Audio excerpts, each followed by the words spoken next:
I have no idea what gender is going to look like. How do you even describe gender?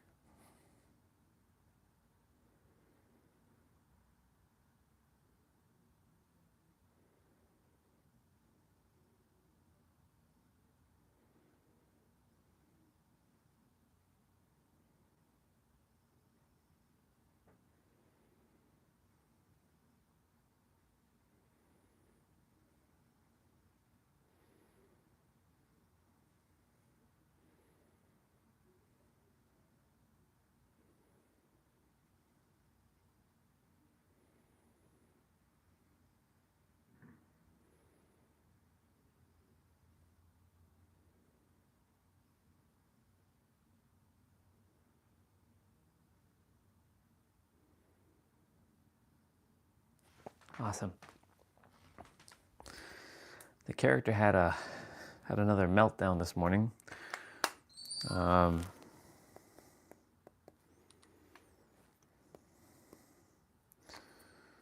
But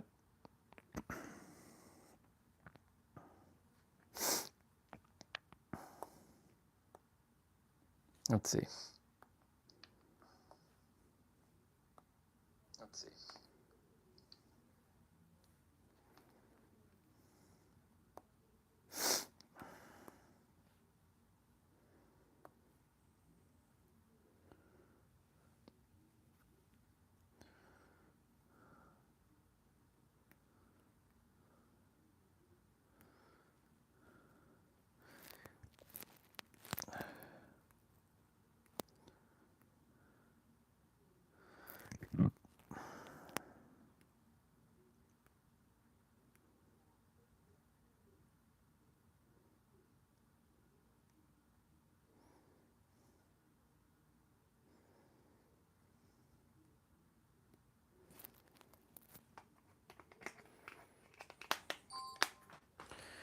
Gender. Don't really know what to talk about in gender, but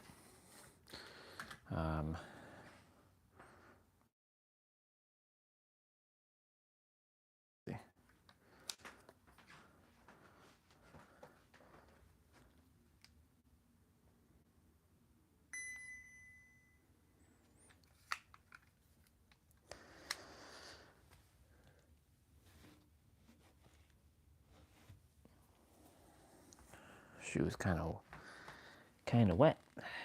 It's all good.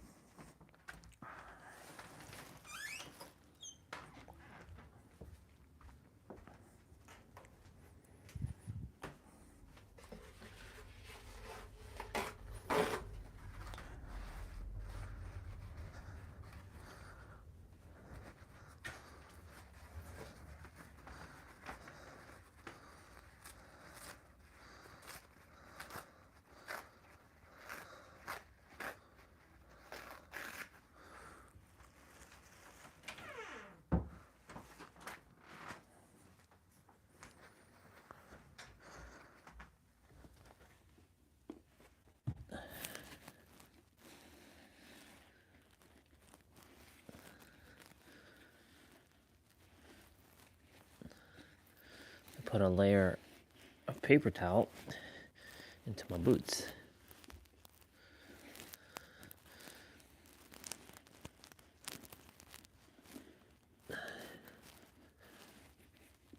There.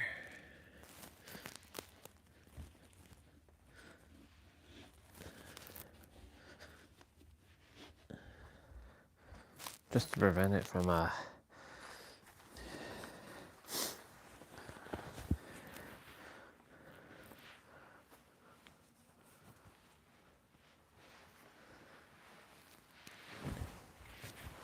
I don't think it's going to rain on outside, but I don't know. Doesn't look like it's raining. I don't really want to bring my umbrella, but then I have the phone to concern myself with.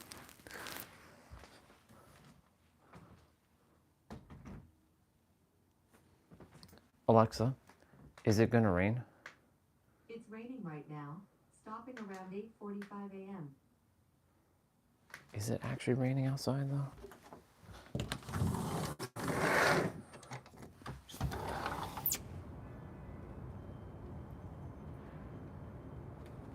It's raining a little, but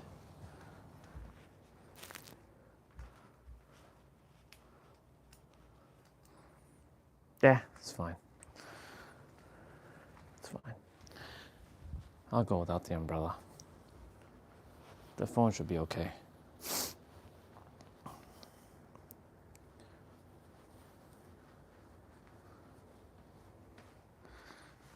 But somewhere deep down, it's like, take the umbrella, take the umbrella.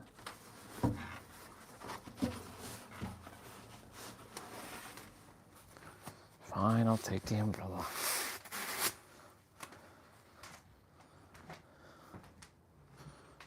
Okay, Google, turn off light.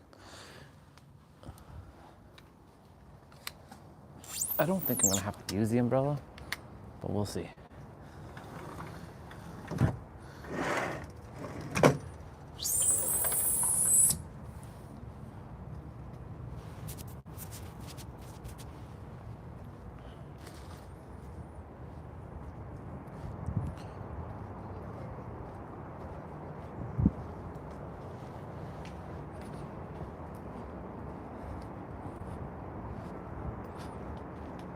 How you gonna park here, dude? Park in the middle of the sidewalk. Are you crazy?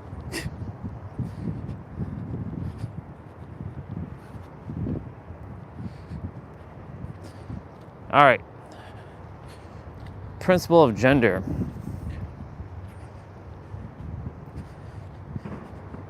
I want to first give a shout out to our brother Paul Yu, also from Toronto.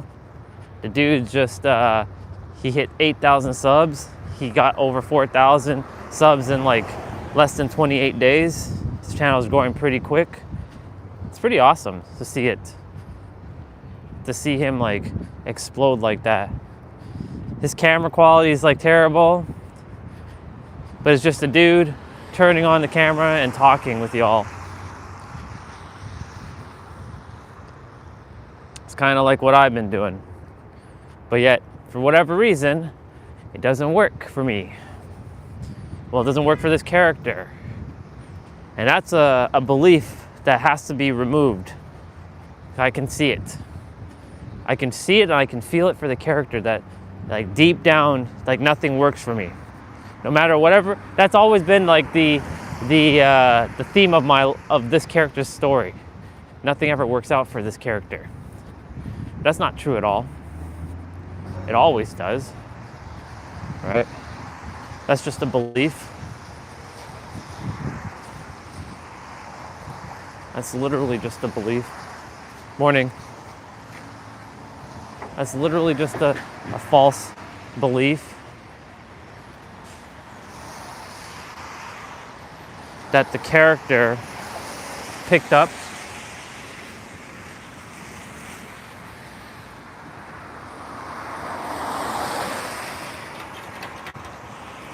Ah, that sucks.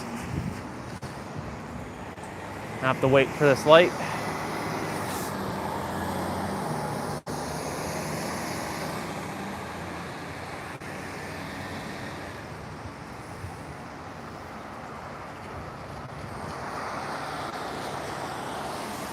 Yeah.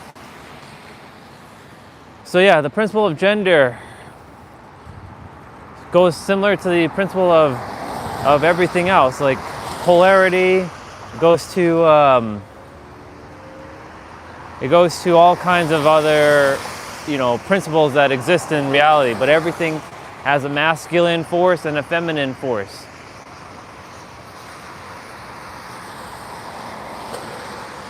Right? There's a proton, a neutron, and an electron.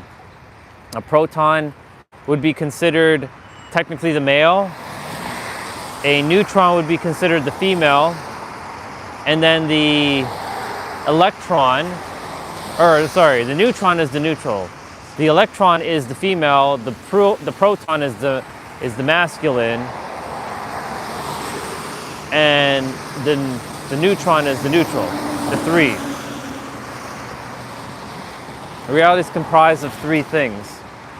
There's mind, body, spirit.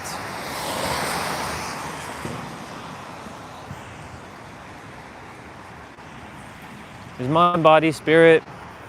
There's morning. Mind, body, spirit. There is, there's the masculine, feminine oneness, light, dark, neutral.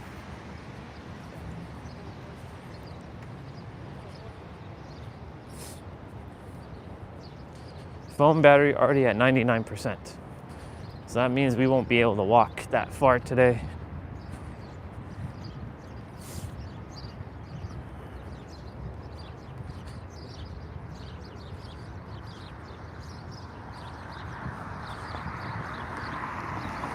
I'm hearing February 1st is the last day, I think.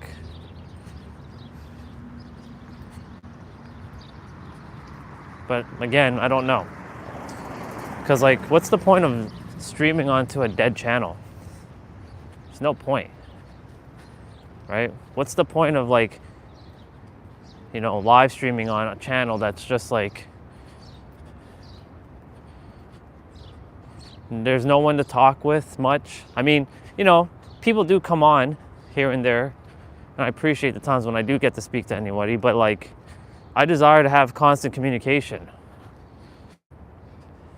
where people are sharing their insights and their perspectives, but what's the point of this channel? And that's where that fundamental, deep-seated belief, nothing works out for this character, shows up. And that has to be purged 100%. Even just buying into that is a limiting belief. And that limiting belief is a limiting belief. Because I know how the mind works, but the character has its own agendas, and the third dimensional thinking mind, the subconscious mind, also has its own agendas.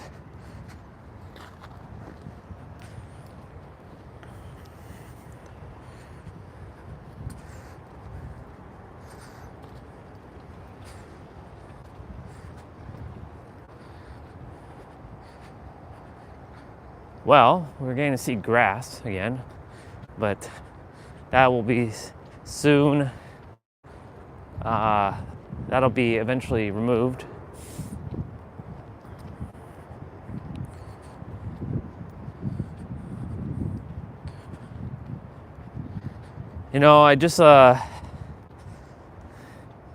I myself just want to be done with this life, truly.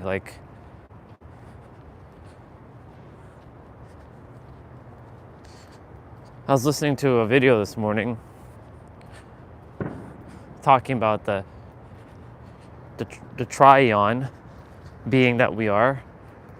I think that's how you pronounce it.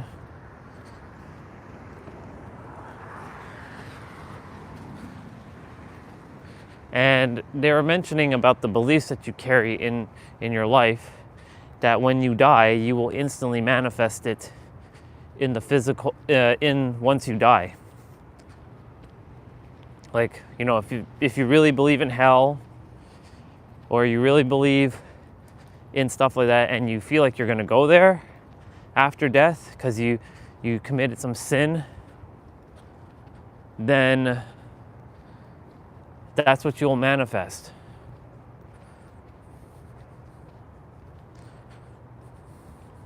But every time I think about death, I think about how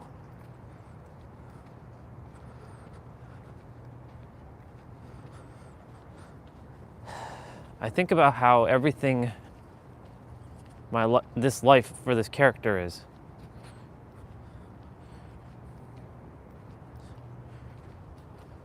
Somewhere deep down, I'm not satisfied with it. I'm not satisfied with how life has turned out. What's the point of having all this information, this wisdom, if you know, it's not being used to help more people. And it's like whatever I do, it just, well, I can't say whatever this vessel, this character does, it just never seems to work. And then of course, the more you say that, the more it gets enforced, right? So I have to find a way to truly believe and know. I have to know with absolute conviction, not believe, that it's always working out for this character.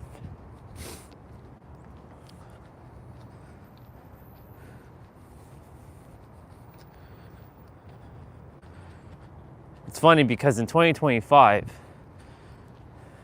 it was all kinds of energies, ups and downs, and all kinds of shit that the character had to experience. The essence, we talked about this yesterday, the essence and the character. The essence is basically the soul, but cannot be explained with words, but even essence is a word. And the character is the body, the nervous system, which is tied to the body, and the minds of like the subconscious mind and the unconscious mind. The essence is the superconscious mind, quite literally.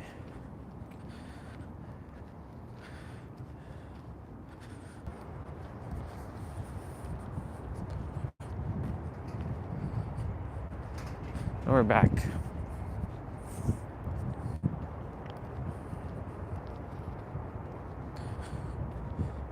I was saying either that there was something that was put that I didn't see, or I just hadn't paid attention to, and now I'm seeing it.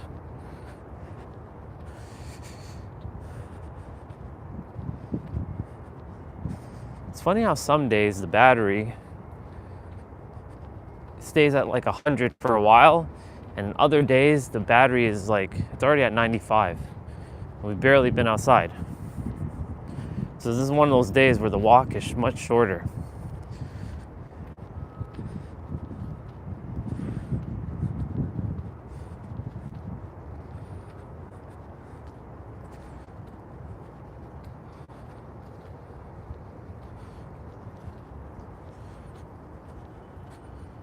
Definitely have to get a new battery.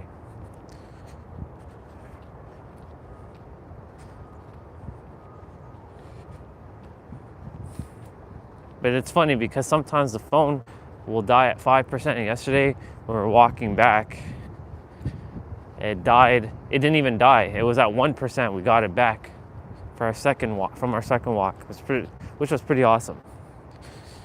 Anyways, back to what I was saying. So this character always feels like nothing ever works out for him.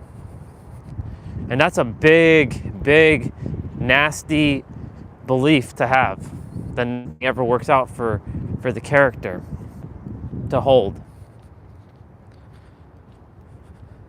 Because every time the character has attempted something, it just never seems to work out.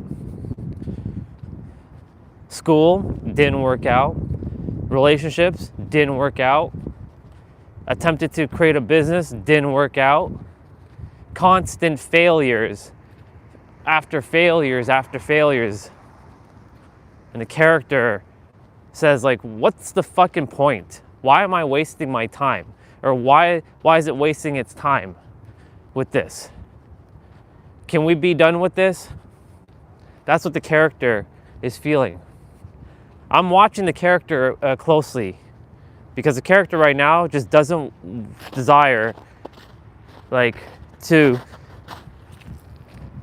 have this anymore. Like, there's other people where they don't have to try and it works out for them, whereas the character puts in all this effort and it doesn't work out. He goes 12 hours every day attempting to help people, and it doesn't work out because YouTube and people decide that his channel is shit.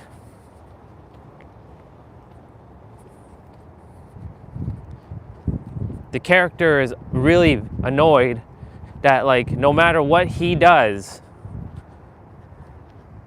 It just doesn't work out. So I'm going to get to gender in a moment, because the character has lived only this one body, but the essence has lived many lives. But this character right now, the journey for this character is to stop buying into this belief that nothing's working for him. Because if nothing's working for him, he's just reinforcing that belief. And every time you keep talking about something, you keep reinforcing it. But then here's the complex scenario. You're looking at reality and you can't but wonder, well, look, the character is at a certain age, doesn't have any money right now. I don't want to say broke, but the character thinks he's broke, he's poor, he's lacking. The character thinks that he will never make it, that he's just wasting his time, and that he has to go back to some sort of job and work for some boss and fulfill their dreams and then die with no purpose. That's what the character feels. And I have to remind the character to purge it. Now, I myself, like the me, the essence, I'm not sad, but the body wants to feel sad and wants to cry right now. It wants to throw a temper tantrum. It wants to give up. It wants to get pissed off. And it's okay. I'm allowing it to easily purge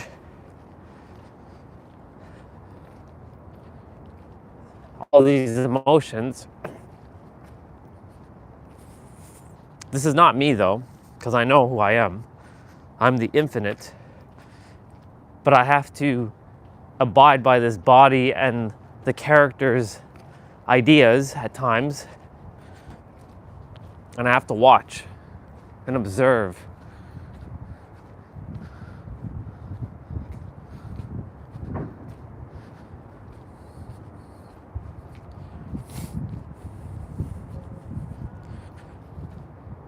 I'm just attempting to get to at least January 25th, 13 months on this stream. Maybe February 1st, and then that's it. But then again, I keep saying that, and then I still keep going. But it gets upset when he sees other people getting all the success that he knows that he's supposed to have, and then he doesn't get it and others are getting it, and it pisses him off. It pisses him off, it makes him upset, it gets him frustrated, it gets him annoyed, it gets him angry, it gets him like seething, and then it creates the feeling of nothing ever works out for him because it only works for other people, not for him. Like the universe is always playing fucking little mind games with him. Meaning to say, for example, like the character believes that, well, it only works for certain people because they look a certain way, right? But then again, like you look at Paul, who, he's just a dude, just turns on his camera, similar to me, with shitty lighting, no microphone, and he gets all the views. And he gets thousands of subscribers connecting to him. Okay, we gotta open up the umbrella now.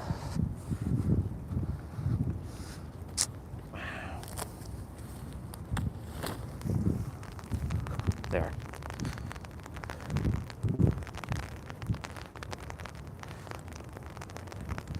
That's the reason why we brought the umbrella. It's a good thing I already covered up my USB ports.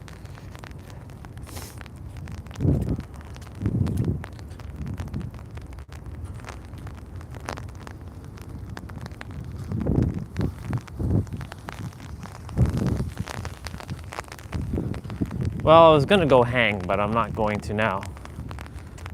Don't want the phone to get wet.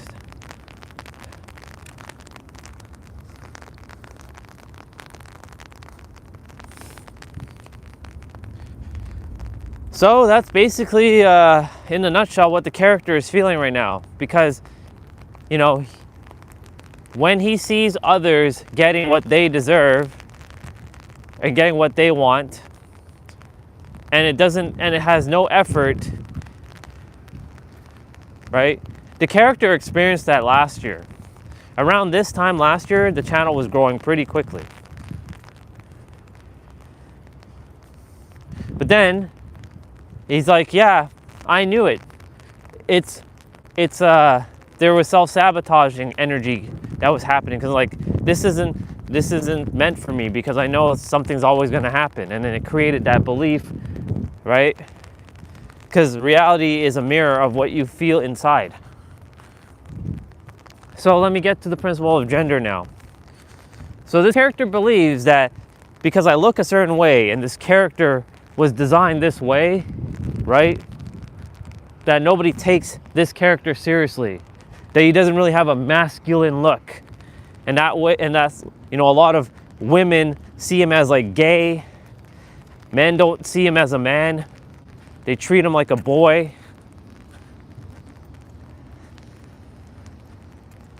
But I chose this game, and I have to deal with the hand that I was dealt with, unfortunately.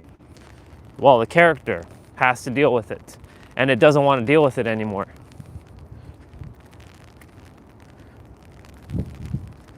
But the thing is, our soul is too damn strong for that. We chose a very difficult path. We chose an extremely difficult path so that we can have exponential growth for this character and have exponential experience. Because we know that this is our final time here. We ramped the difficulty up to the level like 1000 max. Only a few would choose this. Now, of course, did I go into prison? Did I murder someone? Have I had extreme alcoholism or addiction? I've had addiction to other things, right? I've had addiction to porn at one point when I was younger. Addiction to food. Addiction to just negative energy, which is, in my opinion, probably the worst thing you can have.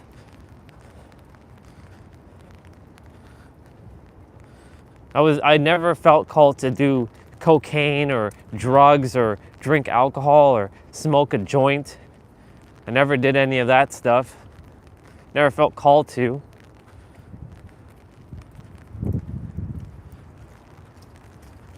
I never understood why like nobody liked me.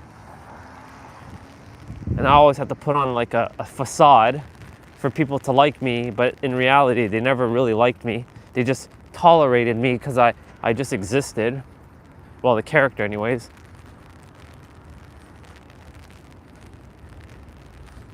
Morning, sister. How are you? I'm great. You? Good. Enjoy your day. Have a great weekend. Thank you. See, I have to say that I'm good because the characters, or the me, I'm good. But the character doesn't feel good. And it's funny living this dual state right now. Seeing the character like feeling this, but yeah, I'm the me. I'm like, this is just, it just is. But I'm explaining all this to show you all, like, you all see the real side of life, right? This is not some like, you know, clickbaity, you know, hyper editing, over the top, like lighting effects and best of the best quality of stuff. This is just a dude in this incarnation who desires to help people to remember who they are, more of themselves, so that he could just fulfill his purpose and leave. But more people are understanding that the answer is them. So like, what is his purpose now? And that's the other part of this scenario for this character. This character is thinking, well, now that more people are understanding that their answer is them, then what is his real purpose now left? Is it to just see other people win and he has to just like suffer and just watch on the side, never attaining what he was supposed to have? Is he never supposed to have certain things? This is what the character inherently feels, because it also still doesn't buy into parallel realities. It doesn't buy into that this is possible for him, that success is not for him, whatever success is in his definition.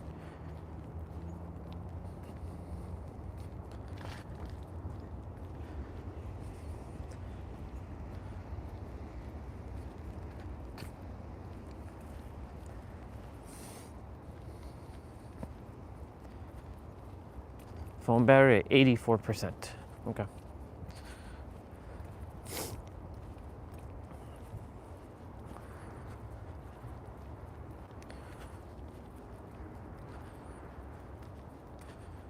It's like the character right now doesn't care. And let me get back to gender again. So the character thinks that if he was a hot woman, that he would get all the likes and clicks and views. And you know, that's the thing about today's world. That's what creates validation, likes, clicks, and views.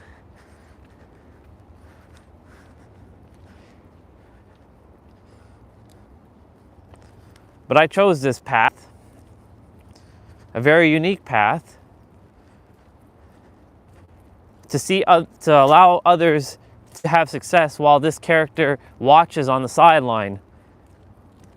It's like the character feels a little bit like Vegeta. And for those of you who don't know the story of Vegeta from Dragon Ball Z, he always was one step behind Goku. Now I know I'm Goku, but like the character feels like he's Vegeta. So every time Vegeta reached a new level of power, right? Goku just one-upped him every time. And Goku wasn't purposely one-upping him.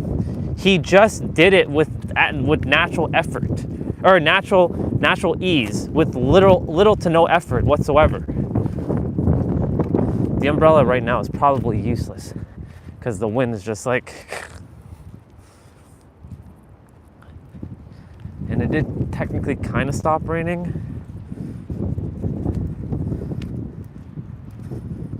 Screw it.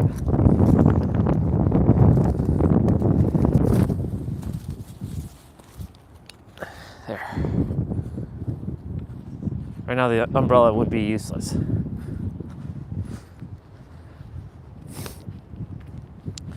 So the character feels like Vegeta because every time Vegeta, like, he saw Goku reach Super Saiyan with ease, actually Vegeta was dead, but every time Goku got to Super Saiyan, Vegeta wasn't Super Saiyan, he was getting mad.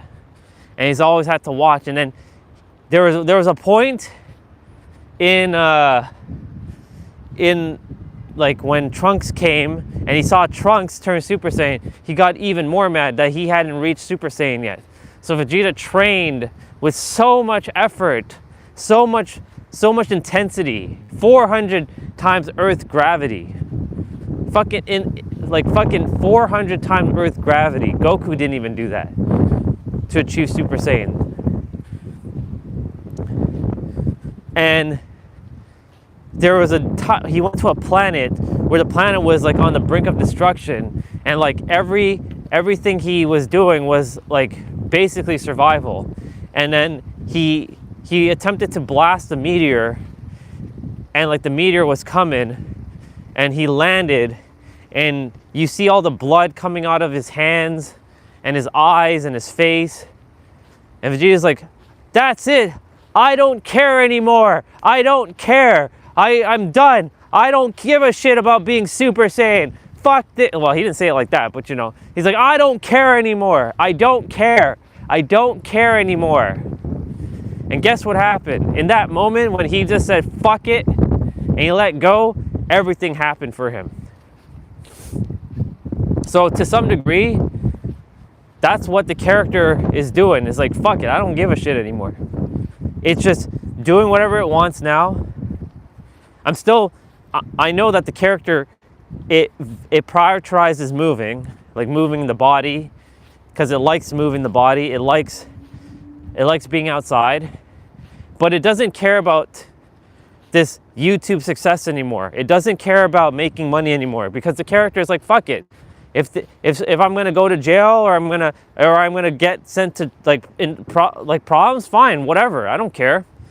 Universe, you're the one that didn't want to help me, so fuck you. Basically, the character is throwing up the big middle fingers to the universe and say, fuck you.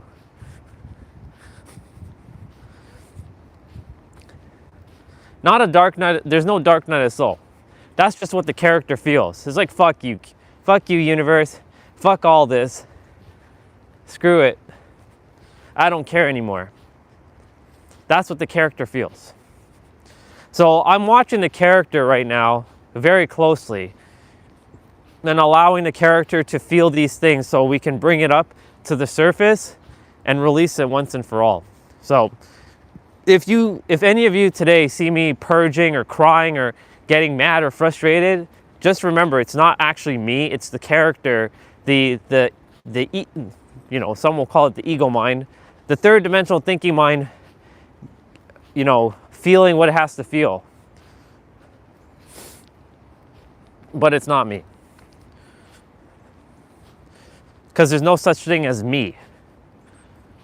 The essence that this essence is cannot be explained with words. And the essence is it knows it's perfect and complete. And everything is already just is.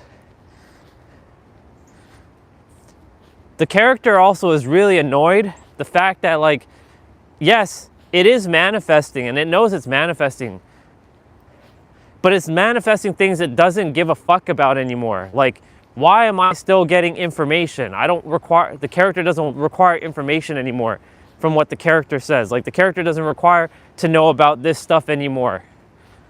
Why hasn't the resources arrived? The character knows that he's supposed to be rich and wealthy and abundant, but yet the character somewhere deep down still feels this core wound of inadequacy, this core wound of control, this core wound of fear, this core wound of lack. There's no such thing. It's an illusion.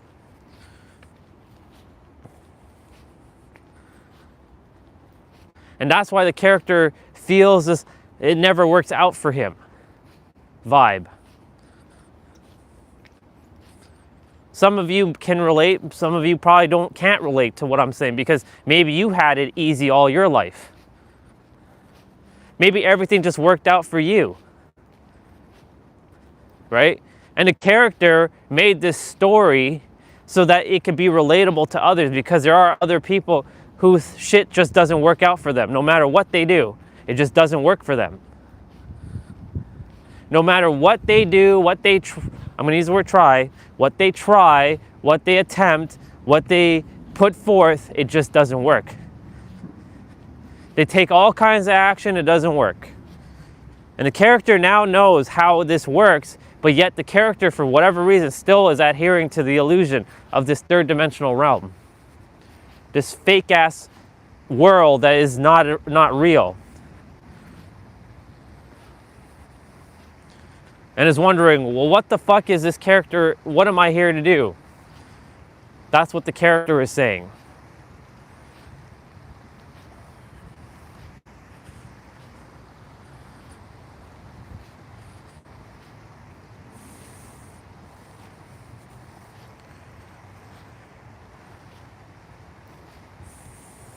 I'm glad that the character is still allowing, like, me and the body to move forward, and just not stop.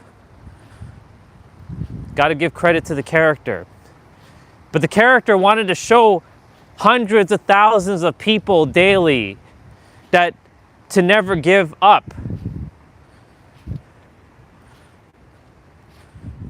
But the character is not getting to the ability. He's only getting to show it to one person. Even though that one person could go on and make a difference in the world, he wants to show it to more people.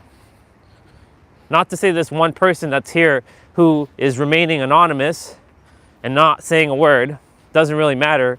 Your time is coming up too. Just letting you know that when I leave this stream, if you don't come on my other stream, it won't make a difference to me, only because if you're just staying silent and you're not saying a word, then best not come on my other stream. In fact, I don't want you to come on my other stream. Unless you start opening your mouth and start saying something. Whoever you are, hiding in the background. Maybe what I just said there will scare you away, and maybe you'll unsubscribe from this channel.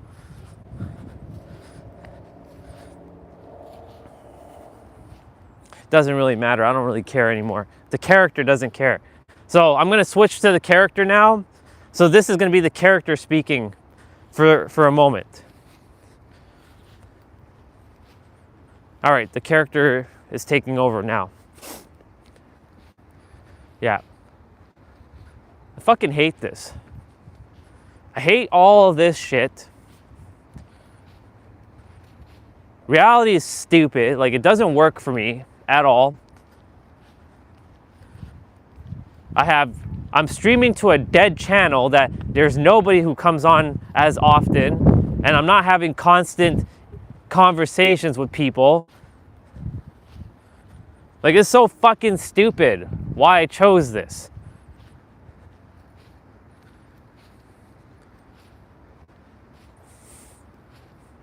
But I already know that if I get more frustrated, like, I just keep creating more problems.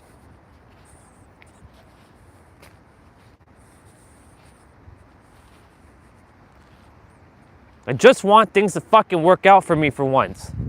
Can I have that, universe? Something working out for me? Where it feels effortless? The live stream was what I thought was going to work out for me.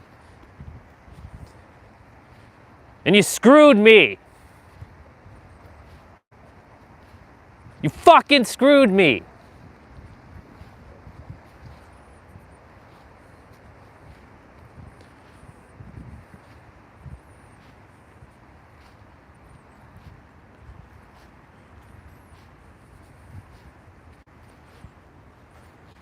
I will not go back to a job. If you want me to be poor and broke for the rest of my life, and fuck you.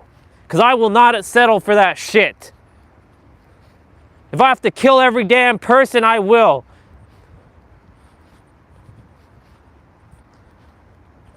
Not that I'm going to do that for money. But if I have to end this existence, I will do it.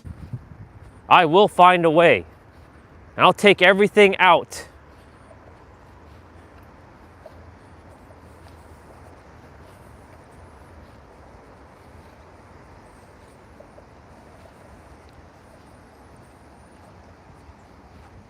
Characters switch back to me now. Now it's me, the essence. Do you see how the character feels? It wants nothing but destruction right now.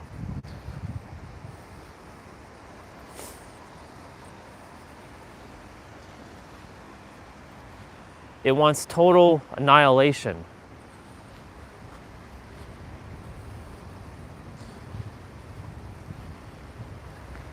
It wants to play the victim again. It feels like a victim. That's what it feels like. It feels like the victim. It feels like nothing works out. The victim. It feels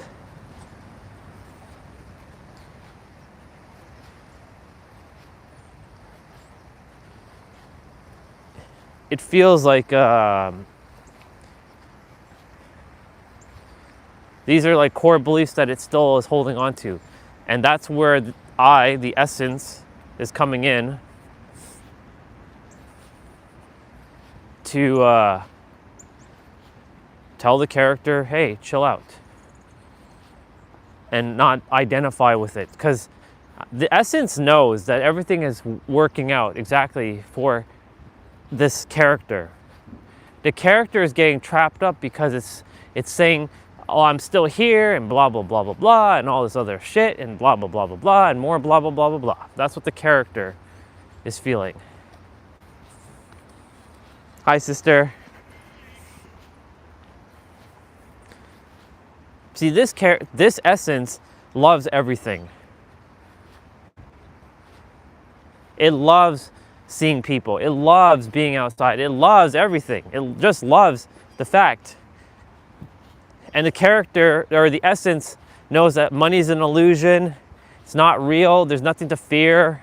Even if interest goes up and we get hit with like a big ass like interest hit, and our credit score goes down and all this shit, all illusion, illusion, illusion, more illusion. There have been people who lost billions of dollars and they made it back. They're no different from this character. But the character still believes that he is inferior to some degree, that he's never supposed to have been an entrepreneur. He was never supposed to have known this stuff. But yet here we are. We're walking in a beautiful trail. I'm having a great time right now. I'm enjoying my walk. The character, on the other hand, is really pissed off. And it's funny how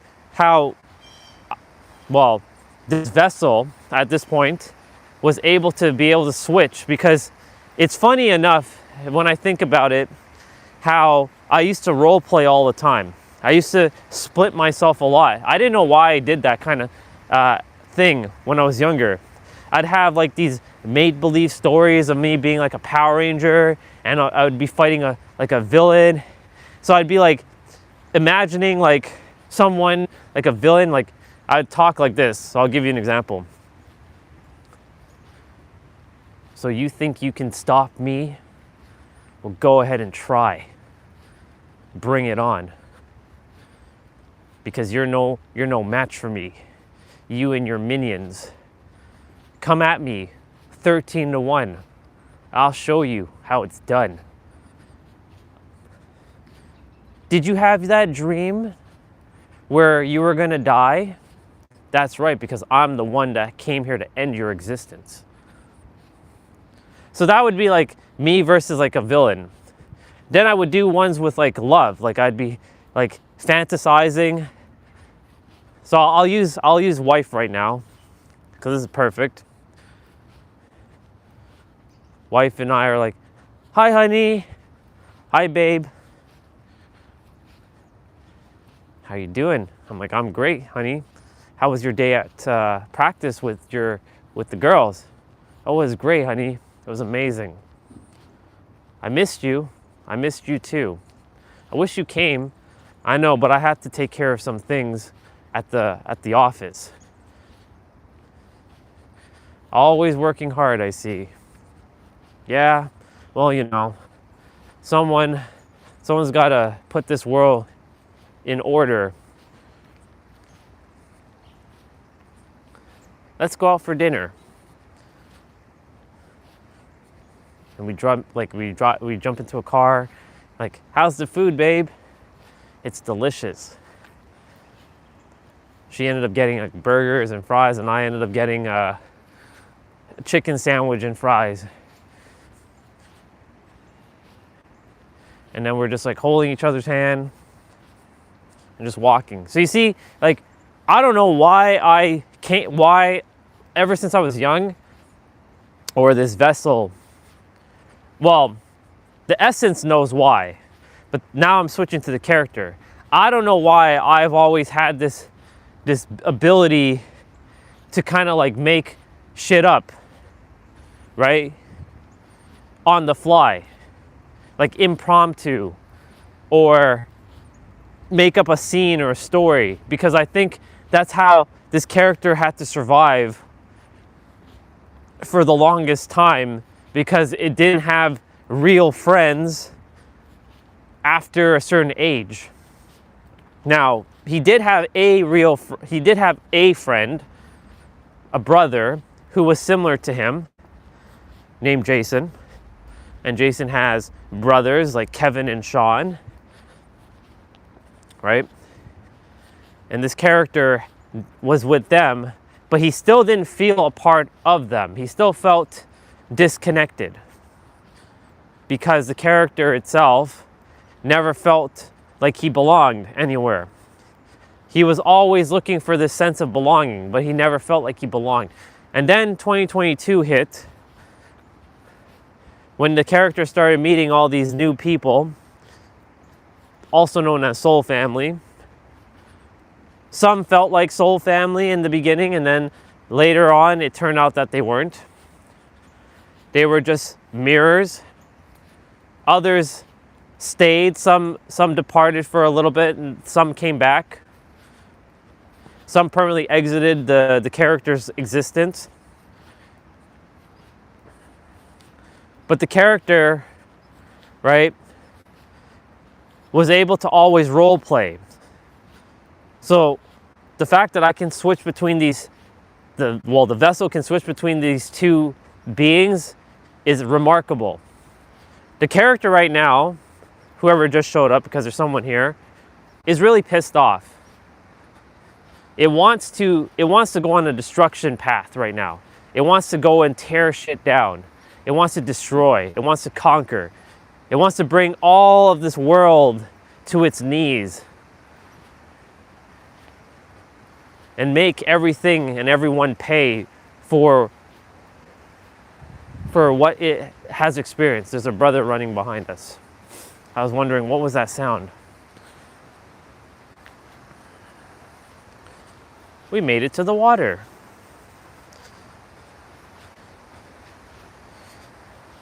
Phone battery at 64%.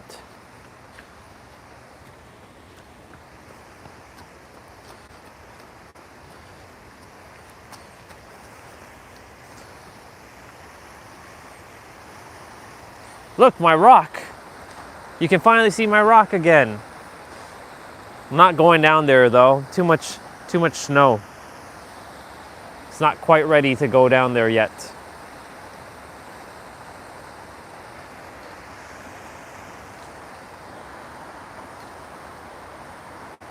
Gotta switch hands with the umbrella. My right hand is starting to get a little NUMB. The character's hands, the vessel.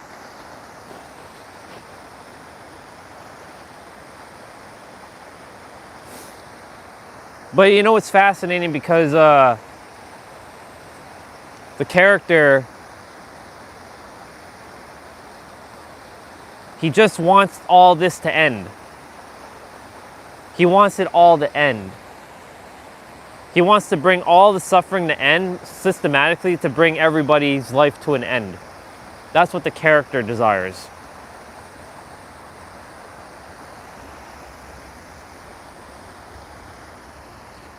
Deep down, the character just doesn't give a shit about anything anymore. But I'm allowing the character to feel this so that we can bring it to the surface as to why. And when we get back in, we're going to be doing that thing where we sit, we close our eyes, and I start asking the character a lot of questions and bringing shit up to the surface again. Because you think it's dealt with, but the character's still holding on to some bullshit that has to be purged once and for all. Now, the funny thing is, I know that the character doesn't have to hold on to this because it's not real. All beliefs are not real. The character knows that he's abundant, but he still wants to act like he isn't. He wants to still entertain this idea that he has limiting beliefs, that nothing works for him. But that's an illusion, because I already know that that's not real. Because I'm the essence, and the essence is infinite.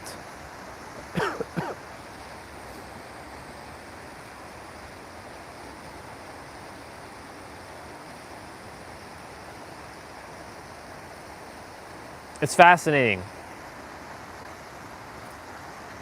Because I know how the mind works. The egregor wants to eat away at this character's life force energy.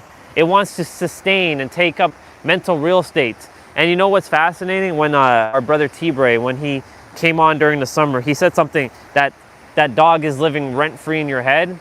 Yesterday I saw that that's saying twice in a YouTube video, like in the comments, like that person is living rent-free in your head. That thing's living rent-free in your head, right? The character is allowing the egregore of nothing works out for me, that's an egregore, and giving it energy.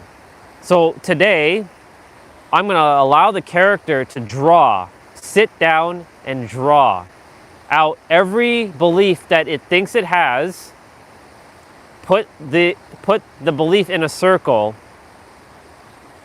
and exit out, to no longer adhere to it any longer. And if it does, I will remind the character to open up that document that we drew and look at the drawing to remind it. Because I've already given the character the answers in the physical through drawings of that the answer is you. Just got to be more in joy. That's it. That's why I force the character to come out. I make the character do things that the character wouldn't have done a year ago. Like the character wouldn't have come out in this weather. Even though it's much warmer today, this character still wouldn't have come out in the morning. All right, the character wouldn't say hello to people. Have a good day, sister. Bye. The character just wouldn't even acknowledge anybody, wouldn't say hello. And if it did say hello, it was looking for validation.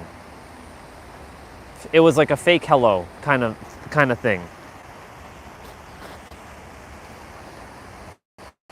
Some of you are not going to believe this, that you're making shit up. You probably are not you're not the actual essence. You're probably just a character, still pretending to be the essence. Then tell me, how am I able to allow the essence to talk and still be in this state of being, of joy? Doesn't make any sense. Well, because reality doesn't make any sense anyways. It's good to see you. It's been, did you walk every day? Yeah, I walk the other way. Ah, how far do you go that way? 3 bridges. To the bridges? Yeah, 3 of them.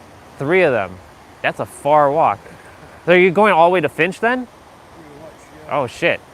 You're not going up the hill and then to the dam, right? Or are you doing that? No. Yeah, because that's far. That's really far. And a little icy still. Yeah. Good day though. Yeah. Very warm. Really warm. A lot of it's gonna melt today. Yeah. I find out they don't even clear it. Yeah, they don't. I went to the park that's by that bridge over there, like when you're coming down, and like they can easily clear it because cars do come through there, but they just don't clear it. Yeah.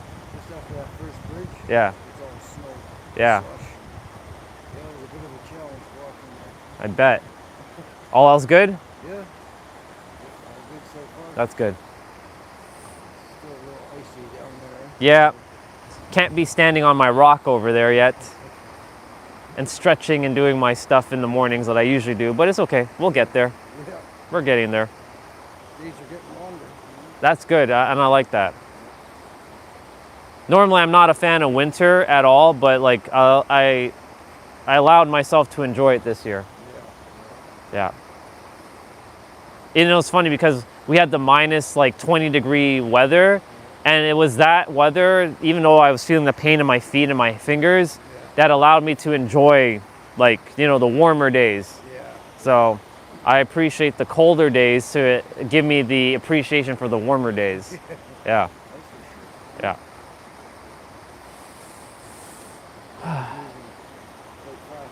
Yeah. And then sooner or later we blink and it'll be back to summer. We'll see all the leaves again and all green, and it'll be bright and sunny and hot. Yeah. Hopefully we have a summer like we did last year, because that was a good summer. Like 5-6 weeks, pure sun every day, no rain, just hot. That's my kind of weather.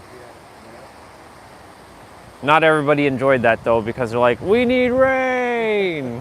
Yeah. That's awesome. is not good for work or whatever. Right. If you're enjoying it leisurely, Yeah. it's Yeah, exactly. nice. Anyway, have a good day. Yeah, you too, brother. Enjoy your weekend. You too.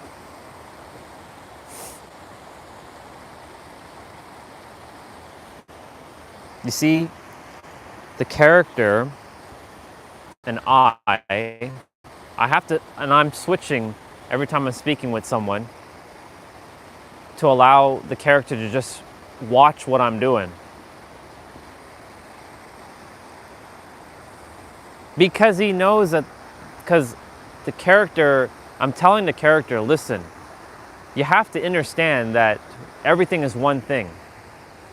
Like this water puddle is no separate from you. These snow things are no separate from you. Money's not separate from you. Nothing's separate from you. That leaf that just fell down is not separate from you. It's funny how there's still leaves on these trees. You would think all of them would have fell down, but they have not. Anyways, phone battery's at 58%, so we gotta get rolling. Thank you, water, for this time, allowing the character to just watch and just observe. I appreciate it, water. Thank you. So the character, the essence, let me say, the current version of me, even though I can't say me, because, you know, the words are just very restrictive right now, to some degree, even though they're not, because that's a belief. The me that's talking to whoever is on and listening, right?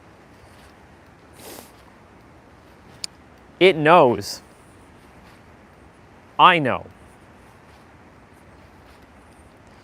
But some of you would be like, oh, Ryan, aren't you confusing yourself then? It sounds like you're going crazy. It sounds like you should be in a mental house, in a nut house. You would think that. But I'm very, very, very conscious.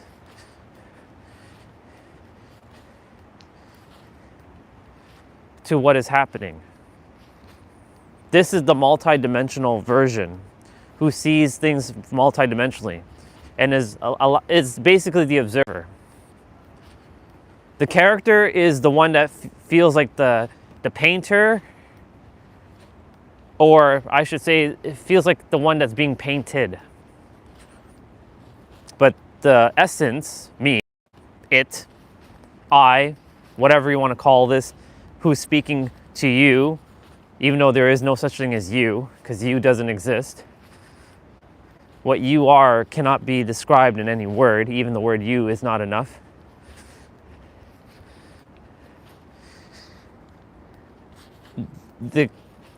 The observer, it just knows. It just is. And that's why I'm making sure that the character knows to just relax, calm down, chill out. Remember, relax, slow down, be still, and know. But the third dimensional thinking mind that has the egregores, and the funny thing is, the character is still believing that the egregores have him, even though I keep telling him that the egregores don't exist anymore. Purge it. This is the greatest fucking paradox of the character.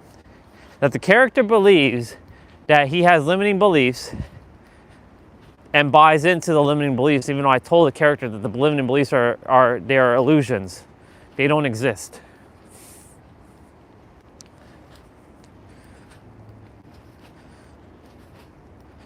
It's quite the fascinating ride with the character.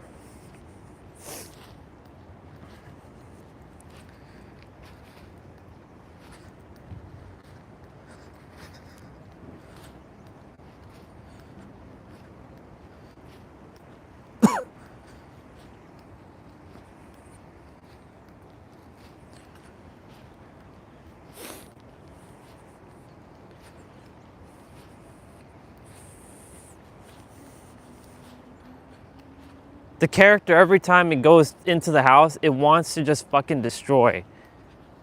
It hates everything in that house. It hates, I don't want to say it hates the people, because I'm telling him to just relax. They're just other aspects of you. Even the house is you. But you know, the funny thing is, I remind the character that there's a lot of things that are a lot worse. You could have it a lot worse right now, character. And I remind the character, and this is where comparison comes in a good way, using it in a positive way. I remind the character that, like, you know, he could be living in a world where he can't take a shower every day. He doesn't have access to three meals a day. Even though 3 meals is an illusion. You don't need to have 3 meals. Where he doesn't have the ability to take a walk in nature every day. Where he's always constantly around others, which has its pros to some degree. But if they're not in alignment, then it's a con.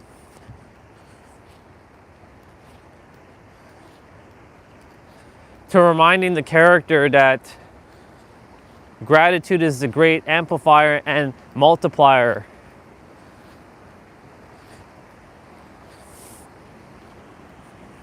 And to also remind the character a lot of these things there are not yours. They were never yours to carry in the first place. Like these thoughts. A lot of these thoughts are the collective. It's not even yours. They're lingering around, and you just so happen to, because the body was feeling a little like crappy, it's decided to start taking on these other ideologies, these thoughts. These are all illusions.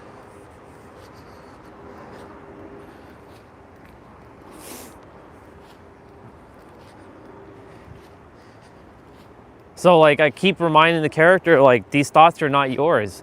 These thoughts that you think you're thinking are not actually your thoughts to be thought of, because it's actually the egregore attempting to bind you and take up mental real estate. And all you have to do is decide and not feed it anymore. That's it. You simply decide. You decide that, like, everything is working out for you.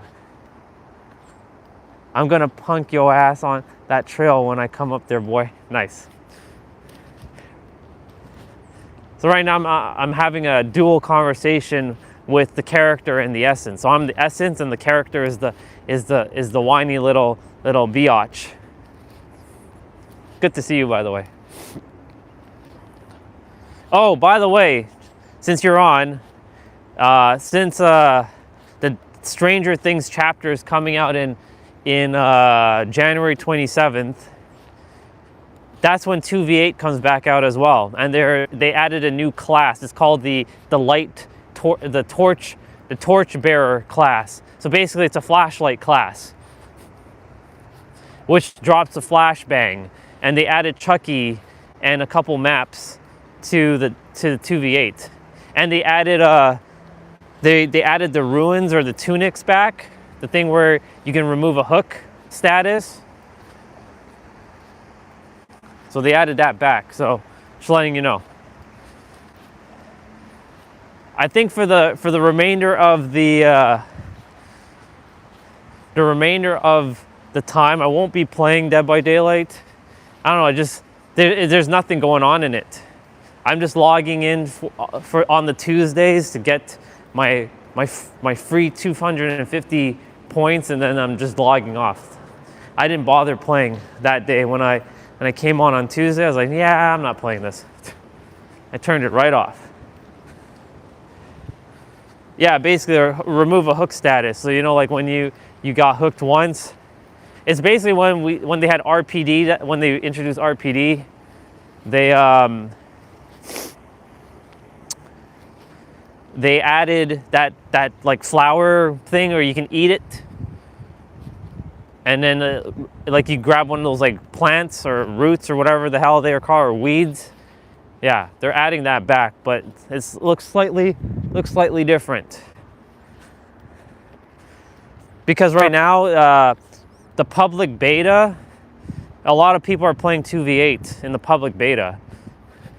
That's where I would be playing. I have to figure out how to get into the public beta. Like, how do I install that? Or not how to install, how do I get access to that? I should look that up when I get back in. How to get access to the public beta. But if that requires another installation, then I'm like, for fuck's sakes. I don't think it should though, but we'll see. Yeah, herb, that's the word I was looking for. Weed. It took a bunch of words just to finally say, yeah, herb. That's what I meant. The herbs. So, January 27th, 2v8 comes back. I think I'll be potentially done streaming on this channel on the 1st of February, but you'll still be able to, you know, I might just potentially just stream video, like stream games on this channel. I don't know, we'll see. I'm not gonna be doing any more playouts on the stream. I won't be doing my 12 hours as well. I don't know, we'll see. Everything's up in the air right now. I'm just kind of allowing it to unfold. As I have been for the last, 3 years of my life, or of this character's life.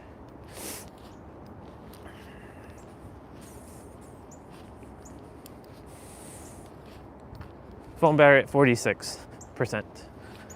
Yeah, we'll be good. Ended up heading 20K steps yesterday. I took a second walk because the sun came out in the afternoon. And since it was active rest day yesterday, I didn't have to do as much. Today is full body Friday, so we got lots to do. Lots to do today.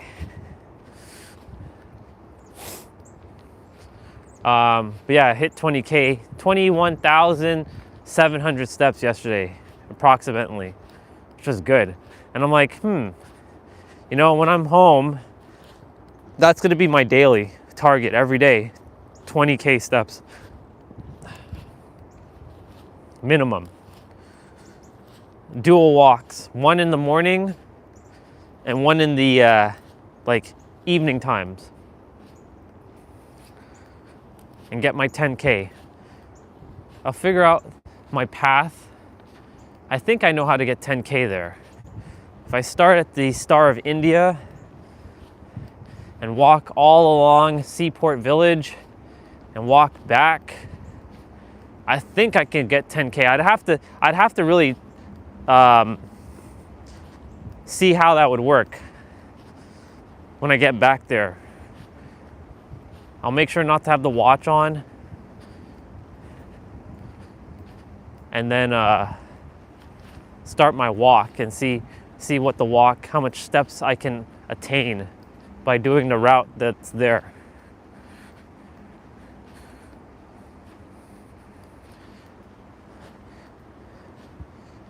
I have not missed 10K steps at all. I've been hitting them every day, which has been amazing.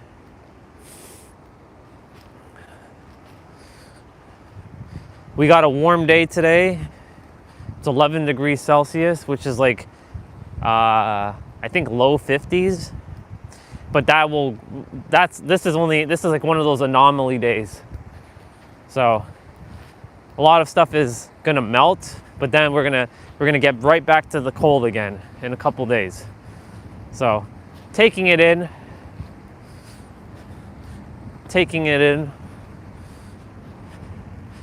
Depending on, you know, time and all that later on, unless I start my play out as soon as I get back in, I might go for a second walk. We'll see. And depends on like if it rains.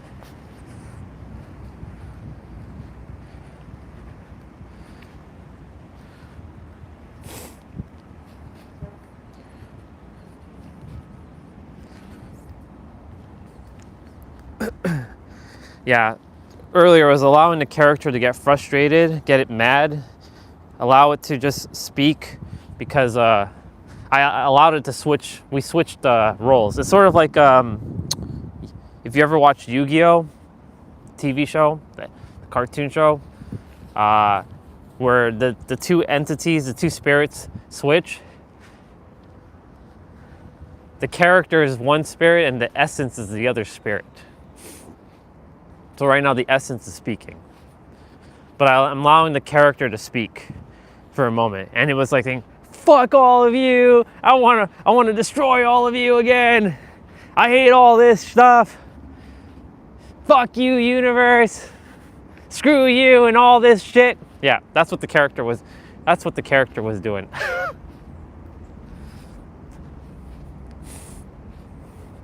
But it's good because I'm allowing the character to really purge all of these energies out of it, because it still keeps buying into this idea that like nothing works for the character. Nothing works for him.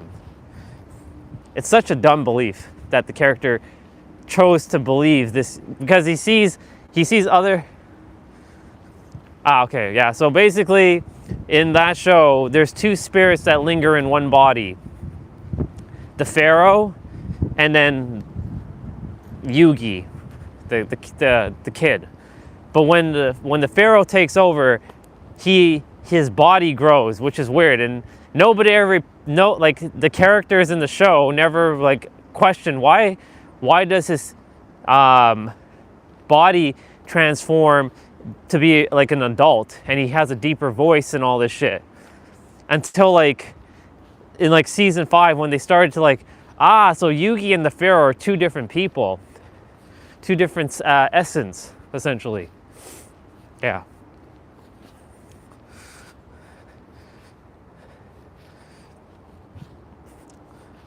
It's sort of like the essence is like King Ramses for this body, and and then the character is like well, just the character.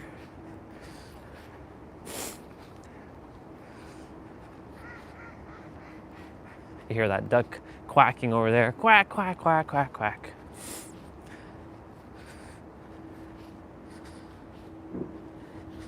%, that's good. Going up that hill yesterday was quite something. So I'm sure it's gonna be just as fun going up that hill again today. That in itself is like a fucking exercise. Not the one that I came down over there where that brother is running, going up, but the one that we usually go up. Was it yesterday? Yeah, it was yesterday. Yesterday here was a bunch of mist. Yeah, basically that's what it is essentially. So right now I'm allowing the character. So like whenever you see me upset or pissed, it's not actually me, it's the character.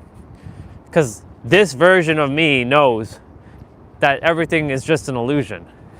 And like, there are no beliefs, it just is. But, you know, because I have to allow this character to experience things for itself, you know, that's where the character gets frustrated, like, why doesn't anything work out for me? And shit like that. Because it still buys into that nonsense. Because it sees like other people on YouTube when they have like shitty cameras and they're just talking and they're getting all the likes, clicks, and follows because it's looking like the character thinks it requires that sort of validation. And I'm like, character, like, chill out, like, relax. All is unfolding. Like, how many times do I have to tell you? Don't let the bank account fool you either. You once upon a time had lots and you still felt like shit. Now you have little and you still feel like shit. So what is it, character? Like, come on. Like, right? The character, you know, when it had all the money in the world, it still felt like shit. So I'm like, character, do you not see? It's all based on you. You just have, and I told you the answer, character. I even had you draw it out, which is hilarious. Morning, sister. Enjoy your day. Thank you. I'm like, I had you draw it out. Remember the synergy of Trinity. You now join God. That's it. That's all you have to know. It's hilarious. So, you know, the reason why I named it gender today is because part of, the character feels like if he was a woman, a hot woman, that he would get all the likes, clicks, and views, but that's just like surface level BS. Then the character also said like he wished he was like 6'5" and more masculine looking because more people would take him serious. Because a lot of women think he is gay because of the way he talks and the way he operates. Nothing wrong with that, by the way, to all my people who are under that designation. I have only love and respect for them, of course. But the character thinks that he's being labeled as gay and like an inferior man. I'm like, what are you buying into here, character? Like, where is all this coming from again? You still buying into that bullshit? Chill the fuck out.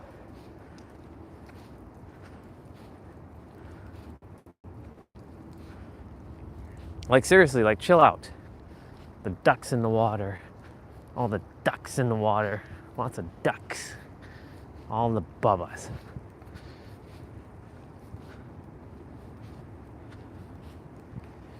There's a human coming this way. Yes, there is a human coming this way. So, the character, you know, is like, he wishes he looked more masculine and he had a more deeper voice. I can definitely have the deeper voice, yes. Yes, I can. But then, of course, you know. But I also reminded the character, you know, you chose this, right? You chose to have this body. You chose to look exactly the way you're supposed to look. Because you chose this specific journey so that you can overcome. Because in one lifetime, you were like Adonis, a male model, 6'5", 6'9". I was actually 6'9", almost 7 feet. I know in one lifetime I was 7 foot.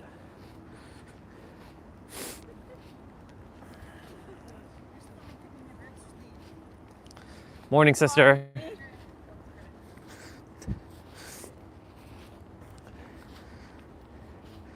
So in this lifetime, one of the greatest challenges that this character had to face is feeling inferior or inadequate. That's a big one, inadequacy.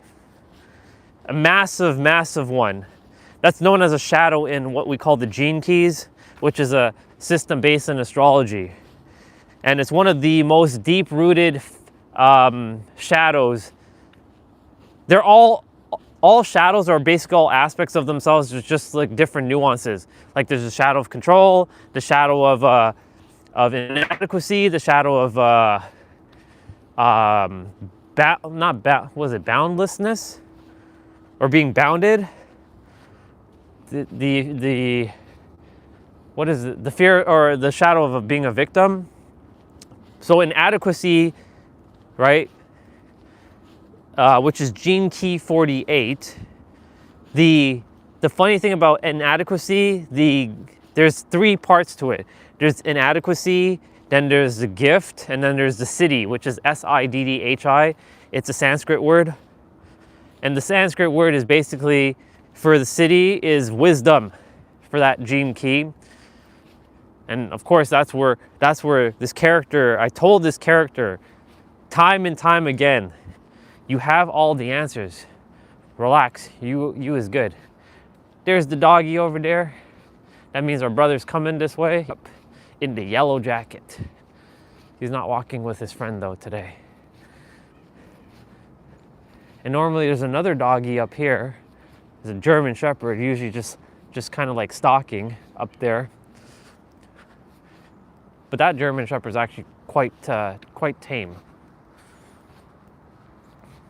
But he's not there right now.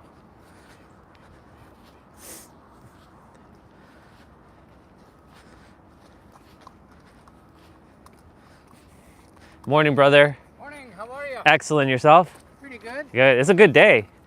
It's a It one. is so far. I think around 10 o'clock we might get some rain. It's okay. We Let, may. let it rain. It's fine. Oh, Yeah. as long as it stays warm. Yes, exactly. Have a great day. Thank you.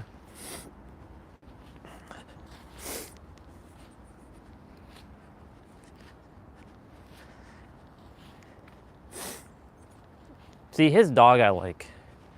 Dogs that are off leash, I trust. Because I know when, well, the character trust.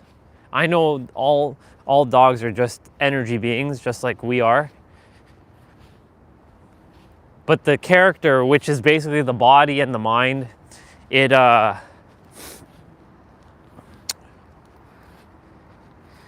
you know, it feels like sometimes the fear of like them chasing or potentially getting bitten again. Yeah.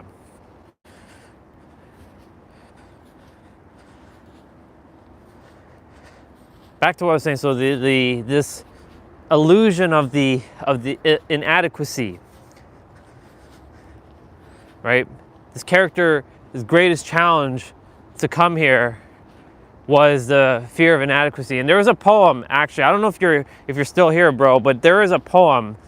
If you look it up on Google, it's called Instructions When Visiting the Earth. It's made by, I think if you just Google that, you'll see it'll be the first post that'll pop up. The instructions when visiting the Earth. That's what it's called. I read it yesterday. It was pretty powerful stuff. It's pretty good stuff that person wrote.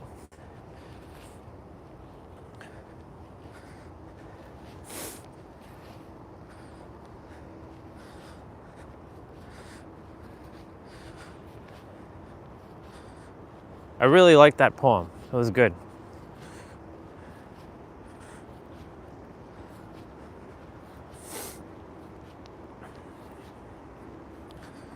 Instructions when visiting the Earth. It's not a long poem, but it's a good poem.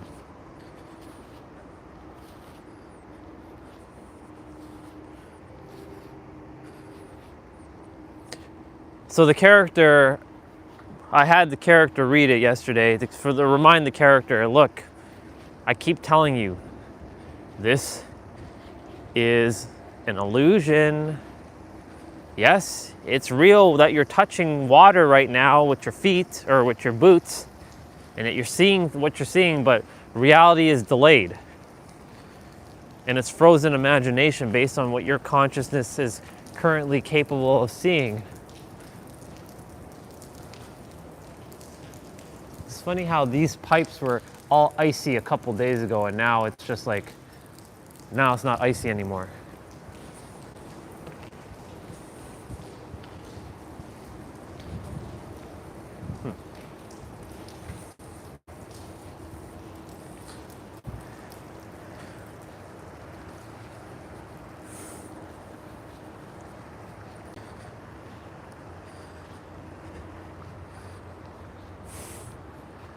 Yeah, but the shadow of inadequacy is a big one, feeling inadequate. And overcoming that is quite the feat in itself. So I told the character, like, you know you're done, right? You're done feeling inadequate. Like, you have everything, you are everything, and that's enough. But when will you stop adhering to that character? Will you allow the egregore to still eat away at you?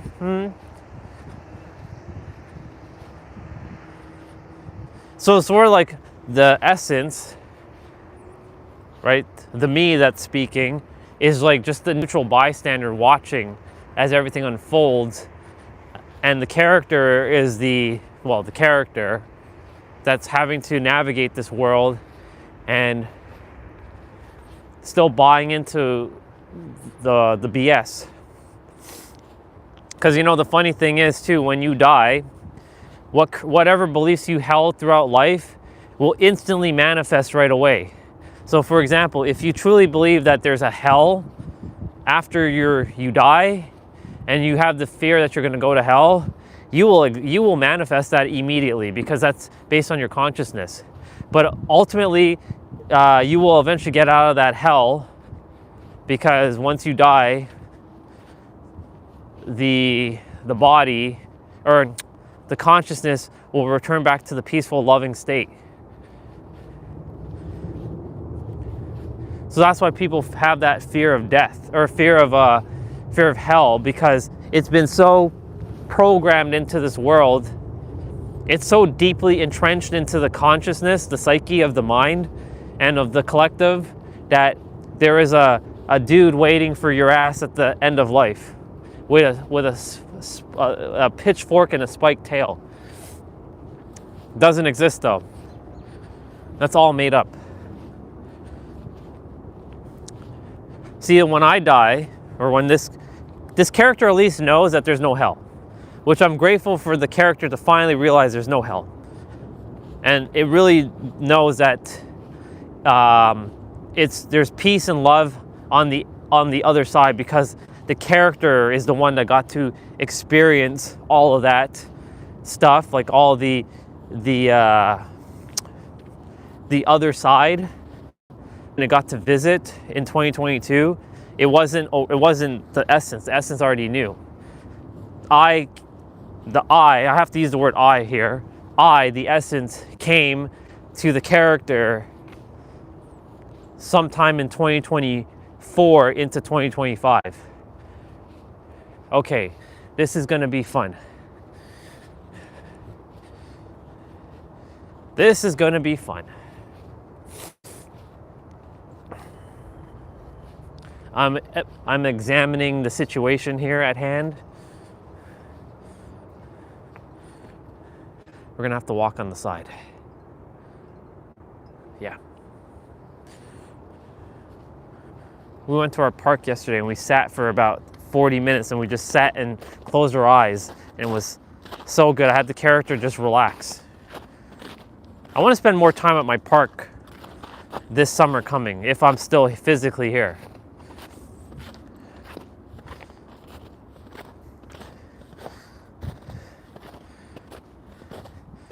Yeah, I should be okay walking up this.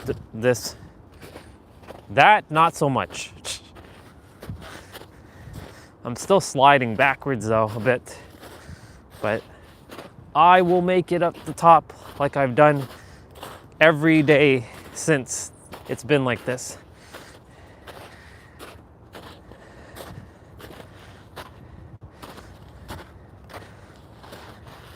Holy shit.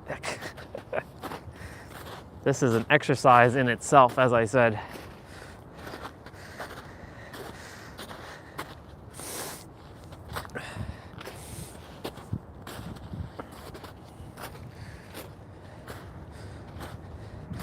See, other people also have been walking here too.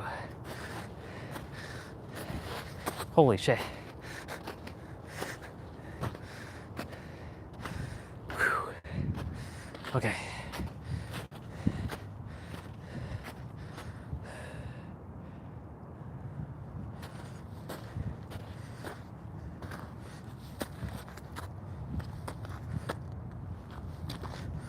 I'm going like sideways. Oh shit. Okay. Hold on to the rock.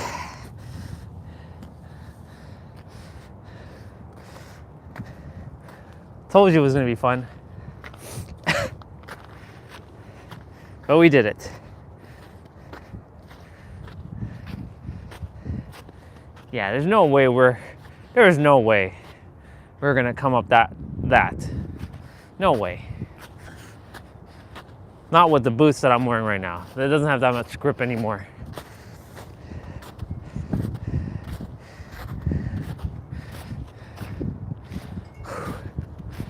Holy shit, let's go. All right. Phone battery's at 28%.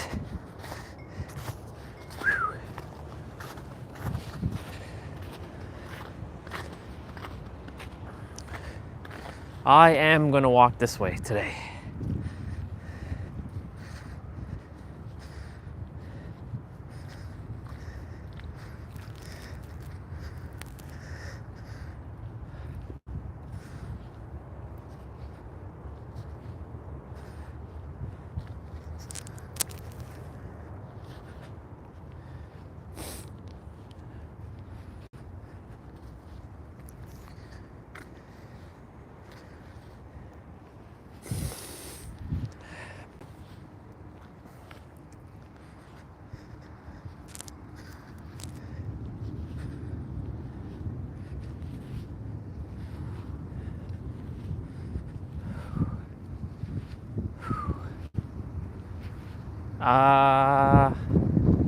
Yeah, I'll walk this way.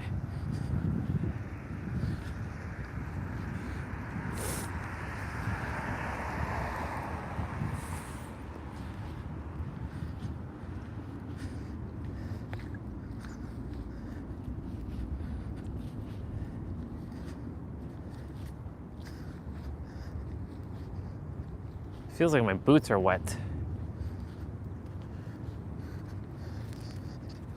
Or like my feet are wet.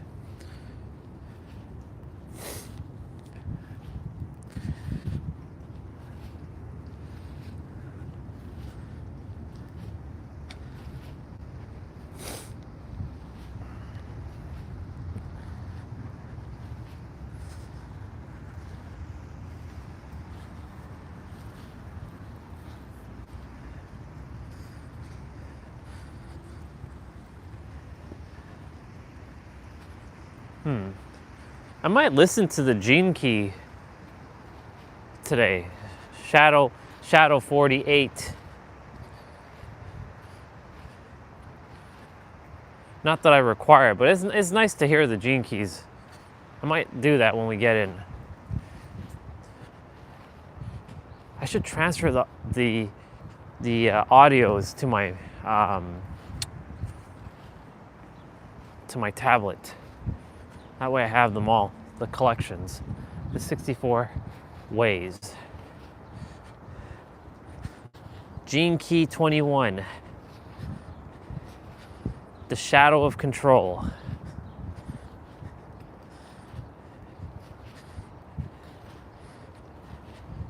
You know, it's even though I know that we're beyond the tools, I still allow the character to use the tools when necessary. To get the character to remember that, you know, the answer is you in the end. But if you keep forgetting that the answer is you, then it's okay to get the reminders from something, from another mirror.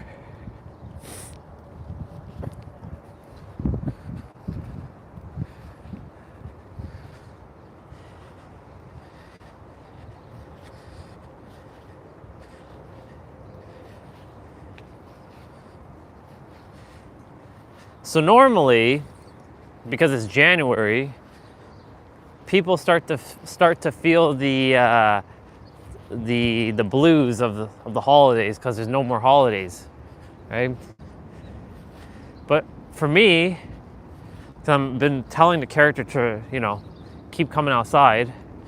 It feels as if, you know, it's just adapting with grace right now. That's the best word I could use. It's been adapting with grace.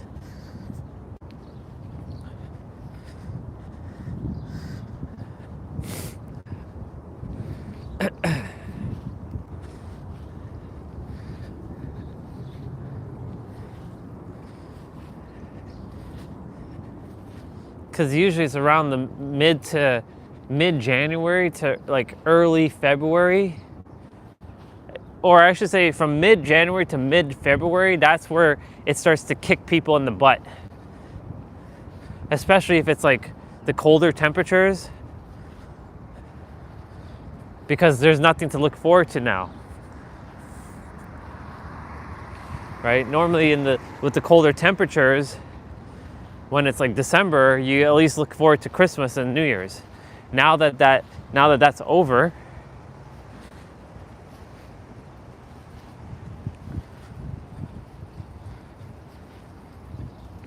most people are like, well, what's there left? What is there to look forward to?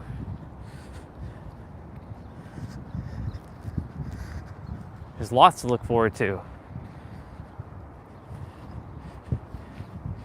But you know, it's fascinating because like a lot of people are starting to deflate their inflatables now. Like over there, they don't have their inflatables up anymore.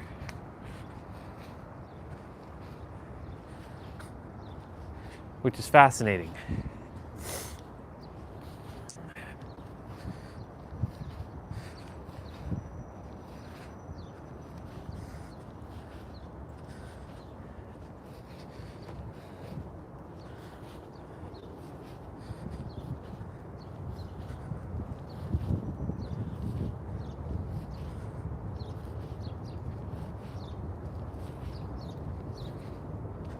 Let me just cross and then walk.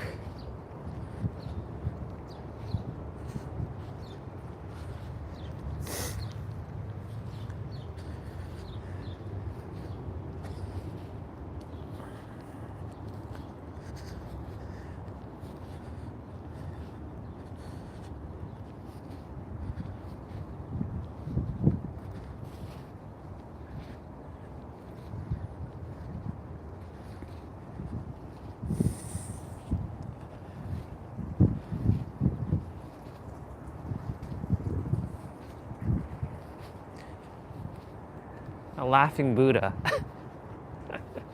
Steel Pro Max. It's like a pool. I wonder if the house that has the peacocks still have the nutcrackers. Curious.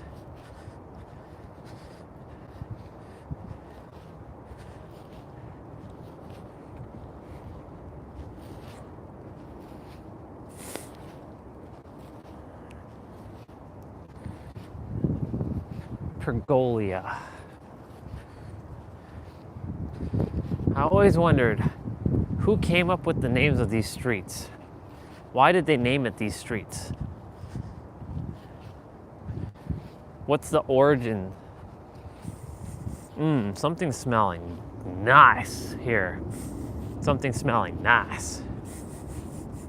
Somebody's baking some sort of like pastry. It's smelling very, very nice.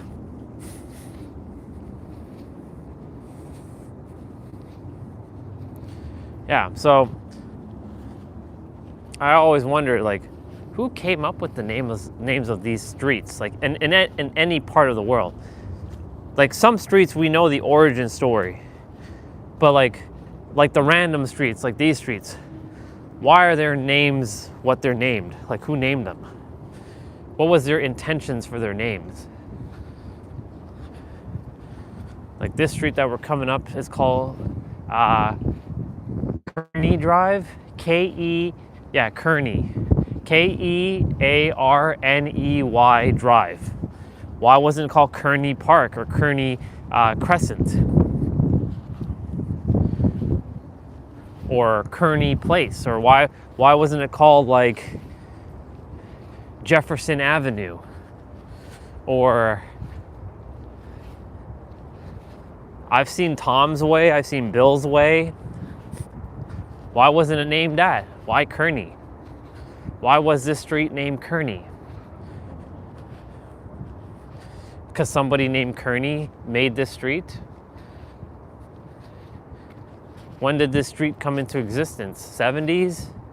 Oh, Mr. Barkey's over there. I see Mr. Barkey. He's far over there. Mr. Barkey.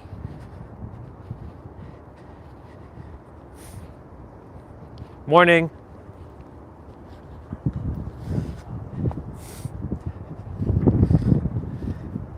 The cute girl. The cute girl. Even though she's a little bit up in the range, I'd still mac on that. I'd still mac on that. Why not?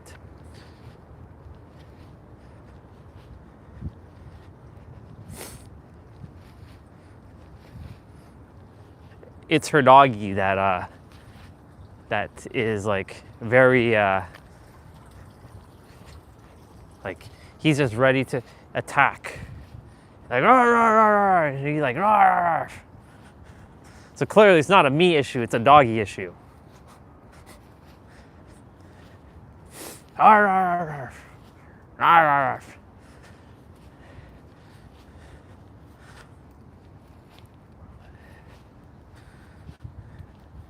Phone battery at 19%.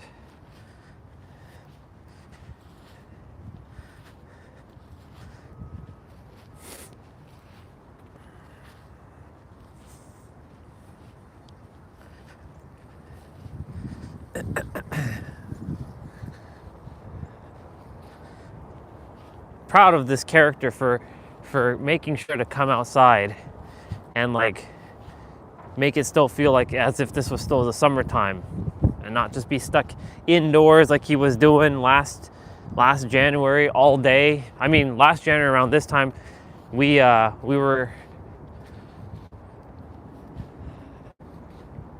last January 9th, we were still in San Diego. We were home still. We were driving around. I think we went to LA. I think we were in LA on January 9th. I'd have to double check. I have to go back. Morning.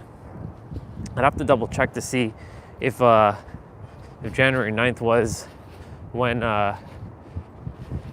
when what I was doing and where I was. I definitely, January 9th last year was a Saturday. So maybe we were in Laguna Beach. We were heading to Laguna Beach. Hard to say.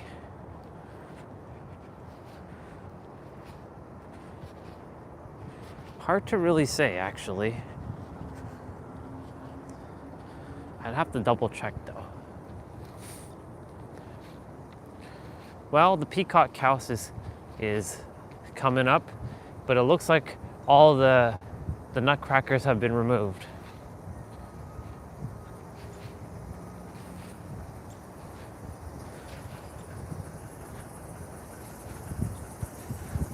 Yeah, the nutcrackers have been removed.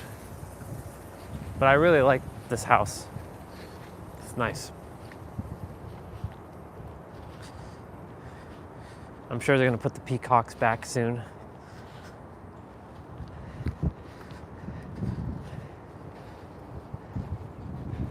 Some people still have their Christmas stuff out. But most people are gonna start to take down their stuff either this week, next week, or the week after. The lights usually stay on for some houses because it doesn't make sense to undo the lights, especially if if it's taking you a while to put the lights up to then having to undo it. Yeah.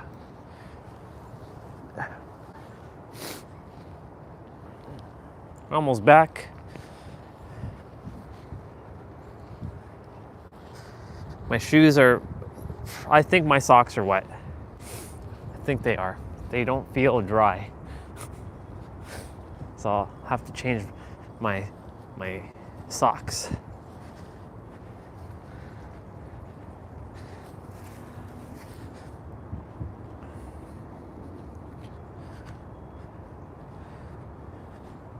I feel like I'm carrying a shield right now.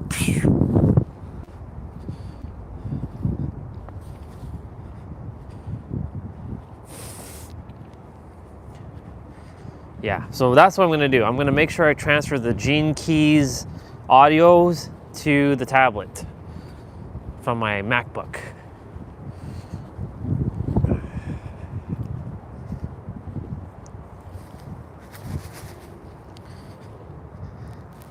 I don't have a leak in my boot anywhere else except for the back, so it must have leaked in on the side or the top. I don't know.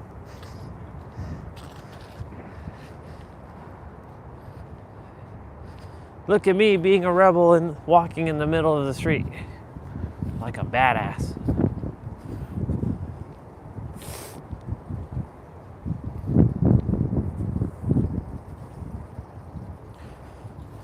So I bring the umbrella out to only use it for like less than like 5 minutes.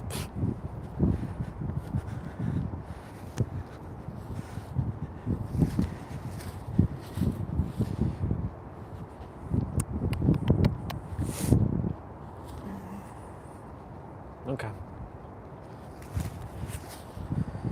I have to get the characters to start focusing on building the business, building the brand. Like we already got the brand name up, OPS. The OPS experience.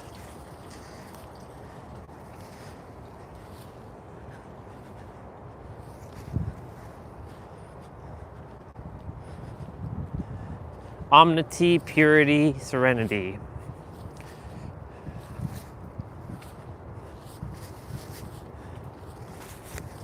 We ran into another character yesterday who was channeling a guy named Cryon. Cryon?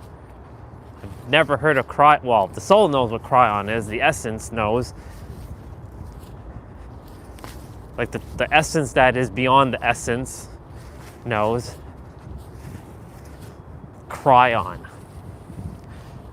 It's an old gentleman who's been doing it for years, apparently. He channels Cryon.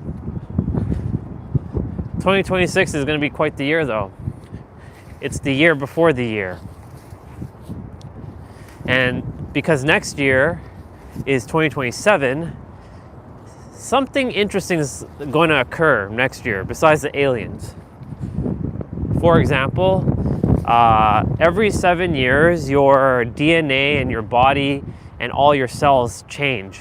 And according to the physical birth of this vessel, I turn 42, or this character turns 42, and that's a 7-year cycle right there. And then it'll change one more time again at 49. So it's going to be a fascinating.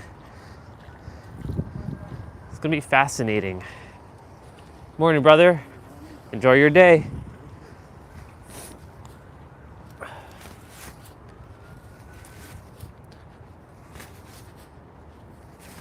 So, and the thing is, from what I've been told from, I don't know, remember what told me this, or told the character this, but at around age 40 to 42, that's when you're gonna start.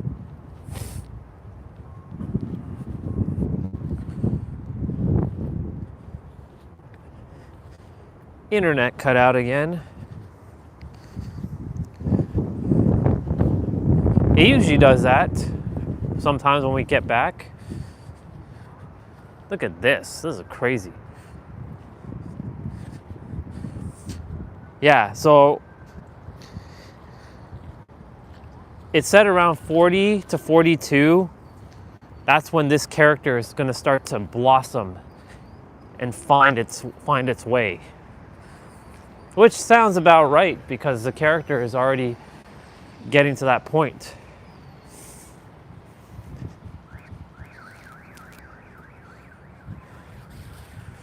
I could actually sit out here today, but I gotta change my socks. It is wet. So.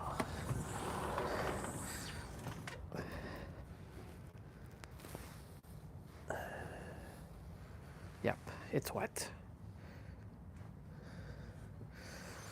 I have to charge you up though first. Gotta charge you all up.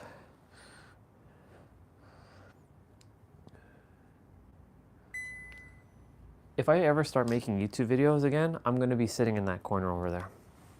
The one that you just saw. No lighting, no proper lighting, just the microphone, just speaking. Just like Paul, who on YouTube has just gained like 4,000 subscribers in the last 28 days with a shitty ass camera and no microphone in the dark. People actually like his quality. So it goes to show you, like, you don't even have to have the best equipment and people will like you. So the character keeps believing that he has to have all the good stuff. No, you don't. That's bullshit.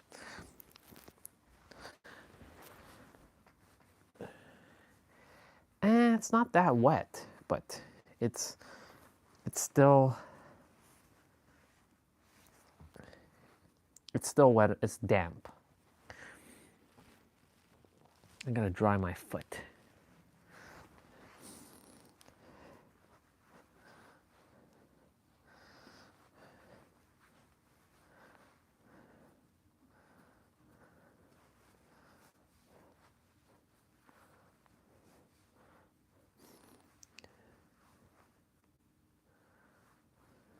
Alexa, what's the temperature right now? Right now, it's 9 degrees Celsius. It's 9 degrees Celsius.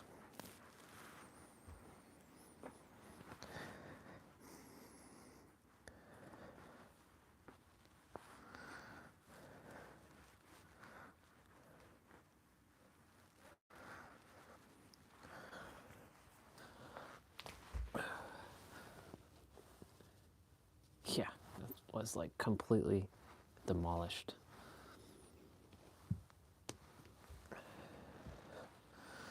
Let's just take this and dry it.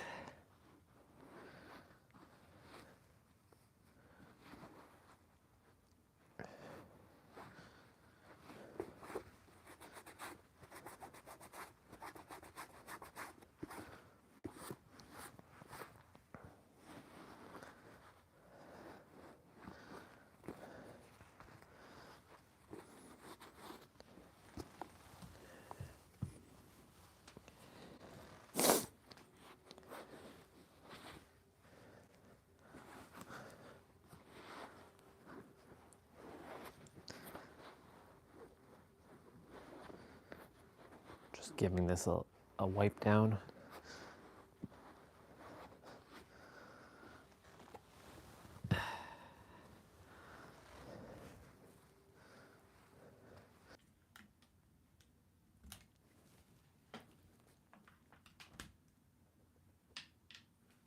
Let me see now.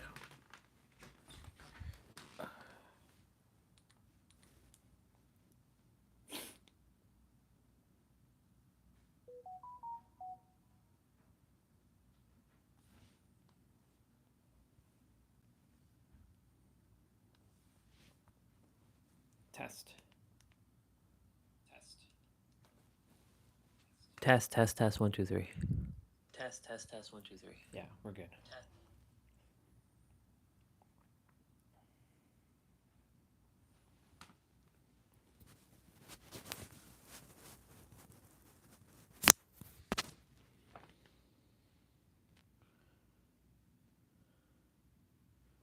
It's good now. It should be good.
Should be better now, by the way.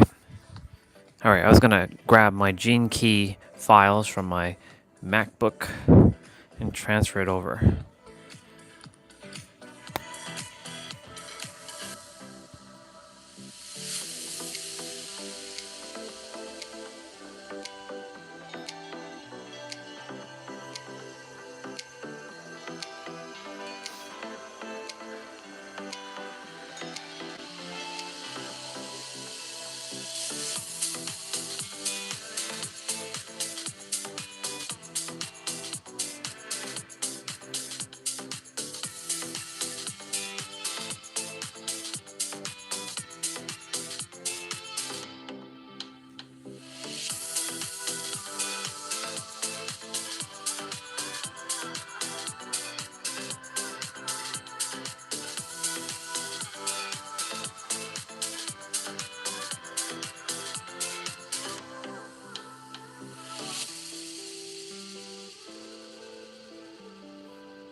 Oh, it's about a gig. Okay.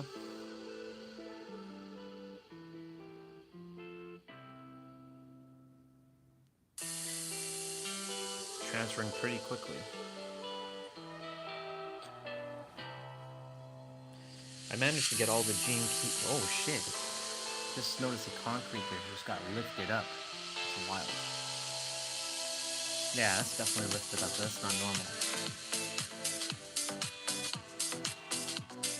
Hopefully in the summertime that gets sent back down. If we had like a rubber mallet, I would be able to like hit it down.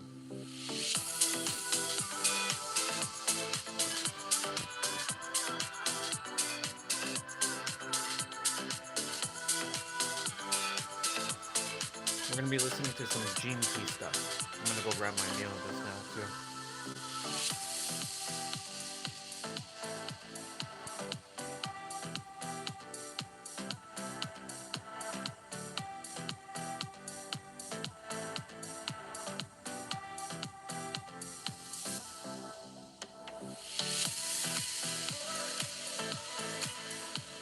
What the hell is that?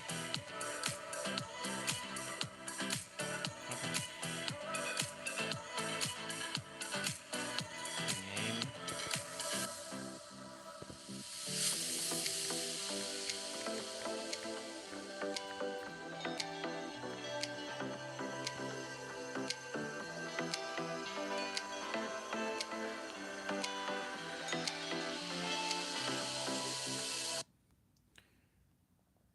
Gene Key. The 48th gene key. The transformational path of the 48th gene key moves from inadequacy to wisdom, and is the path of resourcefulness. Wisdom. Wisdom is rooted in not knowing. That's the one-liner I want to begin and end this contemplation with. And not knowing as a shadow pattern is very different from not knowing as a gift or not knowing as mastery. As a shadow pattern, not knowing is experienced as inadequacy, the belief that we can't cope or the fear that one may fail or falter.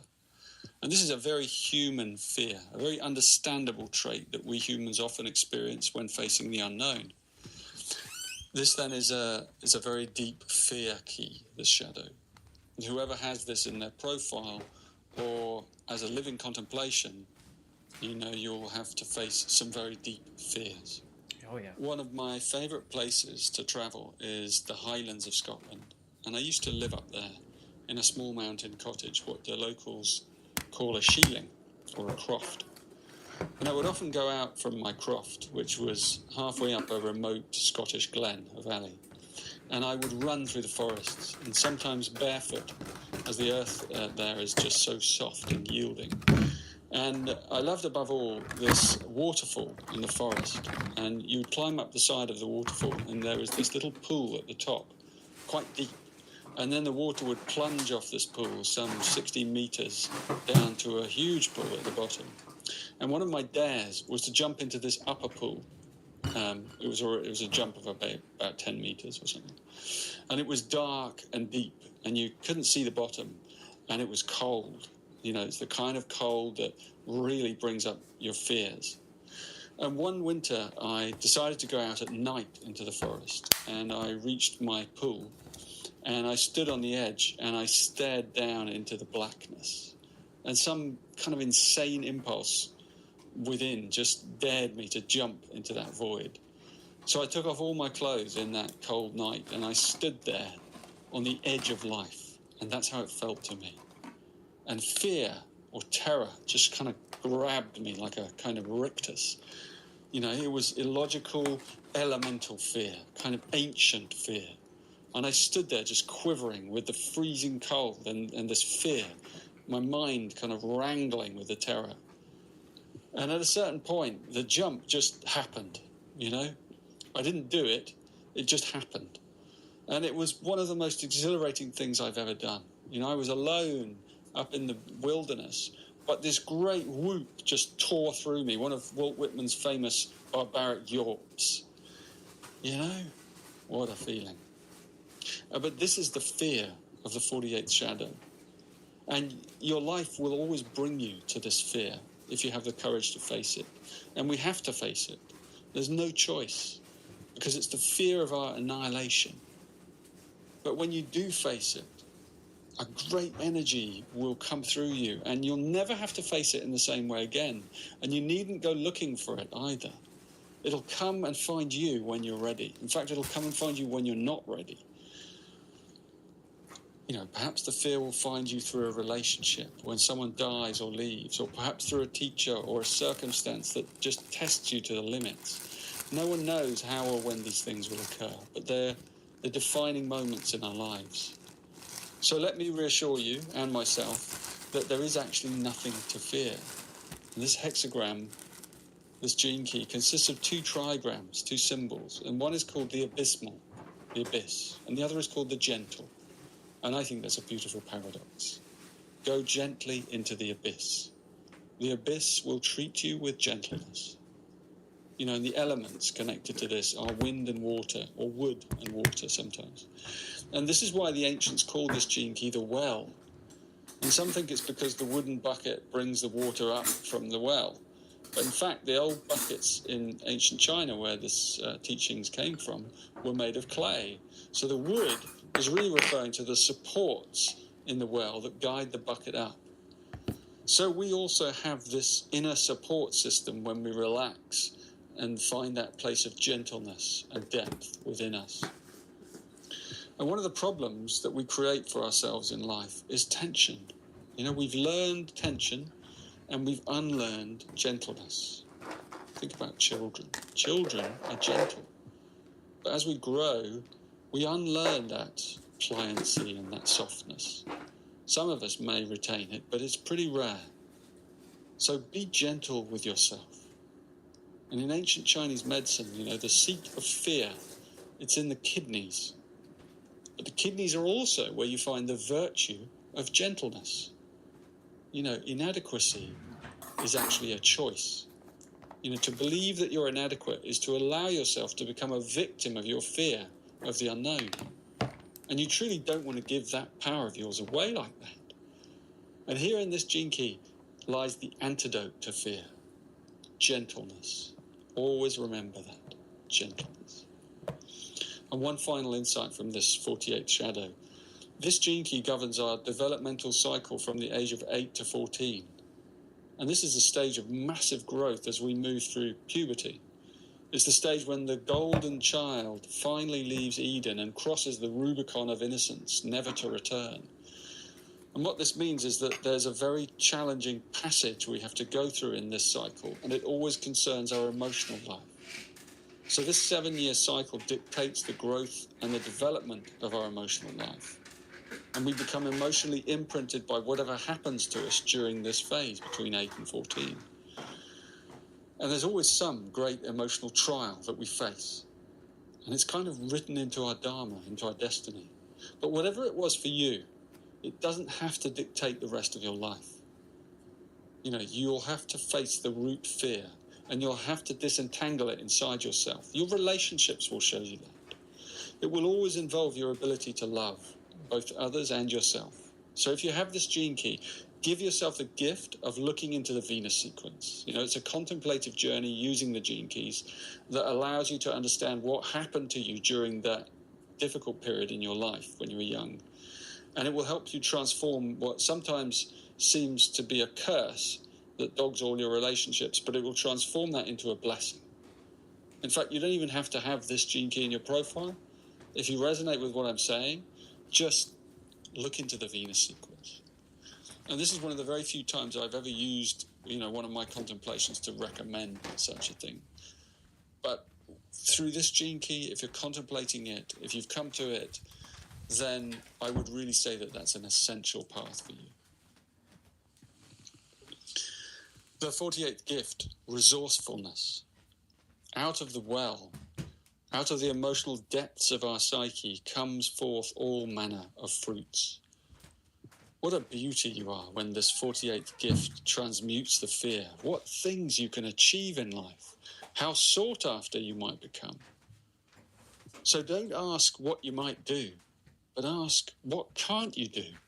You can do anything you put your heart into, anything that you feel passionate about, anything that has a practical impact on improving some part of the world, of elevating some part of society. If you've been given the gift of resourcefulness, then it's for a good reason. You'll require it. The 48th gene key lies at the heart of the ring of matter codon group. And this is about impacting the material realm. It's about bringing resources to people. It's about connecting others with their own depth.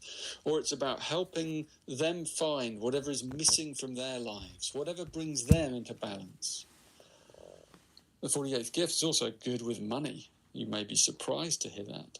But of course, it must be, since it's about inexhaustible wealth. Deep within the form, within the atomic structure of life, of matter, lies all this untapped energy.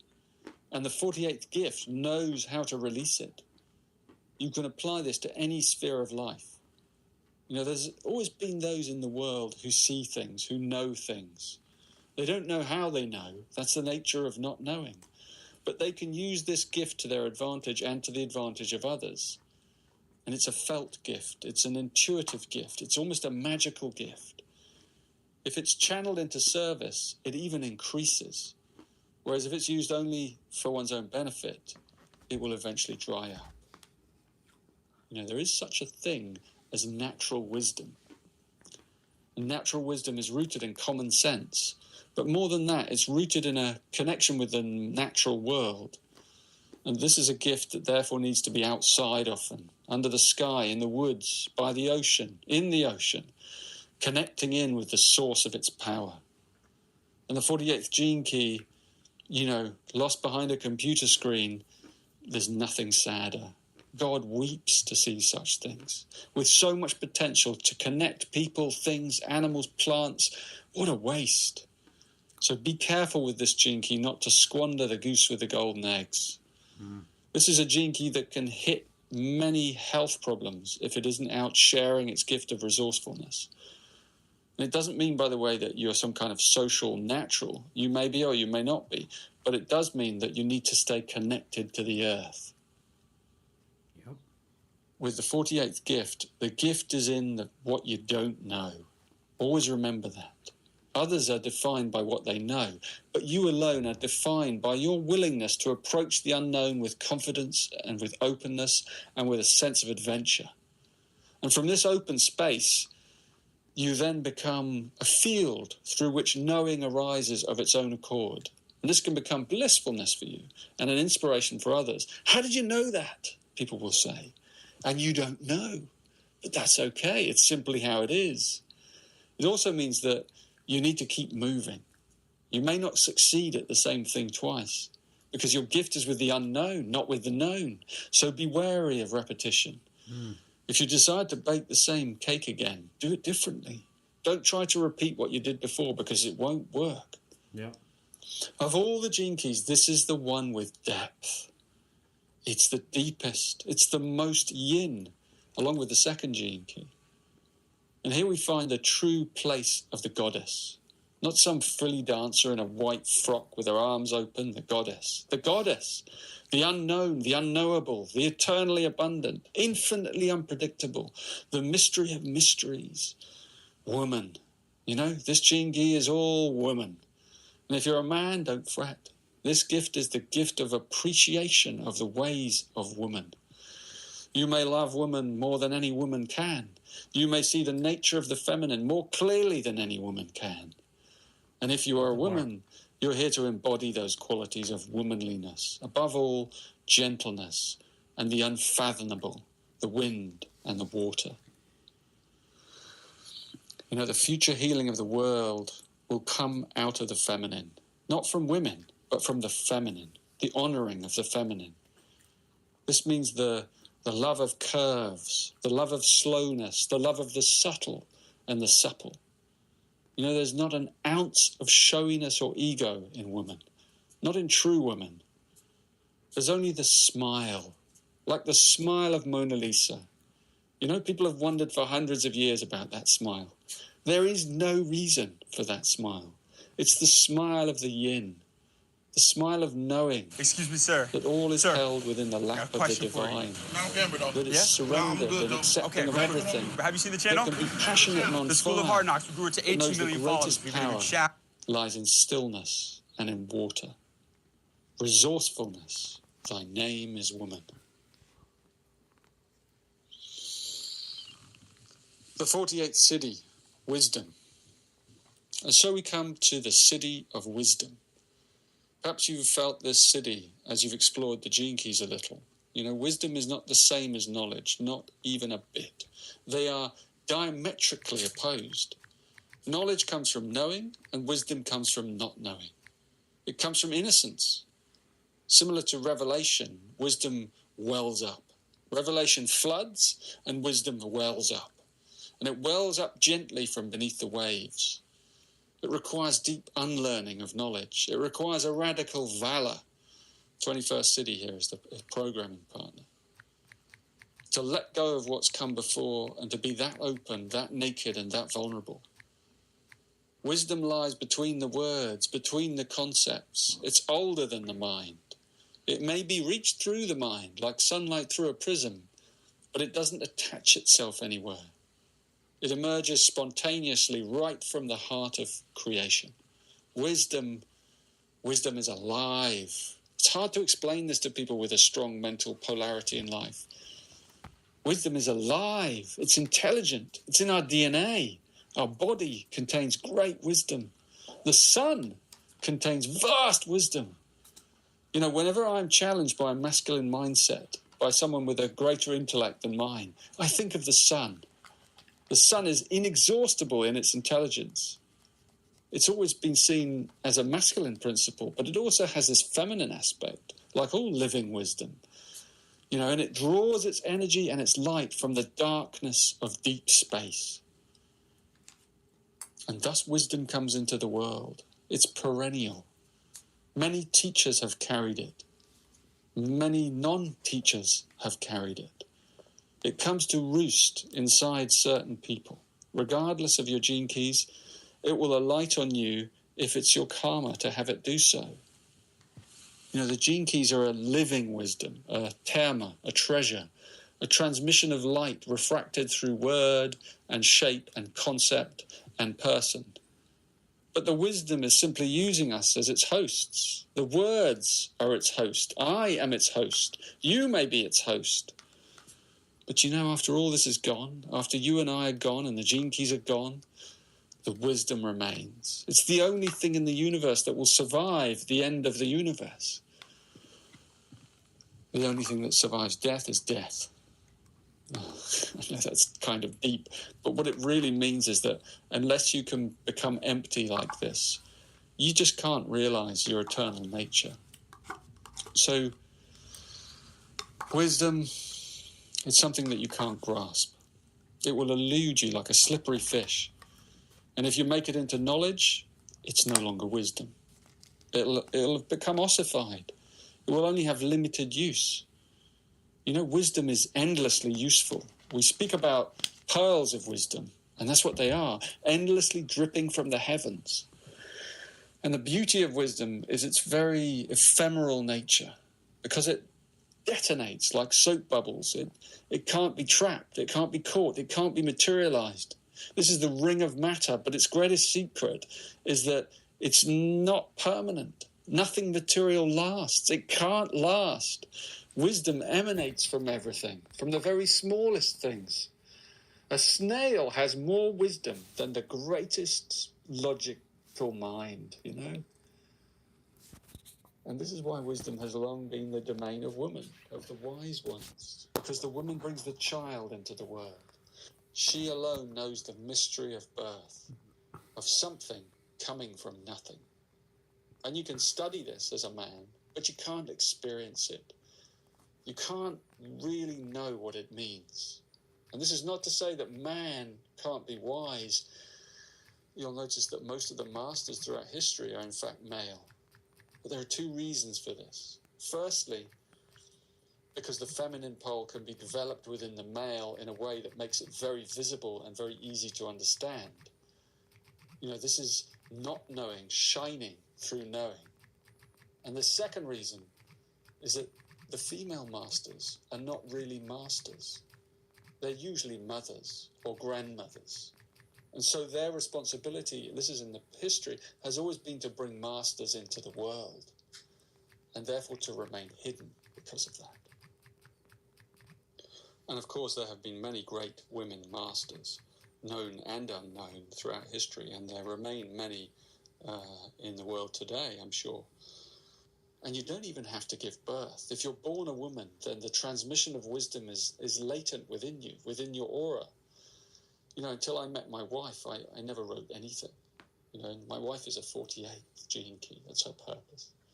You know, and the gene keys didn't come. They couldn't come. The future of wisdom, therefore, it's not only with the woman. It's with the male and female working together.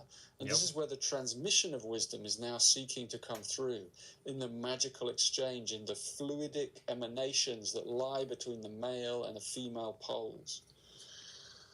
Wow, we live in fascinating times, you know, when the wisdom termas, the wisdom streams are seeking synthesis. You know, they're seeking partners with a yin and a yang pole to manifest through. And that's the future of our coming awareness. You know, the yin-yang master, the collective awareness that's coming. And it means that we need to take deep responsibility for our emotional cleanness. And we have to have the deep patience and the love to stay in a relationship and allow the living wisdom to give birth to itself while you take the background role, you know, to the wisdom. But to do that, both partners have to surrender their agendas and let go of what they think they know. Because wisdom, as we've now seen, is rooted and will always remain rooted in not knowing. The 49th gene key.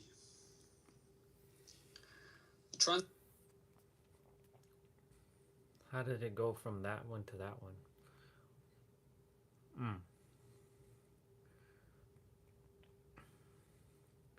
The 21st gene key. The 21st gene key. The transformational path of the 21st gene key moves from control to valor as the path of authority. The 21st gene key has a bit of a reputation that comes with it. The original name given in the I Ching is biting through. And it was traditionally likened to the jaws that gnaw and chew a difficult obstacle. So traditionally there's quite a bit of heaviness around this hexagram. So I'd like to breathe a new lease of life into it. I find it quite beautiful actually because of its trigrams, which are thunder and lightning. So those are the symbols that make up the shape and the symbol itself and the meaning of this gene key. And it's thunder below and lightning above. And lightning, of course, can also be seen as shining light or illumination. Thunder below and lightning above seems like a pretty good match to me. A harmonic pairing, but one that has a far-reaching impact. And the shadow here is control. So this is both about losing control and trying to maintain control. And life challenges us constantly to strike a balance between maintaining control and being flexible enough to change to accommodate a new situation. And all the shadow states are rooted in fear. And the greatest fear, which is that we may one day cease to be, is what drives this need to keep control. And the plot thickens more when we take into consideration the dilemma of the shadow, which is discipline. Can you stay in control of yourself? What happens if you give in to your weaknesses? You need enough discipline to keep you from becoming a victim of something or someone outside yourself. On the other hand, too much discipline will create a rebellion or a resistance in your environment. So let's be a bit more specific. As a parent, I've had to learn that if you try and control your children too much, you'll fail. If you over-discipline them, they'll eventually become set against you. But on the other hand, too few boundaries also leads to them being out of control. And the shadow exerts control in the old style. It's old school, this shadow. It uses consequences and punishment to get control. But the problem with that is that it only works for a while. You know, we should remember that the I Ching was originally used to help people govern their culture, in fact, the whole nation. So rulers who are forceful may get what they want for a while, but eventually their empires always crumble. It's a universally proven fact. We never seem to learn from history. And this codon ring is called the Ring of Humanity, and at the shadow frequency it shows very well the themes that keep us humans victims. Struggle, self-obsession, constriction, opinion, agitation, and control. Those are the primary shadows of humanity. So discipline is good, but it's a delicate balancing act that the shadow teaches you. All behavior creates its own karma. And humanity doesn't really understand or trust in that. Thus, we felt the need to create our own systems of punishment and reward, and those systems are often unjust and easily manipulated by people in positions of power. So the secret to parenting that I've learned, coming back to the point, and therefore applies to all life, is to build bonds rather than destroy them. And the stronger your bond is with those around you, the more you can trust that life will do the teaching for you. You know, a moral conscience will only grow in a healthy soil. If you take away that health by taking away someone's freedom, then that natural morality that comes from learning, it just can't develop fully on its own. It needs a freedom. This gene key has a lot to do with leadership. It also has to do with taking action and being decisive, because one of the shadow tendencies is to be indecisive and be a follower. And yet wherever you see a 21st gene key, you have thunder and lightning. You're here to be a force for good, a leader in that arena. And it takes great strength to stand in your own dignity as a leader. It requires a certain willingness to don the cloak of ego, even though you realize that you're not that ego. And others may well feel uncomfortable when that decisive power starts coming out of you. But the reality is that when thunder booms, people tend to be respectful, not out of fear, but out of recognition of authenticity. On the other side, This is my gene key, by the way. pain in this shadow. And you either push too hard or you don't push enough, or you don't push at all. And it's a steep learning curve. The programming partner here of this gene key is one of the great feminine gene keys, the 48th gene key, the well. And the shadow of the 48 is inadequacy. And all tyrants feel inadequate deep down inside, as do all sheep. That's a real bar. And I don't mean to be rude about sheep, it's just an expression. The Chinese character for the 21st hexagram originally contained the figure for a shaman, a wise one, who could see beyond the veil and who could therefore handle difficult situations. Me. Certainly there is a gauntlet thrown down with this gene key. If you have it or if you're contemplating it, then you are challenged to rise up above all the lower conditions of humanity, and you'll probably have to do it alone. And life will test you in this Oh way. yeah, been doing it alone for years. Because it's the shadow that makes you whole. It makes you into the shaman or the warrior or the leader. And that's the hidden compassion inside every shadow. The 21st gift, authority. The challenge You for hear that? every human being Authority. is to find their true inner authority. And I like that the word authority contains the word author. You know, what's the story you're here to tell? What voice wants to emerge from your depths and lead others out of the darkness towards the light? Out of the morass of the shadow with its issues of control and being control, one day will begin to emerge this inner light of our true authority. And authority comes from openness, from an open mind and an open heart, because only this openness is willing to relinquish control. So the paradox of this gift is that whenever you find the strength to overcome the shadow, it comes from giving up control rather than asserting control. You know, we allow the greater power inside us to shine forth, and this power is our natural nobility. Every human has an inbuilt nobility of spirit. Life calls it out from us. Our destiny, our dharma, is permanently calling it out. Whatever you're facing right now in your life, I guarantee it is calling upon your nobility to face it with candor, with honesty, with craft. You know, this Gene Key is all about the human spirit shining bright in the wilderness. And life supplies each of us with exactly the tests that we need, that we're equipped to handle. And if we take up the gauntlet and we face the test, then whatever happens, our spirit will have its day. At the shadow, you can feel how we never rise above the weight of the shadow. We're kind of stuck down in the fray, competing with each other for scraps around the table, trying to get our little moments of control, always trying to stay on top of things. And the energy involved in that game is tremendous. It leeches us of our life force, and we end our days exhausted and dejected. But when we rise with authority, then we leave those old games and we take a stand. We decide to take a stand for something nobler in life. We throw all our energy into something higher. Not that we become arrogant or get beyond ourselves, but deep inside we re-imprint our energies. We starve the shadow into submission, and we feed those higher aspirations of our soul. I often make the joke at courses or retreats that if you're given a certain gene key by destiny, then you can be sure you're going to need it. So if you have the 21st gene key, you will face odds that are stacked against you. But you need to see how wonderful that is, rather than let it wear you down.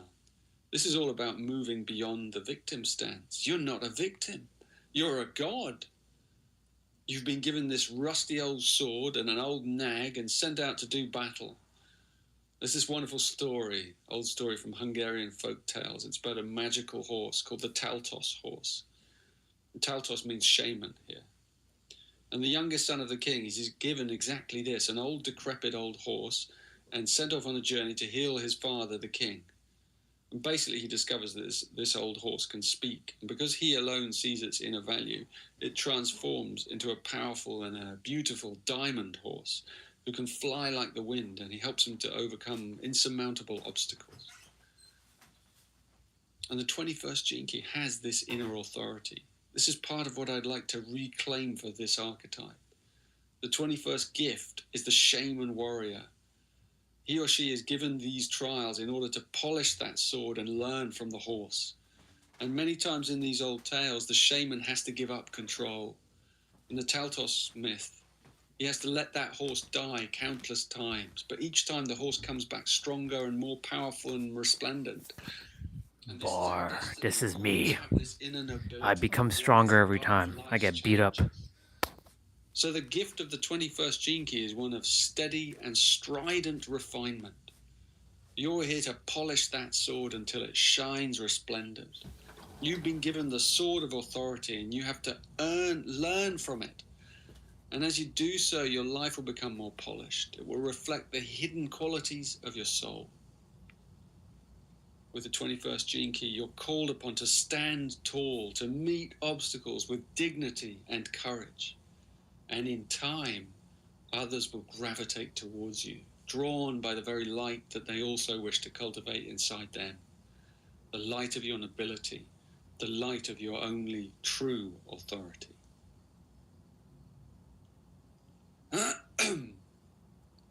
The 21st city, Valor. You can feel me approaching this one. The city of Valor, it may sound externally impressive, but we need to remember what these cities really are. Each one is a mystery revealed from the inner planes, and only when we're ready, and only when we've earned it. And I've previously valor as courage combined with love. And that was a good start. But here we have to go deeper. We must return to the inner meaning of this hexagram. Remember, it's called biting through. But only at the city does this name become clear, because here it's about chewing. We chew something in order to extract nutrient from it. So this is a contemplative practice. The 21st city is a shaman, and the true shaman is a deep contemplative. Like the earthworm, you have to take all that soil into you, and it's got to pass through your whole body, and it's got to come out the other end richer. And that's how the earthworm moves. And your life experiences are that soil. Your inner spirit transforms them, and you are the movement itself. And the shaman has to face death. In a way, that's his or her ultimate role, to chew up death, to bite through the veil to the other side, and then to bring back the fruits from that other side. And of course, the shaman realizes that there is no other side, and that the veil between life and death is false. And this is where the valor comes from all those journeys across the river of death.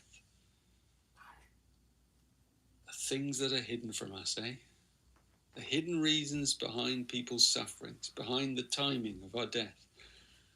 The shaman learns to see through this veil into the hidden meanings. And the 21st city is rewarded with these gifts. They come from learning how to wield the sword of authority. You know, in the beginning, the apprentice uses the sword to hack, to try and control life. And he only experiences punishment, and that's his karma. But after a while, we realize that the sword can be used to heal. And then life comes to fruition. Great responsibility comes with this city, this 21st city. It's what the medievalists call noblesse oblige. It means that rank obliges one to serve. So the 21st city is here to help others to become friends with the material realm, with the karma that they've been given. Valor comes together with wisdom, its programming partner, 48th gene key. And wisdom can only be earned through valor. So ultimately, this city will be needed by all travelers into the beyond, because it takes valor to die with an open heart. To give up your identity, your attachments, your body, and to merge into the limitless light requires the exquisite cocktail of courage and love. And the 21st city also describes the field that follows a surrendered human being. In other words, once you've given up your me-ness, then valor is all that is left. The divine operates through valorous acts. You know, you can't own such acts. They're simply the operational mode of consciousness when it's freed from personal control or identification. And valorous acts are also often paradoxical acts. They often involve great reversals. You know, a fine example that's just come to me is the myth of Excalibur, in which the young Arthur is fighting the great warrior Uriens, who's the Pendragon line. He's of the Pendragon line, and therefore he believes that he is the next and rightful king. So Uriens craves Excalibur, the Sword of Kings. And this story, you know, it's wonderfully caught in John Borman's film, Excalibur, if you ever get the chance to see it. This wonderful scene in which Arthur somehow defeats Uriens in single combat through his courage and the power of the sword. And he's just a boy, and Uriens is a big man. But instead of killing Uriens, he asks for his life in service. You know, so he says he asks for Uriens to give his life to Arthur in service. And Uriens replies that he is not willing to pay homage to a mere boy. And then comes this incredible magical moment that even Merlin hadn't foreseen. Arthur agrees with him, and he hands over Excalibur to Uriens. And he says, "You're right, I'm not a king yet, but you, Uriens, will knight me." It's a phenomenal moment. And this is a wonderful example. You humans will knight me, yes. And once Uriens then has the sword of power in his hands, and he's got this young Arthur kneeling before him, all of Uriens' followers are crying out, "Go and kill him, take the sword, claim the throne." And Uriens goes through this inner struggle. And finally, he's overcome by the healing power of the valorous and selfless act and the magic of the sword. And he knights Arthur, and he offers his life in service, saying this great quote, about it, only at this moment does he realize that this boy must be the rightful heir on account of his huge trust and his bravery and his self-sacrifice. And these are the kinds of acts that can emerge through the 21st city. But I don't want you to have the idea that this is all about the limelight. This is inner leadership. And you might find this city in a beggar or in an ordinary person. Because the true shaman doesn't usually let you know that he or she is a shaman.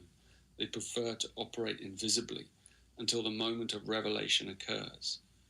That's what the true meaning of this gene key is about. The lightning breaks through only when grace dictates. And the thunder always precedes it. So be aware whenever the thunder of intense change comes into your life, because the lightning is never far behind. The 22nd gene key. How poetic and powerful that was. Yep. That is that is my destiny. And anyone else who has the 21st gene key in their profile, they're here to do. But all the other 21st will knight me, for I am the one. Yes, I know it sounds ego. It's fascinating.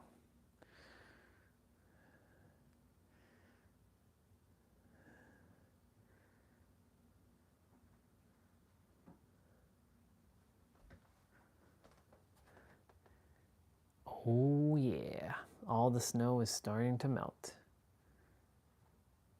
And then we're gonna get more snow. More snow is coming. Yep.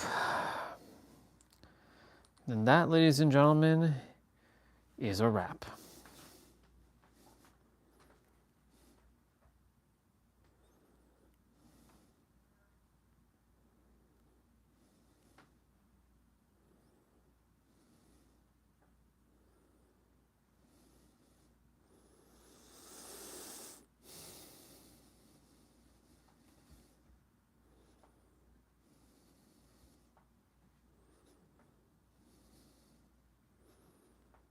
I created something.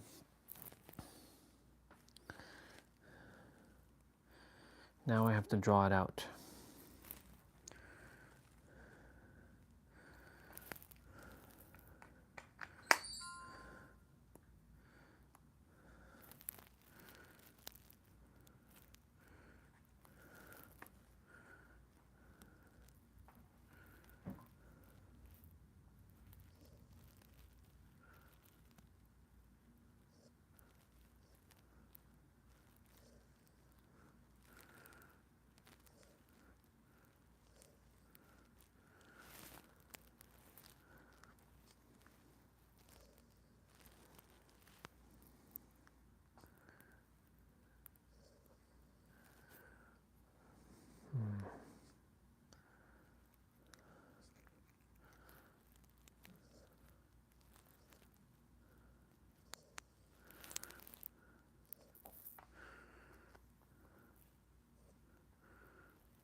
Shit.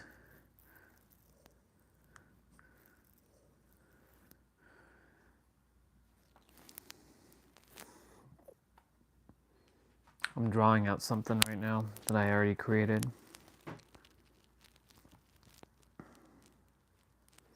It's a little challenging though, because of writing this word in this circle is a little.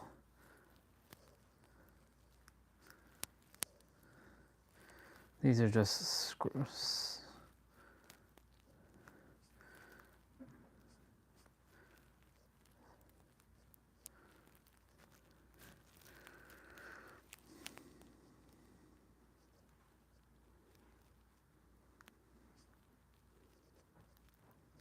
Okay.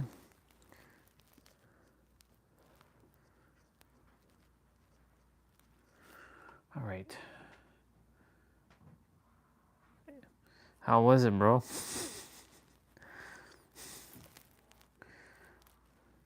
Haven't had Waffle House since I was in.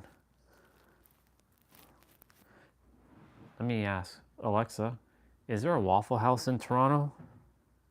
I found a Red Bean Waffle House in Thornhill. Red Bean Waffle House is 15.6 kilometers away on 100 Steeles Avenue, West Unit 5 in Thornhill.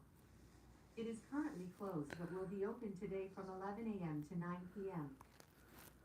Huh. Interesting. I haven't had Waffle House since I was in California.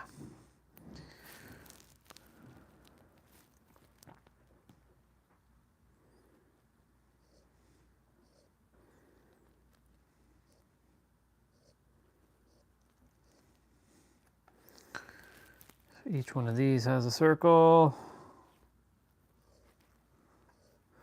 Yeah, I have to draw this better. This is actually going to take me some time to draw.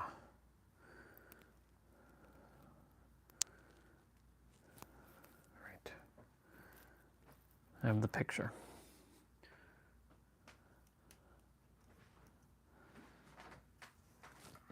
I like them.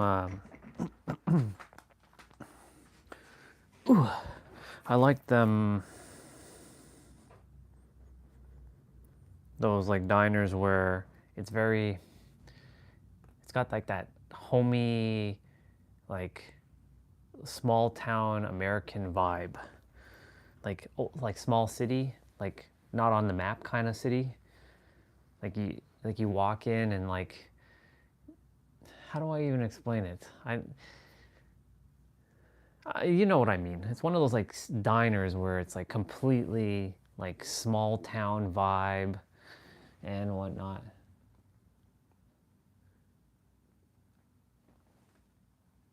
With cheese and hash browns. That sounds delightful, dude.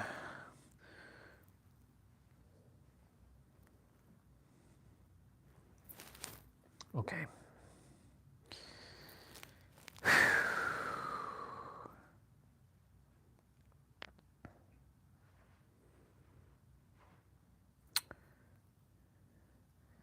Yeah.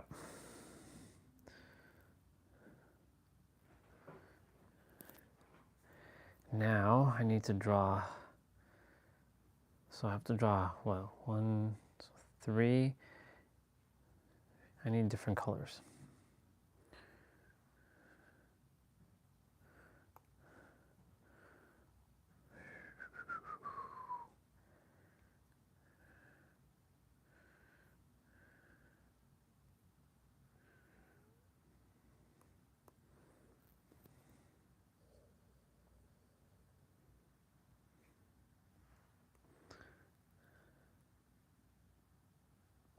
Yeah, it's about the same size.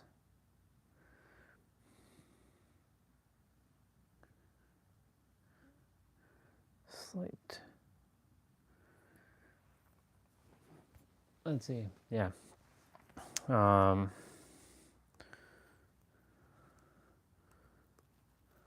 should be 18. I'm basically drawing circles right now. I'm getting my diagram ready.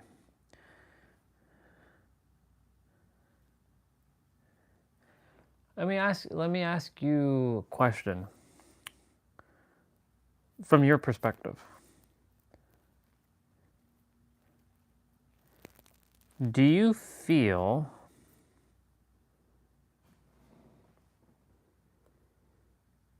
that if you had everything taken care of in the world, you would feel relief? Would that be the most prevalent feeling you would feel if you had everything, like all the money, everything was taken care of? Would you feel relief? Or would you feel a different sensation?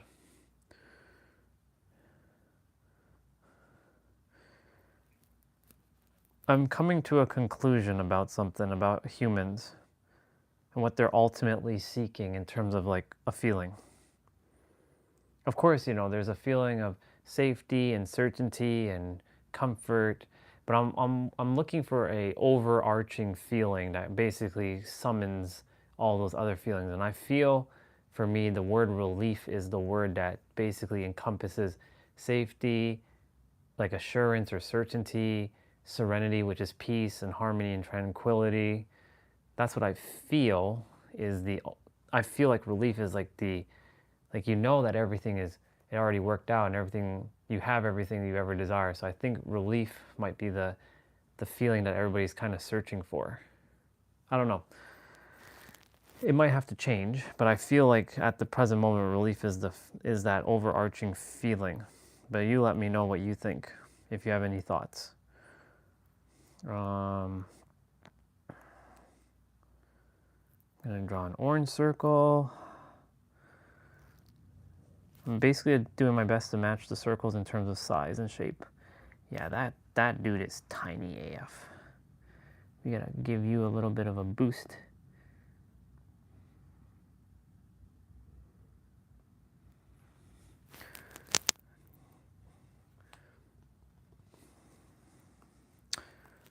Or if there's anybody else in the chat that wants, if there is anybody else in the chat, I don't think there is, but.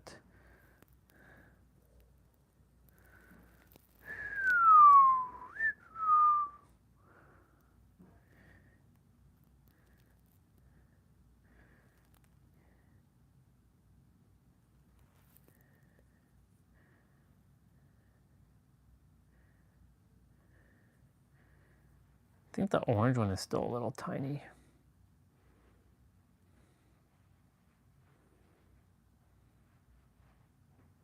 Now the orange one is too big.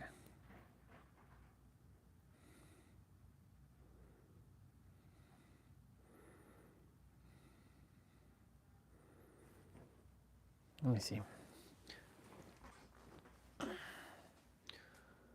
Yeah, 100%. If I didn't have to worry about those things, but that will joy.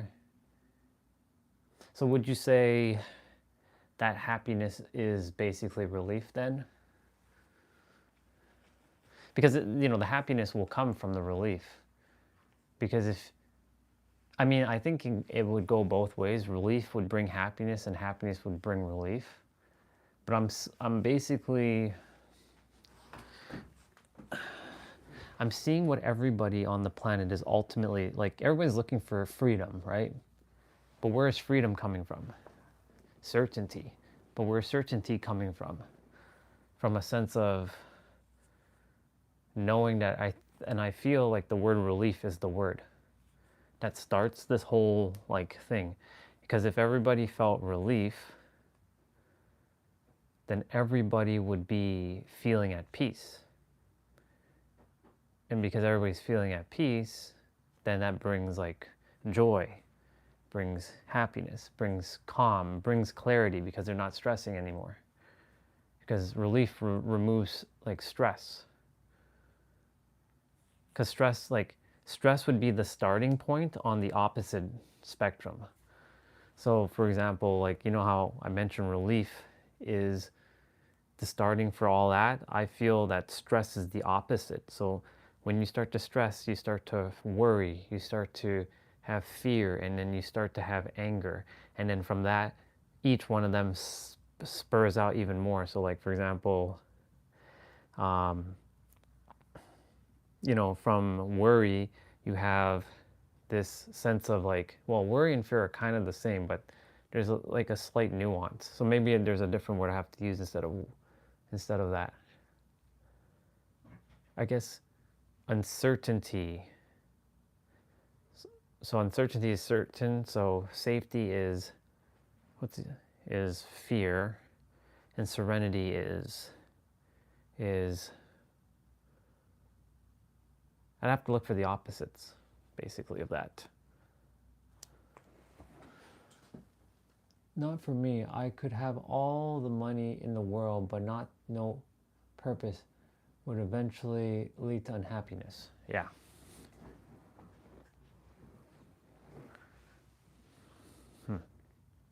That's a good point, actually.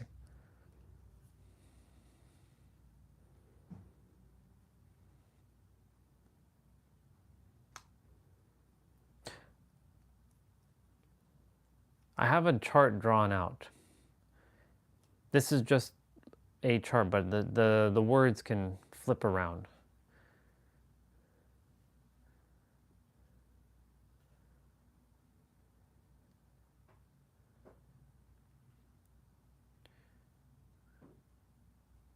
Because the reason why I said relief as the top, and then everything else trickles down, is because when you get relief, you start to build certainty on things, and certainty leads to clarity. Because I remember drawing that chakra chart, and certainty is at the top of that, and underneath it went certainty, clarity, conviction, confidence. What else? Like clarity is like clarity is here in this chakra, and uncertainty is up here. It's like knowing. Confidence is here in your heart, and conviction's in your throat because you speak it. I'm attempting to remember what I drew for those ones. I have to go back and look. So certainty, clarity, conviction, confidence, committed, cool and calm. So you're calm. So if the starting aspect is calm, then it would definitely be relief.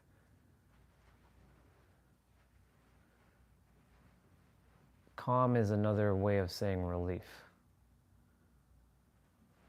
To some degree, it's not the same, but it's kind of the same. There's like a slight nuance between the two, but they bring like an overarching feeling of I'm good. You know, I'm good.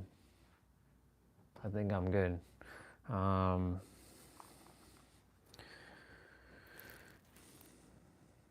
I'm basically drawing out so I can see it for myself. It's another framework. It's been in the mind in the last couple of days, and I had ChatGPT sort of like kind of brainstorm what my idea would be like, but I ultimately came up with like all the words.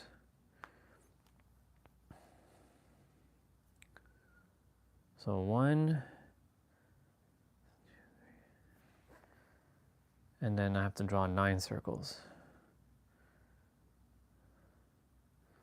9 more circles, so 9 different colors.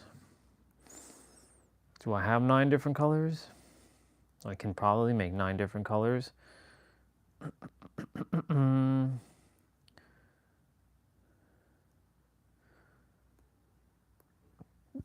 Yeah. But you're right about the purpose piece, because you can have all the money in the world, but if you don't have your purpose, then you're not happy. Because you just be feeling like, what the hell am I doing on this planet? What's the point of all this, right? There are plenty of people who have all the money in the world, but they're not happy.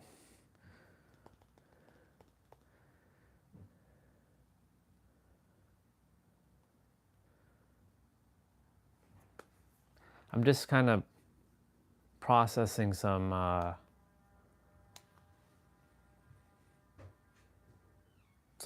scenarios regarding relief and purpose, relief and money, relief and in destiny, I guess.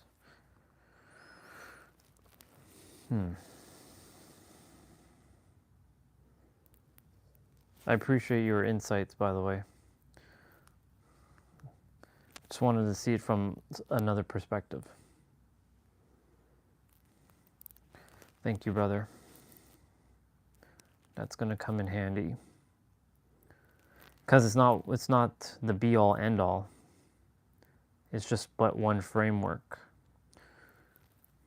that could assist in some people kind of having a visual to seeing why they feel the way they feel and whatnot. And if they were to get to a sense of relief, because I'm basically right now, like we all have every feeling within us. We just have to go looking for it within. So feeling a sense of relief.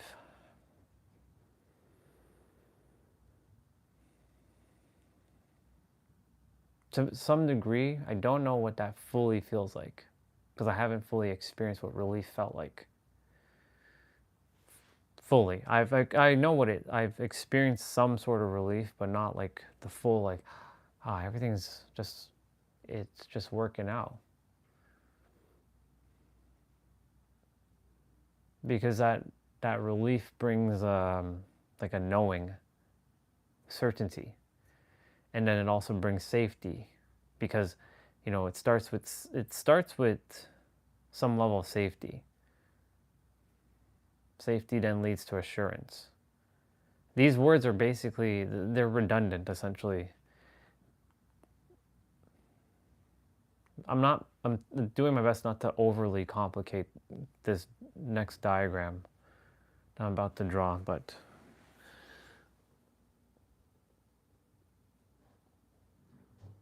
exactly.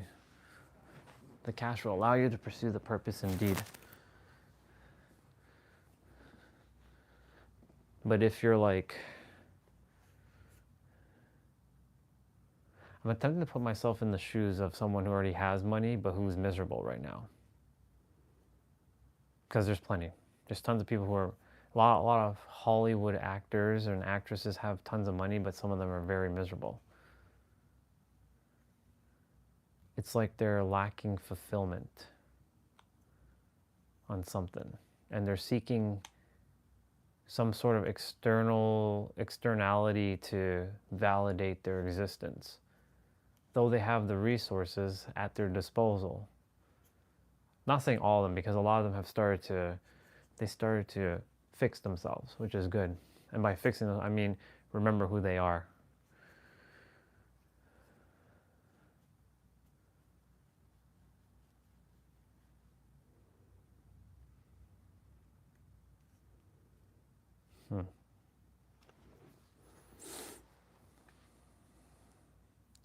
I mean, either way, the way I'm going to draw it, it's not wrong and it's not right. It's just one way.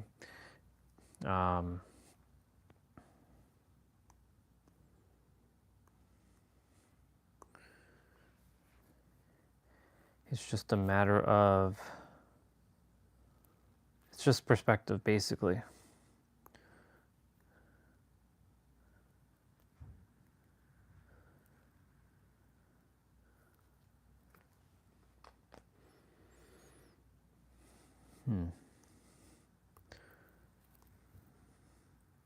We have blue, purple.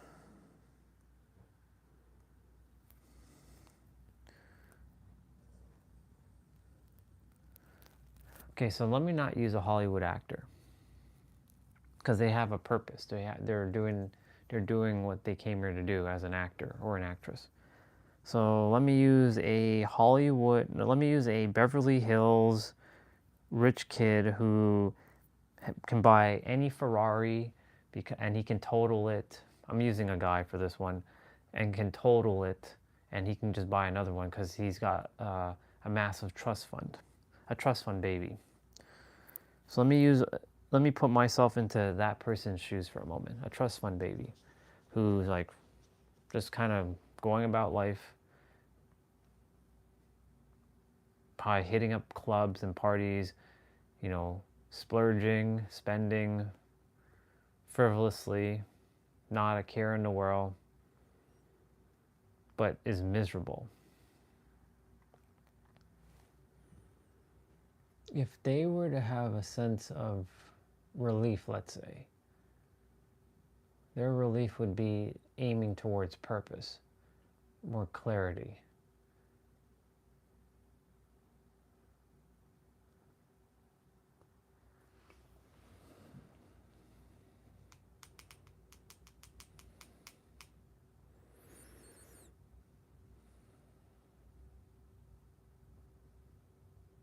That person would have no safety concerns per se.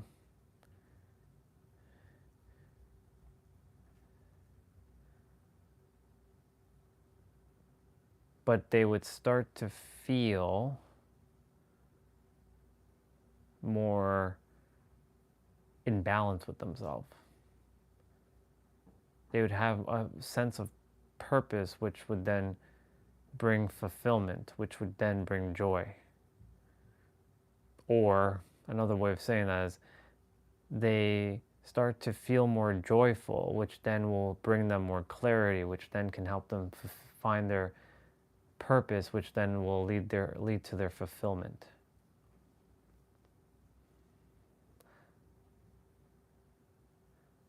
So in that case, would relief be the starting point for that person? Possibly. Maybe relief from knowing that they don't have to be fake anymore. Potentially. Like they don't have to be wearing a mask. Maybe they don't have to impress people that they don't actually like.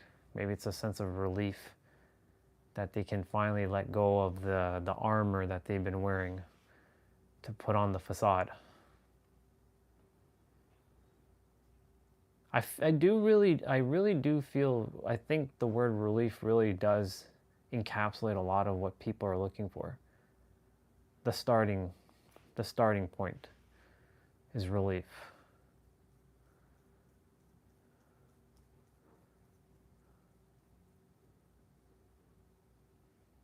That's just one perspective, of course. Doesn't mean that's what all, rich kids are like. Not all of them are like that. Trust fund babies, the ones that were born with a golden spoon in their mouth.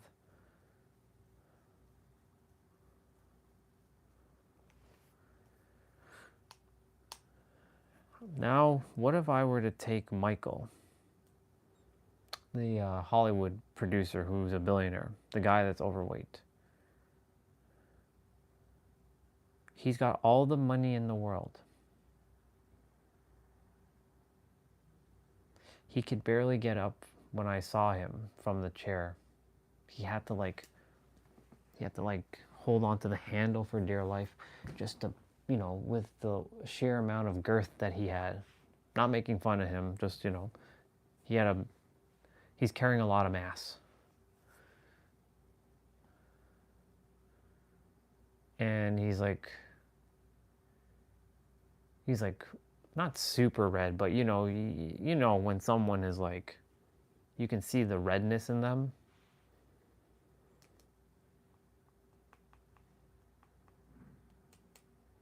If relief for him was that he started down a path of health, would he have relief? To some degree, he would. He would not have to struggle so much to get up out of his seat.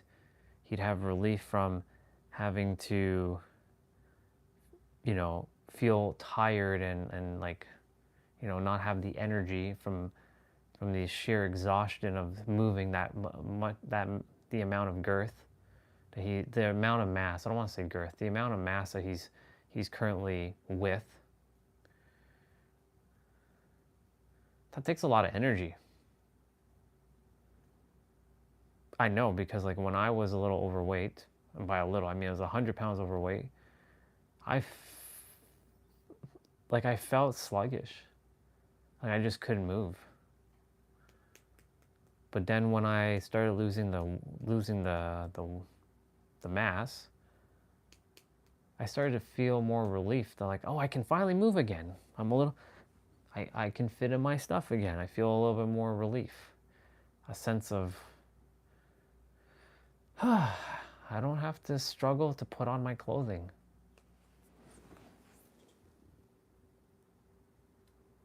Yeah, exactly. Health's wealth.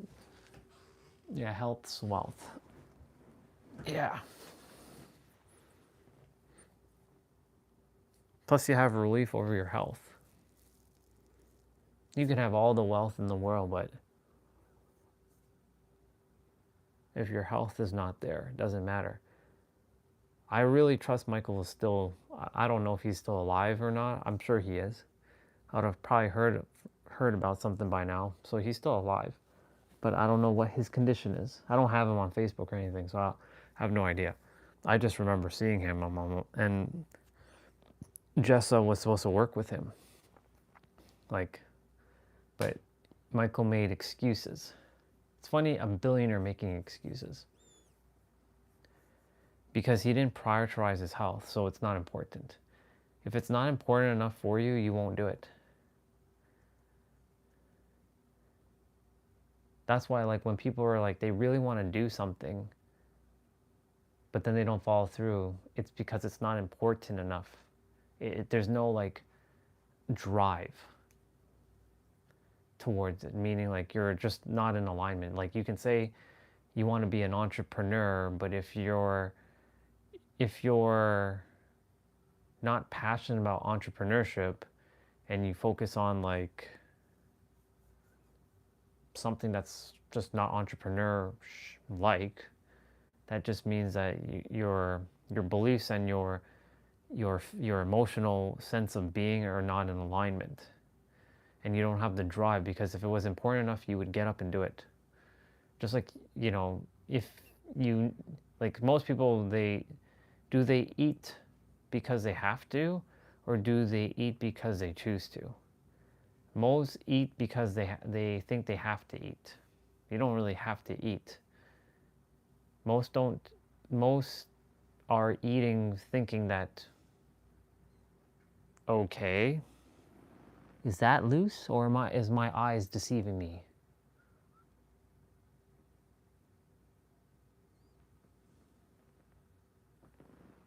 Nope, my eyes are not deceiving me. One of the railing things, it snapped. It's like, you know, the things where I was pulling down on the thing, it's literally broken. It's swaying back and forth. It's screwed on, but the bottom leg, it's completely detached. I'm like, what the fuck is going on? Why is that moving? Okay. Telling you, everything's just falling apart. It's systematically just crumbling.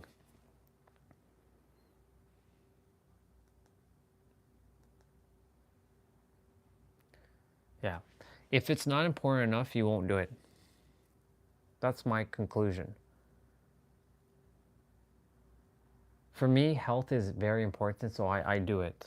I don't take a rest day because I get enough rest throughout the day. Right? What other things than working out am I doing? I'm just chilling afterwards. So the body now gets a lot of rest. Even when I was working at a law firm, like, that's more mental than physical. Like, yeah, I'm typing on the computer and stuff, but there's no real like physical aspect, except for like maybe going and plugging in a cable, or like having to like reboot a computer or plug something in. Maybe sometimes I would have to open up a computer and like blow out like dust or whatever with compressed air, and maybe like, you know, rejig some stuff, but that's not real physical labor. I know what physical labor is. I worked in a factory for 3 months to know I'm never doing that. But like real physical labor is just like, you're not really thinking much. You're more like just like, you're doing a lot of things with your hands. That's why if you look on the scale of wealth, who gets paid the most? People who use this, generally. I mean, doctors, lawyers, and engineers, they don't really, I mean, they still do use stuff with their hands, obviously, but if you look at them, they're using more this than this.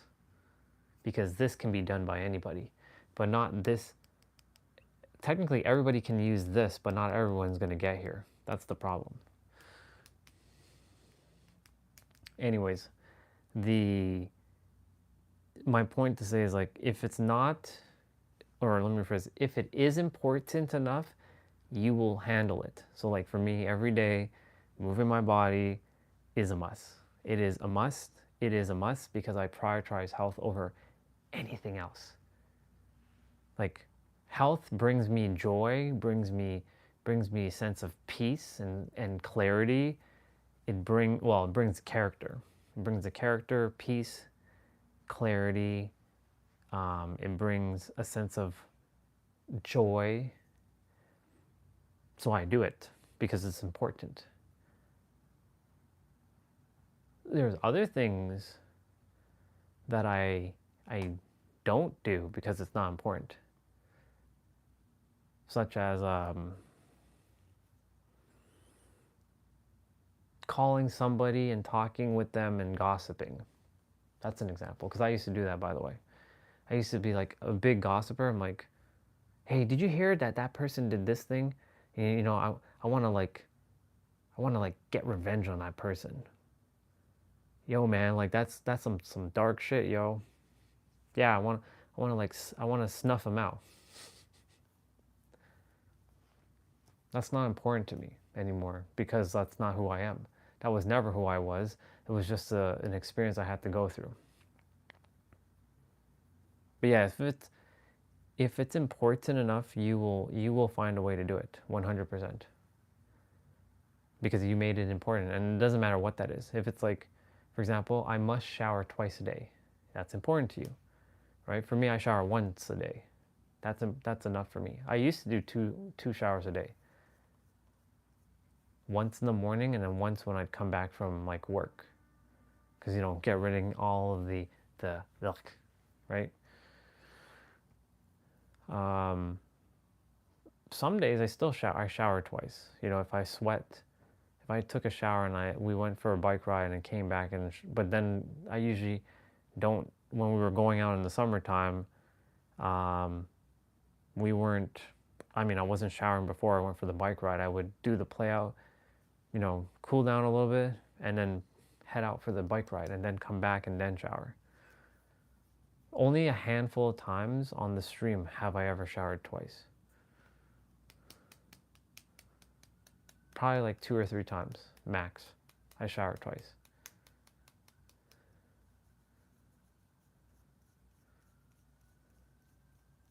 Because it's not important for me to shower twice. Once is enough for me. I'm good. Brushing my teeth, on the other hand, I must do twice at least. Because that's important, because you know, without my teeth, my pearly whites, right? This is a fucking $1 trillion smile, by the way. Right here, this. And I used to have crooked teeth, and I'm gonna read what you said. Yeah, there's money to be made in any industry, for sure, 100%, I agree. Just have to know where the supply and demand is on that. I used to have crooked teeth when I was younger, and I never used to bat a smile. I'd just be like, that's why I don't really have any photos in my teens. There's barely any photos. In fact, there's probably like 2 photos max in my teens. So you can say that I've made up a lifetime worth of pictures in my 30s, like when I was vlogging and going on my trips back home. I've taken so many photos of myself and videos that I have a lifetime worth of collection. And especially because of my sexy black beard that I had, yeah. Now I have a nice sexy silver/black beard, aka salt and pepper look. I don't really have too many photos of the salt and pepper look yet, but I have a lot of videos of the salt and pepper look. This.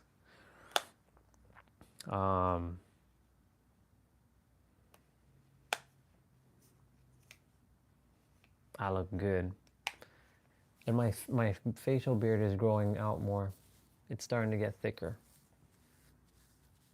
It's still a little patchy here and there, but like it's growing. It's getting thicker again. It's good. Especially here. This is what I prioritize, the point. The nice point. Watch like one day, bang, I have like a full long beard.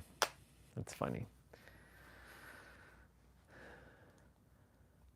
But yeah, back to what I was saying. if I don't brush my teeth twice a day, not to put a belief, because beliefs are just all entities, of course, then the character will feel as if like I went to bed with all the crap that I ate throughout the day and it's just left in the teeth.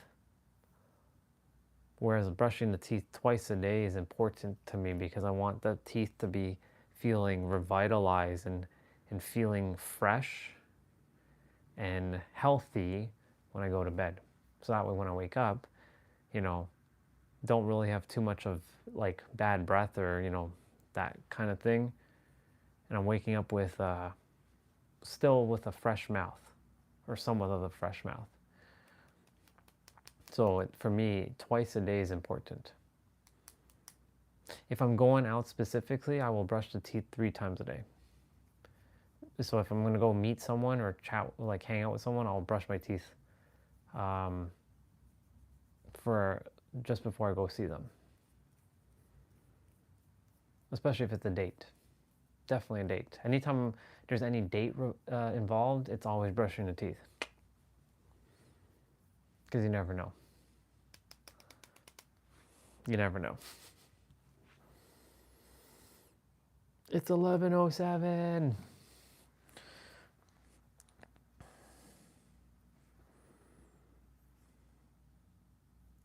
That circle is tiny.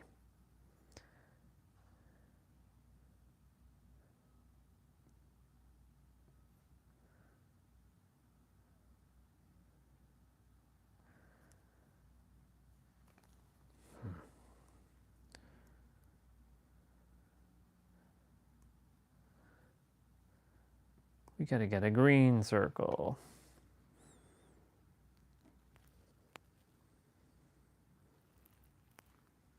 Yeah.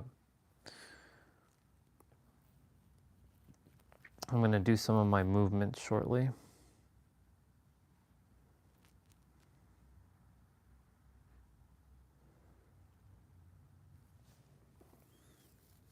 Yeah, I really do feel relief is still a very overarching feeling that everybody's looking to have in their life. Because I'm just painting a picture. If everybody felt relief, then they can start to focus on their purpose. They can start to focus, because most people, they don't feel like they have relief because they feel like they have to survive. Because without relief, they will feel as if they have to fight for something, look for something.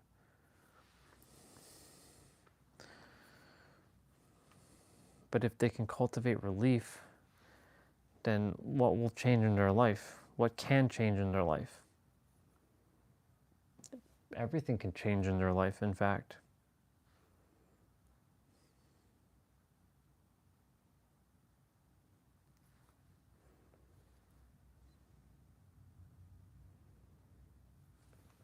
All these circles are still somewhat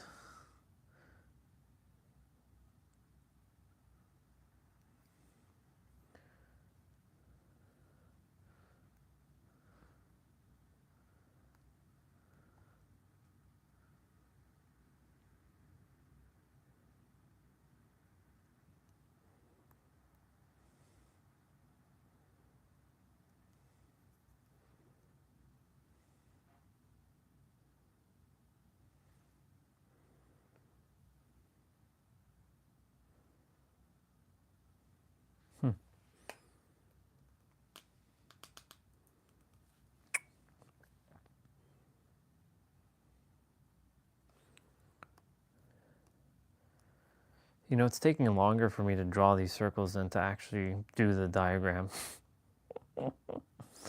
That's funny. We gotta get the color wheel going. We gotta make some other colors now.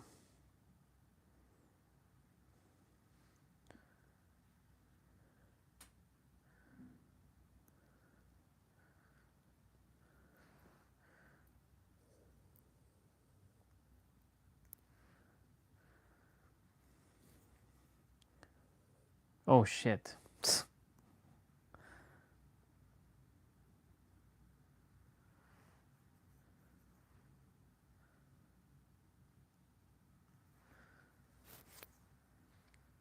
So 1, 2, 3, 5, 6, 7. No. So we got 3. Then we gotta have 1, 2, 3, 4, 5, 6. I have to draw 3 more circles. I'm attempting to get some other colors now.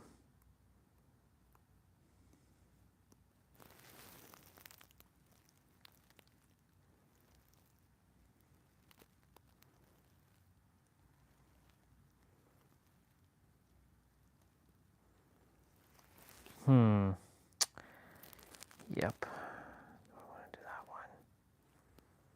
Sure.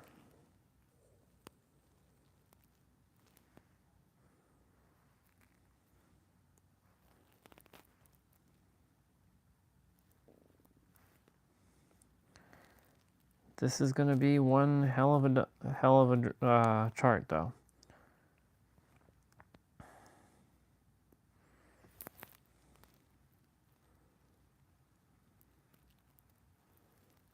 Definitely has to be another blue.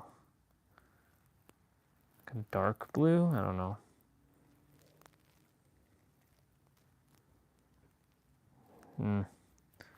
I don't like that blue. That blue's too...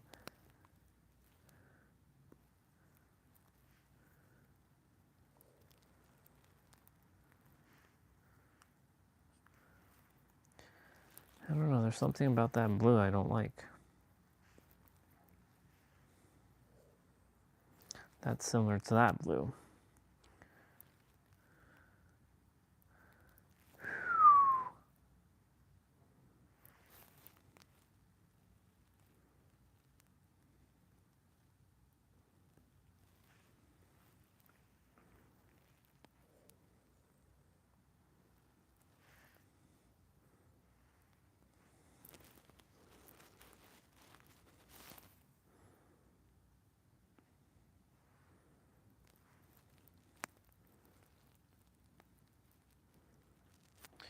Yeah.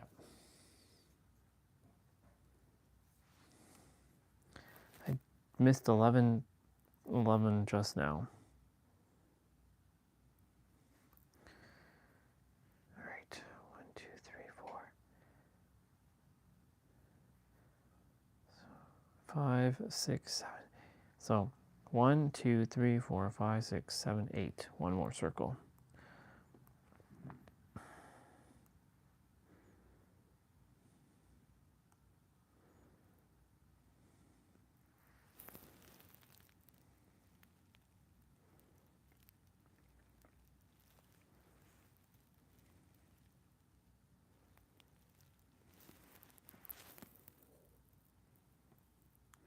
That's a similar blue.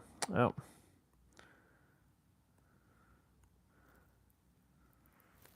What's up with blue? Like, the fuck?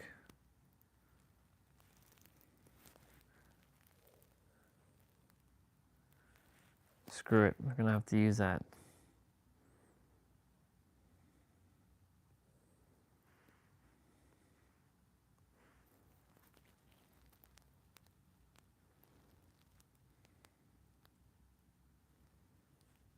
Ta-da! All right.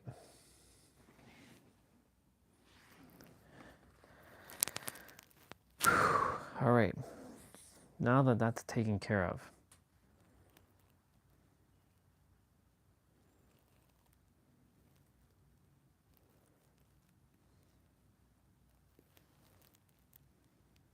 I don't know, this might be a little bit of a challenge.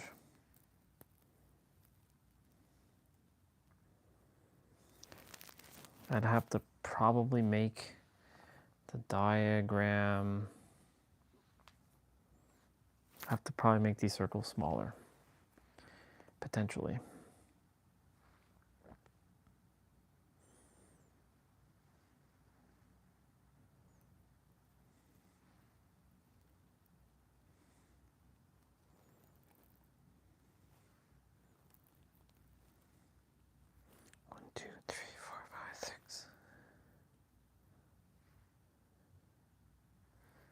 Wait a minute, something's off.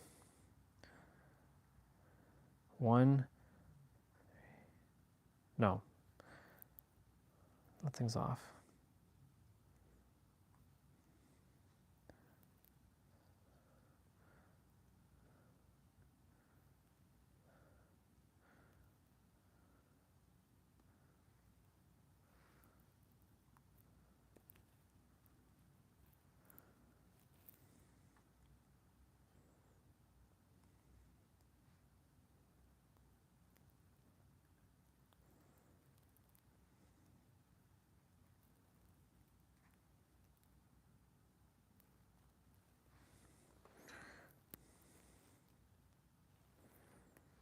Okay.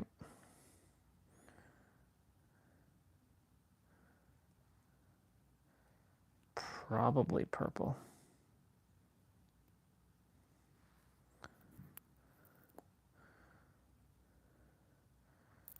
Then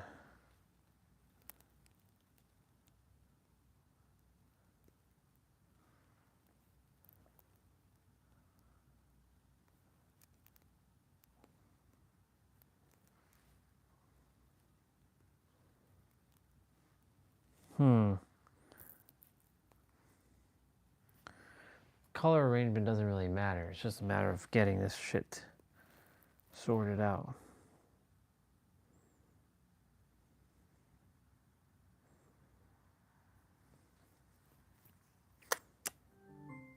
Alexa, play notification. One new notification from Amazon Shopping.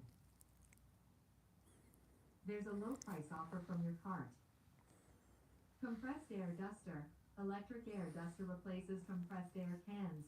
3-speed.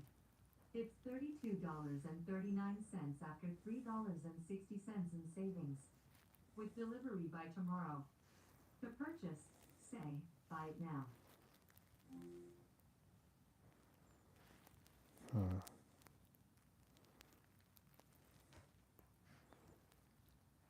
Oops.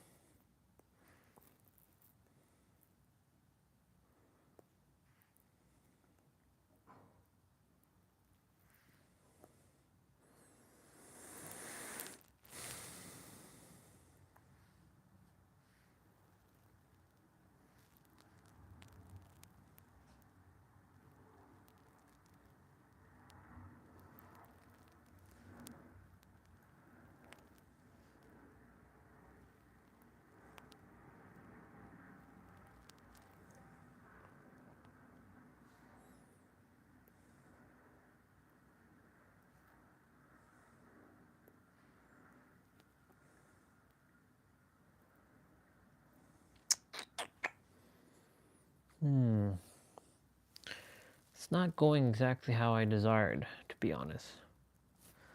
Okay, we got the circles, so that's good. I want to take a moment to pause. Oh, yeah.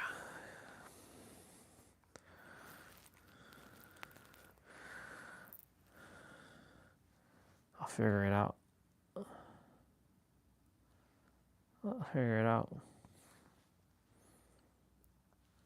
I will figure it out. What is this?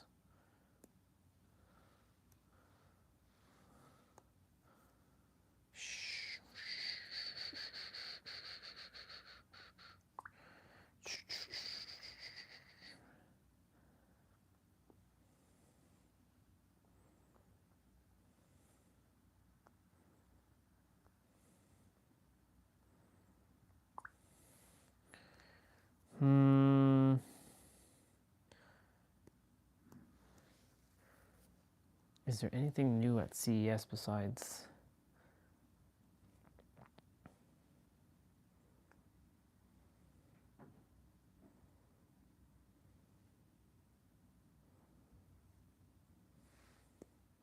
What's this? Wait, what?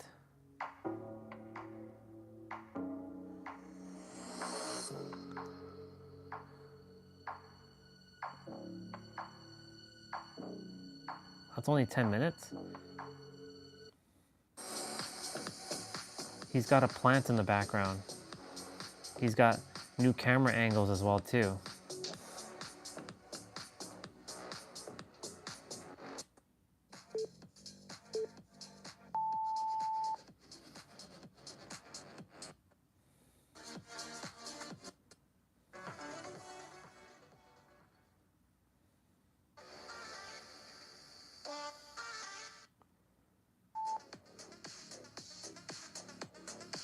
Not bad. Not bad. What's up, guys? Welcome to version 1.10. For you, if you stay 1.7, you didn't have access to these characters with Kurenai, Kawakishi, and Boruto. Some people could not figure out that you can down.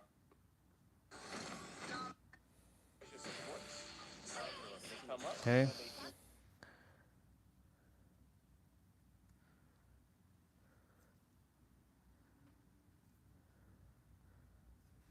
Exercise, you're changing your frequency to change your reality. I just did a video on how to know who's in your frequency.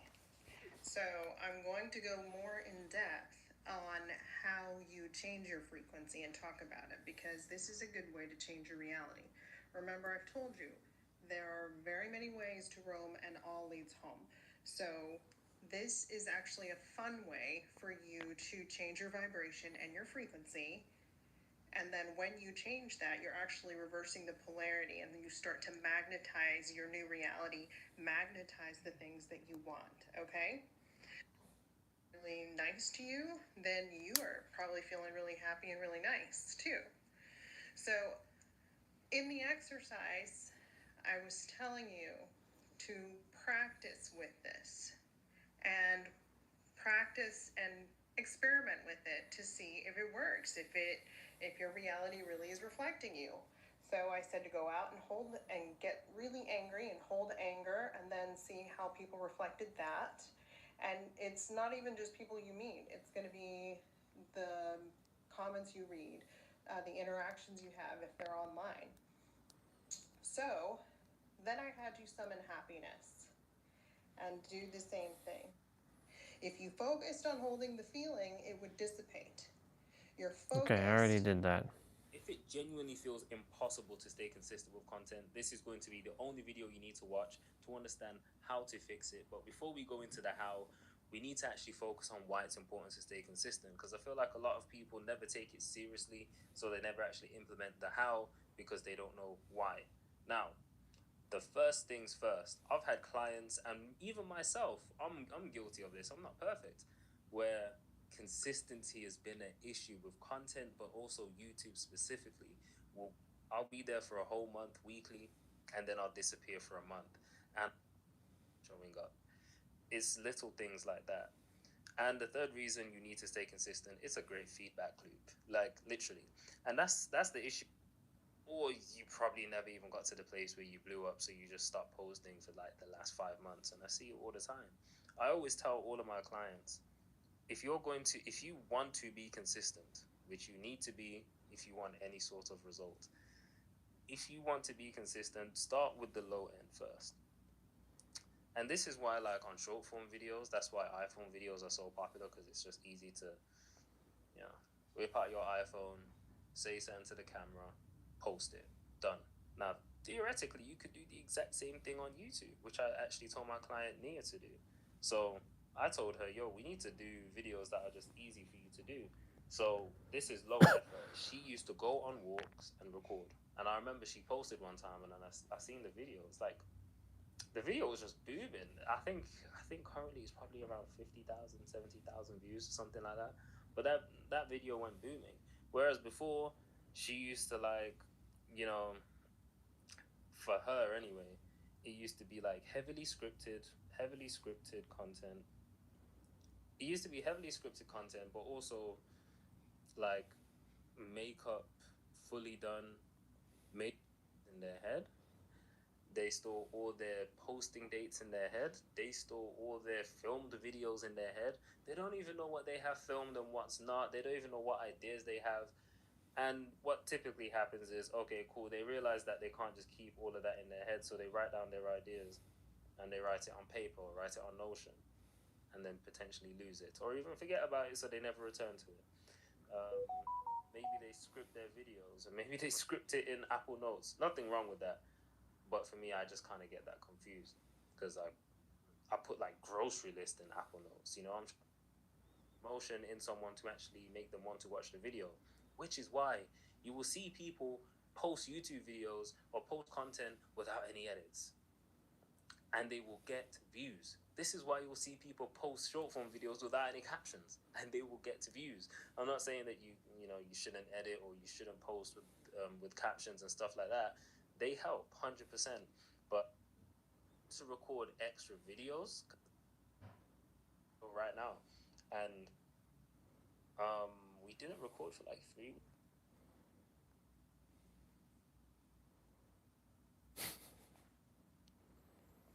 Whose line is it anyways? That's funny.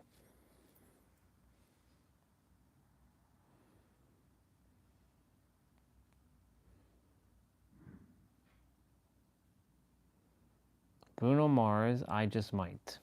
Interesting. The truly wireless TV you stick to the wall. We can air seal your TV to pretty much any smooth, flat surface, and I'm going to show you how it works right now. So, we got handles on either side.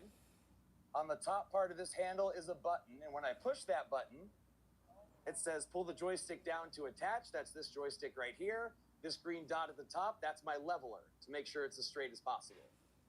So I'm going to hoist it up, make it nice and level. That looks good. Hit the joystick, and now I'm just going to apply some gentle pressure. And each of these 4 circles represent the vacuums on the back side of the TV. When those 4 circles go from red to blue, I'm going to pull my hands away, and my TV has a brand new home. And I recognize the legs don't look great sticking out like that, so let's just get rid of them real quick. So now you've got a sleek, streamlined picture frame TV on your wall, no wires or cords whatsoever, battery powered, so you can take it pretty much anywhere. This is Display's TV. I like that. That's smart. We can air seal your TV to pretty much any smooth, flat surface, and I'm going to show you how it works right now. So, we got handles on either side. On the top part of this handle is a button, and when I push that button, it says pull the joystick down to attach. That's this joystick right here. This green dot at the top, that's my leveler to make sure it's as straight as possible. So I'm going to hoist it up, make it nice and level. That looks good. Hit the joystick, and now I'm just going to apply some gentle pressure. And each of these 4 circles represent the vacuums on the back side of the TV. When those 4 circles go from red to blue, I'm going to pull my hands away, and my TV has a brand new home. And I recognize the legs don't look great sticking out like that, so let's just get rid of them real quick. He should have used dried wall, to be honest. So now you've got a sleek... Yeah, he should have used drywall. Kubo just accidentally revealed something pretty big regarding the Core 4 of the 1000-Year Blood War. Just a day ago, he posted an update on his Club Outside page, which was related to a voice dubbing session they did. However, the important thing is this image here, which shows the title of episode 46. Now, we already know that previous cores adapted well over 50 chapters each, and we also know that the final core only has 25 chapters of the manga left to adapt. So it's obvious that Kubo plans to implement a ton of new content. And with this image, we finally have a real clue as to what might happen. The episode 46 will be episode 6 of the final core, and it was confirmed that after it, there will be at least 6 more episodes, but possibly 1 or even 2 more. However, the shocking part is that its title matches these 3 manga chapters, after which there are only 5 chapters left in the entire manga. Or in other words, that means that almost 90% of the last 6 episodes will have to be brand new content, which can only mean one of 2 things. First, we are getting an insanely extended final fight with a bunch of new lore. Or second, there might be an introduction into the new storyline, which could be related to one of the light novels or even the arc that shall not be named. Kubo just accidentally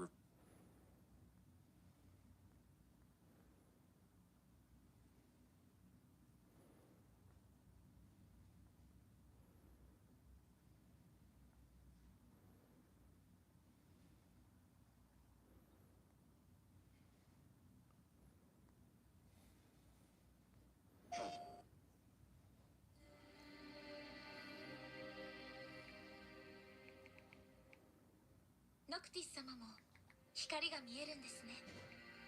俺が何を知っているのか、俺自身も知らないんだ。私は行かなくてはなりません。忘れることなんかできないさ。私のことなど気にせず、自由に生きてください。疑いなく信じていた世界は常に変化し、今もある。こうでなければならないなどというものは本来この世にない。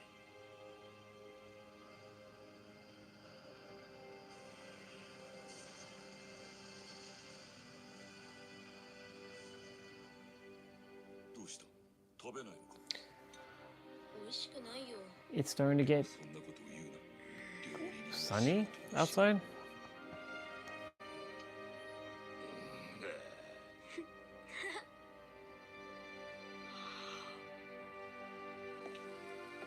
ルシスの血は根絶やしにすればいい。なんだかめんどくさいことになって。 It's too bad that this game never turned out to be that great, but even though I beat it fully. Final Fantasy 15. とにかく城へ行こう。奴らの目的は何なんだ？やはりクリスタルだと思う。ニフルハイブはこれまでにソルハイブ、テネブラーへアコルドのクリスタルを手に入れようと戦争を起こしている。親父、逃げてるらしいぞ。ああ、合流を急ごう。気をつけろよ。奴ら本気で殺しに来てるみたいだぞ。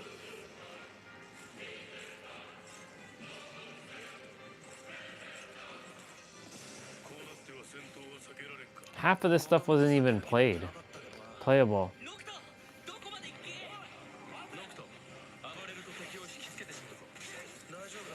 強いからな。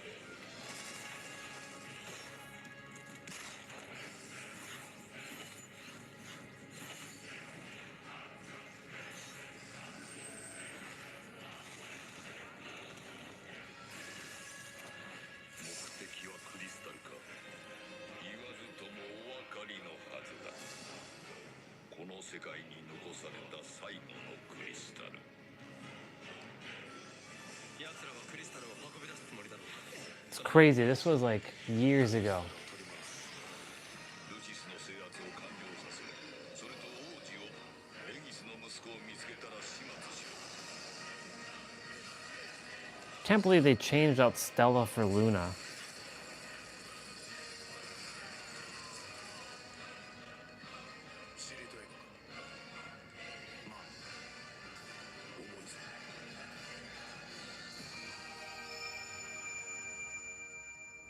Final Fantasy Versus 13 to then Final Fantasy 15. The world is ever changing.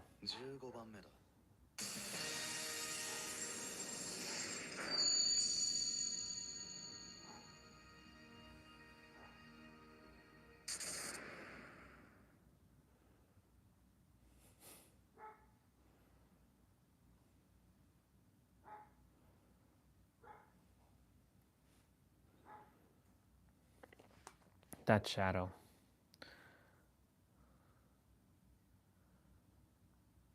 Growing parrot crisis in Canada? Say what? We have parrots? Hi, Sammy. It's snack time, and at 71 years old, it's a routine Sammy knows by heart.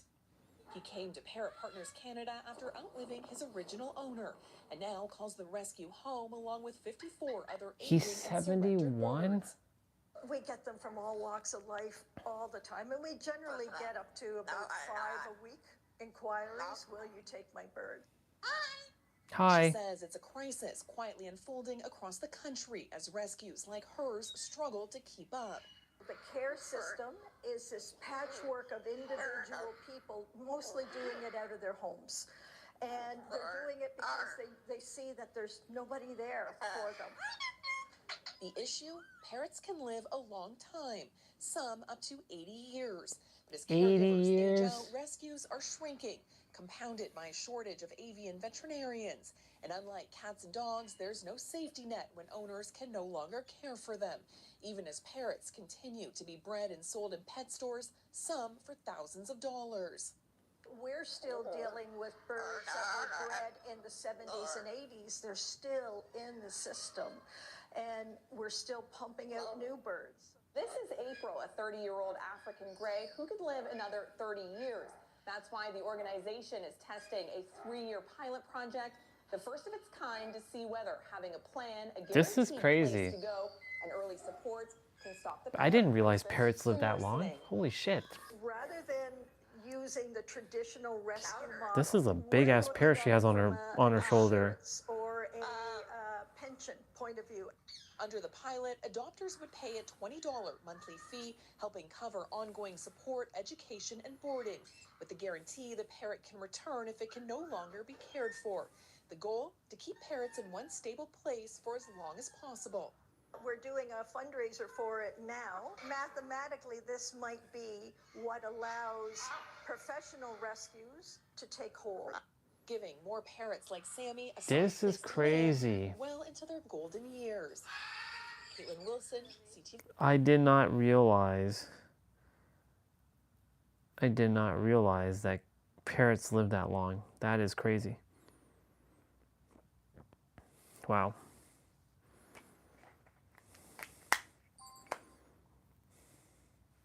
Bruce Wayne questions mercy. Oh, that's funny.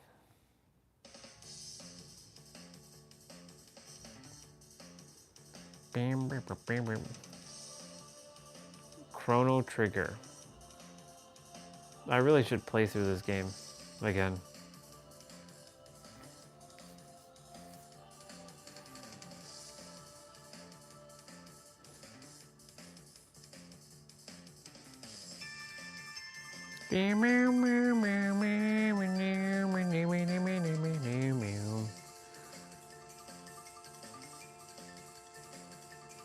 Legendary Answers Floor Steve Harvey.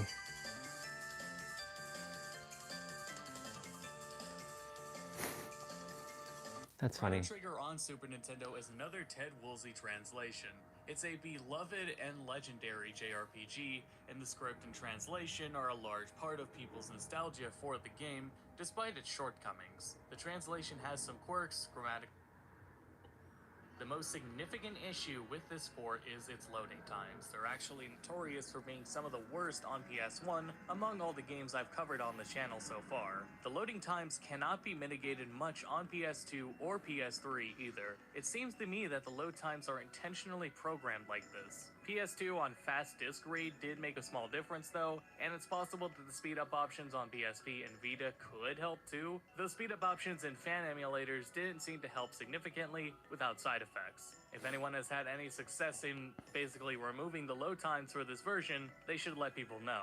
All in all, you've got to commit to some longer load times no matter what if you want to play the PS1 version. The PS1 version did fix some bugs too. For example, you can't move while the screen is fading out for transitions anymore, or Ooh, the exploit sun the came Green out. Dream accessory to use an item on enemies in order.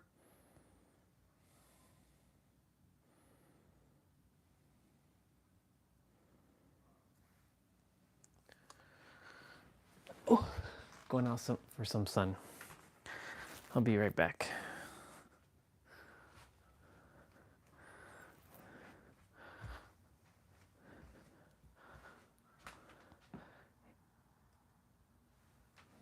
I'll take you all with me, it's fine.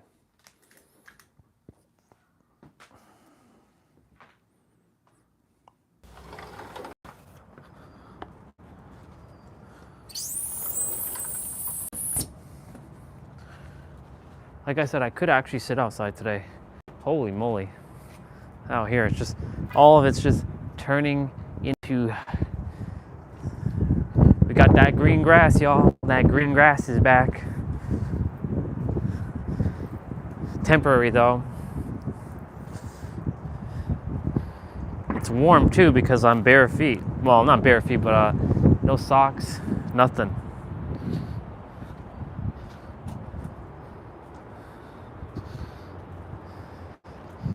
What a random day.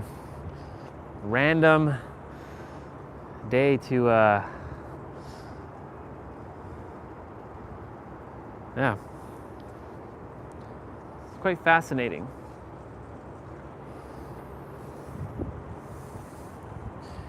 We can do like squats.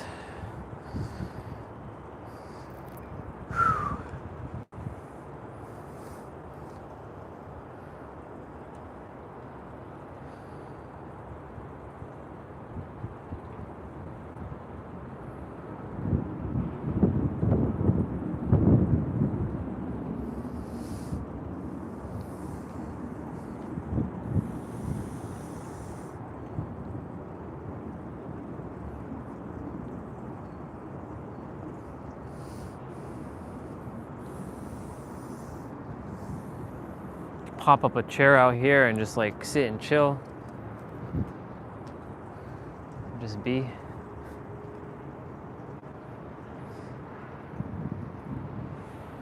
It's nice and warm.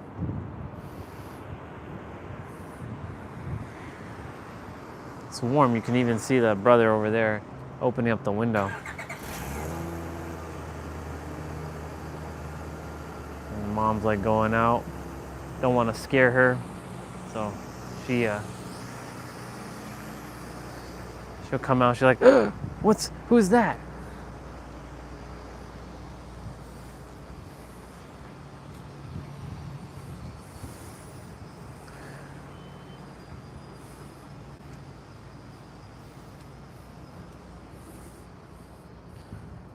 It's colder in the backyard here because there's no sunlight unless you go over there and stand over there. Wow. I wonder if this is gonna go back down. Like this.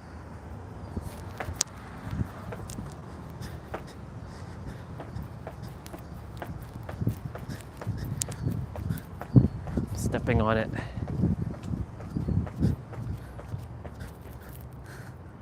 It hasn't gone down.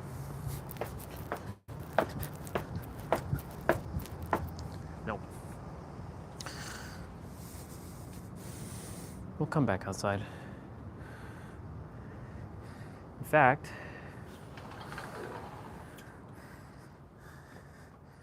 I might leave you all outside, technically.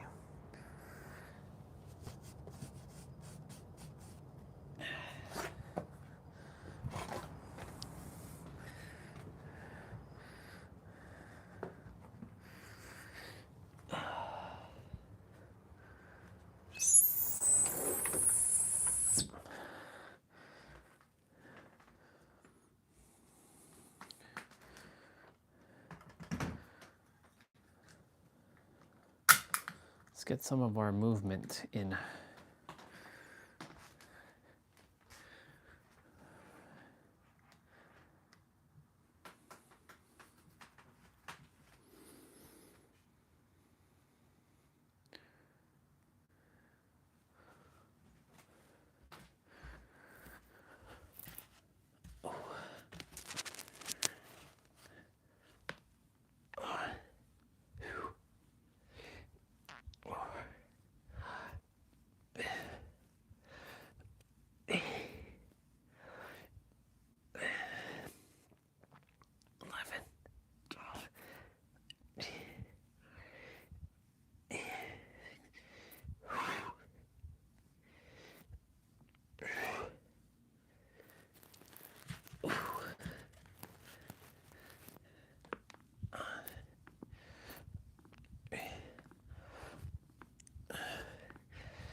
Oh, oh, holy shit.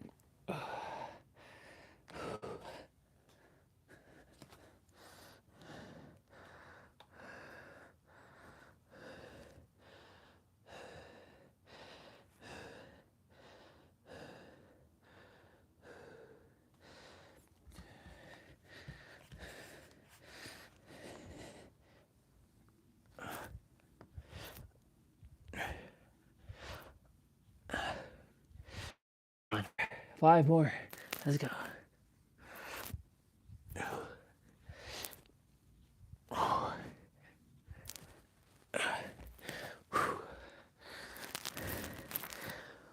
Whew.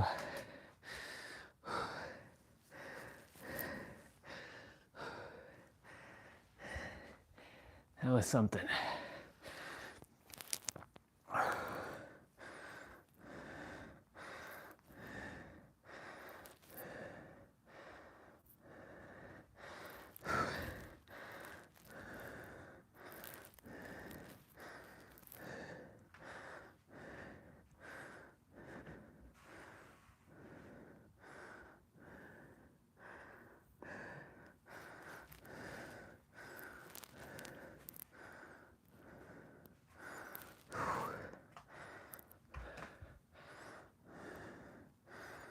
Whew. Whew.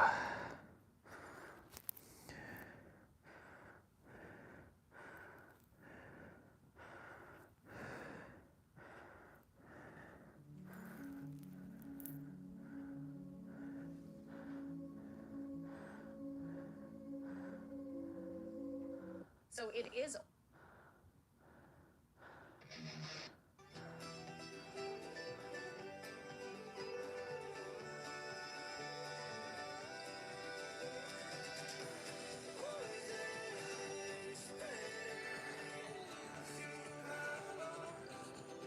Why I pay for Linktree resale. You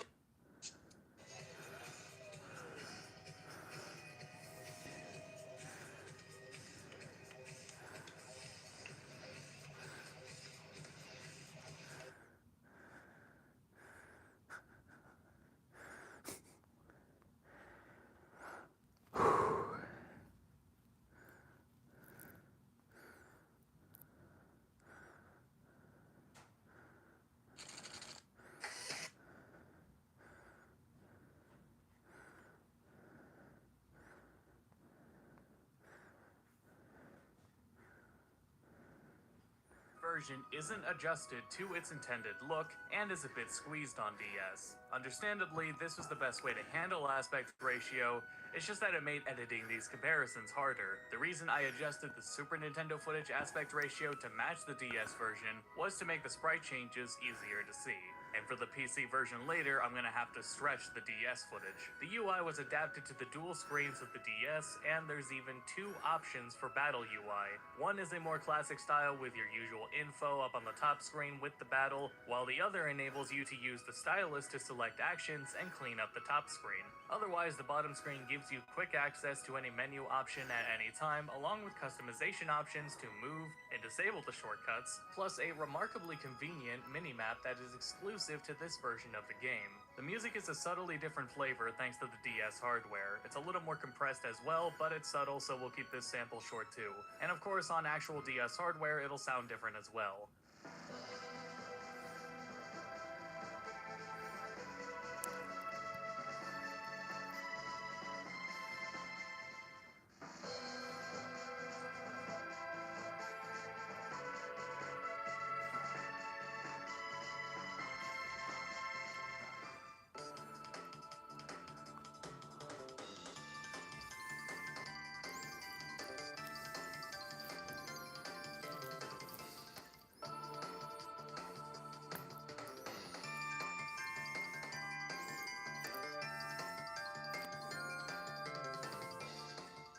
There were also a lot of bug fixes as well. Many of the original bugs were fixed, like the unequipped glitch, though one of the new bosses does have so much HP that you can overflow their HP to kill them, thanks to them being able to absorb magic. The DS version is simply the most complete version of the game. It features the full extras modes before the future versions, and all the extra content. Though the weight of all that differs depending on who you ask. Where it lacks is preference on music, preference on the script, and obviously whether you can find a copy of the game at a reasonable price if you intend to play it on actual hardware.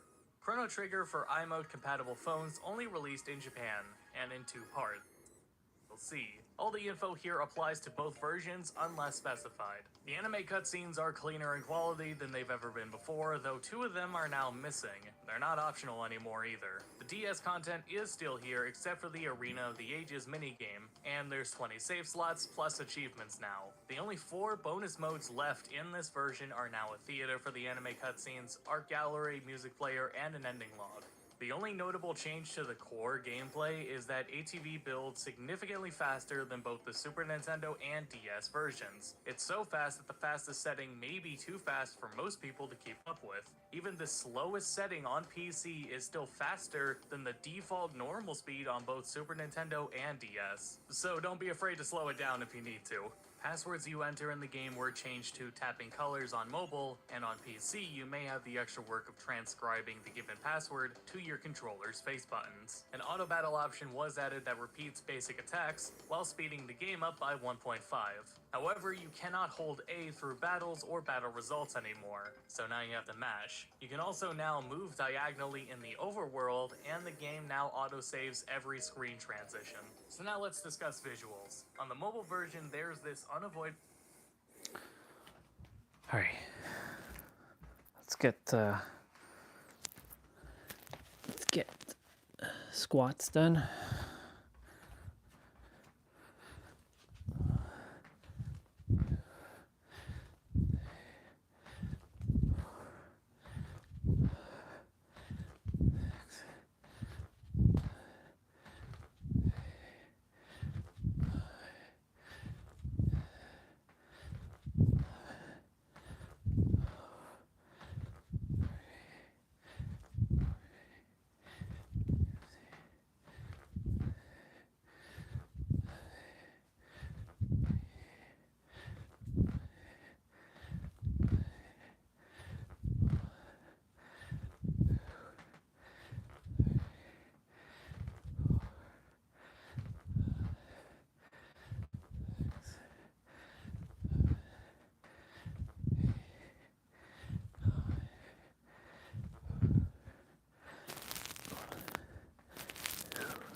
Whew.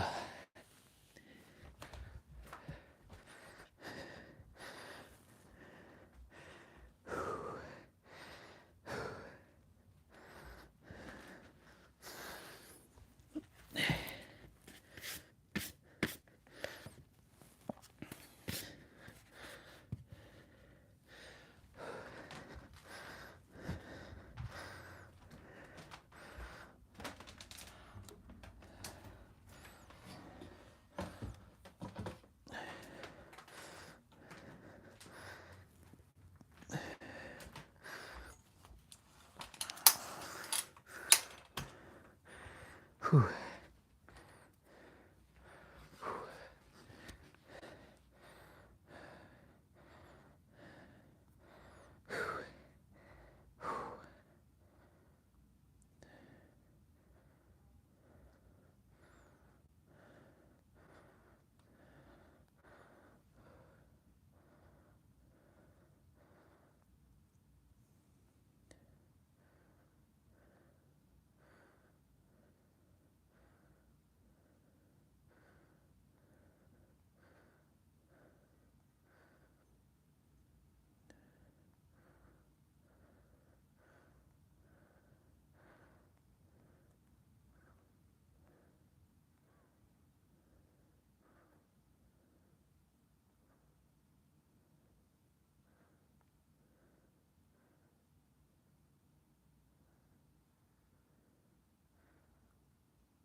Funny.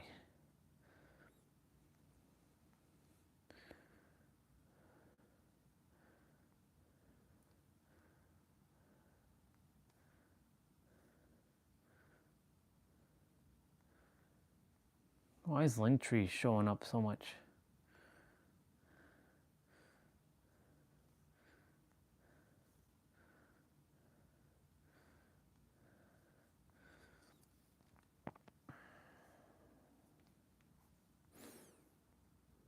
Let's see.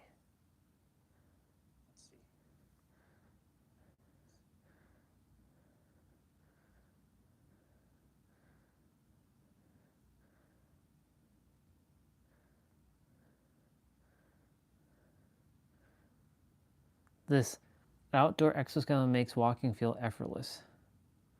So I'm now at the Hypershell booth, and I'm joined with Toby. Now, what do you guys have going on here? Because it looks really, really cool. Yeah, so it's pretty busy right now. We are Hypershell, the world's first outdoor exoskeleton. So exoskeleton technology, it's typically known as like medical, industrial, or occupational exoskeletons, and we think this is really compelling tech, really amazing tech, and we want to bring it to everybody, to the masses. So we made the world's first outdoor recreational consumer-grade exoskeleton. So what exactly does it do? I mean, I see people running up these steps like quite quickly. So how is this going to help you with hiking? Like, what's the whole deal? Yeah, so it goes around the waist. It's got a battery in the back. It's got a motor on each hip, and it gives your legs, your thighs a boost. So it's a hip exoskeleton, and it helps with the lifting motion at the hip flexor. We're the first exoskeleton to be tested by SGS, and they verified our specs. And it gives you a 20% reduction in oxygen consumption, 20% reduction in heart rate, and yeah, it allows you to walk further. Now, are you gearing this towards more consumers or companies or just, everyday outdoor people that like to be active? Good question. So everybody could benefit from a Hypershell. So athletes, everyday people, aging and elderly, really everybody can benefit. The most important question is, can I try it? Yeah, absolutely. Okay, yes, that's the right answer. Yeah. Okay, let's try it out. Okay, I'm just gonna ask you to grab the belts and clip in the front. Nice. I mean, this is the perfect accessory for my suit. I'll give you power now. Okay.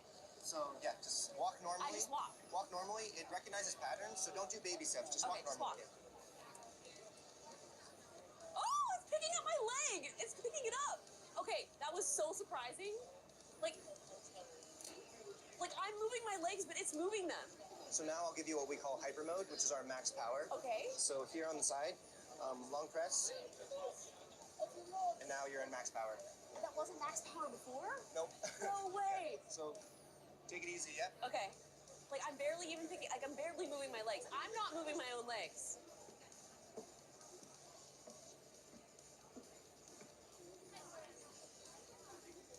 This makes me so excited because with technology like this, I might actually be able to do CES when I'm 100 years old. I can't wait. Awesome. That's pretty cool.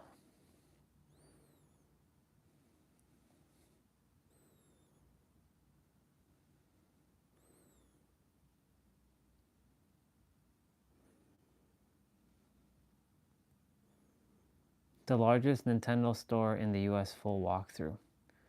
I've been there. I know what that looks like.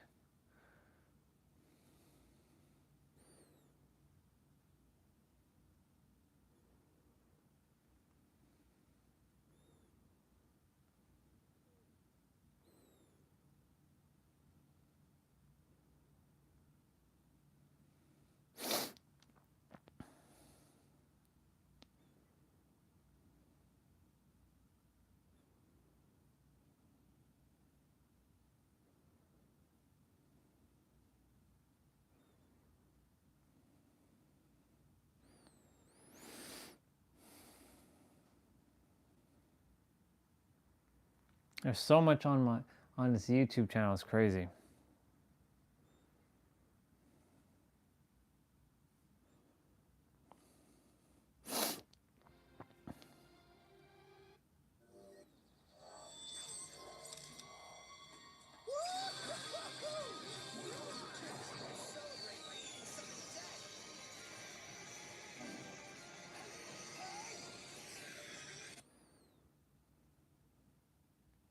So the other day, the Clicks communicator was announced, and I don't know if you guys have noticed or not, there was quite a bit of interest about this on the internet. The video that I quickly threw together to get people being excited about it kind of blew up a I little. wonder what's going on with...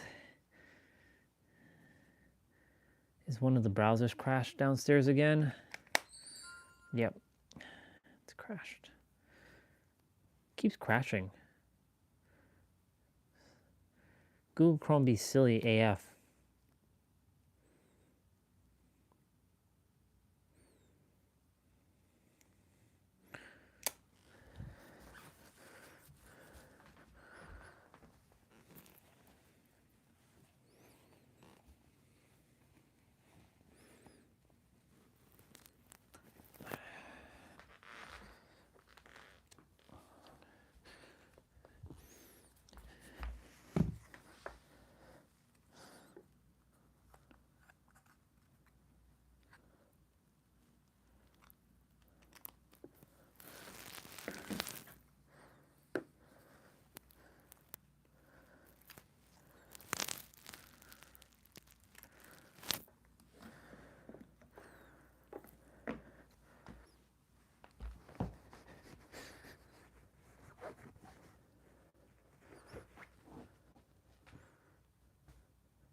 Let's see what clicks is all about.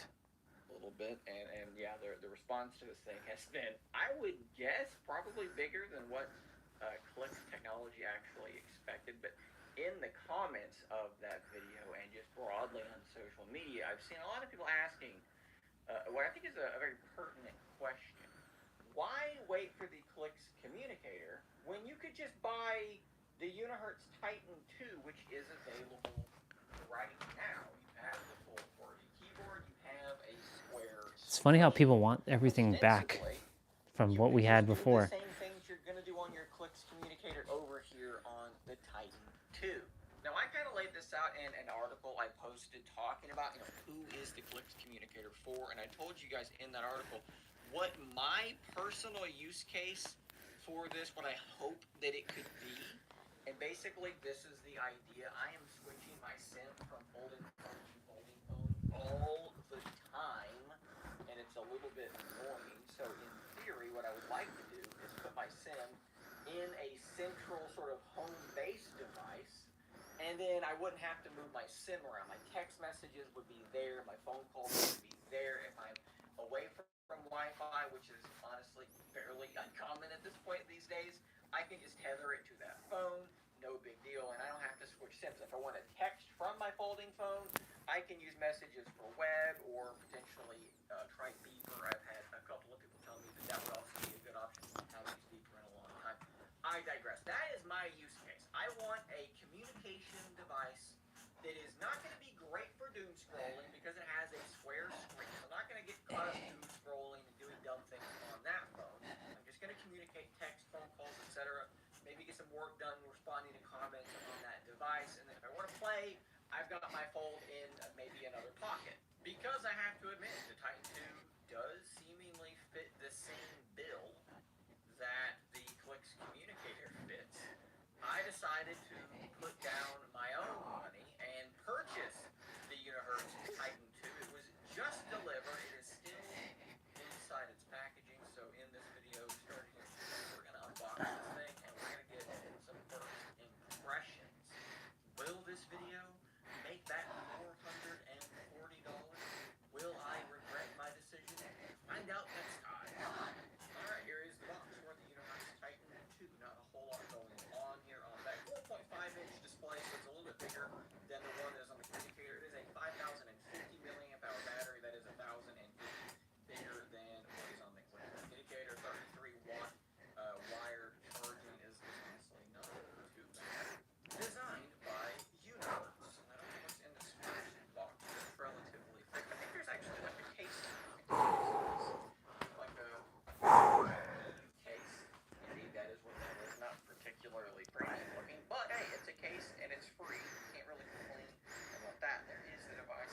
That's the BlackBerry.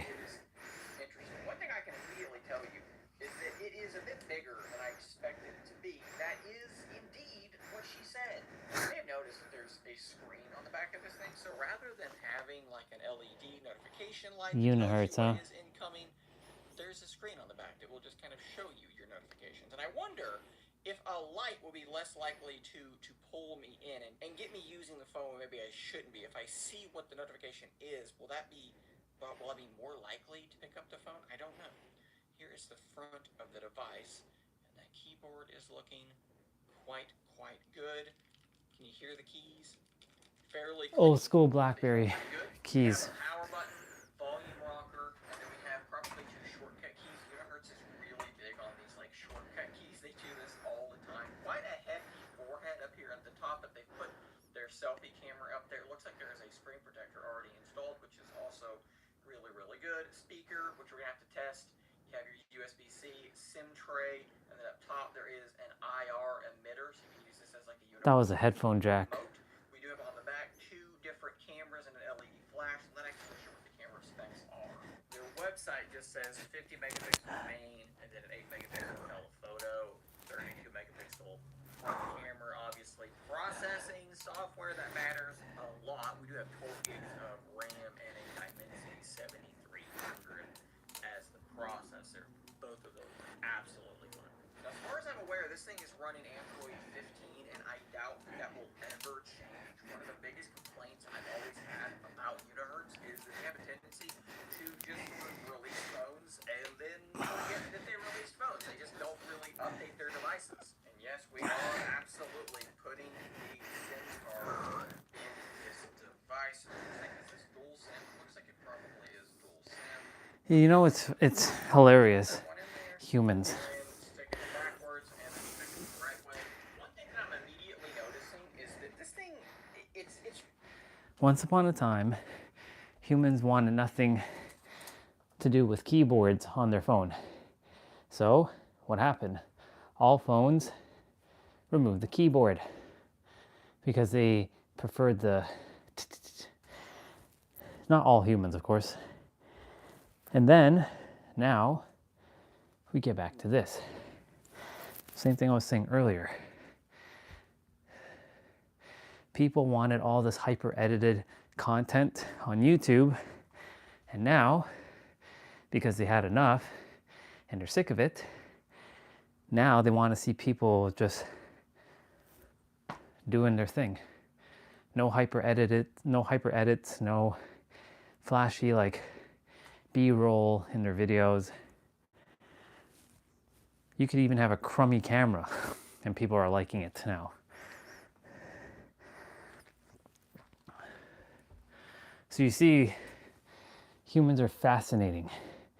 They don't know what they really want in the end. Because in like 3 years from now, I'm sure they're gonna want all the hyper editing stuff again. And then 6 years from now, they want the genuinity back. And another 3 years after that, they want the hyper editing again. It just comes to show you, like, it's the same thing with like clothing. In probably like 3 years, people won't be wearing baggy ass clothing. I'm sure people are gonna go back to slim fitting clothing again. Or some like people are wearing bell bottoms right now. But just watch. That's how it works. It's a cycle. Humans are just fascinating. Hilarious. Hilarious. Absolutely hilarious. All right. I wanted to check the gene keys again. 21.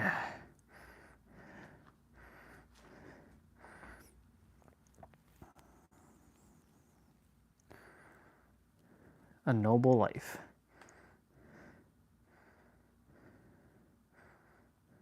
What's the most recent video?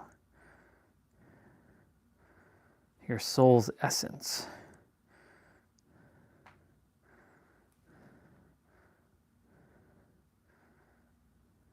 There was a time when you thought control was strength. You mistook rigidity Phoenix Flames, huh? and vigilance for love. You believe that if you could predict every Phoenix outcome, Flames 111. plan for every possibility, and manage every feeling, then maybe Gene Key 21.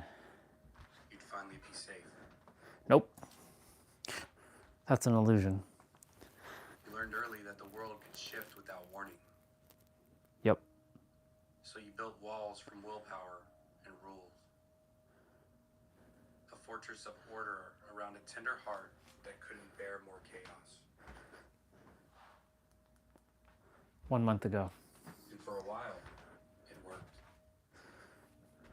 Control became your armor, and perfection your shield. Ooh, that's a bar. Control your armor and perfection your No shield. matter how polished, always comes at the cost of softness. Control doesn't make you safe. It makes you tired. Sure does. It turns life into something to manage rather than something to experience. It disconnects you from the pulse of your own heart, the spontaneous current of your soul. And the longer you hold it, the more it holds you. That's a bar. There's a difference between influence and control. Influence flows. It listens, adjusts, and creates. Control tightens. It grips, resists, and demands. When you control, you stop listening. That's true. You do stop listening. Curiosity with certainty. Curiosity for Turn the certainty. mystery of life into a strategy to be solved. The mysteries of life, that's a strategy to solve, huh? It was meant to be lived. Bar.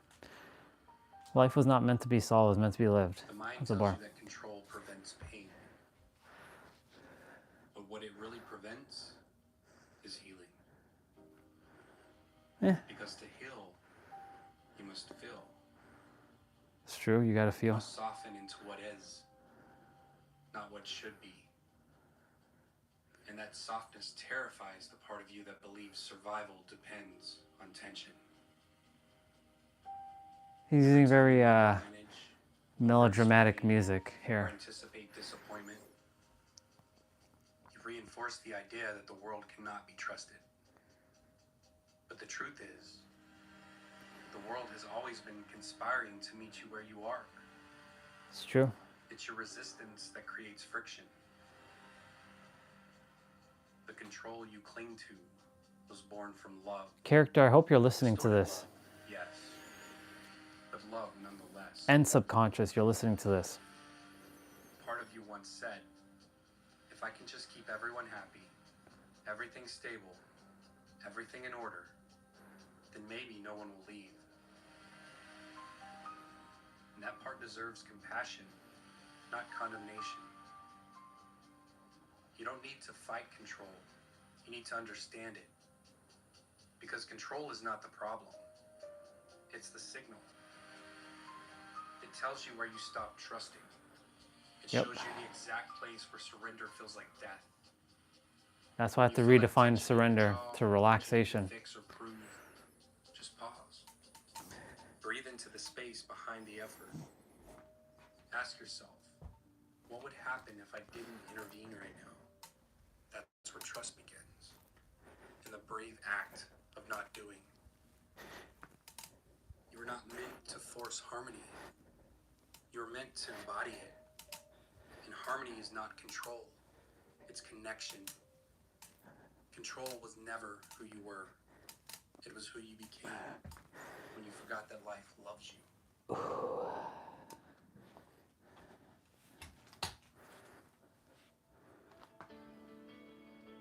Ah. Control begins to loosen. Did you have to change the music? That's pretty good music. Authority begins to rise.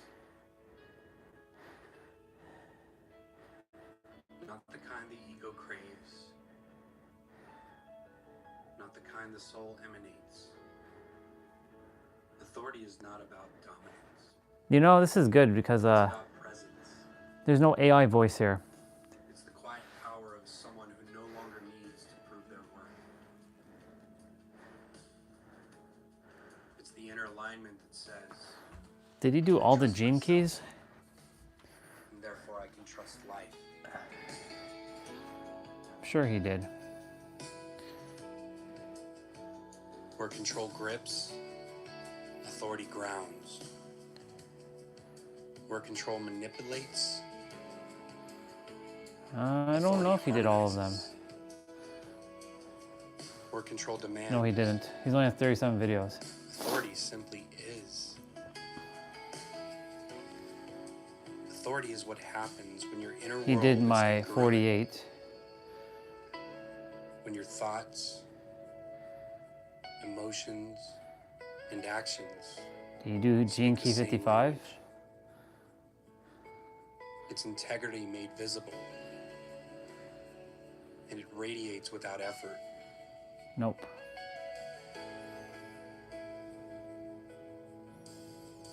You felt it before. The calm steadiness when you speak from truth. The way people listen differently, not because you raised your voice, but because you stopped hiding your heart. Bar. Authority doesn't seek validation. It invites resonance. Nope. He didn't do gene key doesn't say, 55. Follow me. It says, walk with me. Walk with me. It doesn't control the outcome. It holds the energy.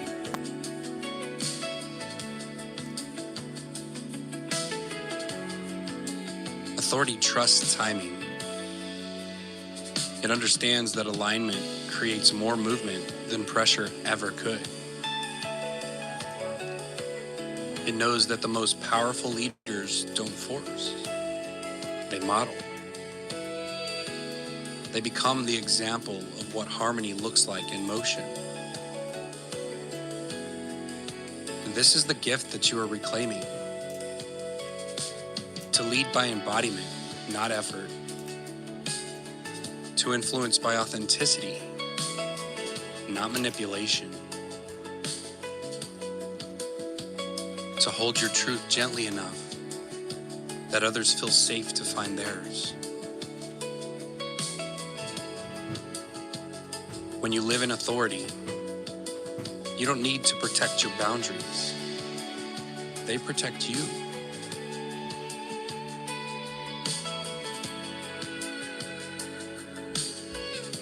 You don't need to defend your choices.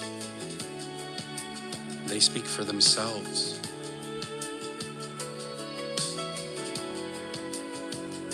And in authority, you don't need to prove you're right. You just need to remain aligned. Authority moves differently. It walks into the same chaos that once triggered control, but it doesn't flinch. It listens. It observes. It responds from center rather than survival.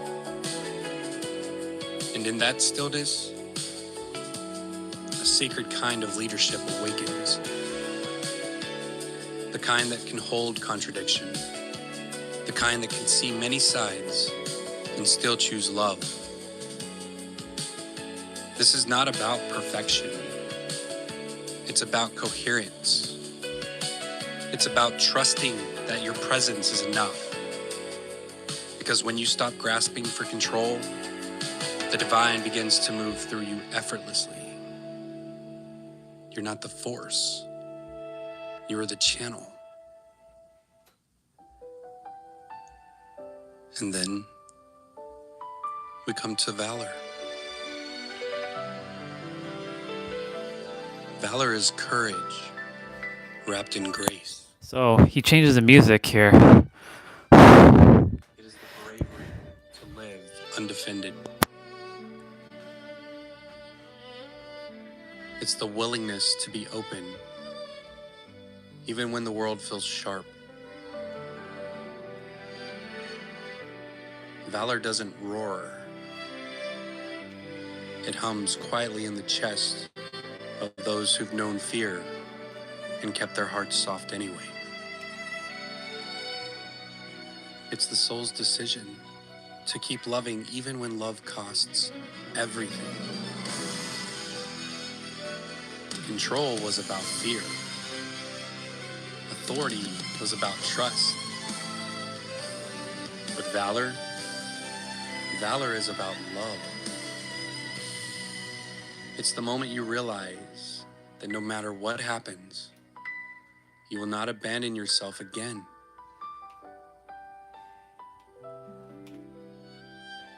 You will not betray your truth for comfort, acceptance, or familiarity. Valor is not the absence of fear. It's the refusal to let fear make your choices. It's looking uncertainty in the eye and whispering, "You don't scare me anymore." It's the courage to be tender in a world that mistakes tenderness for weakness.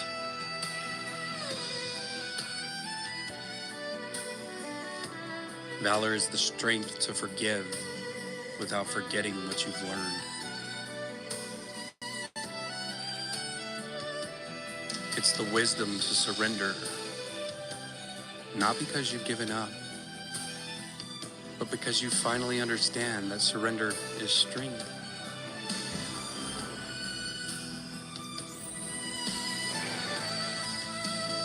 Valor doesn't fight life. It joins it.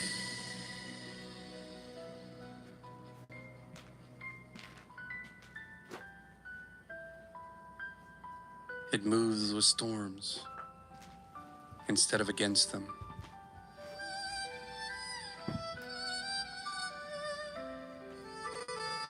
It knows that vulnerability is the truest form of power.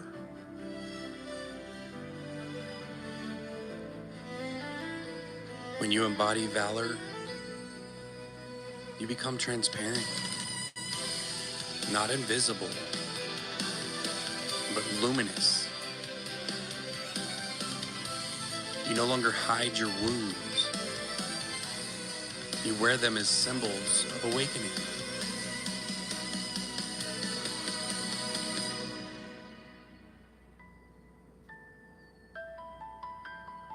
And that radiance calls others home. It says, you are allowed to be both soft and strong. It says, you are allowed to be scared and brave in the same breath.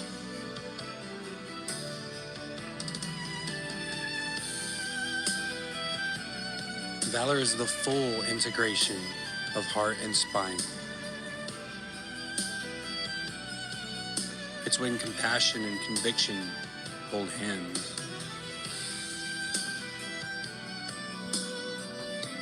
Valor is when you realize that your very presence is medicine.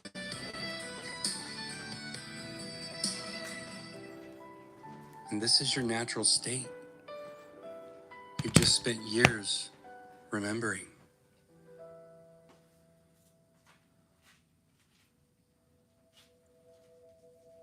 Now, breathe.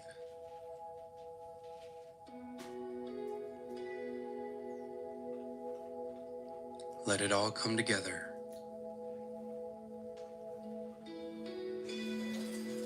The unraveling of control, the rise of authority, the soft power of valor.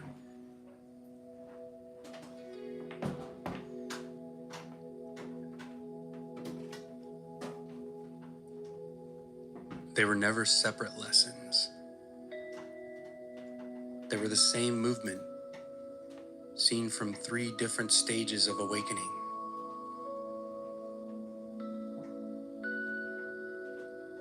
Control was the contraction.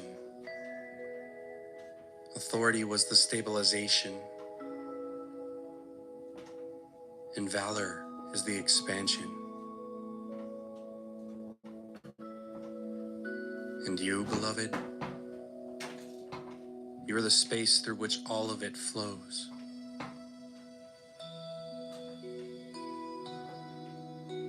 You are not trying to become anything. You are remembering what you already are.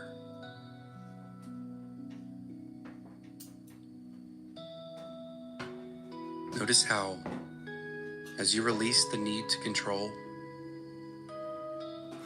your body feels lighter. And notice how, as you stand in quiet authority, your words carry more weight. And then notice how, as you live with valor, your heart becomes the compass instead of the cage.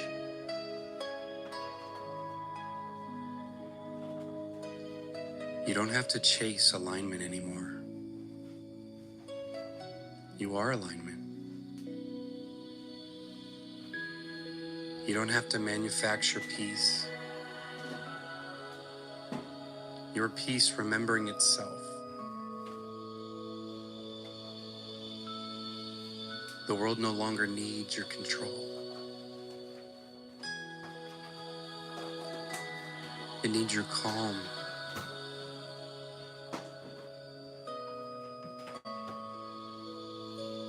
It needs your presence.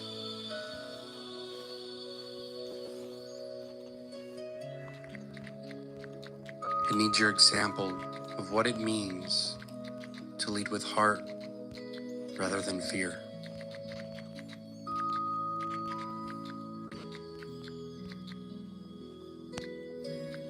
So loosen your grip. Trust the unfolding. The divine is not asking you to steer. It's asking you to dance.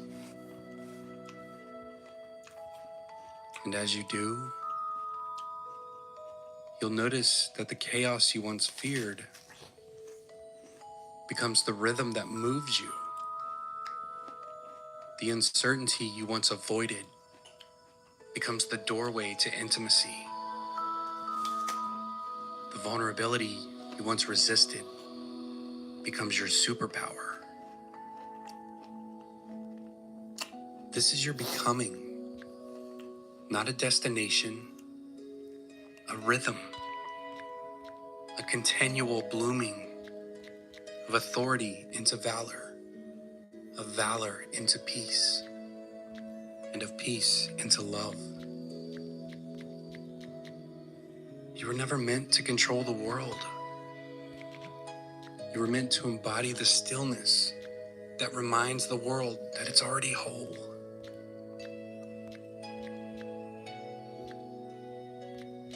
Let this remembrance settle deep. Let it fill the empty spaces once occupied by fear. Let it move through your voice, your eyes, your touch. You are safe to release. You are safe to trust.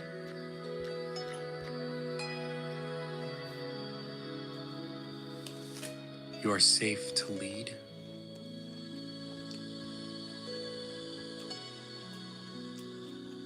And you are safe to love. And most of all, you are safe to be. I love you.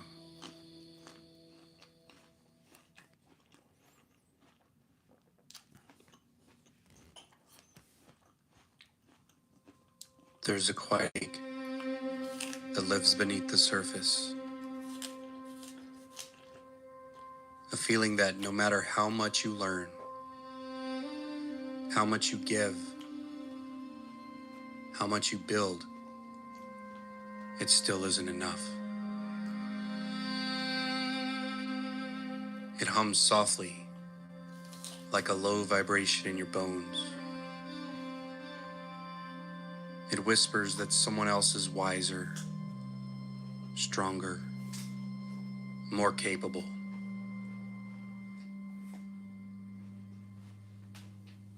And in these moments of silence, it takes shape in the mind as doubt.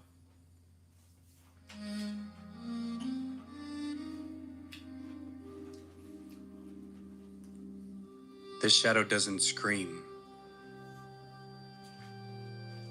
It's subtle. It's patient. And it's cunning. It hides beneath self-improvement, disguising itself as humility. It says, I just need to be better before I can. Before I can lead. Before I can speak. Before I can love myself fully. But beneath that thought is fear. The fear of being seen is not enough. The fear of exposure, of being found lacking. It's the same fear that makes you over-prepare, overanalyze, and sometimes freeze altogether. And you've worn this shadow like armor, mistaking it for protection. But what it really does is keep you small. It builds walls around your natural brilliance. It convinces you that others hold the key to your worth, that you must earn your wisdom instead of embodying it. Inadequacy is the child of comparison. It's born the moment you measure yourself against another soul's journey. And yet, that measurement is an illusion. Because what you are comparing is infinite to infinite. No one can be more or less of the infinite. You're not missing pieces. You are a whole being rediscovering yourself through layers of forgetting.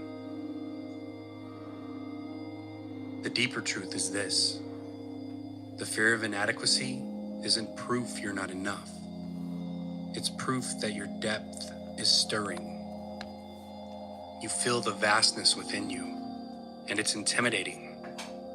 You sense something ancient moving inside, something so deep and mysterious that your mind can't comprehend it. So it calls it inadequacy. But what it's really touching is the void, the great unknown within. And you were never meant to fill that void.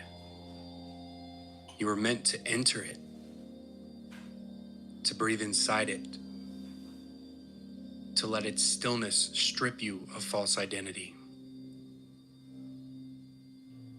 And every time you resist that void, every time you fill the silence with noise, with productivity, with validation, you delay your own unveiling. But when you sit in it, trembling yet willing, you begin to sense the sacred pulse of something deeper.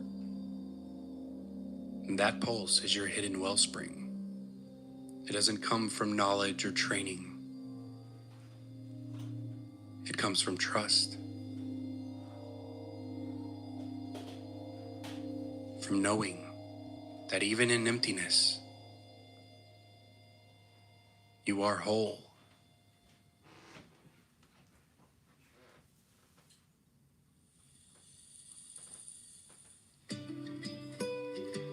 from the ashes of inadequacy rises the gift of resourcefulness. It's the moment you stop trying to be enough and start realizing you already have enough.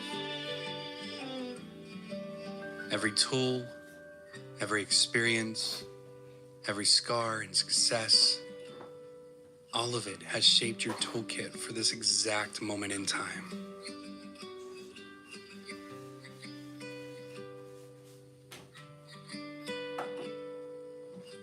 Resourcefulness is not about abundance of things. It is about the abundance of being. It's when you look within the same empty hands that once felt useless and realize they can create worlds from nothing.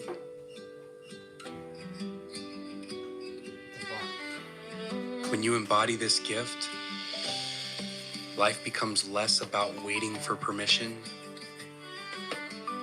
and more about playing with what's in front of you. You no longer see lack as a curse. You see it as a canvas.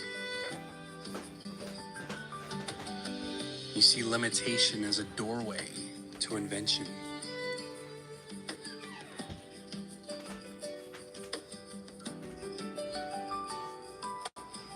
The beauty of this gift is that it teaches you presence. Because when you're resourceful, you stop waiting for something to change. You start engaging with what is. You say, this is what I have. This is who I am. Let's see what I can make of it.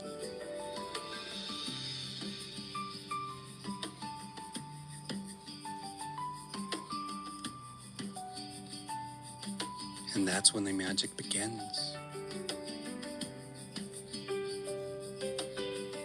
That's when you start turning your pain into medicine, your stories into teachings, your loneliness into connection.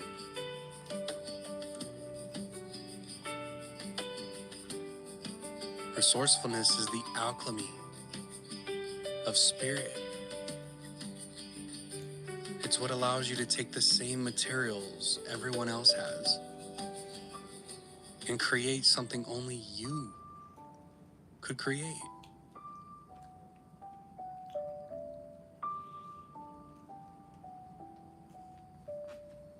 In your work, in your relationships, in your healing, this gift turns you into a bridge between worlds.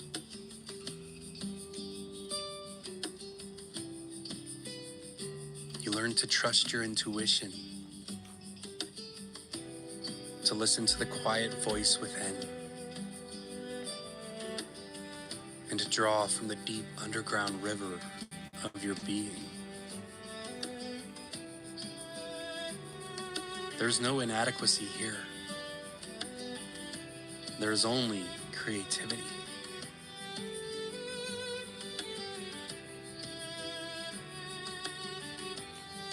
And when you live from that space, life begins to respond in kind.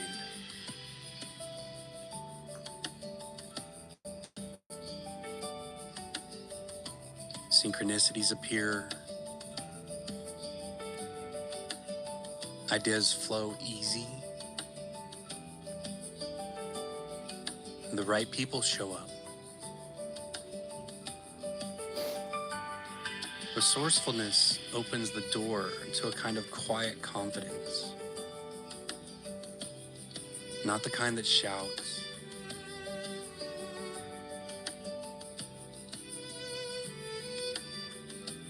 but the quiet confidence that smiles in the dark and says, I'll find a way.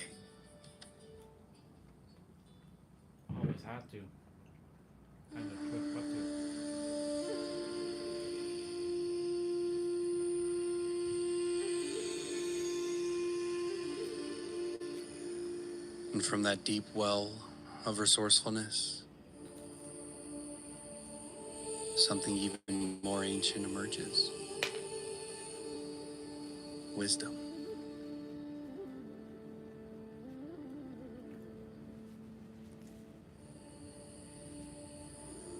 Wisdom is not knowledge. Knowledge gathers. Wisdom distills. Knowledge seeks. Wisdom listens.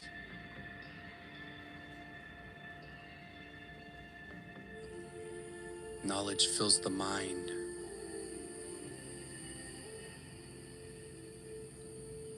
Wisdom empties it.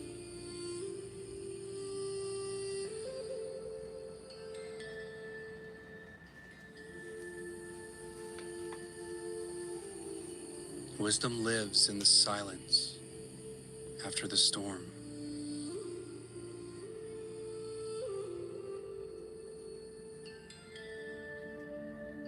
It is the knowing that arises when the mind has finally stopped trying to prove itself.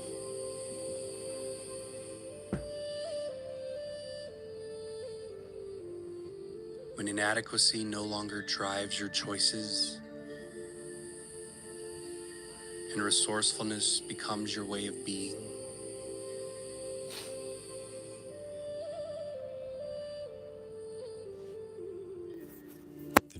We're gonna go for a second walk.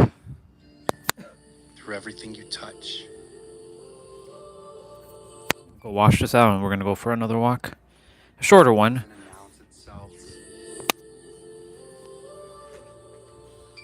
it doesn't demand recognition. It simply is.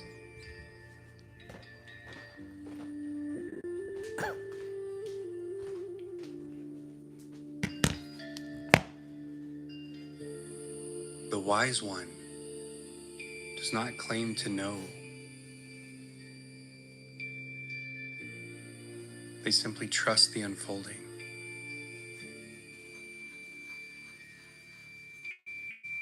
They understand that every challenge, every delay, every heartbreak is part of life's design to deepen their roots.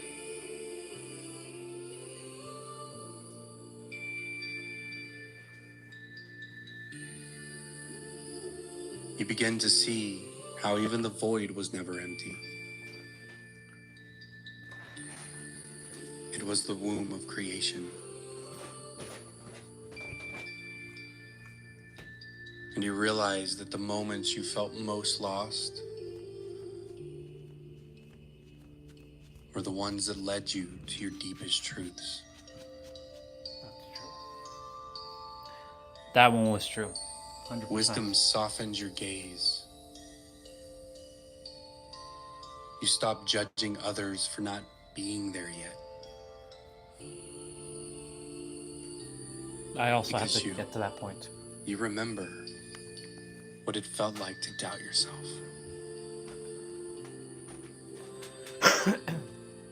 You see divine choreography in all things.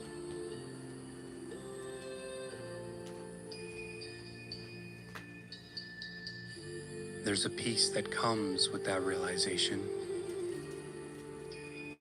a stillness, a presence that requires no performance.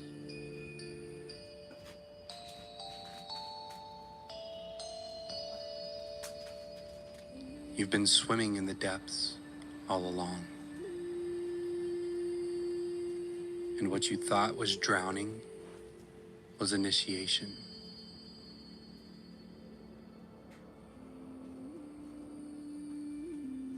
You were never inadequate.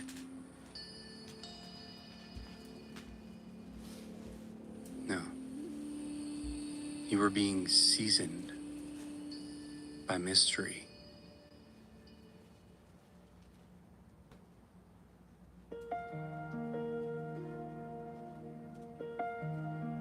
So now,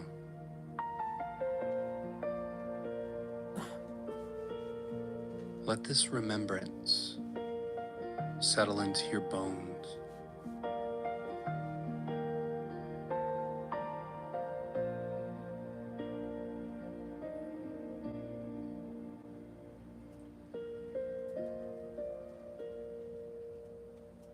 You were never meant to be perfect.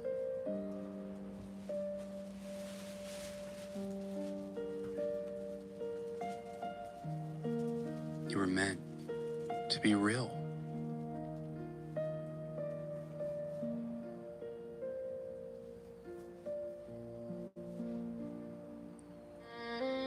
Inadequacy was only the shadow cast by your own depth.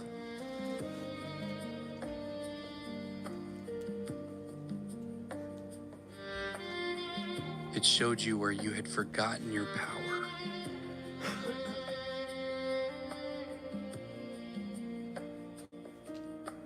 And resourcefulness reminded you that what you seek is already within reach.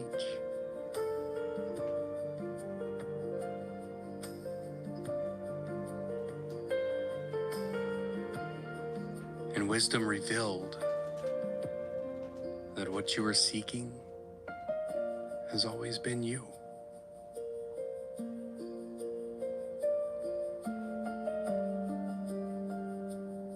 So now, when you feel that old familiar doubt rising, just breathe. Just breathe.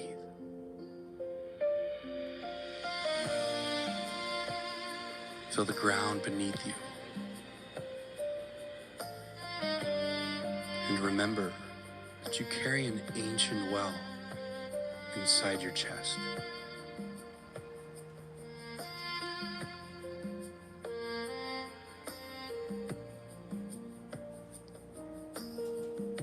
You don't need to know every answer.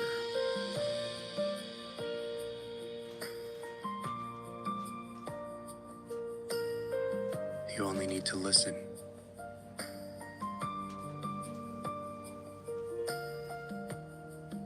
Because the voice of wisdom doesn't come through noise.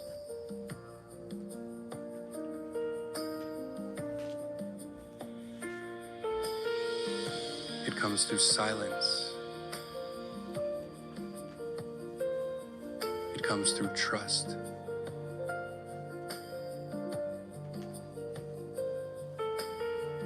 And it comes through surrender.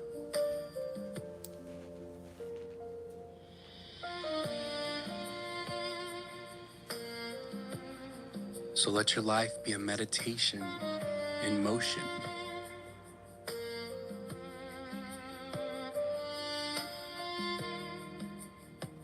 A living dialogue with the unseen.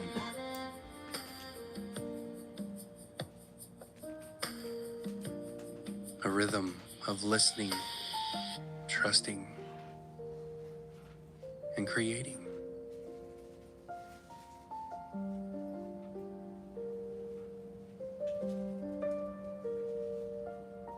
And stillness is when wisdom comes. In silence, when you're listening,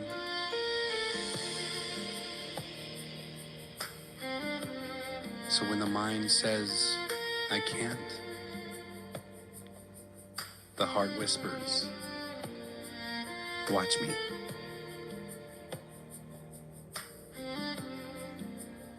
This is the beautiful alchemy of this journey. You turn doubt into devotion.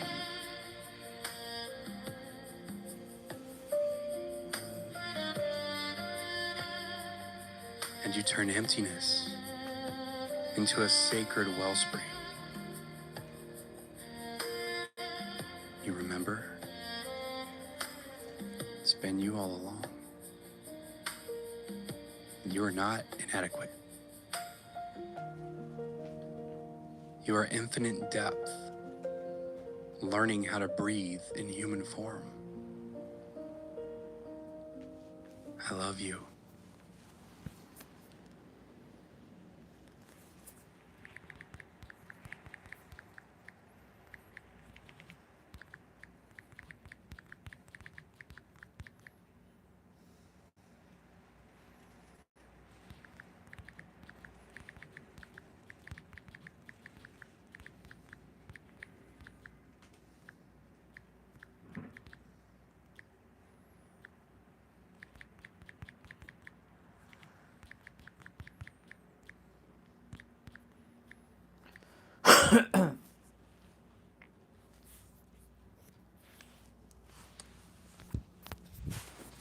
All right.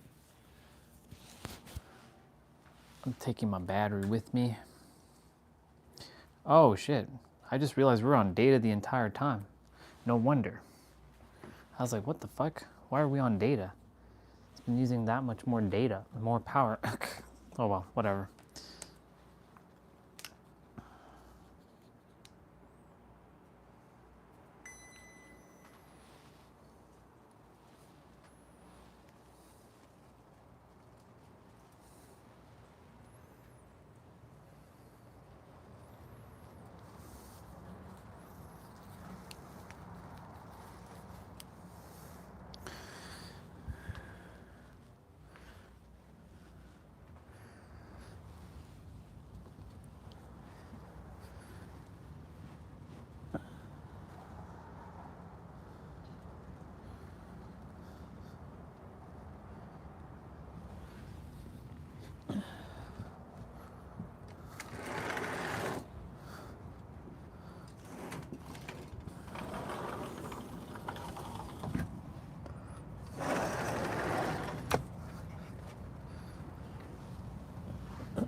Okay.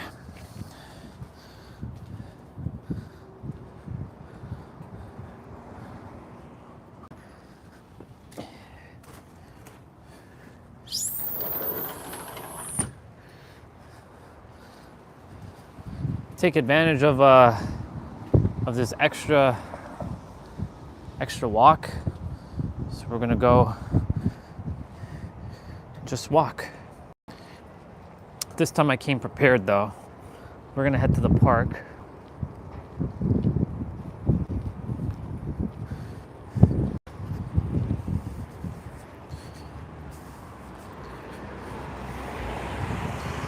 Lots of water.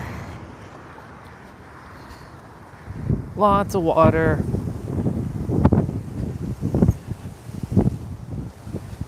But it's a little windy, but it's actually warm wind, which is good.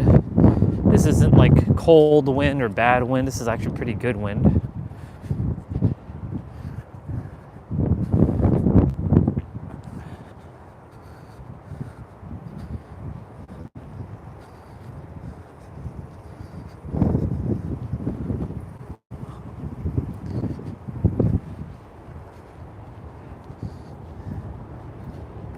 I put on my gloves just in case.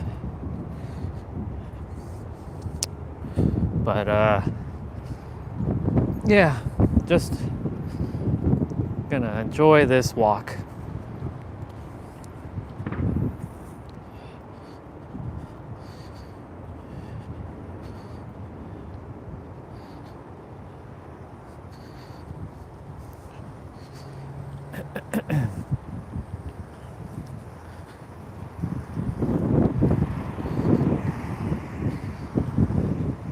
It's funny because, you know, during the summertime, we take a walk, but, you know, the walk isn't as long.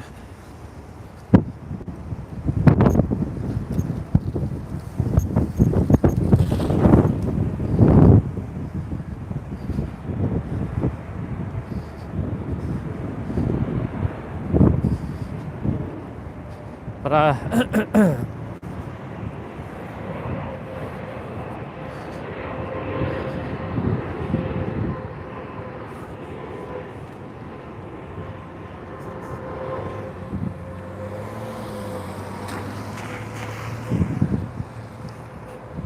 I'm not in any rush.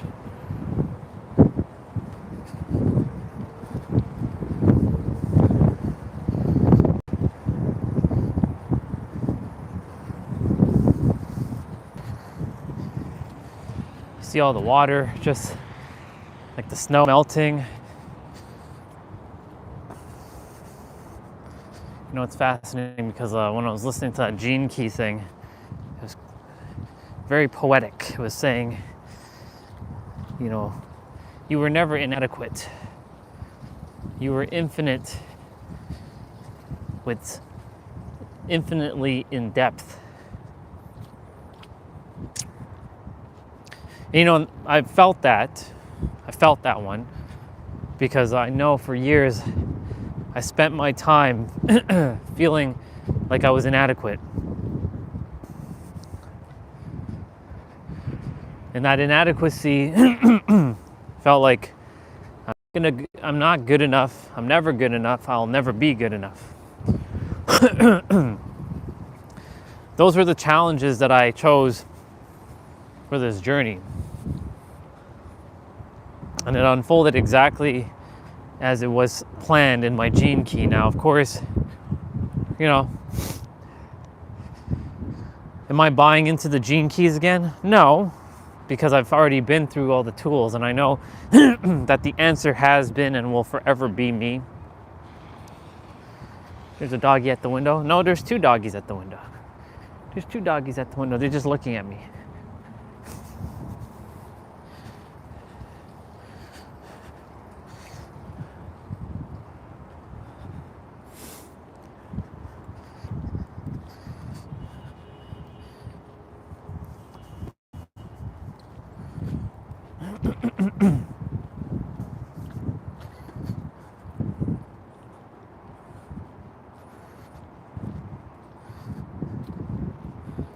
Oh yeah. Glad I'm taking this extra walk. So good. Very, very necessary.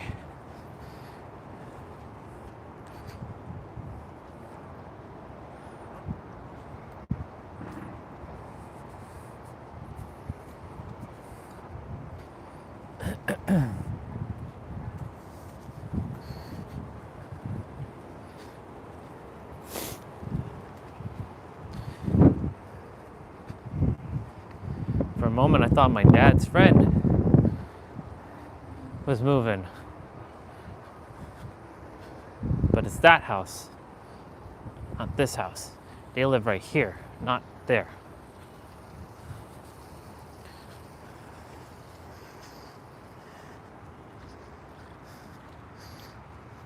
Gotta deal with these big ass puddles.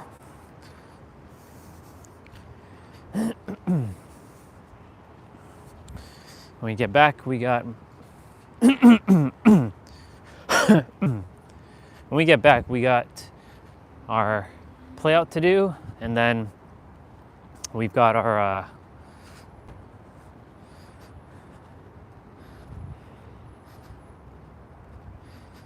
mobility training. Or I do mobility training first and then I do play out. It doesn't really matter.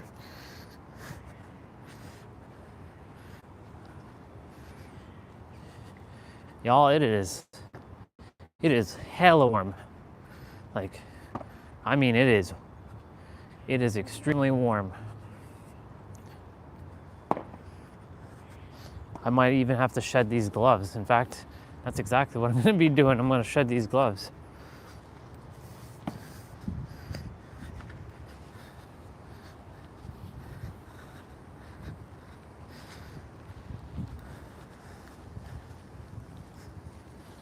Make sure they stay firmly in my pocket.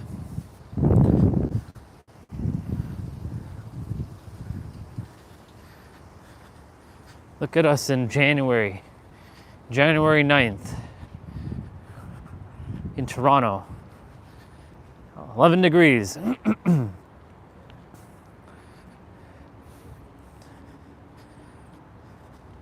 take advantage of this day outdoors. Would love to do the play out outside if I could. It's just very wet. Don't really desire to get my shit wet. If I had like an outdoor mat that I could place on the ground and then put my mat on top of that, that would be awesome. But don't have that.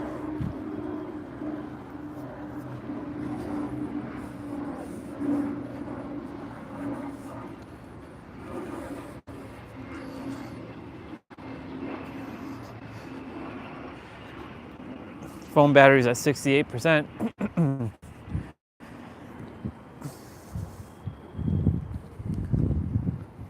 There's a doggy at this window, barking. He's like, ruff, ruff, ruff.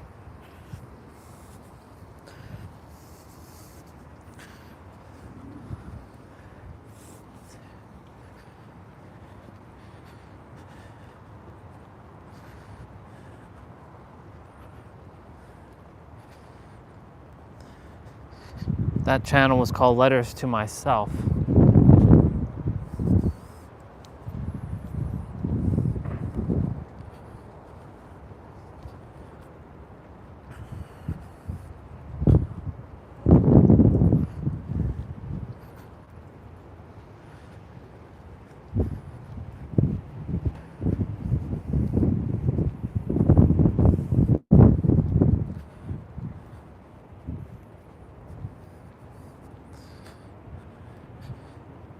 $333 minutes on the live stream.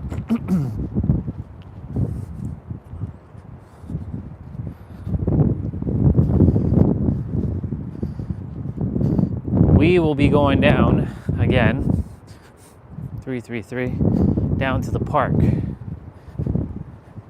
I don't know if anyone's going to be in the park.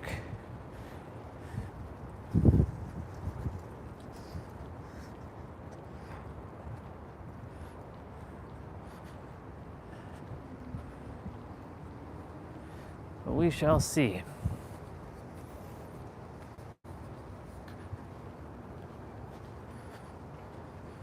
Mom is home today, but she went out, so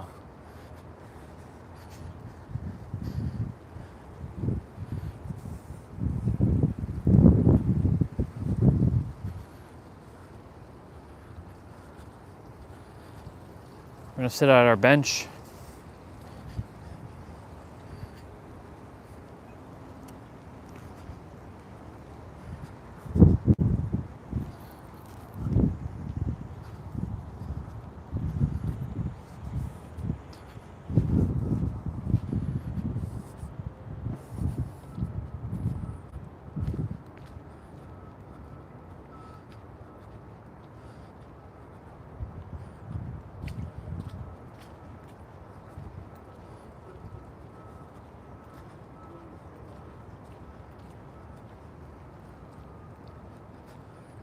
Hey, brother.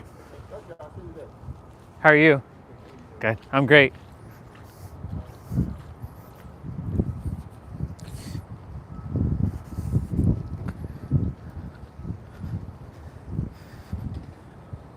So I'm gonna go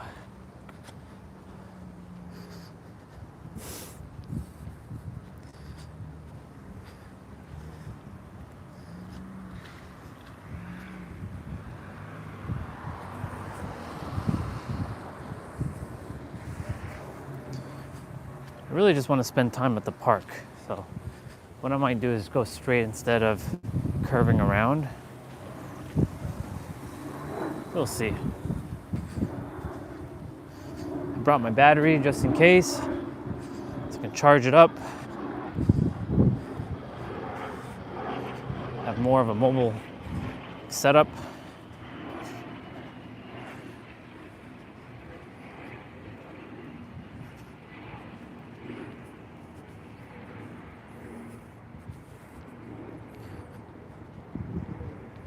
Yesterday we went that way. We're just gonna go straight.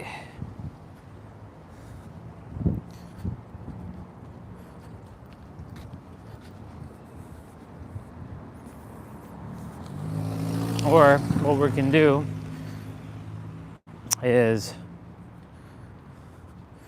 we can cut through this park and then go the reverse way of the street that we normally walk. Circle around.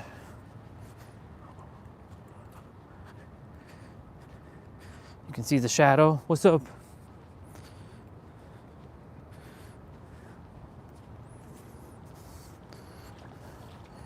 I'm in no rush to finish the play out. The play out will be done when it's supposed to be done.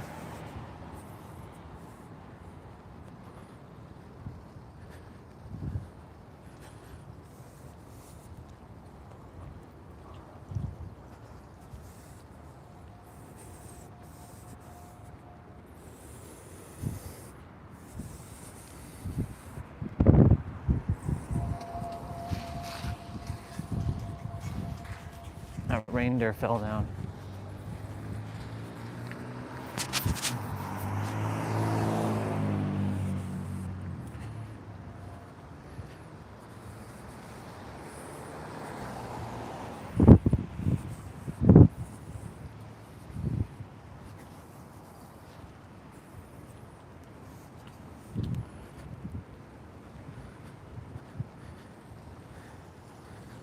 Did this start to melt?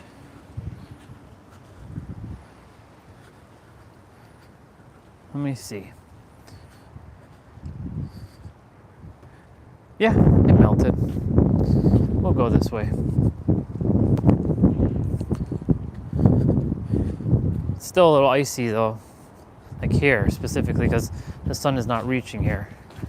But the temps will warm it up enough.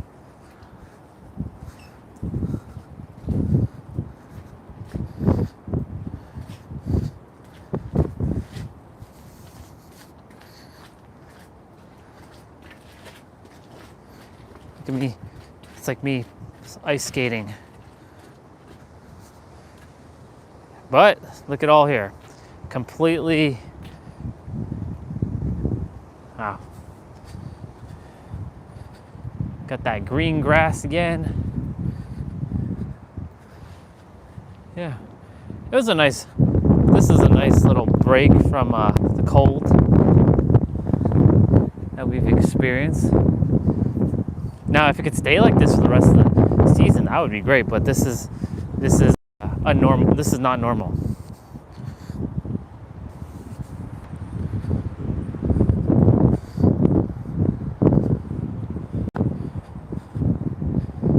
But not too bad. Not too shabby.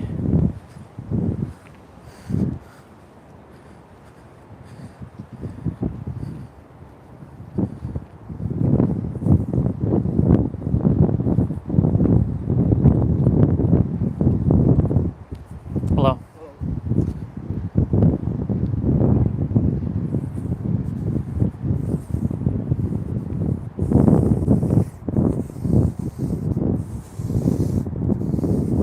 It's nice. So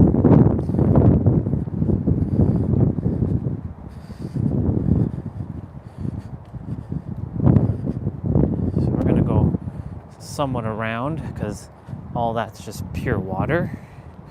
Nice.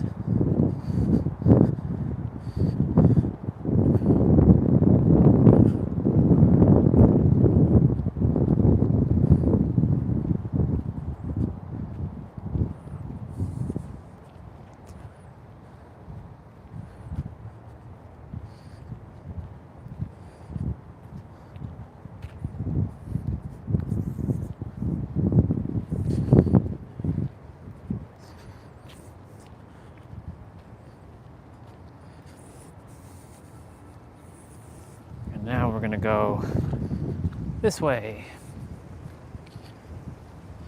the reverse way.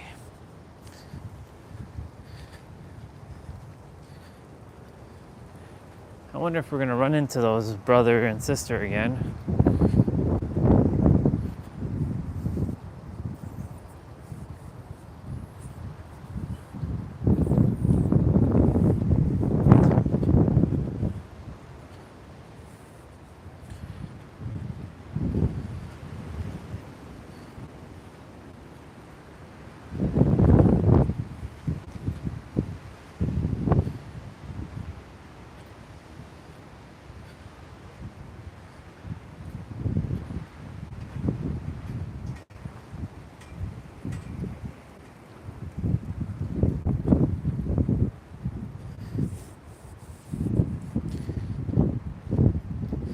Phone battery at 59%.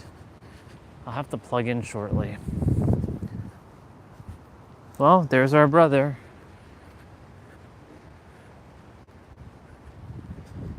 He's shoveling some snow. I'm gonna say Happy New Year to him.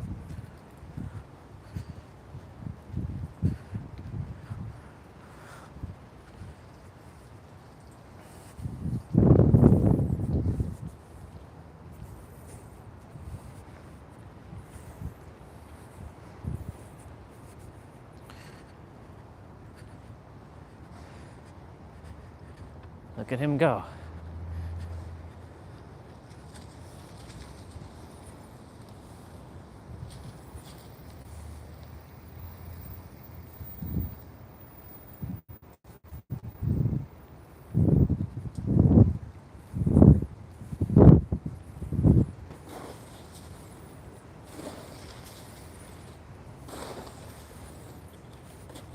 Happy New Year, brother. Hi, how are you? Great, yourself? Nice to see you. Nice to see you too. All the best. Thank you so much, and same to you. Nice to see you. I see you in the morning. Yeah. But I'm inside. Yeah. Did you get a dog? Yeah. That big? Oh shit. Great Dane? Yeah. Oh wow. Yeah, it's pretty big. Oh wow. Gotta be careful. Yeah. Oh yeah? Oh man. Dog, eh? Oh wow. What's his name or her name? Huh? Is it a him or her? Pardon me? Is it a him or a her? It's a him. What's his name? Brian. Brime? Nice. Very good, smart dog. Nice. Very smart, very intelligent. I really, just some dogs they don't know, but they Yeah. probably would be the breeder. You know, when you get dogs from breeders, they're very. Yeah. Some of the dogs are not breeder. That's good to have. Yeah.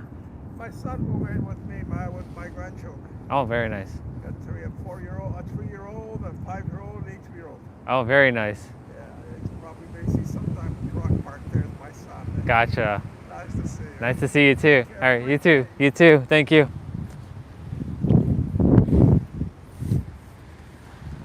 That was good to see him.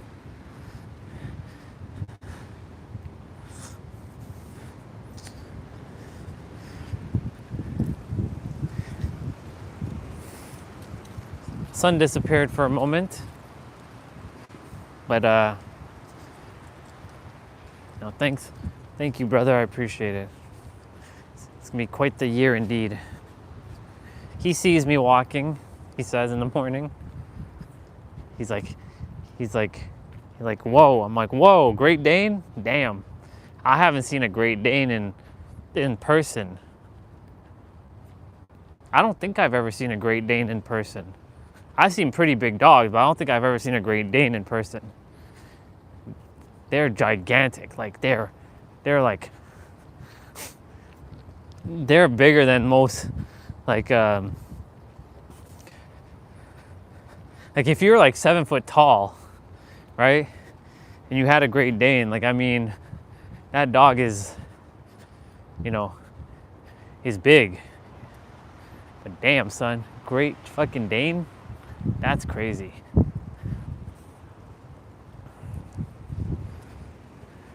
Looks like these guys had to move their cars. Man, that kind of sucks for these guys. This house here, they have like 8 cars.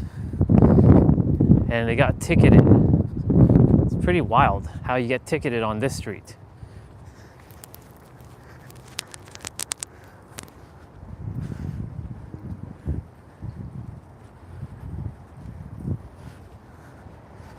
$117. We'll probably head back by like, we'll see. We'll see when we head back. First things first, I gotta get down there. I gotta get down. That's gonna be a journey in itself to go down this, unless it already melted a lot. Shit, look at this tree. Just like branch just broke off. Fuck. It's crazy.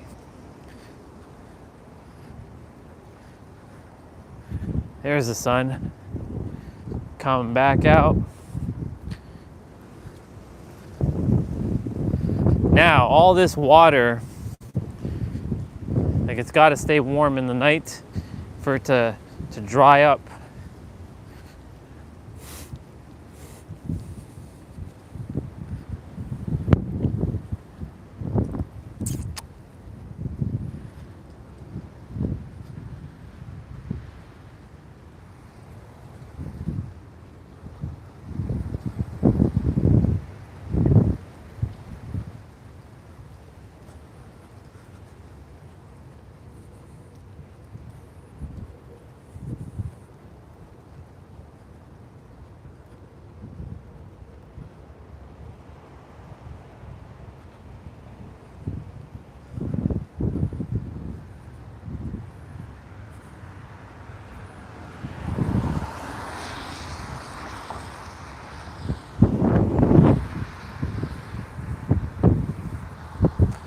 All right, here we go.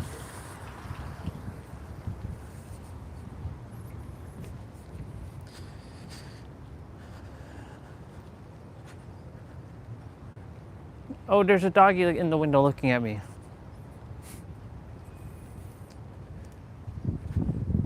This is going to be interesting.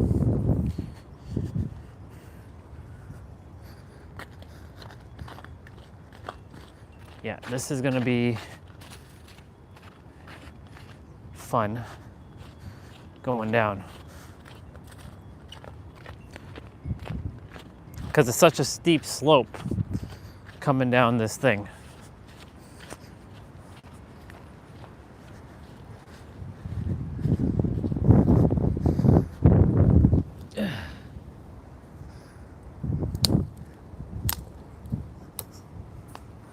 I'm gonna have to use a walking stick.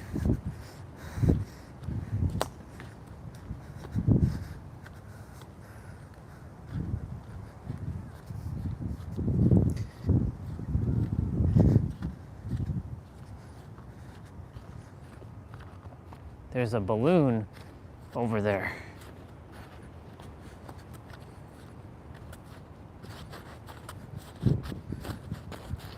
Yep. It's gonna be. This is fun. Going down this bad boy.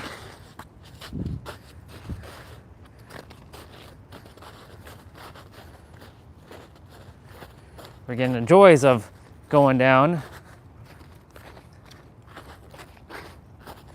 Is that somebody's birthday or what is going on over there?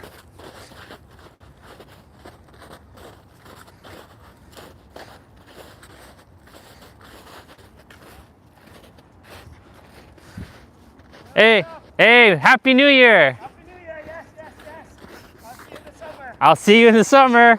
I'll see you in the summer. That's awesome. You get to see our brother there. That's Muscle Man. That's awesome.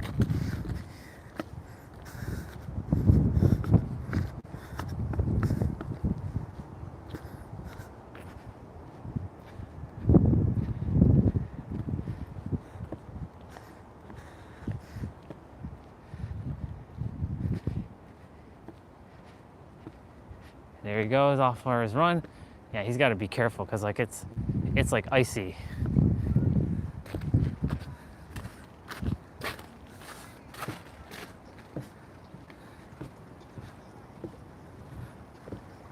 It's like balloon and all that over there. Nice, you going back that way. Yeah? Okay. I'm hitting another cake.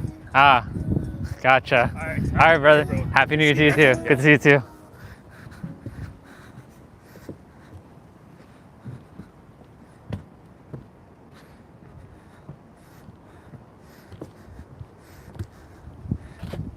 That was good to see him.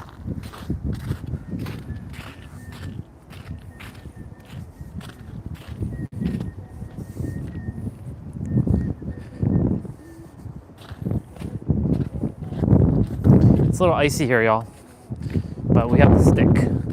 We picked up this stick on our way. Hello. Oh, I will. Thank you.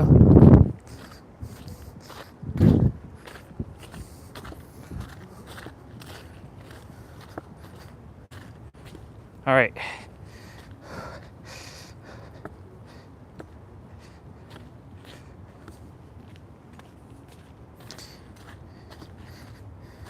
It's still pretty slippery, but yep.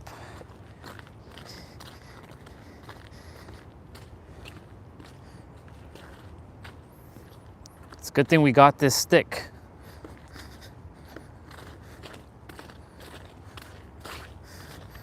It's like a sage's stick.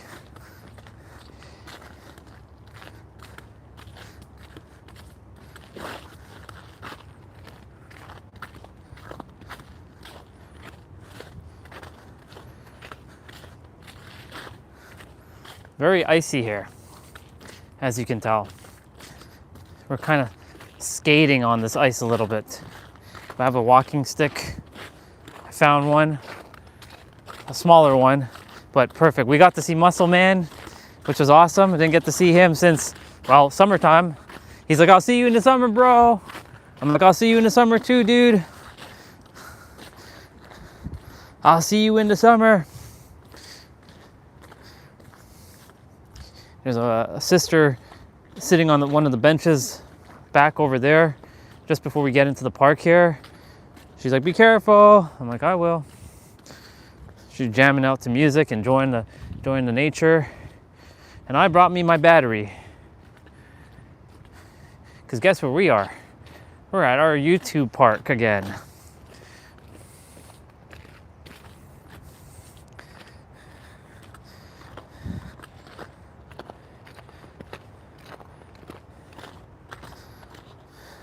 We'll keep this stick until we head back.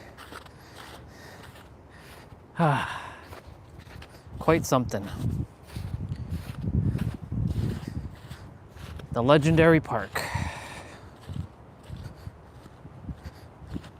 I know I'll visit this when I come back in my more like senior years. I wonder what this park's gonna look like 50 years from now.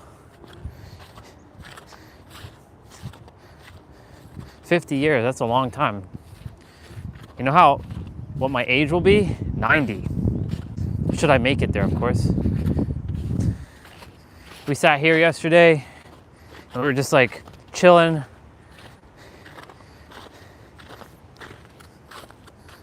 That's still mostly ice. And we'll put our walking stick up. And you all get to see the sun with me, and I'll also put the battery to charge. This is where, getting somebody's Wi-Fi password would be awesome, but there's a couple houses nearby, but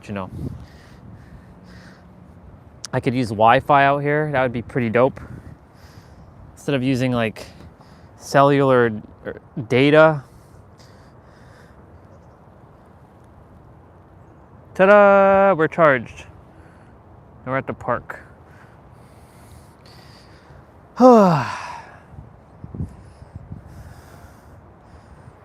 That's awesome. Got to see Muscle Man.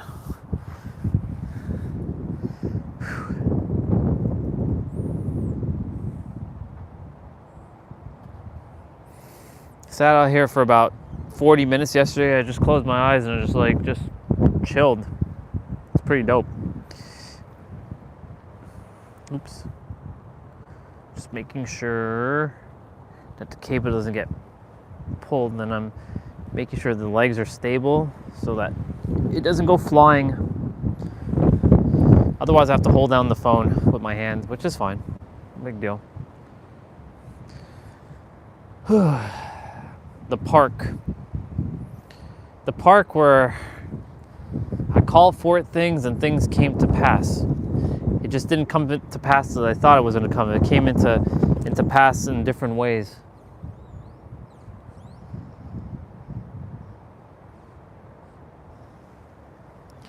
Like I said, I want to spend more time in this park this year before I leave.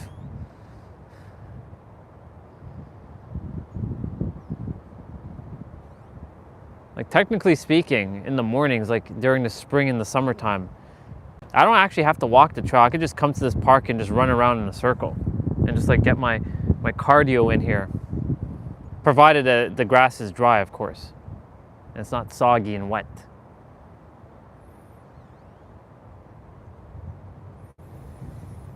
Sun is being covered by the clouds, but it is honestly really divine. Like it's windy, but it's a warm wind. It's not a cold wind. My hands are like completely bare.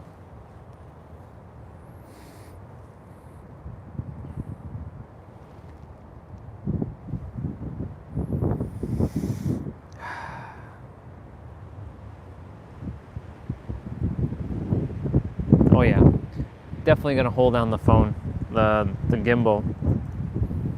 It's not going anywhere. Not with how my hand is holding it down.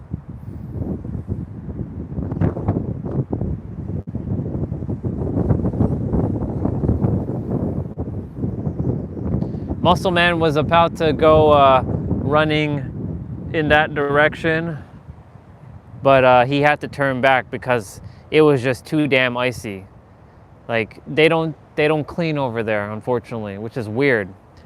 Cars come through here, but yet they don't clean the rest of the trail. They only clean that trail that we walk. So it's so fascinating why they don't clean up all the way over there. Because we were talking to Tom earlier this morning, and he was saying how he walked that direction by the bridges. He went, this bridge is the first bridge, then there's a second bridge that you got to cross over, and then he went to the third bridge and he walked back. But he's like, man, it was difficult to walk that.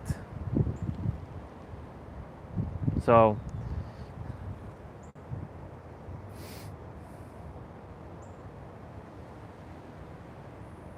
here we are.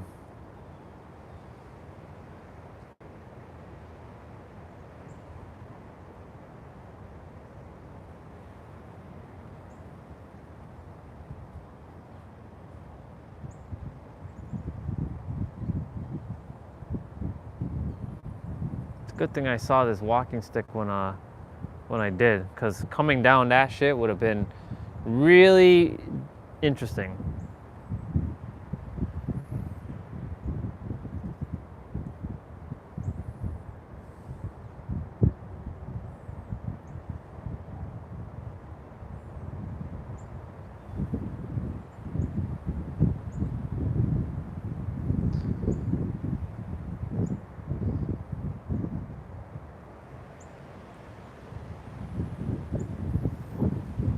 Going to take a moment to just be present and feel.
It's a big, thick of cloud that just like blanketed the sun.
Don't know if the sun's gonna come back out. Well, let me rephrase that. I don't know if we're gonna get the sun again. We know the sun is there because the clouds are, they're blanketing the sun right now. There's no,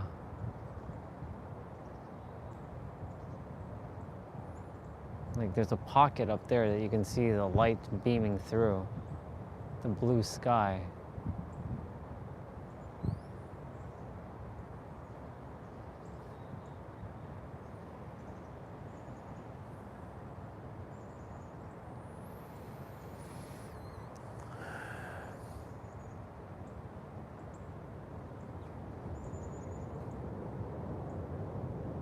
The pocket is coming over our head.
Is that who I think it is?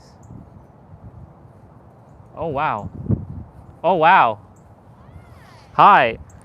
Oh. I'm wonderful. Well, hello there.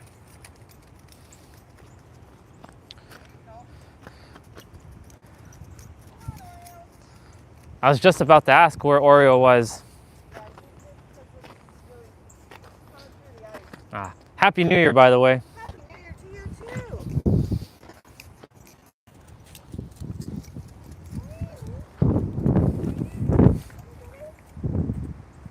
Awesome.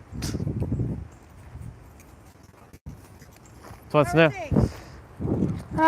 Things are great. Just, you know, enjoying the day. Yeah. Yeah, because, you know, it's been cold. Yeah. It's been really cold, but, you know, because of the cold, I appreciated it for me to come out and enjoy the winter, because I'm not really a fan of winter. Hi, Bubba. How's everything with you? Sure.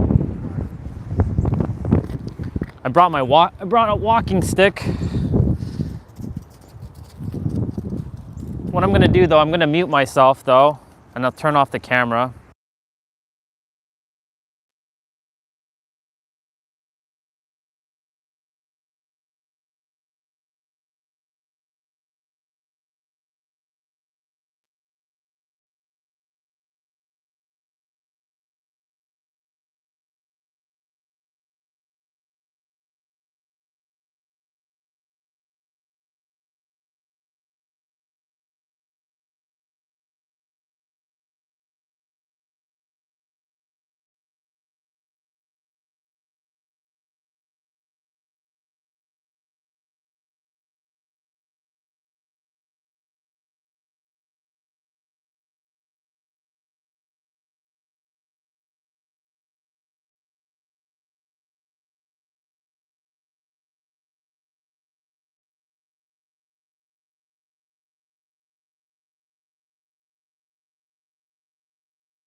past the bridge.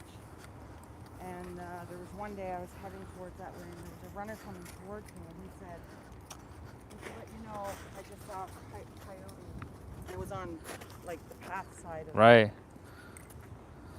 So I said, "Okay," and that's not the first time I've heard that. So Yeah.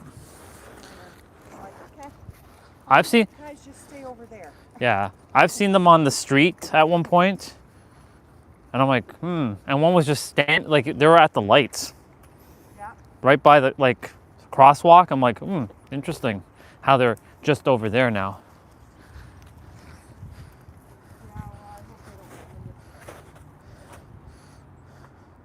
Stay over there. Yeah, let them stay over there. Yeah, let them stay over there. So how were your holidays? It was great. I was wondering, like, I was telling my intuition was like, aren't we going home? Aren't we going back to San Diego? Nope. There was a reason for it, because there's a couple family members who came over, and I guess I was supposed to talk with them because, when I spoke with them, they're not the same people that I even knew probably like 6 months ago, because they had their own, you can call it epiphany / awakening. So you can say I was sort of like a guide to some degree, and I was supposed to be there to kind of like tell them you're on the right track. And they said things like, every time I'm changing inside, I notice the world around me starts to change. I'm like, there's no accidents to that. That's exactly how it works, because it starts from within, right? And I'm sure you've also felt that same sort of thing happen in your life too, to some degree. Yeah, for sure. Yeah.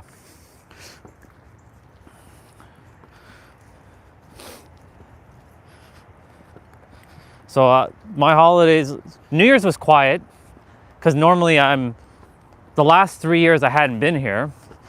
In 2022 was New York City in Times Square. Oh, nice. Yeah, it was raining, all that's soaked. 2023 was San Diego, and then again last year was San Diego. So I actually fell asleep around 9, woke up 16 minutes after New Year's actually hit here, but New Year's hadn't hit in San Diego yet because they're 3 hours behind. Right. So, because time's just something that we use as a measurement, but it doesn't actually exist per se. And yeah, woke up, Happy New Year, and went right back to bed. So New Year's was quiet. Yeah. And yours? How was your holiday? Everything was quiet. My mom had I'm not sure if I've seen you since. My mom had a really, really bad fall in November.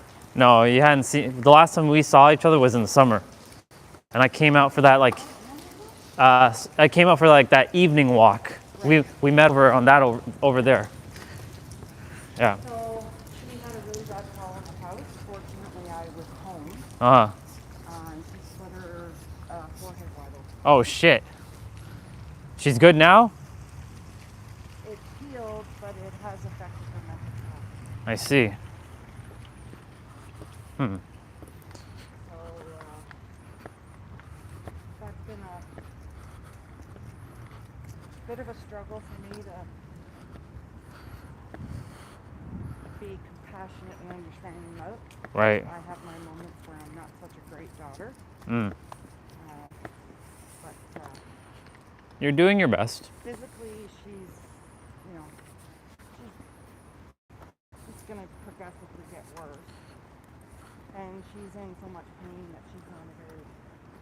Right. What I call a mild dose of good painkiller. Yeah, narcotic. Right. And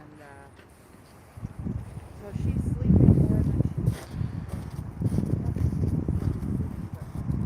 laying down more than she is up. Right. So, but we've been able to. That week I was looking into hiring somebody because we have PSW work with. we were able to get more hours for her. Right. And that's when I had. Those are the days when you have to go in the office, yeah? Yeah. Gotcha. Especially, Yeah. So, you go ahead. I'm gonna Mm. put you up and look at it. Yeah. So the care coordinator was able to give us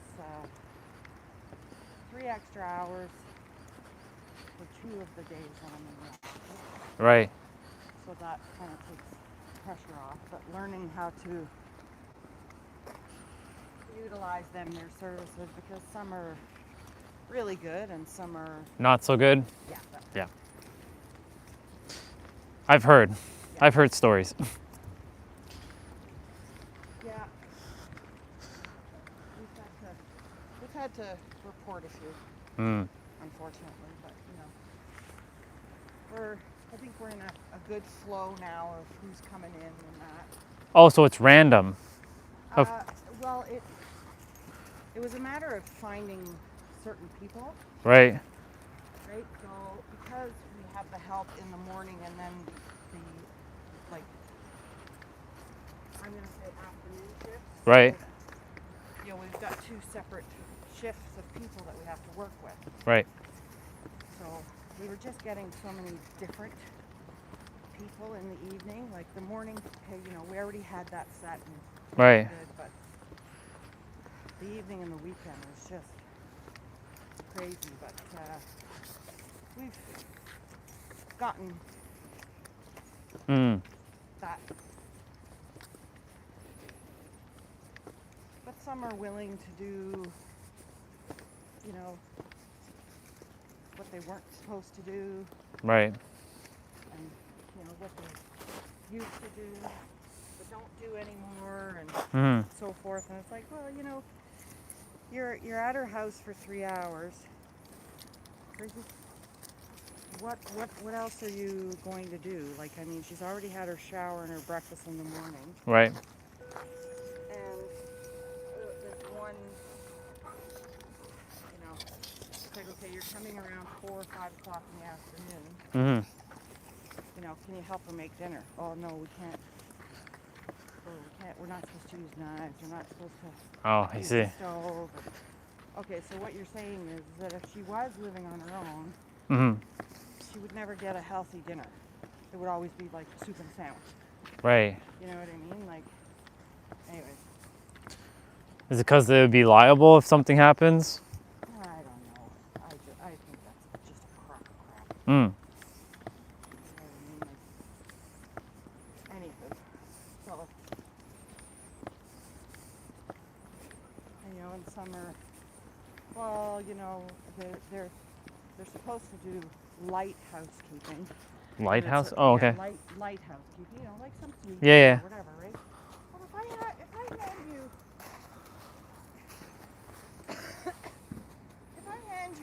hand you a cordless vacuum cleaner, wouldn't you rather use that instead of having to sweep? Like, you know what I mean? Yep. So the one girl took it way too far. No, we're not supposed to be doing that. I said, well, then use a broom. If you want to use a broom, go ahead. She just didn't want to work. There was 2 of them. Right. So I was like, whatever.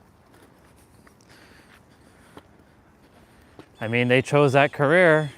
Well, and that's the thing. Like, besides maybe changing someone into their pajamas, Right. and for bed, but you're not going to do that at 4 o'clock in the afternoon. Right. Right? So what else are you going to do with them? You're supposed to do laundry. You're supposed to change the bed. Well, okay, but you only do that once a week. Okay, you guys, back this way. Wrigley, this way. Come on.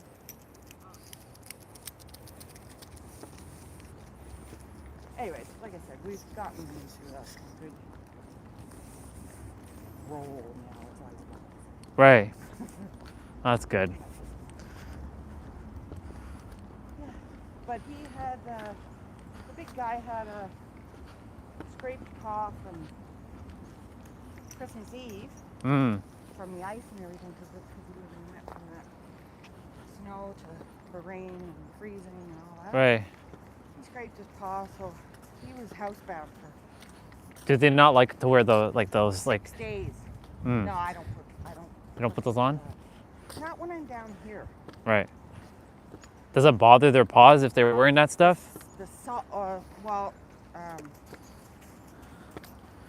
just bought booties for him for the first time. Gotcha. And when I'm up, like at night, like when I'm working in the office and I'm walking at night, I walk up on the street and obviously there's salt all over the place. Right. So I can only imagine how they feel having to walk with that stuff, with their paws and stuff. But you know, it's really funny because as much as it bothers him, it doesn't bother her. Huh. And I would think that, you know, she's a little bit more fragile. Right. Blah, blah, blah. But no. So. Anyways, but I also made a homemade salve for his paws. Gotcha. They're too cheap to take. Hmm. And like I said, that was working for the salt. But then it just happened to be that one day and, you know, he hit the wrong coming He down. made a noise, I guess, right? No, he didn't. How did you know he was in pain? He couldn't weight bear on his front paw. Oh, gotcha. He was just like this the whole, like, Mm. so. Fortunately, we were still around the bottom of the park there, remember? Right. That was I was like, if I have to carry you, there ain't no way. Yeah. It's gonna be like, I'm getting some kind of a wheelbarrow, buddy. Oh, I'm glad he's okay. Yeah. I took him, actually, that snowstorm that we had on Boxing Day. Oh, yeah. I took him to the emerge vet way out in the south end of Mississauga. Oh, wow. And it was great because there was only 2 other people in front of me. Well, that's good. I still had to wait 2.5 hours, but... Really? Yeah. Yeah. Well, because the one case that was in there was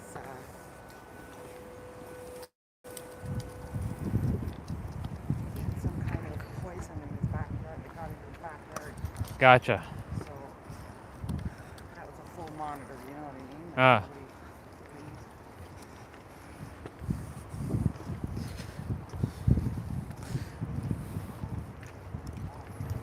Oh, I see. Hi. Hello.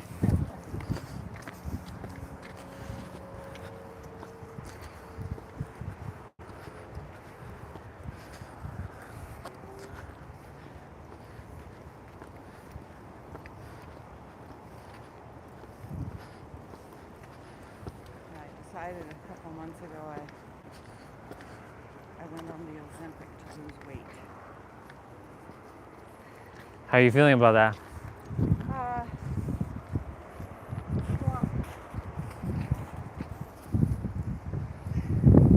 as much as I see a lot of other people around me drop, like, you know, a lot of weight and they're very, very small, I'm not looking to get very, very small and all that. Oh, there you go. You got it? Yeah, he got it.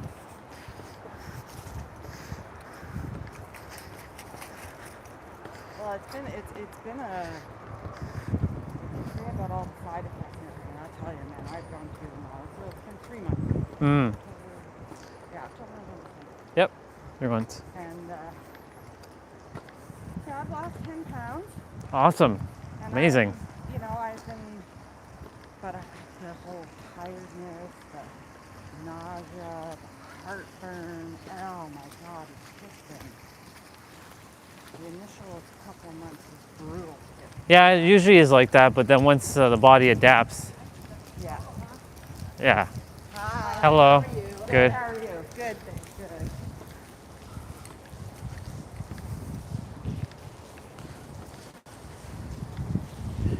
Yeah, that's how it felt when I first started moving the body again after like years. And it's just like, it was pain, lots of like sore, tiredness, but then the body adapted, and now like me sitting for like 2 hours makes me feel tired. Yeah. Like yesterday, I was just sitting and just listening to something on YouTube, and I had to like get up and like, oh man, like, oh, I don't like sitting.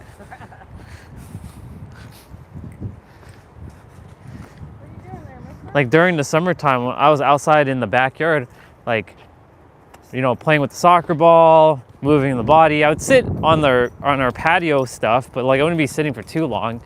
But like, that's why I've been doing my best to keep coming outside every single day. I haven't missed a day.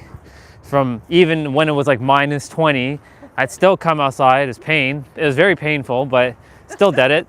Oh.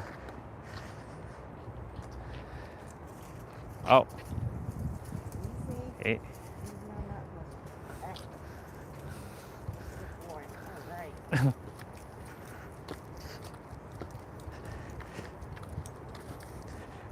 But it's been good.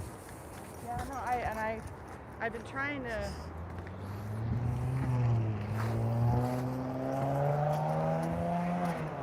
I've been trying to do some more exercise and everything, even though I have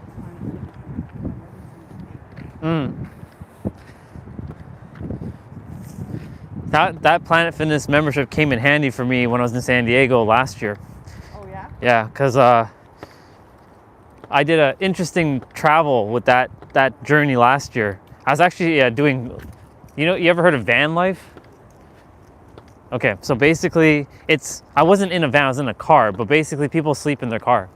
And I wanted to experience what that felt like, because that always appealed to me, how people do it.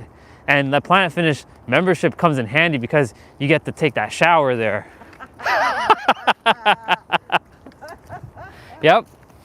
So like I got to do my exercises and then get to take a nice hot shower, and sit in the massage chair and get all that done. And like the thing about when you have a Planet Fitness membership, you can actually take it from the Canadian one and go to the American one, but there's a catch though. You can only visit one location 10 times per month. So thankfully San Diego had 7, so I just alternated. Right. Some had better showers than others, but I found the ones that had the good showers, and I stuck with those. And I'm like, okay, I visit here like 3 times already. I should be okay because I have up to 10. So I did that for a month, and it was quite something. But yeah, it comes in handy. That's why a lot of people, they live in their vans. If they don't have a car, if they don't have a shower, like if they don't have one of those built-in showers into their Sprinter van, right, they just go to a Planet Fitness and get their showers done. That's how they do it. It was quite something. Only on the like Christmas Day and like New Year's and a couple days before I was leaving to come back, I took an Airbnb because I figured why not. But for the majority of that trip was traveling in a car, like going all over the place and experiencing what the van life is, even though it wasn't a van, it was just a car. Yeah. It's quite something, having to, use public bathrooms to change your clothes or like change in your car. Like that's fun, especially at nighttime. Yep. Oh yeah. I don't know if I agree with you on that. Okay. Yeah. It's quite something. I'll walk with you over there and I'll come back.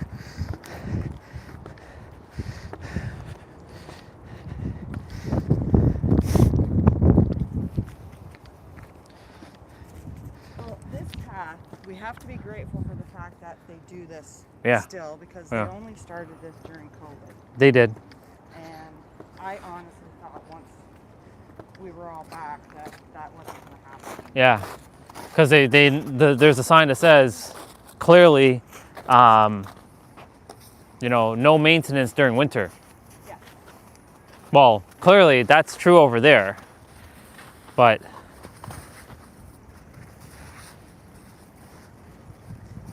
it looks like somebody's birthday from the looks of it.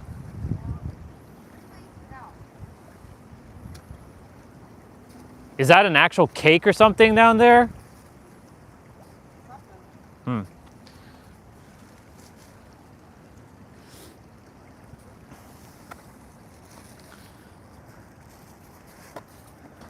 Hi, Baba. Come. It's been a while since I got to pet you. It's been a while since I got to pet you.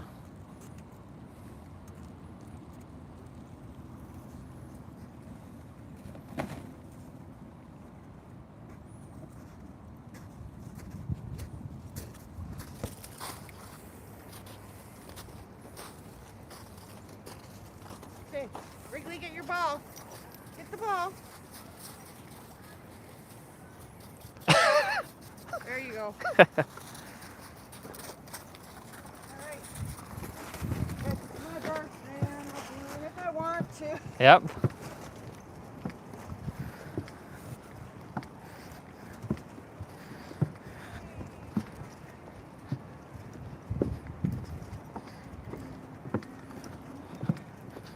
I know, buddy. You're not used to balloons. I get it. You're like, what the hell is that?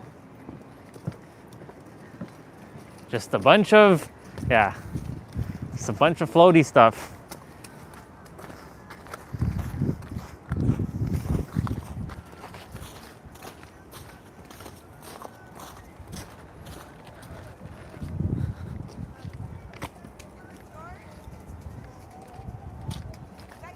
No. No. Oh, we'll take it. Oh, we'll take it. It looks exactly like this. I thought it was. You got lucky today. Okay. Just enjoy it. Thank you. Oh my God.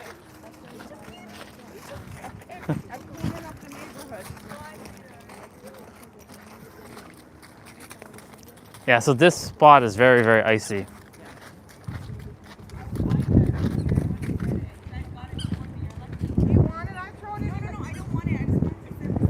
Oh, okay. You can still sit beside it.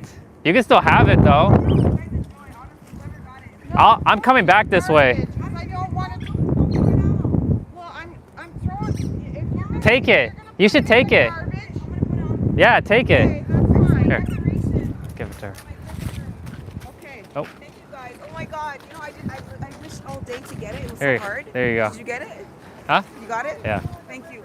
Huh? I just didn't want it all thrown in the river. Oh my Yeah. God. Thank you. I'll be so back much. this way.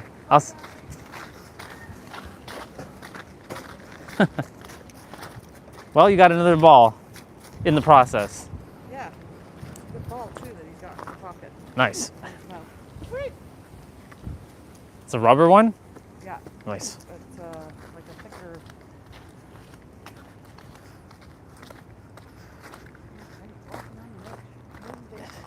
Go ahead, babe. Go ahead. Yeah.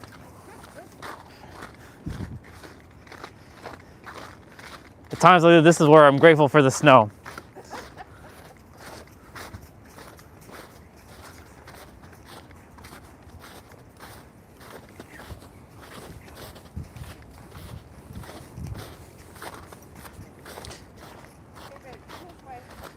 Before I saw you, I saw another person that I usually see on the trail, but I hadn't seen him since the summer. He's the dude that runs without his shirt on. I call him Muscle Man. I've seen him. He's like, Happy New Year, bro. I'm like, I'll see you in the summer.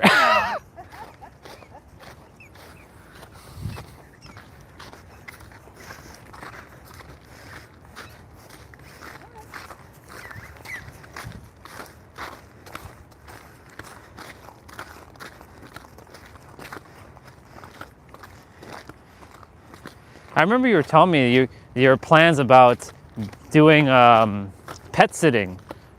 What's going on with that? Well, I was thinking about that when I retired. Ah. So that's 2 to 3 years. Gotcha. Well, I mentioned to you this another person I know.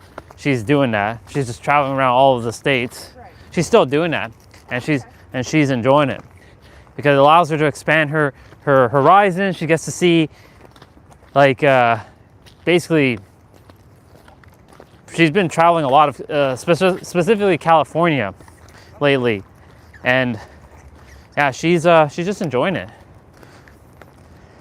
So just something to look forward to when you start, wherever you decide to go. Yeah. Well, I was trying to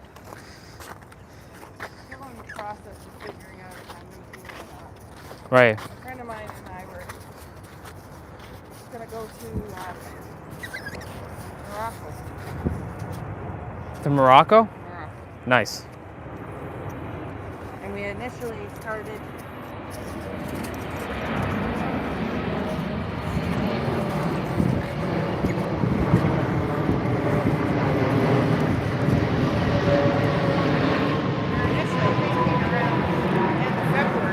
Oh, okay. Then I got to talk to one of my neighbors there. Her and her daughter were in Portugal in June. Uh-huh. Or June. Yeah, Portugal in June. Then they flew over to Morocco for a few days. Right. Okay, Wrigley, come on. Like, it's over there. Here it is. It's over there.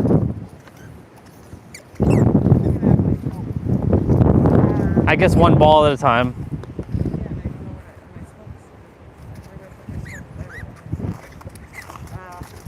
Anyway, she had, in June is their, one of their religious holidays, Eid. Oh, Eid, okay, yeah. So I don't know much about it. Right. But it's religion and so forth. Anyway, she had mentioned, she said to me, she goes, you really need to look into when Ramadan is. Mm. And I said, shit. So, not realizing, I thought Ramadan was March. I didn't realize that it goes on the lunar calendar. Got it. So, their Ramadan this year is mid-February to mid-March. Yeah, it's usually like 30 days. Yeah. Yeah. So, and she said they shut shit down. I went, okay. So, I haven't been in contact with my girlfriend yet. I need to do that. I've been procrastinating that.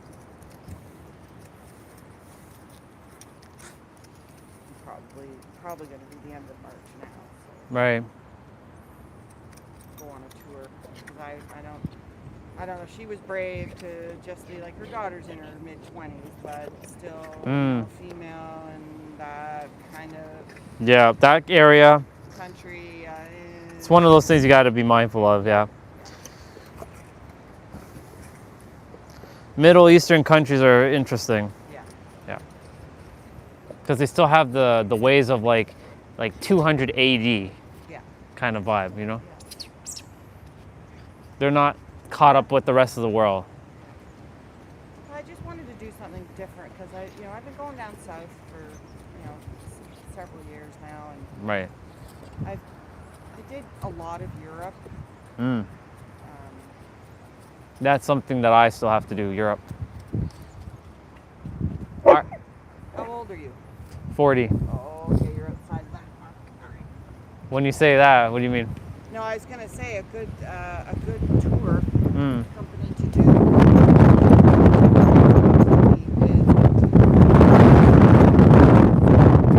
That was Europe. Gotcha. In my early 20s. It's funny how they have an age restriction on that. Well, I get it. Yeah, I get what it. I mean, like, because you're going at a different pace. You're meeting, you're with these people 24/7, Right. So you want to have the younger age, and I mean it's like they have the seniors groups too. You know Right. what I mean? So, but I mean that I enjoyed that because it was a good, I think it was 9 or 10 days, and we did like 7 countries. Very nice. You know what I mean? So it was a good, okay, let's see where you want to go back to. Right. I had won a trip. Oh, very nice. For 4 people when I was in just after that, and I'd taken my mom and dad and my boyfriend at the time. So, and I'd done a Mediterranean cruise when I was married.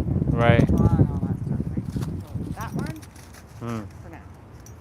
And you're gonna drop that one, and then we're gonna go that one.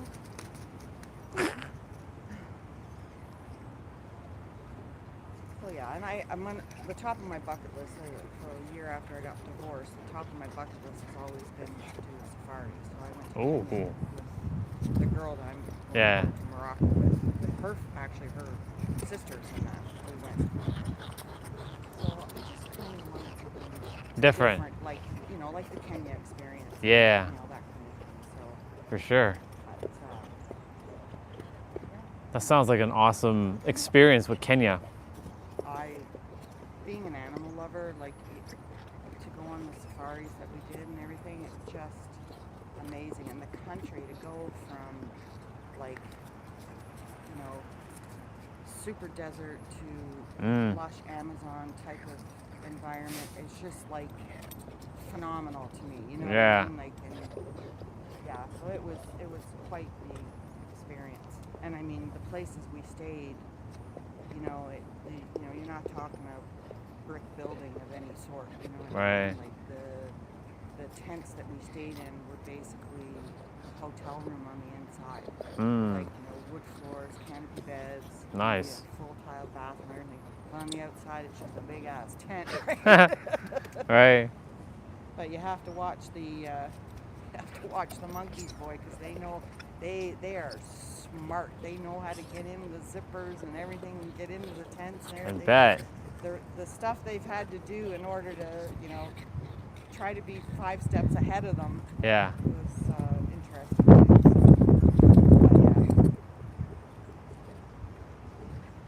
But yeah, one of the places that I definitely want to see in Europe is Ireland. For whatever reason, Ireland has been calling me. Don't know why, but yeah. Those parts I haven't done yet. Oh, you haven't done it yet? Okay. I've done more of the like the cities and stuff. Right. I haven't done Ireland or Scotland. Did a little bit of London. Nothing like that yet. So those are on my list too. Yeah. And I definitely want to get over to Asia, but I'm not going to do that until I'm retired, so that I can keep the exercise there. Right. There's a lot to see over there. Yeah. For me, the only other place after that is, well, there's two. Technically there's three. It's Australia, Japan, and Egypt. I did Egypt. How was Egypt? That's the one I'm most fascinated about. Anytime somebody has went there. Okay, so we were only there for 3 days. It was part of our Mediterranean cruise. It just happened to be that this before the season was going to Egypt for 3 days, and we were in there for 3 days. And I absolutely loved it. It is definitely a place that you go tour-wise. You do not go there and do shit on your own by any means. Right. It's very corrupt, very dangerous. Just yeah. But I've known multiple people, lawyers and staff and everything, that have gone and have done like the Nile cruise and the whole 9 yards, and they've absolutely loved it. I bet. Loved it. So I mean, yeah, it's. How was the pyramids? You know, like I say, okay, I've been to Italy and I've been to Greece. Okay, I've seen, you know, the Colosseum and the Vatican and all that stuff. And, you know, you go to Egypt and it's like you sit there and you look at the stuff that they have built with so little, and it's just amazing. They were ahead of their time. Very much so. Very much so. Yeah. We can't even do that yet. We're not even there yet. Yeah. But yeah, from an architecture point, from lifestyle, just amazing. And you know, like when we were there, they had just found, I think it was a few years prior, in I think it's Alexandria is the port that you pull in the boats. Gotcha. You know, there was it was their car or horse and buggy or whatever happened to hit a sinkhole, and they found this huge catacombs. Wow. Underneath. So, and the you know, so you think about strange things, right? Yeah. But it's exactly 99 steps. They found the stairs to go into this catacomb area, and like again, you know, how did you do all that stuff? Like Exactly. And you know, and a lot of it is still intact. Yeah. Like, it's amazing. They built it as like a tank. Yeah. To withstand for eons. Yeah. Yeah. Yeah. Yeah. It's And it will forever, it'll stay until, well, whenever the Earth decides to go, you know, whatever. But it's one of those permanent fixtures that's not going anywhere. Yeah. Okay, babe, I forgot the pouch, so I'm gonna have to carry you. All right, my dear. It was good to see you. It's good to see you too. And I'm sure we'll run into each other. We will. All right. All right. Okay, And I'll see you. Bye.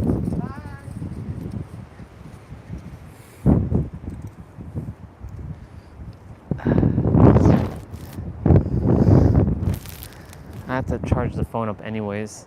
I'm gonna go sit on the bench one more time. The bench was being occupied, but now the bench isn't occupied. So I'm gonna go sit on the bench and pull you all up again. I have the walking stick. In fact, there's 2 walking sticks, but this one should be suffice. All right.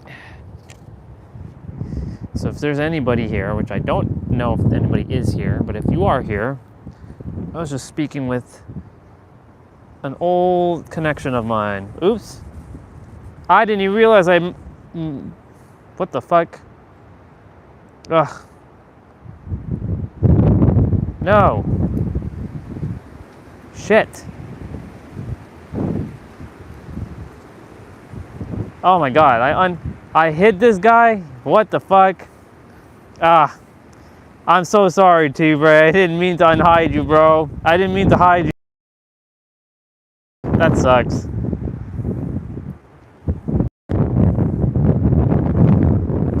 That really sucks.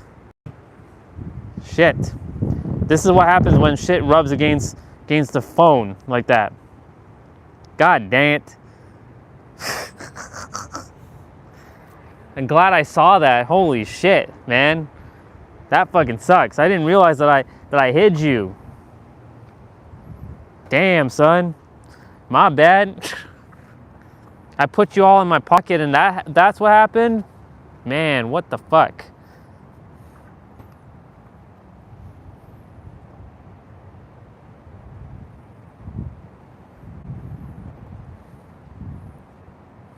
That's some crazy shit right there, y'all. Fuck. All right. Shit, I didn't realize I hid this guy. The fuck? Oh my god, what the hell? My bad. My bad.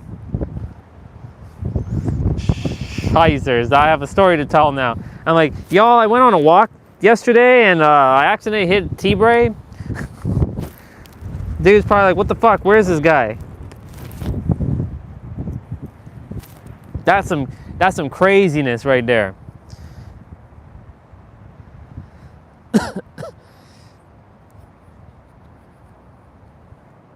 All right. Well, you're out of my pocket. And the other reason why I put you in my pocket too is because it was fucking raining. And the gimbal was like, the phone was charging and shit. Anyways, we gotta get rolling. Shit, my bad, bro. My bad, I didn't even realize you fucking got hit in there. That's crazy. All right, well, my feet are fucking soaked. Like I'm like soaked. My feet are soaked. So that's crazy. All right, I'm gonna have to put this walking stick down.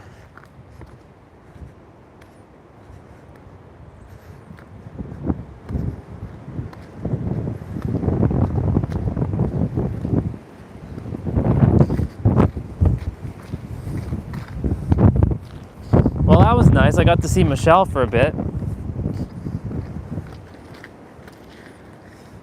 Got to see her.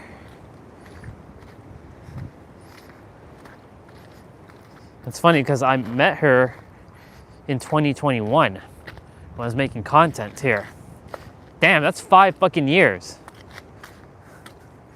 Shit, time has fucking flown by.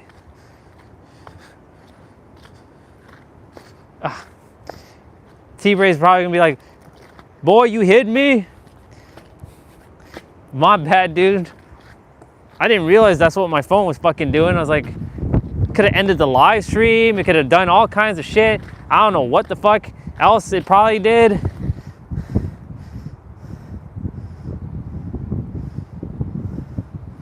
Like live stream, like that's on.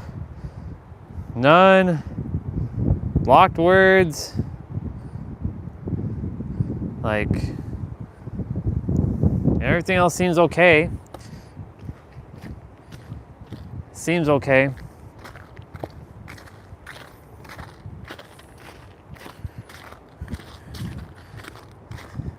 Shit. My bad, dude. It's okay.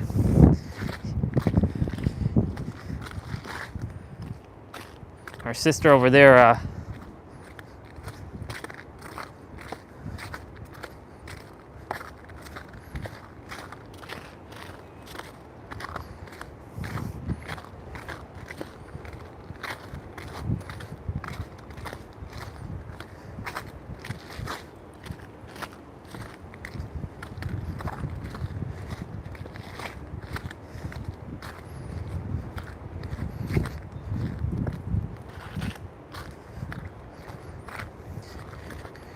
man, the ice is crazy.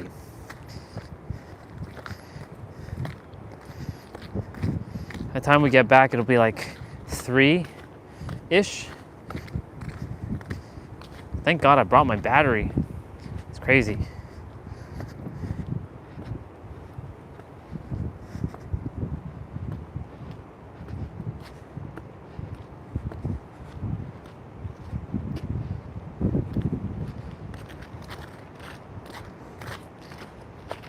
By the way, there's some roses there too if you want them.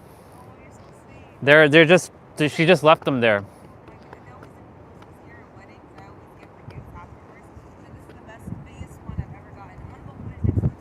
Nice, nice. But yeah, there's a bunch of red roses over there. Yeah, I can't do that. That'd be greedy then. It's okay. Thank you. No problem. I was thinking about it since I sat down. Honestly. It was meant for you. I thank you. You're welcome. All the way from here. I was like, please, God, somebody, anybody. There you go. What's your name? Orion. Ryan? Orion. Orion? Yeah. Like the Orion? Shut up. Yeah. Seriously. Oh, my name's Naima. Nice to meet you too. I'll see you next time. Take care. Enjoy your day.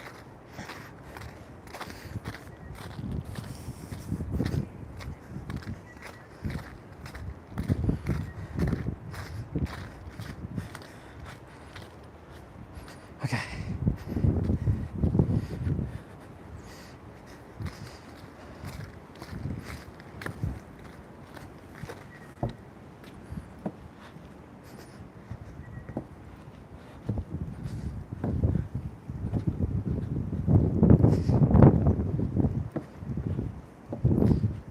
Those roses are beautiful though, but I'll leave them. They're nice. See? Bunch of red roses over there.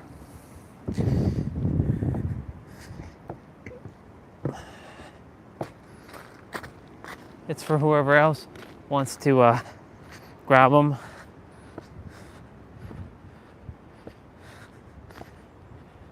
Okay, we have a task at hand. We got to get back up there now. That's where this thing comes into play.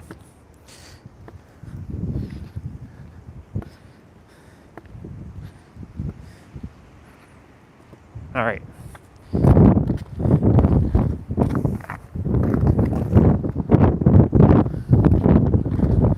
It's funny how she's like Ryan? No, Orion. She's like, oh, they mean like the, yep. She's like, wow. Her name's Ima. And that's fascinating because Ima is like, means mom.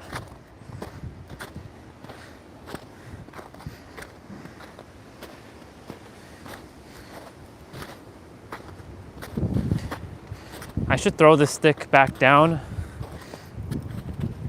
when I get to the top.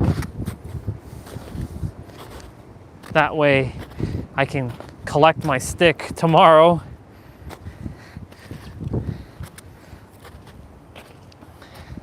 Because I don't need the stick.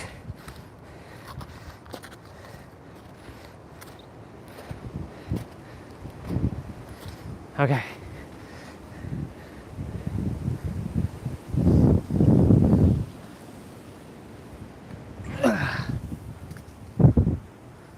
All right.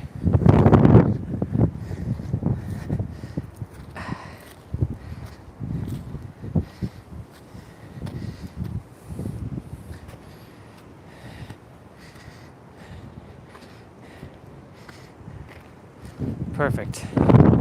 So I'll remember the stick is over that way. It's crazy.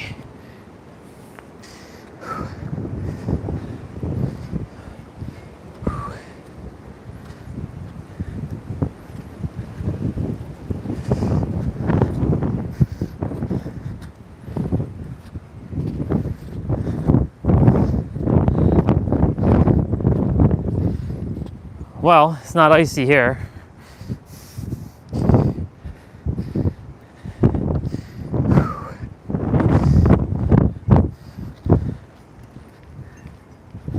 Very good. Shit, man, I didn't realize I fucking hit this guy. Thank God I knew how to unhide you. That would have been fucking ridiculous. If I hit this guy, I'm like, you gotta be kidding me right now. Complete accident. Dude's probably like looking for me. He's like, where the fuck is this guy's channel?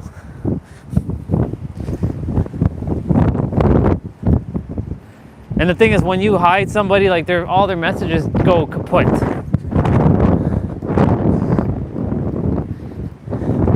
All right, I have my stick for tomorrow.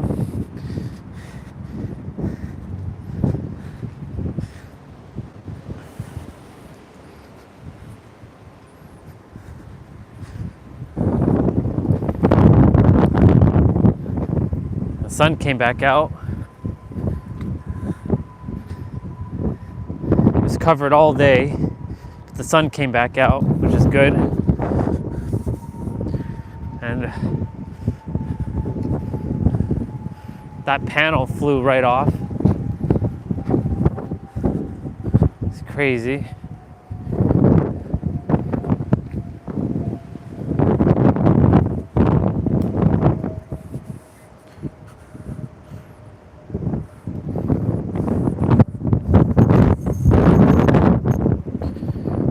It's fascinating.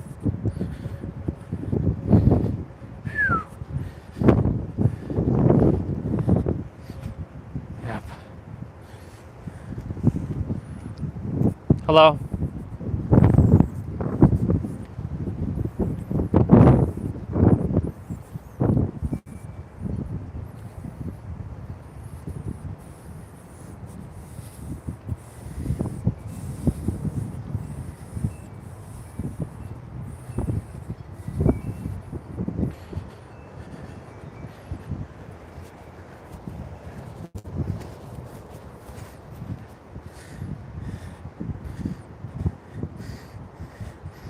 She manifested those balloons. And she's like, I wish somebody would get that for me. And it's funny enough how that all unfolded. She fell down and she bruised her knees. So she can't barely walk. But she managed to get there. She's like, I told her like there's some red roses there if you want, because they're just gonna stay there.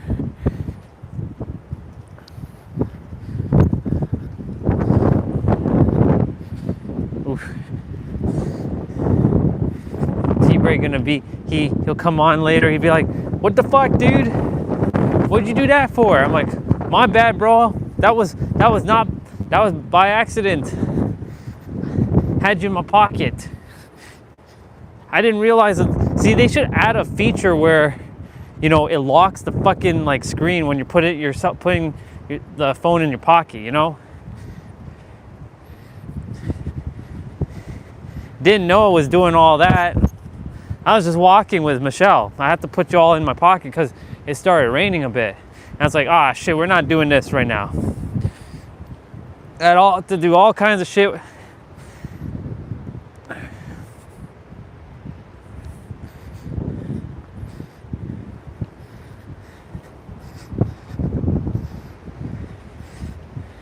I wonder how many steps I did today.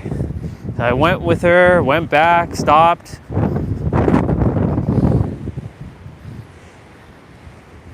Quite something.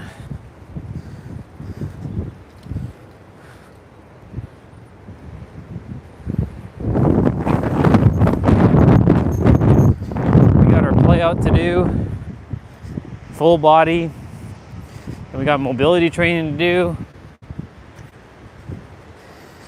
Yep. Usually when it's warm, it's windy. Like wintertime, like this is some gnarly wind we got going on. My shoes are wet, like my socks are wet. Another pair of socks completely wet. But all in all, good day. It's a good day.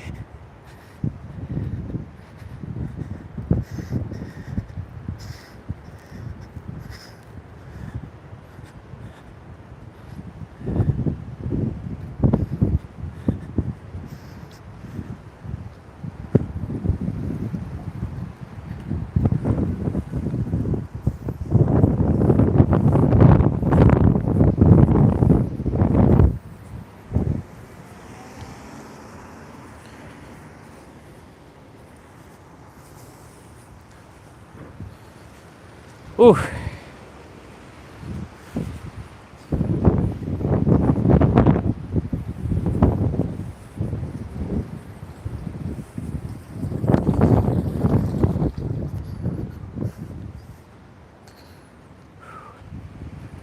Let's go.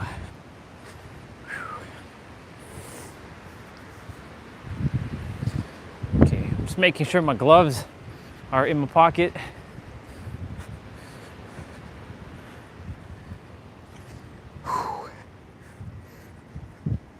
I wonder if I hit another 20K. I probably did. With the amount of walking I did today, probably hit another 20K.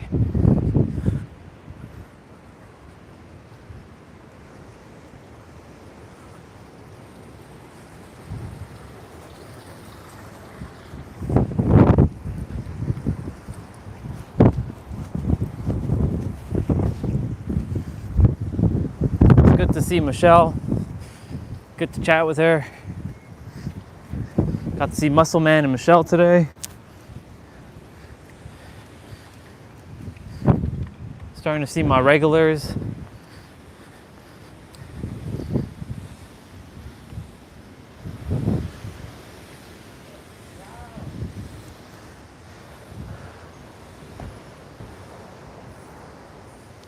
That wind is pretty gnarly.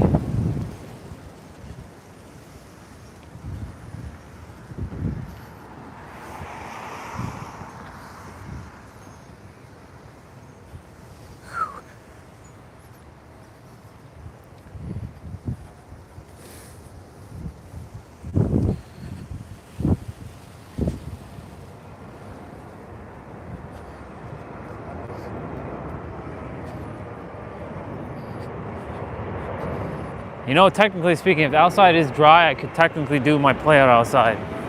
But most likely it's not dry.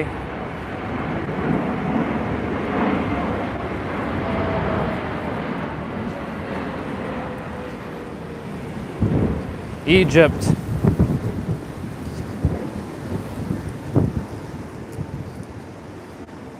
I gotta see Egypt before I go. Help me see Egypt, universe. I've got to see it. I don't really care too much for Dubai and Abu Dhabi and all that. Like, that's great that I would see those at some point, but that's not really, I don't really care for all that. I did that to our brother there. I'm like, you gotta be kidding me.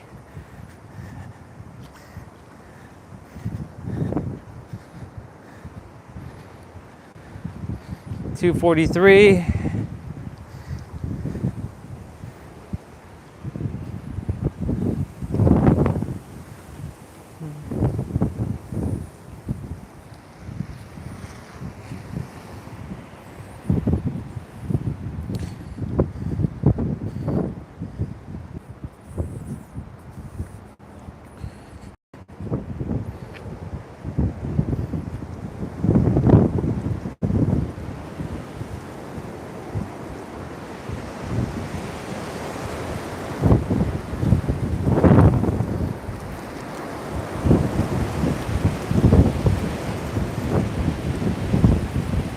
Wow. Talk about wind, y'all. Talk about wind.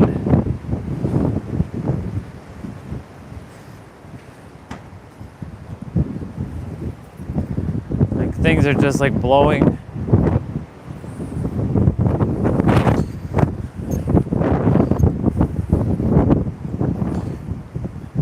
Ain't nothing gonna stop me though.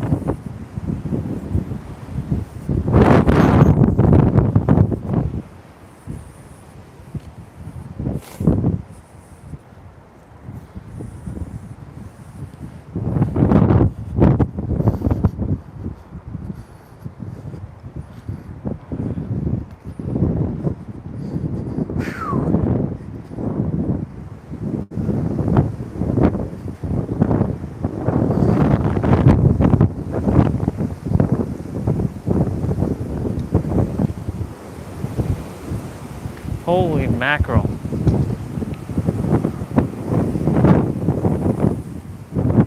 Beautiful day, very, very windy though, but beautiful day nonetheless.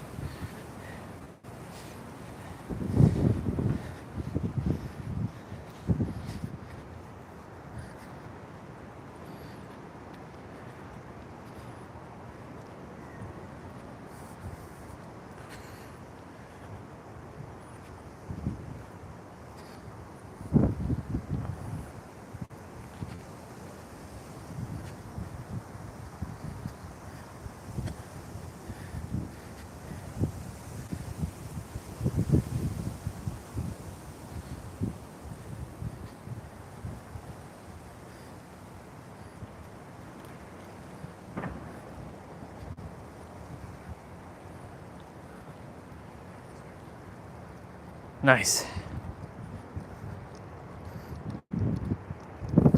And so, we are back, pretty much.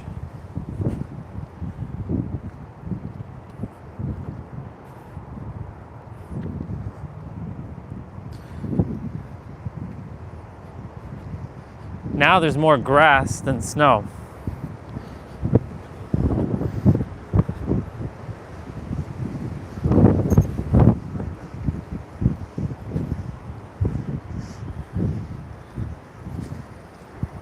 Fuck yeah.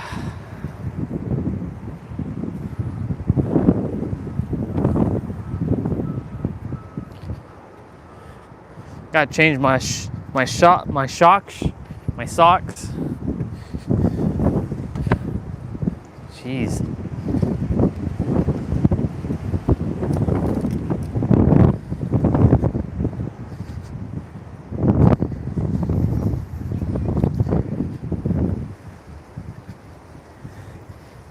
Well, it's good to see grass again in January.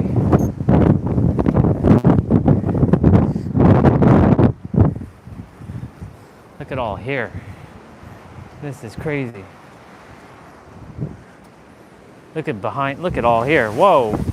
Oh, the leaves here. Oh my God, look at this.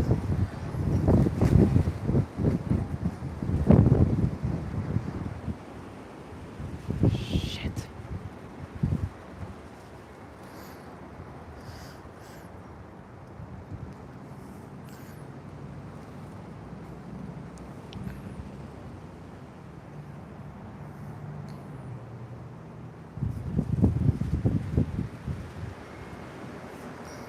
Oh my God. That's crazy.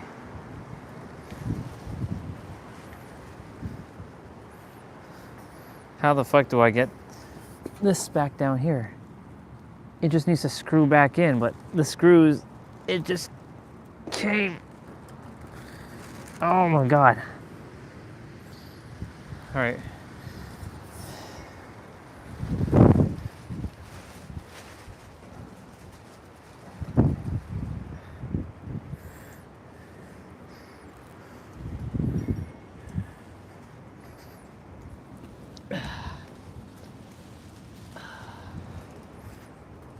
Are all these leaves from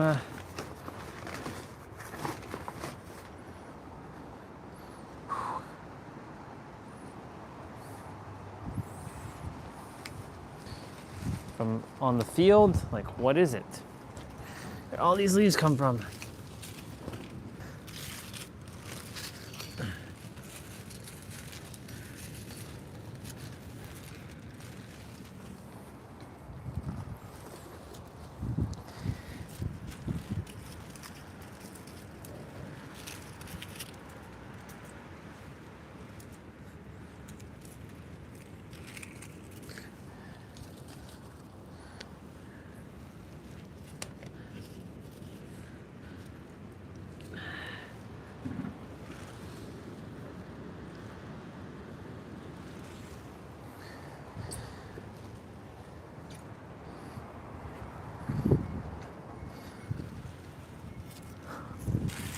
Well, that's new. Now that's just gotta hold itself.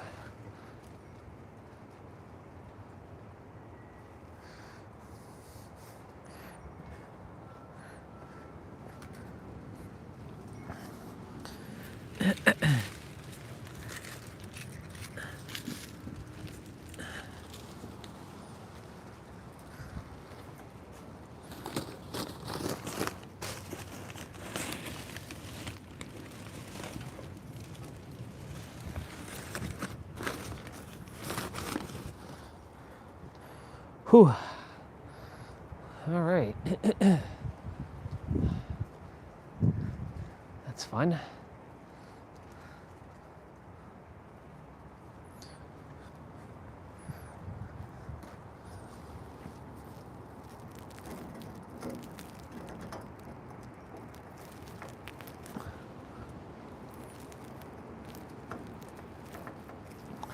Yeah.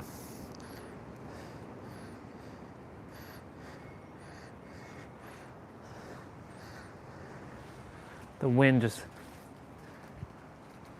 said, screw you, basically.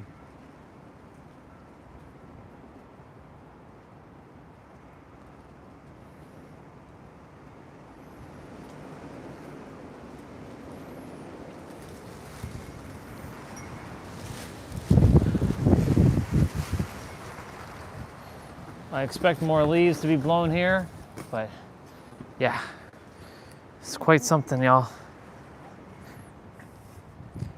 Look at out here, it's crazy, it's crazy.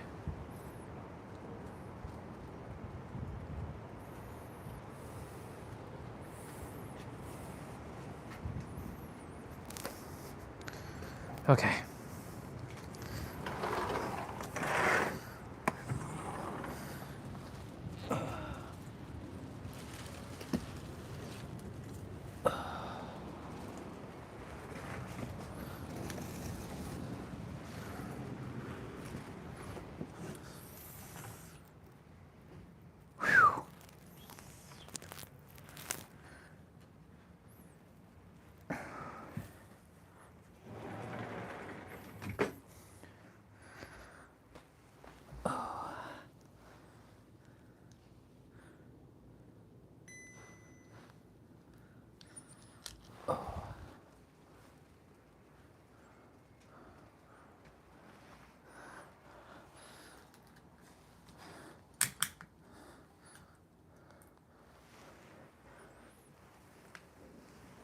Yep.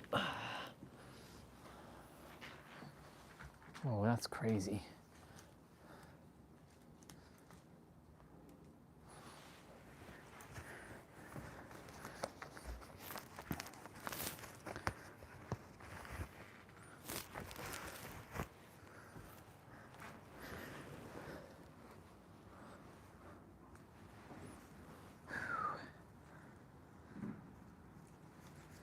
Yep.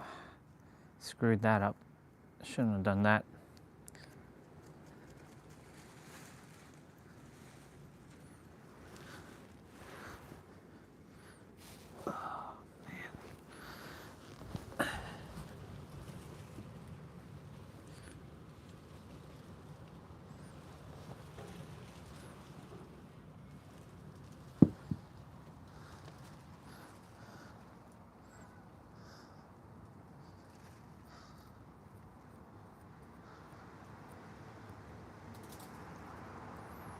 I gotta vacuum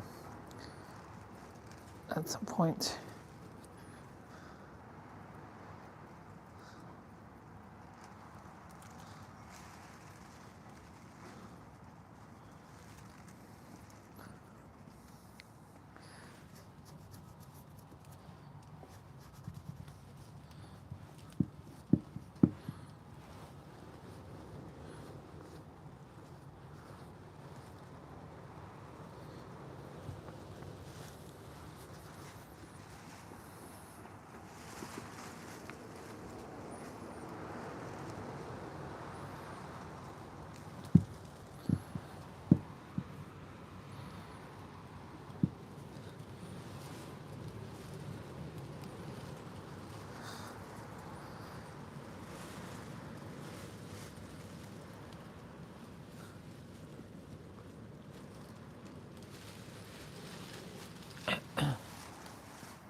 This is crazy.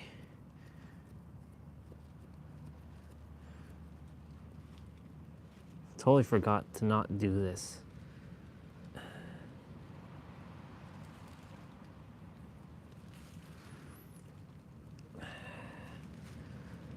So now my boots is wet.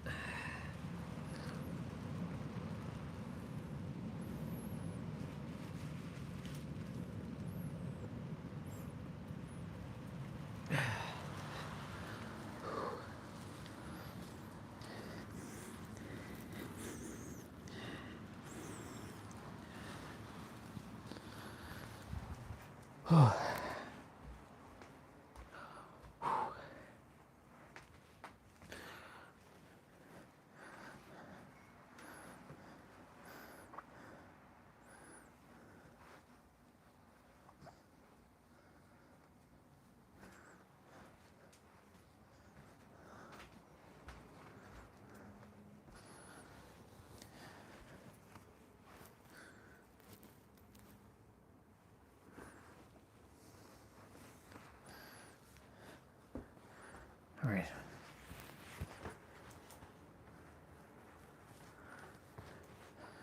We're gonna get rolling shortly.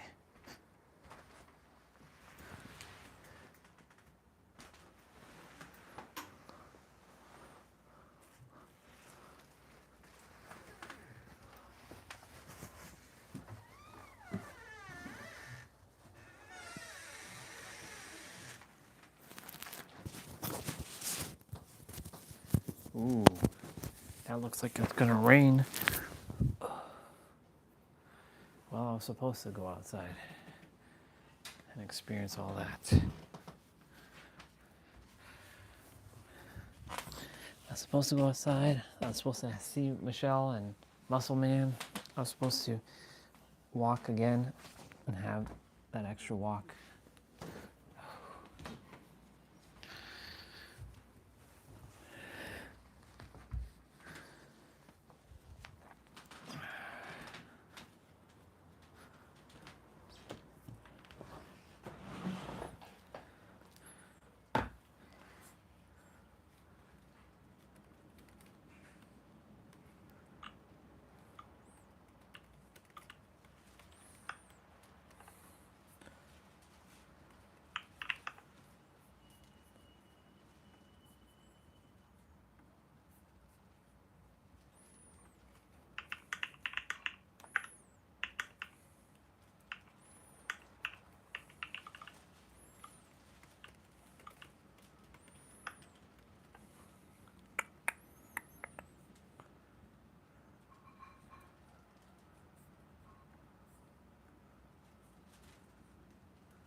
Where is her messages?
Well, I came back at the right time.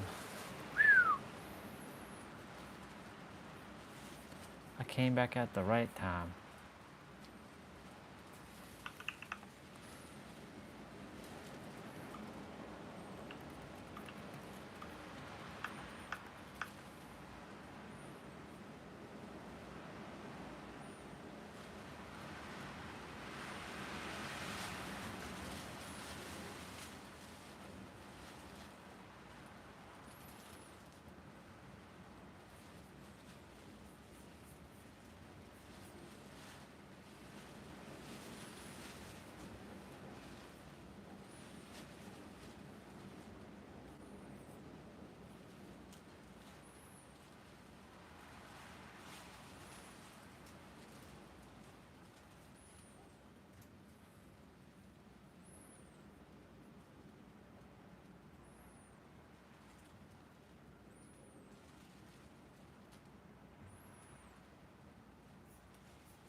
Wow, it got dark quick.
Oh my God.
All right, let's go.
3:17. Damn.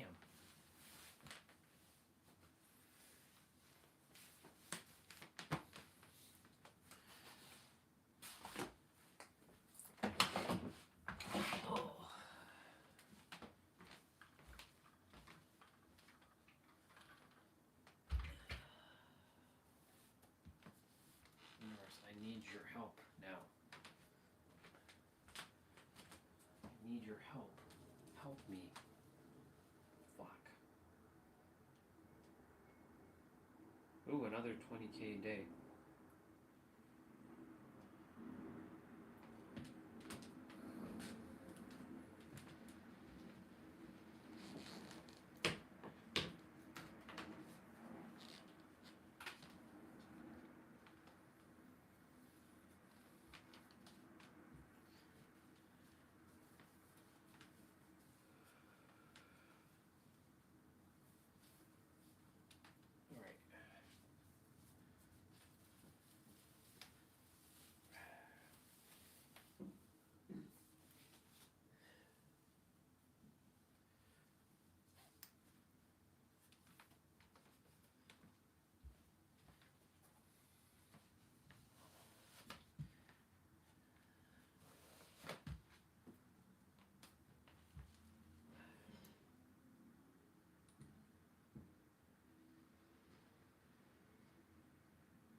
You give success to all these other YouTubers, and yet you don't give it to me. It's bullshit. Absolute bullshit.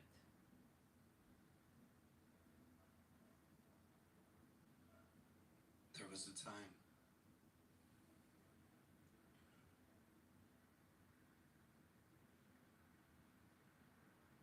There was a time when you thought control was strength. You mistook rigidity for safety.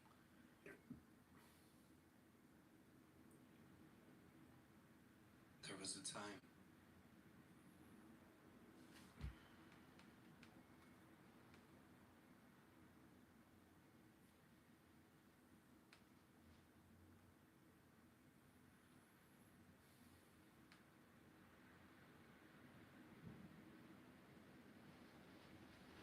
I want to get 3 at least. You asshole child. Dude, why does it look so good? Yu-Gi-Oh, you actually suck at this.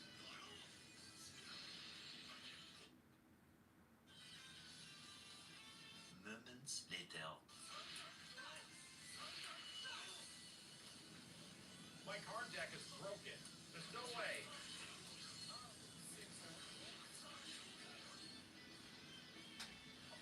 So, here's what's very difficult about this. You have these cards that are on down forward and down back, and you have to do fireball motion.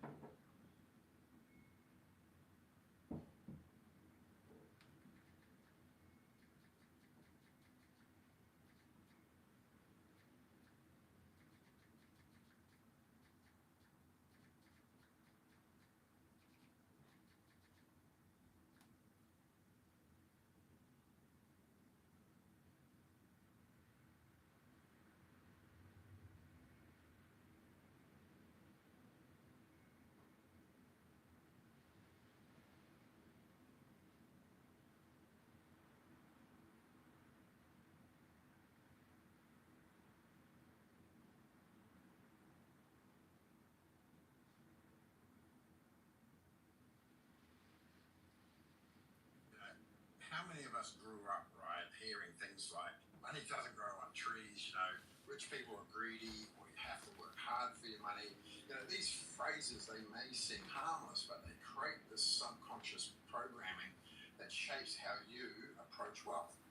If you believe money is scarce, you'll act in a way that reinforces the scarcity.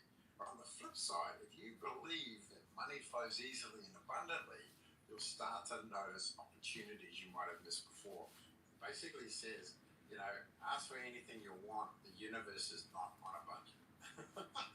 The universe is not on a budget. It is absolutely infinite. It has so much. It is so abundant that, you know, you just start to rewire your belief system.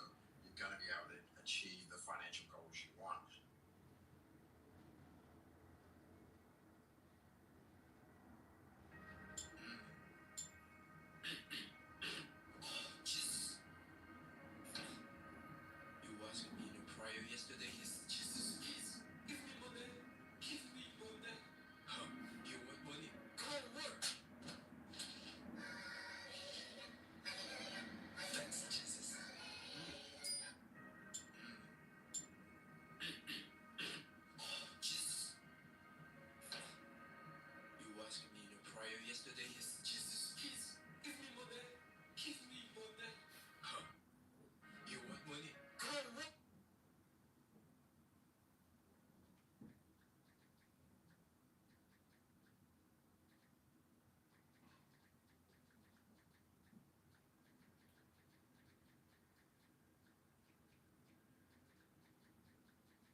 People are like, oh, I need to be a business owner. No, you don't need to be a business owner to make money. You just need to make money. Becoming a business owner is high risk. You're the last one to get paid, brother. So how can you make money in the beginning? Arbitrage, sales, anything that you can get your hands on.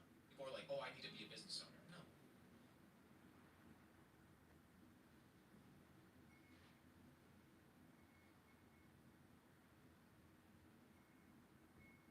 Saying you need to have funds to start a company is a bit like saying you need to be good looking to go on a date.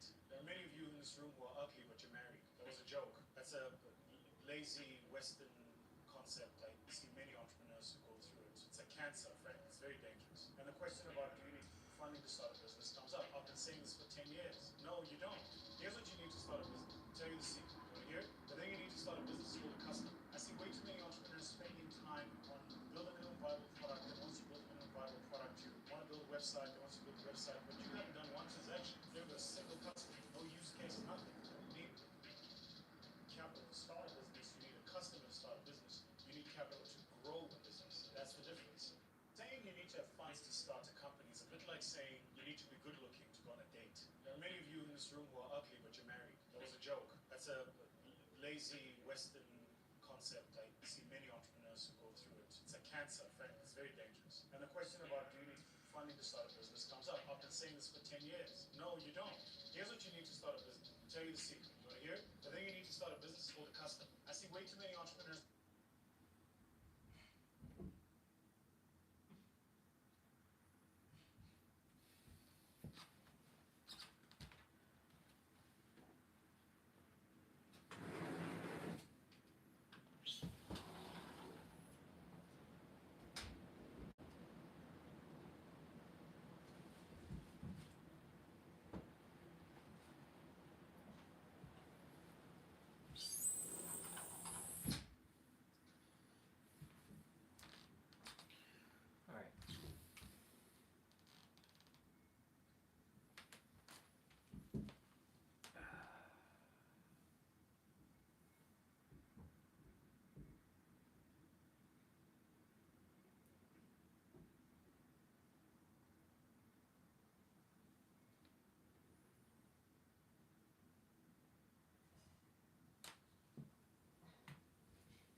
Holy shit. We go from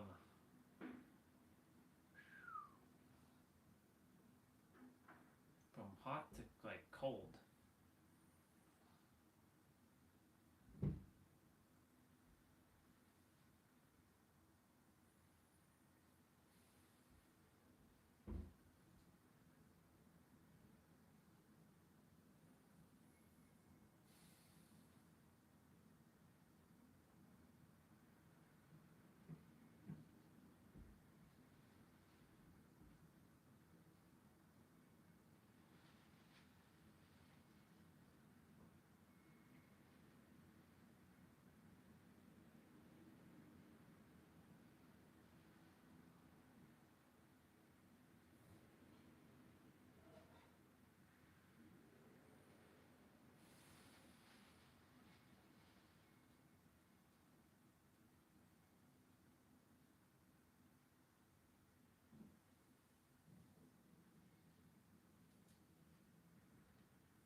Okay.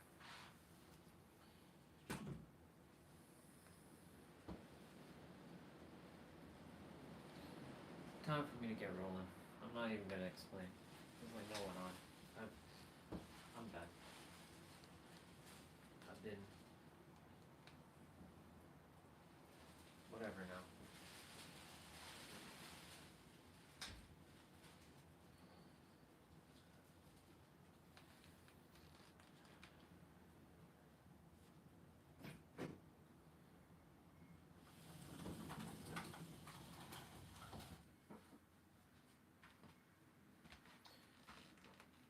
You're just gonna follow along.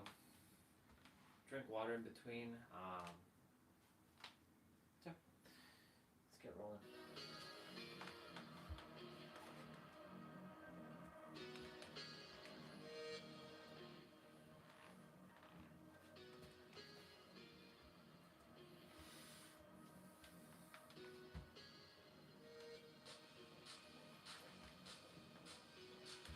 Reverse grip. Push up or whatever. Doesn't really matter at this point. No one even does these things with me, so what's the point? Right.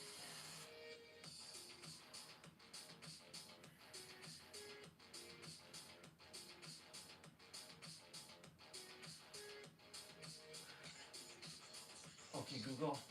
Turn on light.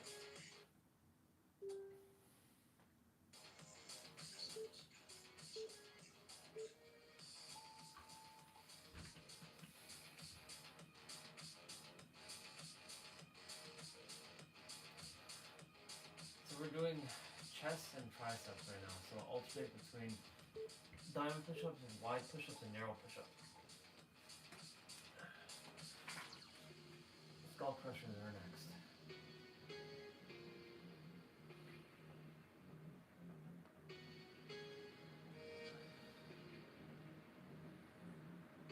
I don't even have the mic with me.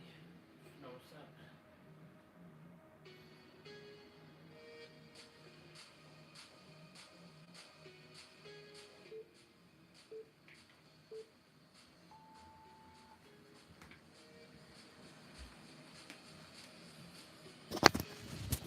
I just realized the mic wasn't even with me.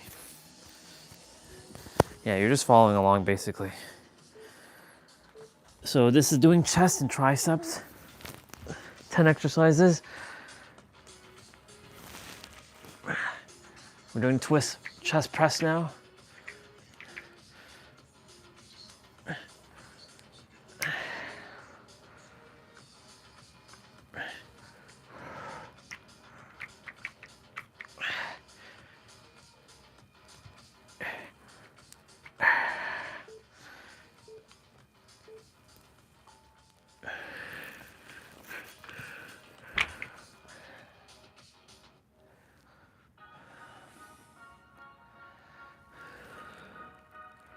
Hammer press is next.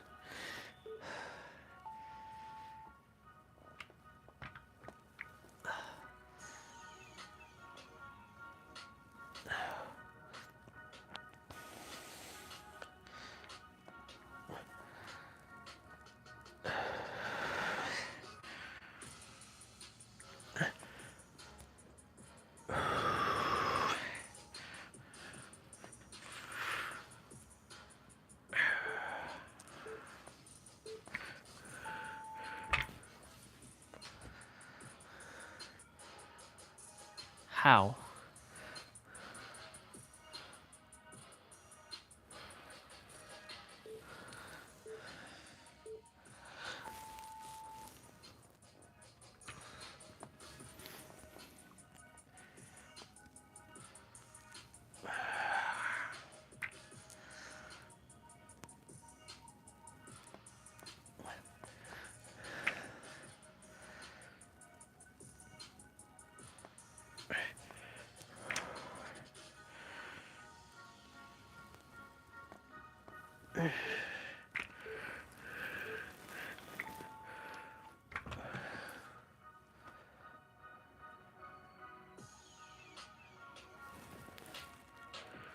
Diamond press is next.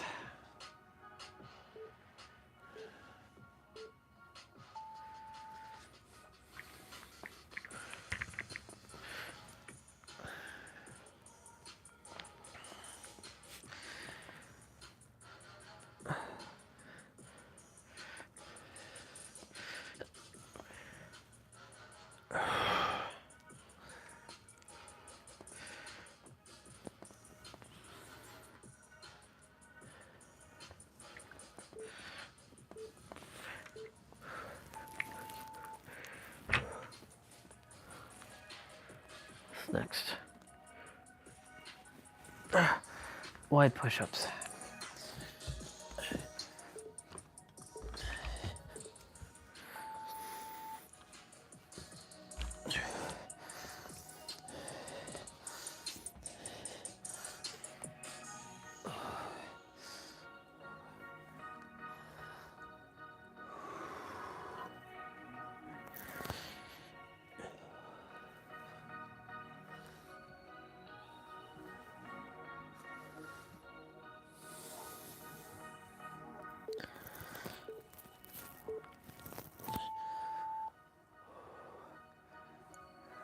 It's a good thing I went out for that walk when I did.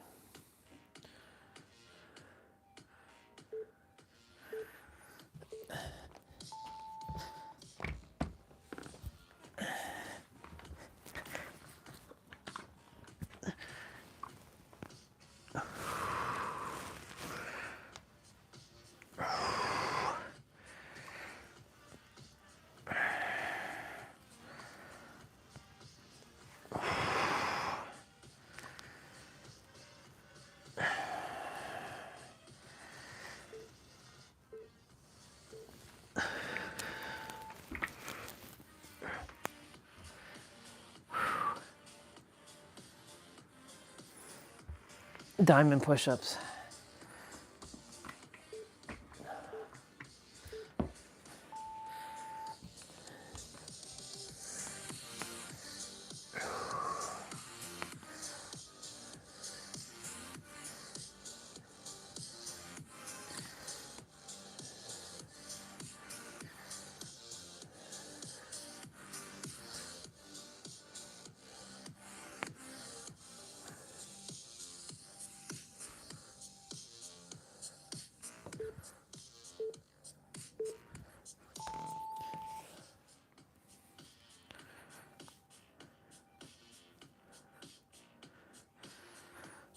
Overhead extension.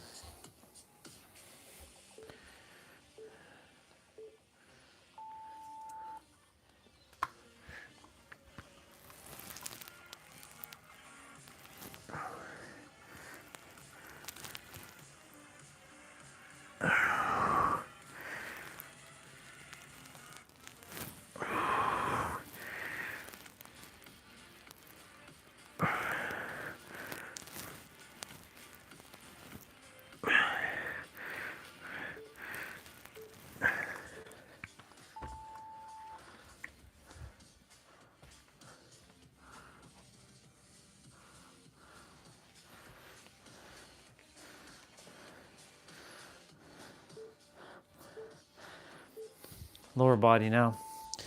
Goblet squats.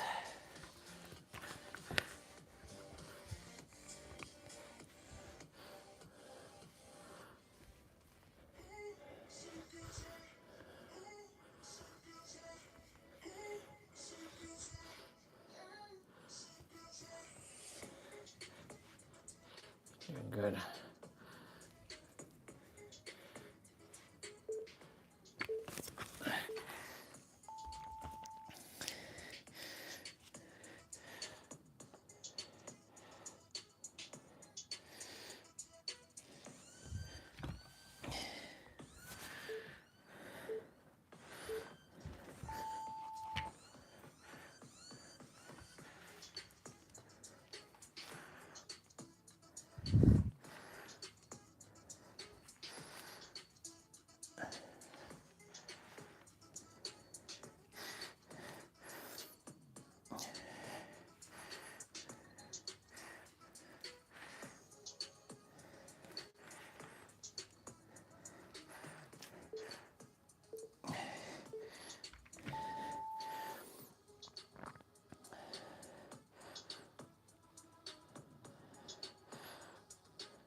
Rear lunge.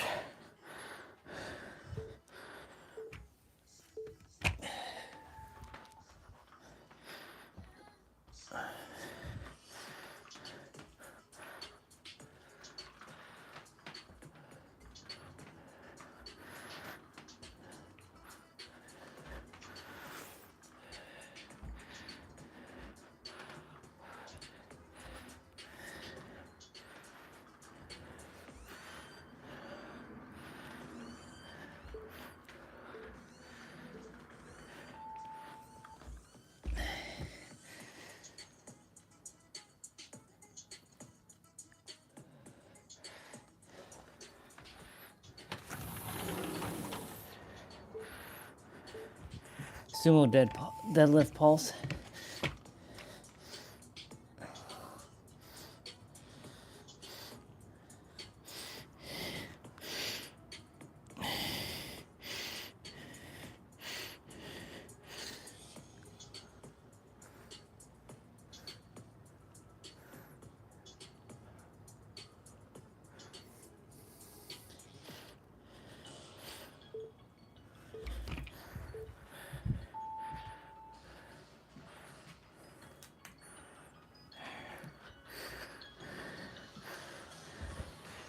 Stagger squats to the right.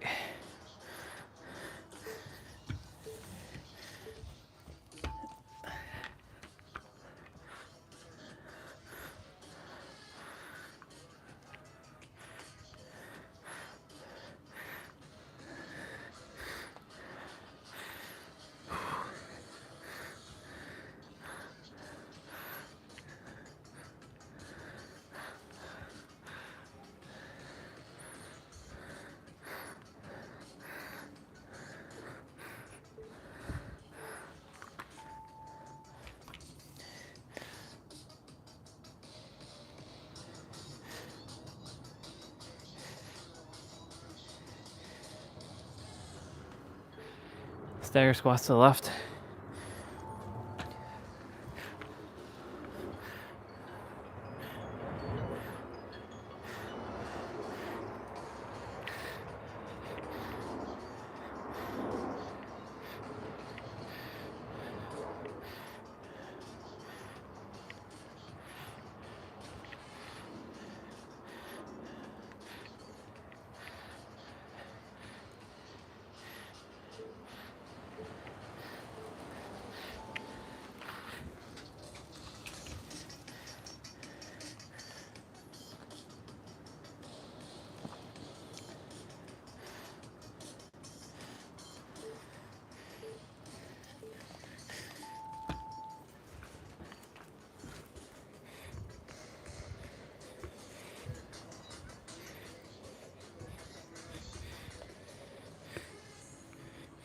Oh, it's just the right side.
Goblet pulse squats, or goblet squat pulses.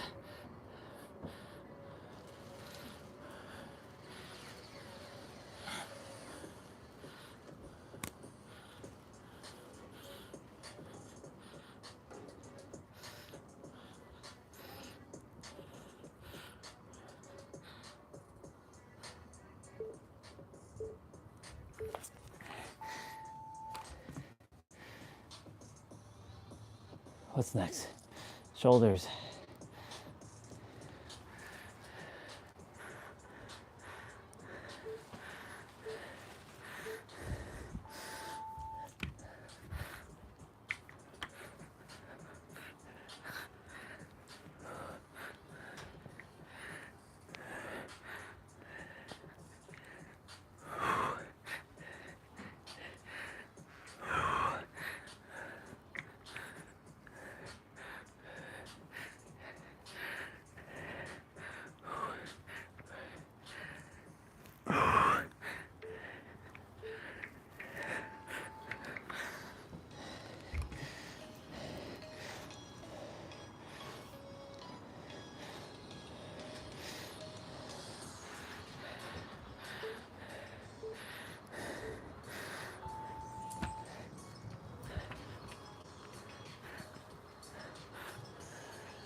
Upright rows alternating.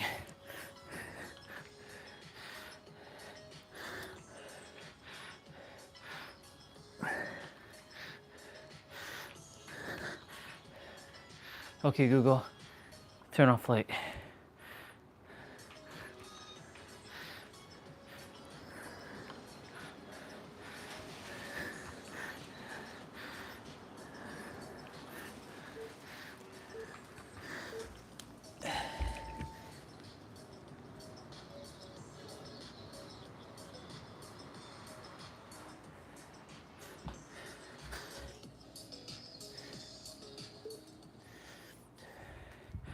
I have an idea.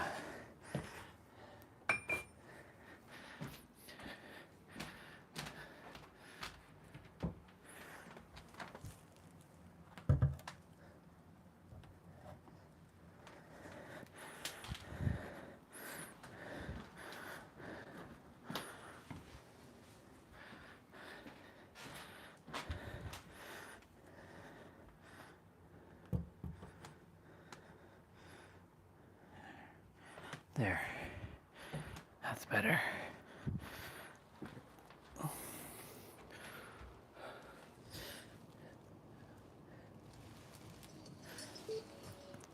Arnold press.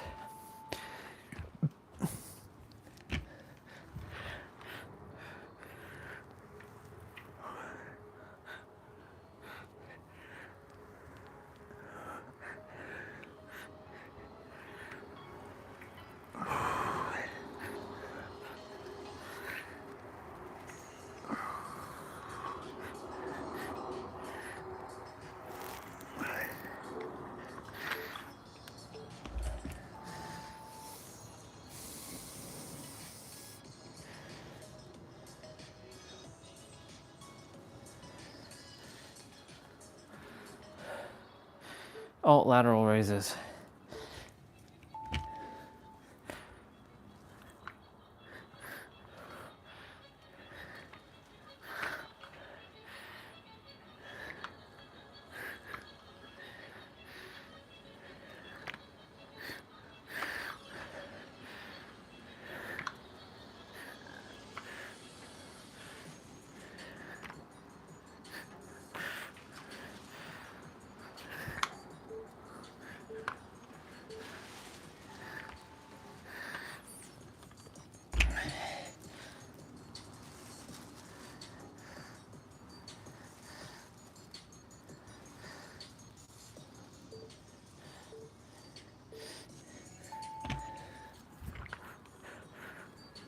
Alt hammer press.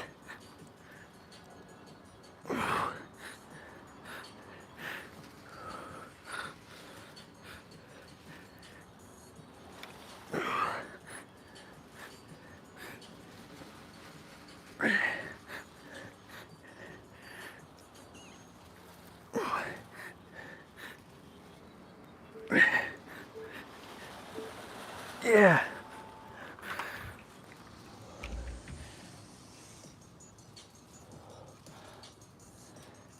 Snatch to the right.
Shit.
Yeah.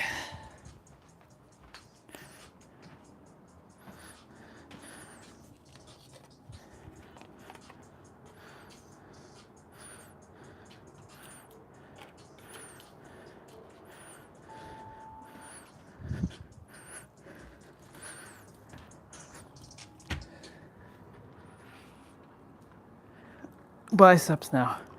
Biceps and back. Alternating twist curls.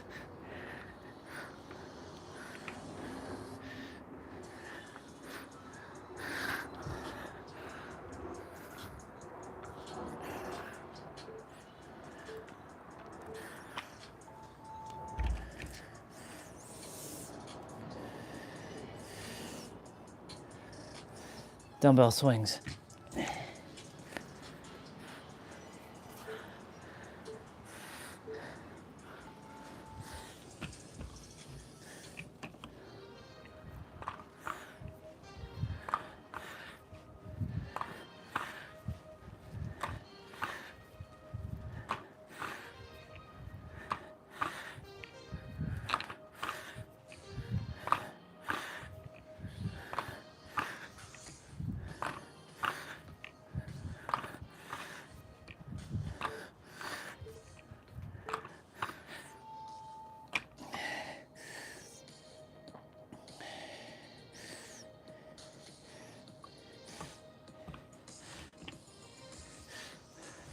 Bent over rows.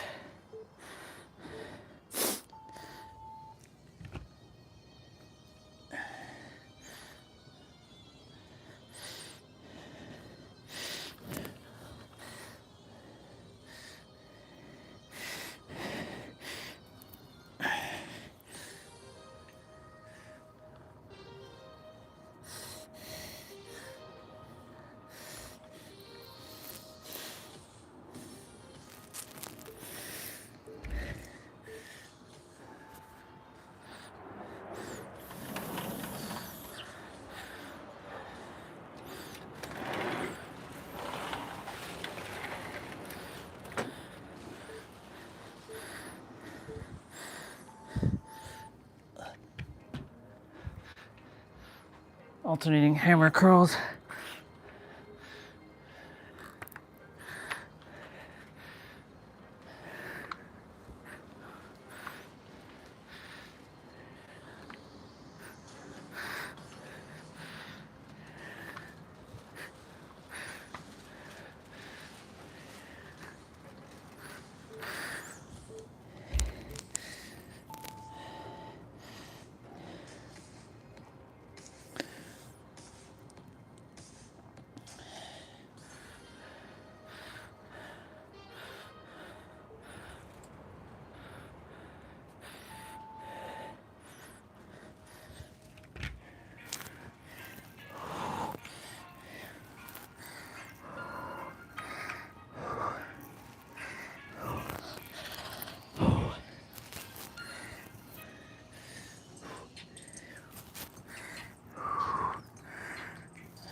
Single dumbbell curl.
Oh my God.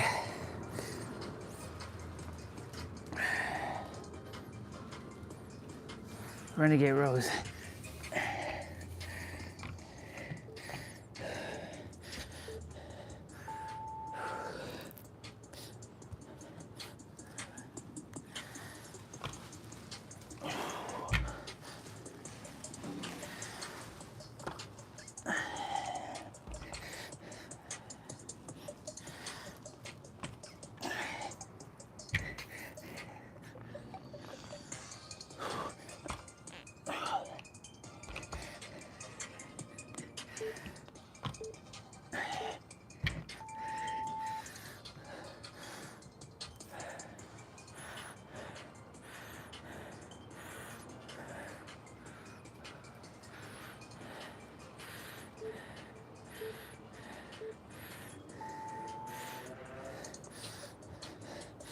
I'm doing plank rows now.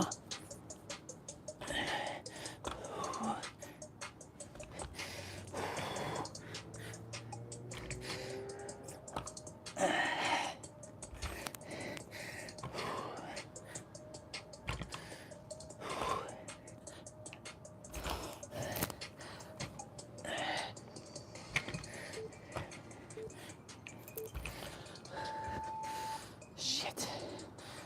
Dumbbell push-ups.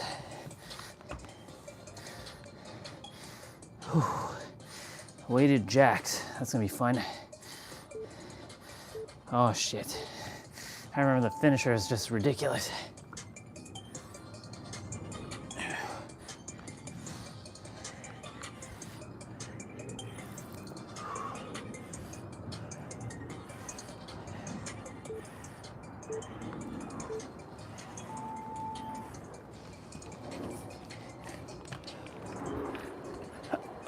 Welcome back, dude.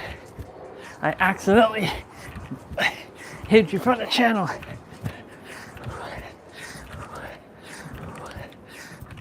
I had you in my pocket and the phone was touching and shit. That's why if you don't see your messages, that's what happened.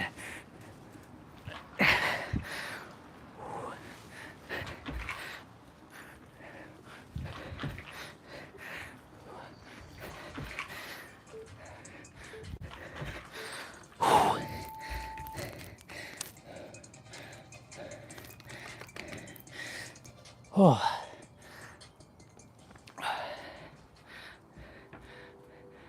By accident. Ooh. I was in the trail talking with a sister that I haven't seen in a while, and it started to rain, and I also had to charge you up in the same pocket. So instead of holding the phone and the battery, plus the walking stick I had, and the gimbal, I had to do all kinds of stuff. Put you in my pocket. Didn't realize the screen was rubbing against the material of the phone, of the the portable battery. I pull out my phone after I'm done talking to Michelle. I'm like, oh my god, what the fuck happened here? So yeah, that's what happened. Yeah, that was purely accident. Thank goodness I figured out how to unhide you.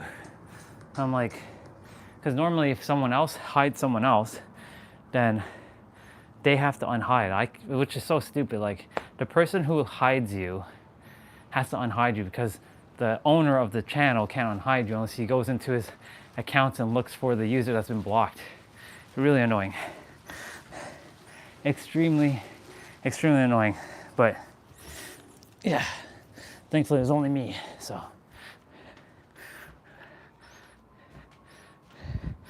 Yeah. So unfortunately, yeah, character is getting upset because money is getting very low, and like I have to ask my sister to send the resources, and I hate asking people to send stuff because for the entire time since I've been off, like doing a job or whatever, never had to ask anybody for anything, so I hate having to ask. So the character was getting frustrated. I'm like, come on, universe, you want to help me, you want me to help people, but yet you haven't helped me to even build this shit up. Come on, like, what the fuck? So the character was getting frustrated. I'm like, this is not who I am. I'm not like some people who are lazy and don't want to actually help people. I'm actually putting my fucking effort, or the character's putting his fucking effort in and getting getting nothing in return. Like, it's bullshit. And like, now it's time, like, if I have to slay a man or like kill a man, I will do it. I'm kidding, I'm not gonna do that. But just characters just getting frustrated. I'm like, relax. You're not dead. You're alive. And plus, again, to keep reminding the character, there are other people who have gone through far worse than you have. So remember that. Yeah. Ooh. Just character's upset because, he wants to be able to do things like go on vacations, travel, help people, not worry about stuff. That's what I was talking about, the whole relief, that feeling of feeling relief. So, I mean, I'm still going. It's just stupid because, like, there are other people who they don't even have to put any effort in, and they get everything they desire. And I put in all the effort. I put my blood, sweat, and tears literally on this stream. And for what? I mean, yes, I got the wisdom, but if it's not producing a result, because, you know, we've been hardwired for action as result, and, you know, wanting to have a certain level of success, I know what I deserve. I know what I'm here for. But the fact that, like, other people don't even put any effort and they get everything, that's bullshit. And I have to, like, you know, scrounge around for like the scraps, basically. That's what I was like saying earlier in the morning with the character. Like, the character has this belief that the universe isn't helping. The universe is only giving me little, like, dangling little carrots of, like, wisdom, but it's, like, not leading me to anything.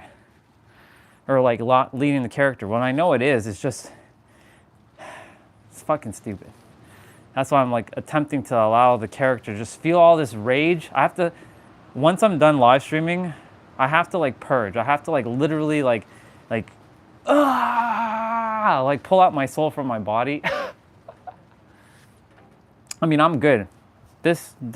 Like, the me that's talking, I'm good, but I have to watch the character, and the character is, like, getting really agitated now.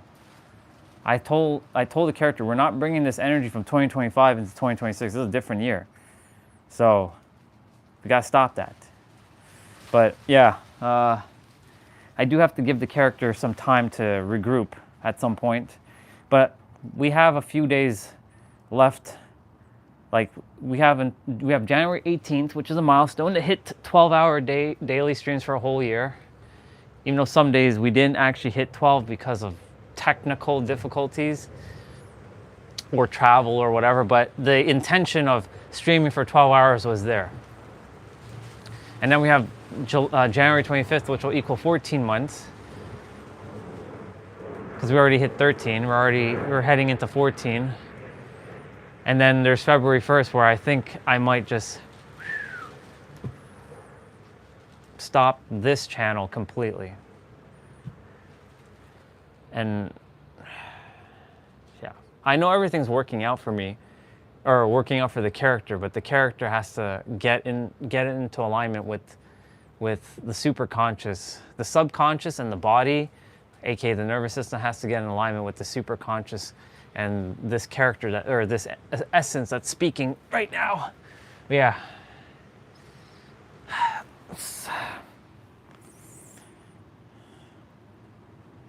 Like, something's gonna have to give.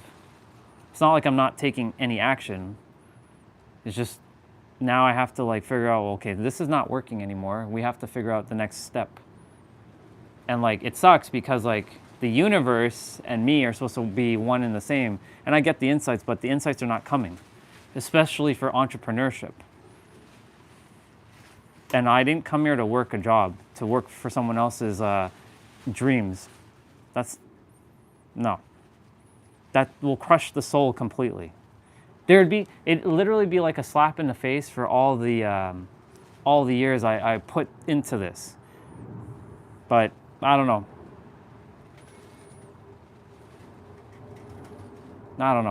But something's got to give now. Like, this is the year. Like, this is the fucking year. Like, this has to be the year that I make money. And I mean, make really good money. And it's not about really the money. It's about feeling like I finally have my career. The thing that I came here to do, speaking, serving, helping people, genuinely. And it's not even like, you know, I'm just here to say that the answer is you. It's a one and done thing. You don't even need me for like 6 or 12 months. You just have to know the answer is you. That's it. It's a one and done. Pay me and go. Yeah. This is why I'm live streaming all this stuff, so that y'all can see, like, this is like physical evidence, proof. So I want to show people, like, in the future when I already have made it, like, look, I've struggled. I'll go back to January 8th, today's the 9th, sorry, January 9th, 2026, and I'm sitting and I'm getting frustrated. Well, the character is getting frustrated. And I'm having this conversation. It's not a YouTube video, it's a live. It's like happening in real time. Anyways, I'm gonna read what you shared. I got abs to do. Yeah. Yeah, I know. The comparison piece is it helps for on the opposite spectrum, right? But not when you're seeing other people who are gaining all the success, right? It doesn't help in that aspect. It helps when you're like, oh, well, look at that person. He's not even doing anything, and at least you're doing the action. Like you're taking action, and you're still, doing the thing. That person's just sitting at home and gave up. He literally like gave up. He or she didn't even bother. They just like threw in the towel, They're like sitting, binging Netflix all day, crying their eyes out, and just eating and getting like unhealthy. And so like in that aspect, yes, but I still shouldn't be doing that because we're not here for that. But the thing is, because we're all on our own journey. The thing is, like, I'm like, why the fuck did I choose this? Why couldn't I just choose a more comfy life as a rich kid? Because the soul wants to be fulfilled. And I have to remember that this is just an illusion. But I'm like, if this is an illusion, then why can't I just snap my finger and just have everything right now?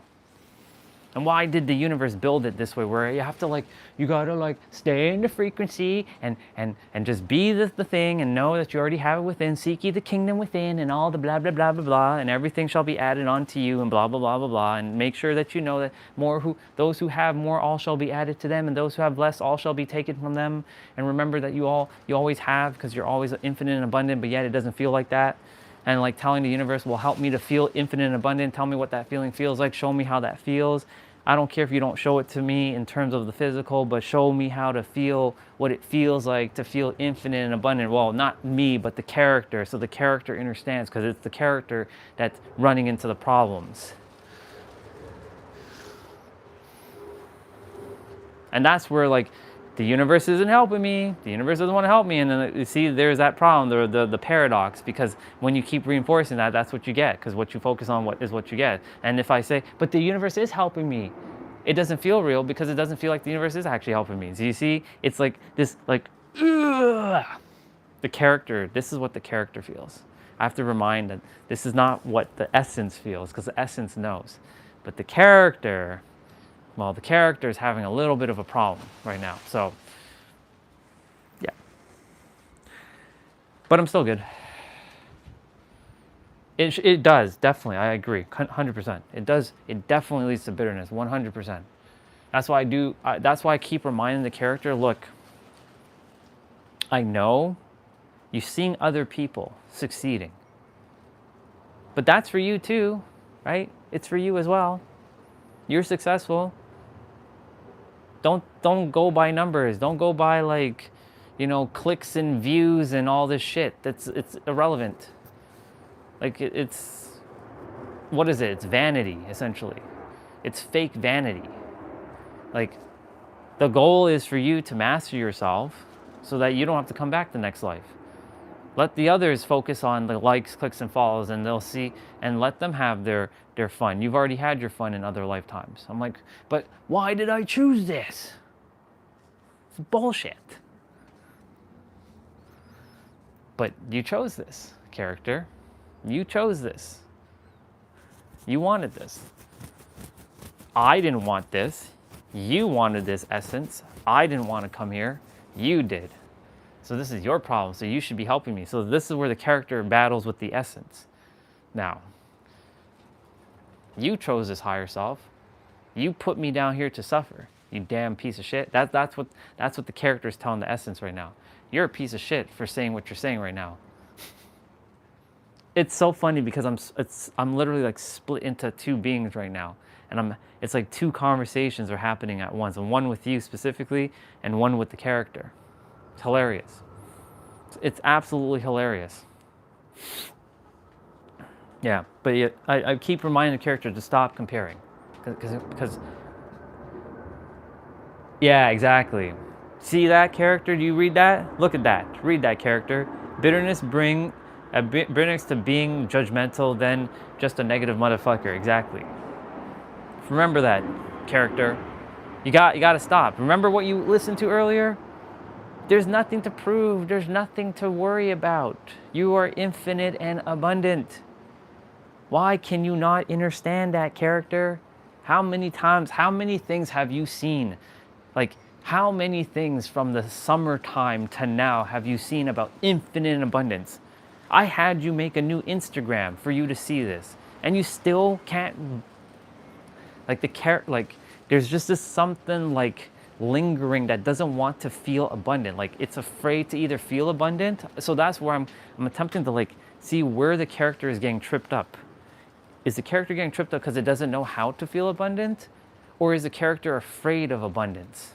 Because that's two different things altogether. If the character doesn't know how to feel abundant, then we will work through this idea of like abundance. Like we have abundance of air to breathe. There's abundance of grass. There's abundance everywhere. Look around. There's abundance everywhere. But if the character is afraid of abundance, that's going to be a little bit of a conundrum and I'm attempting to see where the hang up is inside, because it's an inside thing. Where are you getting hit? Are you afraid of abundance? This is why I ask a lot of questions to myself on a daily basis. Like even when I'm off the stream, I start asking myself, well, why do you feel this way? So I'm going to ask the character, are you afraid of abundance? Just tell me straight up, are you afraid of abundance? Yes or no?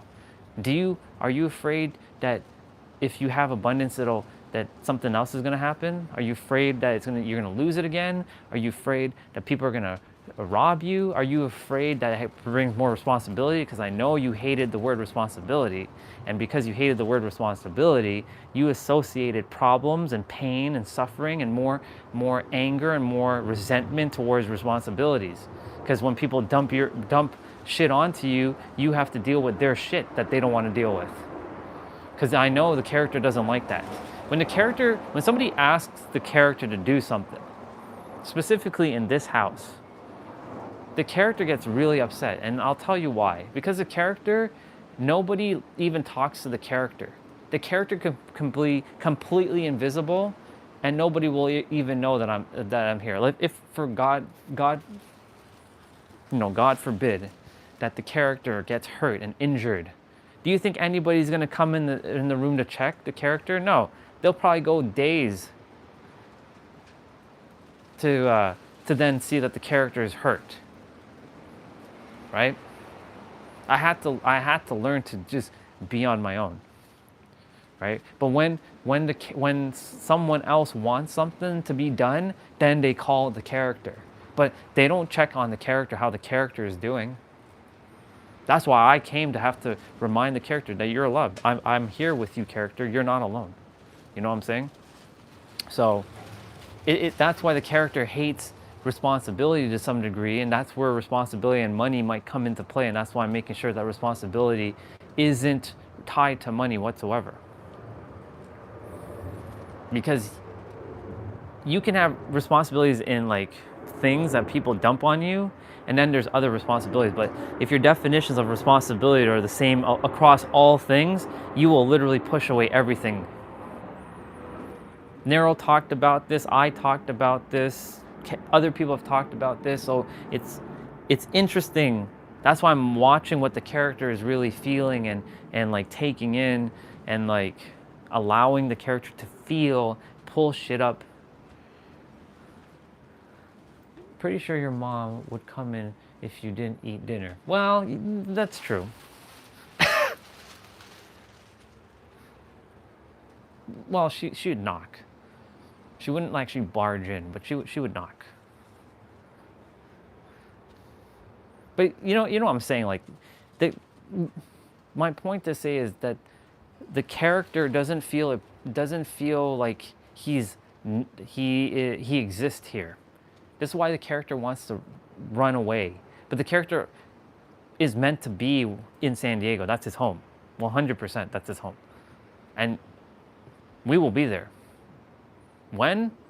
Well, in the physical, don't know. Gotta let go of that. Gotta let go of the timeline of when. When and how.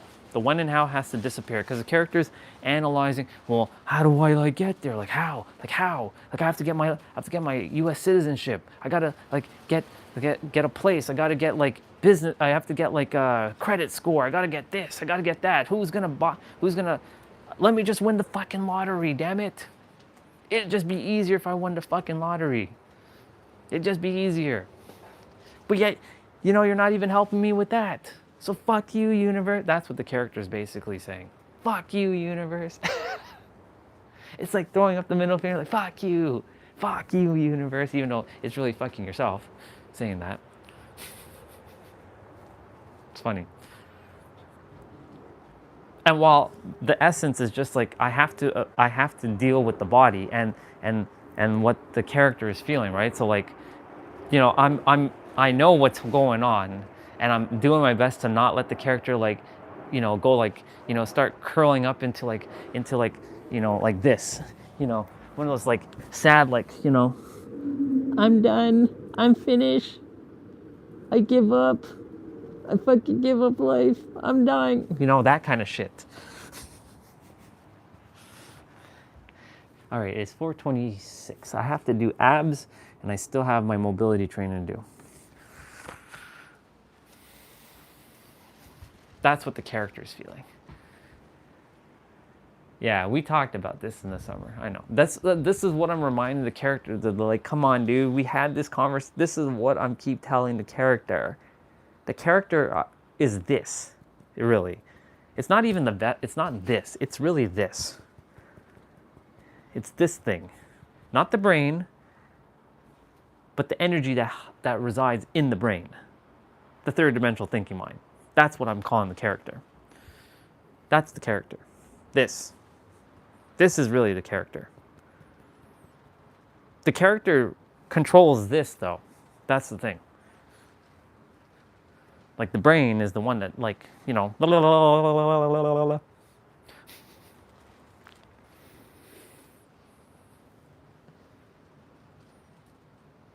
that's why I force the character to do things that it doesn't like to do.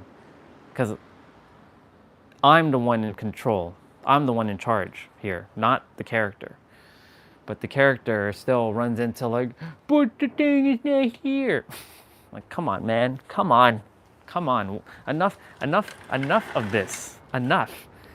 When are you going to get it through your head? Like, bro, like, you've shifted timelines already. Like, how many times do I have to tell you that you've already shifted? Like, everything's already played out for you. It's done. You're good. Listen carefully. This is the thing. Listen to the character. What's up, dude? So I told the character, like, if it wasn't working out for you, then do you think you'd even be on this, like, path? Like, no. There would be no way. The fact that you're even on this path in itself means that you're meant to do what you're supposed to do, right? You're supposed to do what you're supposed to be doing. It only makes sense. I'm doing good, thank you. I'm doing great. And you can ask your question. What's up?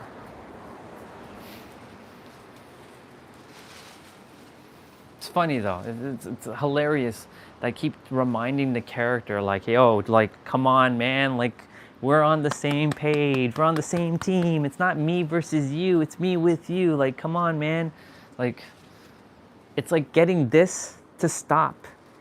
You know what it does sometimes too? I don't know if it happens to you, bro. But it has like these weird ass arguments in its head. I'm like, what the fuck are you doing? Why are you even arguing? Like, there's no point to, like, it's arguing with someone that it hasn't even argued with. Like, what are you doing?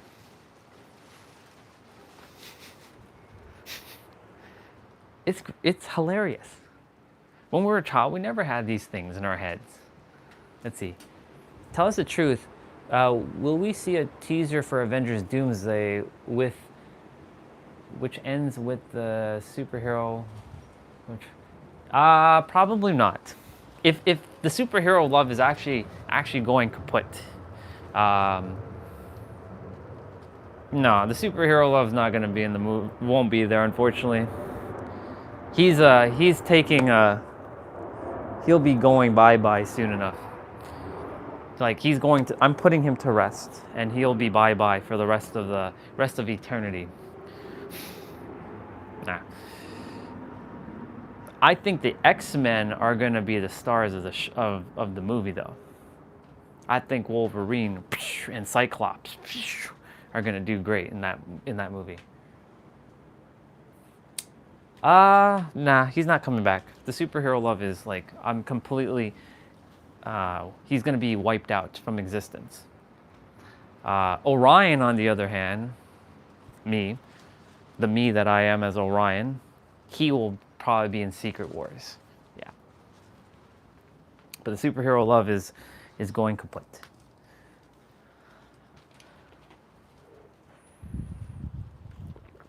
I hope not. The X-Men, if anything, should be the ones that stalks Doctor Doom. I always have a special place for the X-Men over Avengers. I love Avengers, don't get me wrong. But X-Men, if I had to go Team X-Men versus Team Avengers, Team X-Men all day, every day. I know Team Avengers has Captain America, and they have Captain Marvel, and she's strong, but I think Rogue could take Captain Marvel any day. Then we have Storm. Who would be equivalent to Storm in Avengers? Who would be the equivalent? Scarlet Witch, maybe? I don't know about that one. Right? Wolverine would be the equivalent to probably Captain America. Cyclops is equivalent to Iron Man, I would think. I mean, Wolverine did beat up the Hulk in one of the like cartoon movies. He actually literally beat up the Hulk. So, I don't know. Yeah. Yeah, Wanda's, she's cool. She's alright. She's alright. I'm gonna do my abs in the meantime. You can still send your stuff. I'm gonna read your stuff. You know what? Let me turn on screen mirroring. That way I can like look at the screen on this little device. So I don't have to come back up on I don't have to look at the screen. I only have one battery bar though.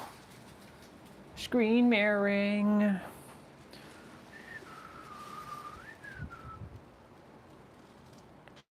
Oh, perfect. All right, let's see. Wolverine fights Hulk in Deadpool and Wolverine. Yeah. Okay. Keep sending. I'm gonna keep looking. Oh. I have my little screen. I can see the entire thing. It's a good tool to like if I walk away from the phone, I can at least look at the screen and see if anybody leaves a message. Yeah. Abs. We got abs to do, y'all. We got abs.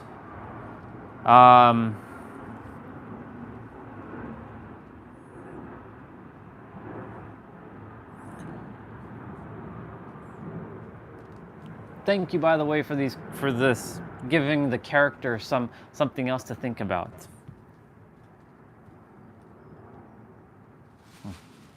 Thought somebody was at the door. I can see everything. And the latency is pretty good. It's like on point.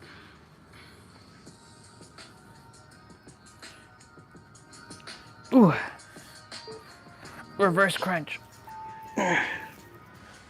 Secret Wars is going to be interesting. Orion will be there. Orion is going to be probably as strong as either like on the same level as Thor and Storm. Thor and Storm is basically equivalent to Orion in terms of power, because Orion uses like thunder and lightning. He is a cosmic being. He might be on the same level as Captain Marvel and Rogue.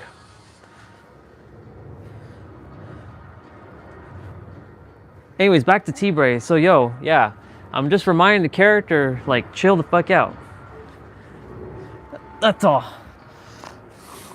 everything's working out like it is. Like, I'm telling the character, like, shift. Like, you're good. Like, you don't have to worry. Like, all's good. Otherwise, you wouldn't have been on the journey. You wouldn't even be here. You'd be probably working IT still. And your soul would have been like, just whatever. You've been like, whatever, mundane, in and out. I asked myself this very question. Would I still choose IT or this? Yes, I'm making money in IT. Making lots of money. But would I have been fulfilled? The answer is fuck no. This is actually still the better path. So I'm like reminding the character, stop, just stop. Just stop. S-T-O-P, stop.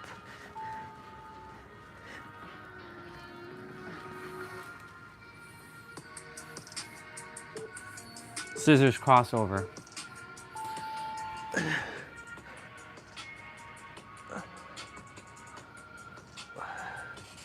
Thankfully, I did most of my other stuff. I just have to do mobility training after this.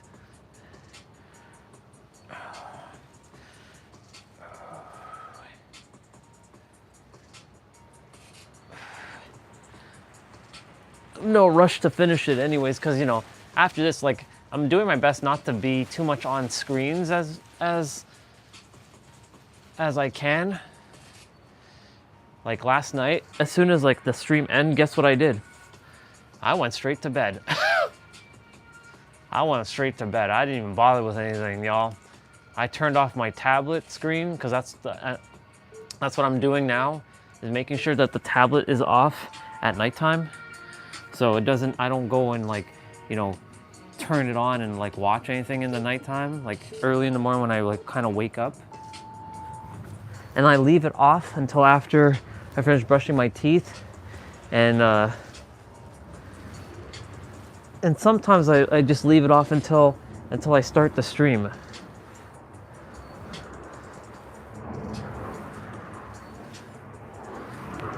Really want to like this year to really stop with like YouTube, not like streaming per se, but like watching YouTube in general.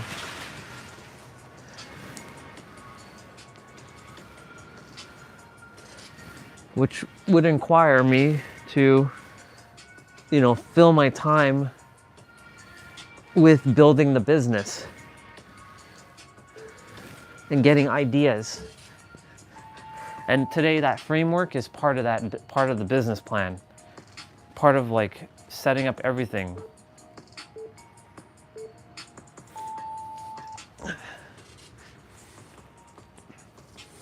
The frameworks are going to be so damn easy that no one can be like, but it's hard. No, it's not actually hard. Your mind is making it hard. It's not hard at all. Everything's actually easy. Reality is always working for you, regardless of what you think. Even the paradoxes, even when you're feeling like shit and you're going through shit, you're still actually creating that. And so that means that's how powerful you are, because you create even the things that are like lack. You can create the abundance of lack. That's the paradox to it.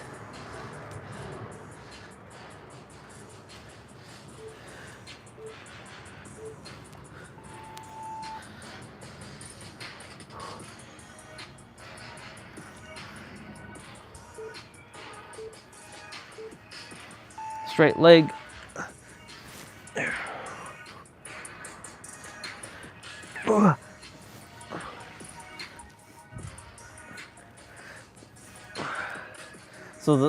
So my frameworks are pretty much done. After the last things, it's really the feelings left. There's nothing else to draw. There shouldn't be anyways. And because, you know, every word is made up, right? Like all these are just concepts, and concept is just another made up thing. So it's the thing that exists before anything could be labeled. That's what's here.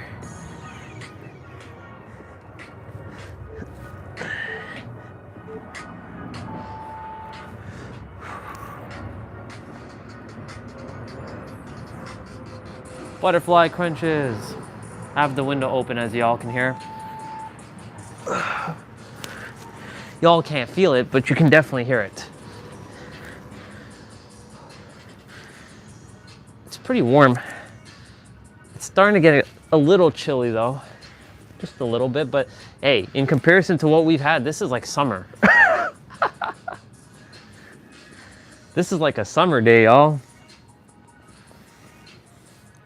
It's too bad though, I can't be outside because, well, I can't be doing my play out outside only because it's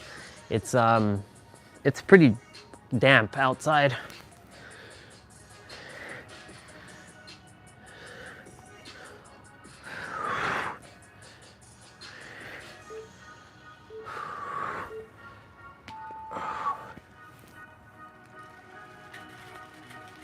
Cocoon.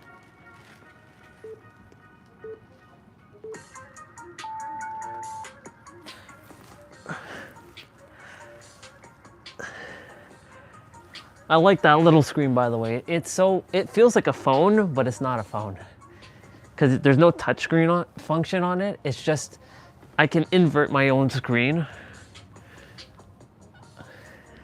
I can, it's basically just to spy on the live stream when I'm not at the actual phone itself. It's such a useful gizmo. What it's meant for is to use your back camera so that you can just, you know, record and know that you're in frame.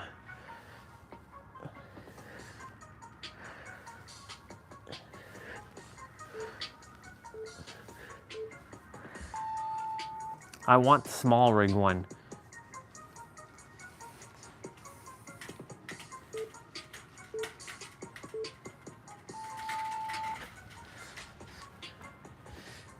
I want the small rig one though.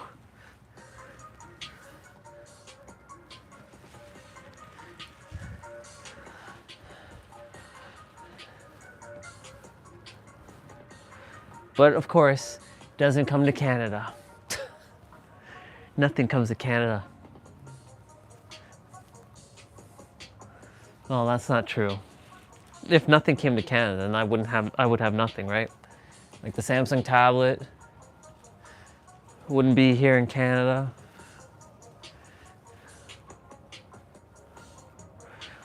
Got this off of Facebook Marketplace. Too bad I cracked the original screen protector that was on it.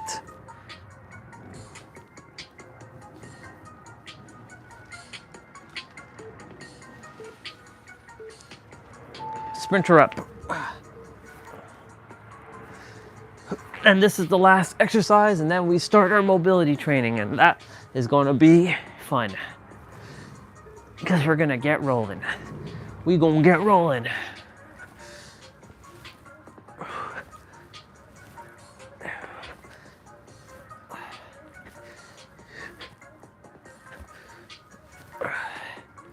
I also have to remind the character, like, come on, dude, look how flexible you got too. Like, that's a fucking, like a task and a half. There are people at your physical age who can't even do half the things you're doing right now. You can dance around people half your age as well too.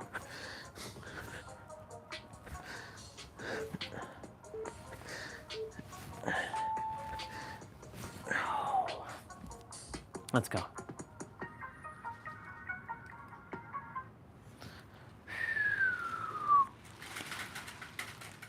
Hell yeah. Okay, Google, turn on light. Didn't do anything. Okay, Google, turn on light. There we go.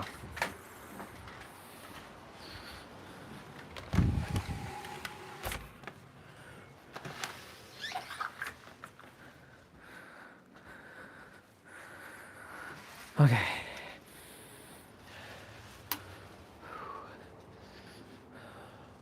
Not bad.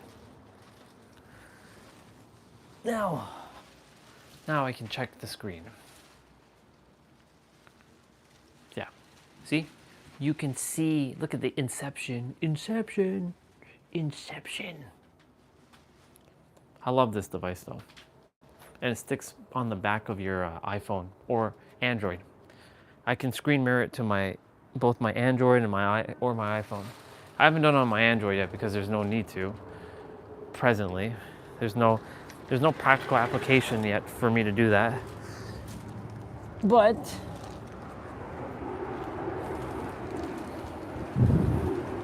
Shizers.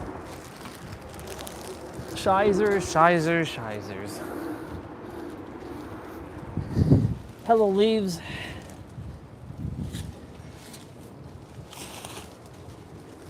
Because the wind's been like blowing super hard, all the leaves are starting to blow back onto the pavement here.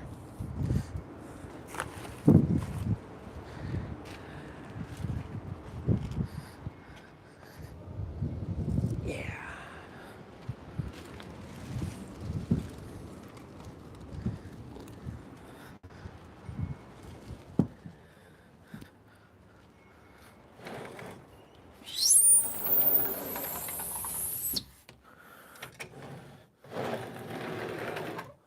Good job.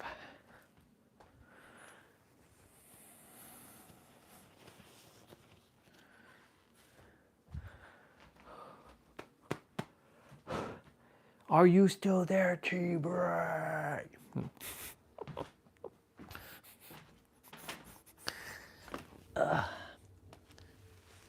Oh yeah. By the way, I don't know if I told you. I think you heard me talk about it.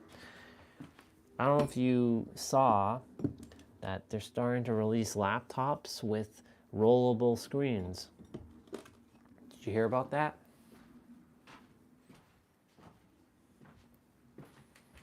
There's literally laptops that go from 16-inch to 24-inch. It rolls out like this. Lenovo Legion, like the gaming, Lenovo has made one like that. It's a prototype though, but I'm sure with all the buzz around it, it's going to come out to market. I feel it. Asus already has the dual screen one, which is fascinating. Yeah. Okay.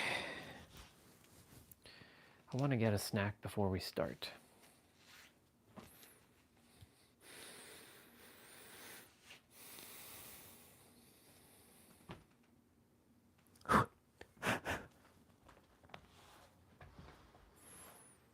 Hiya!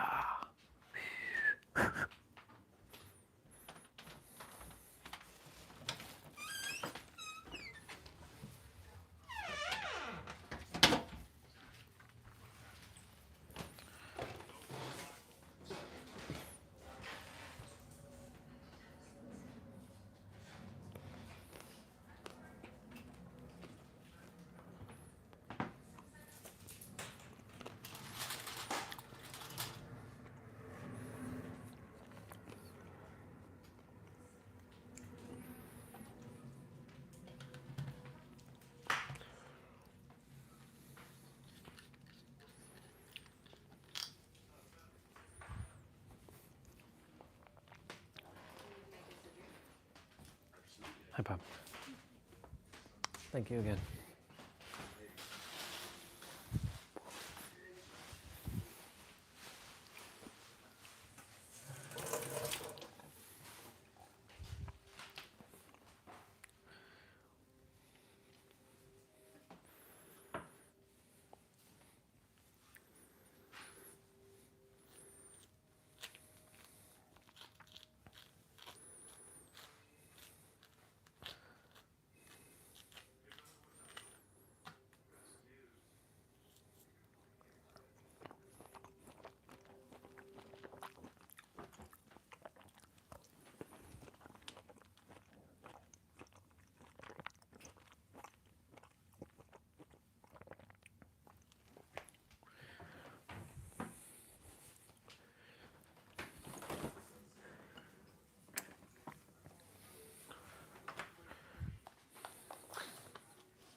Oh yeah.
All right. All right.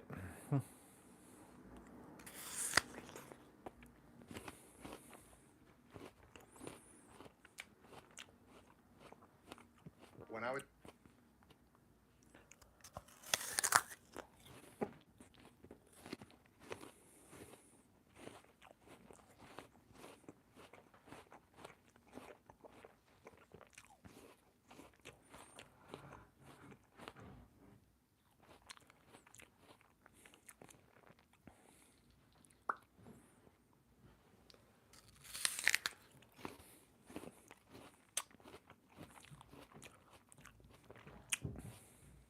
If you're going through one of the hardest times of your life right now, I just want to tell you, this pain won't break you.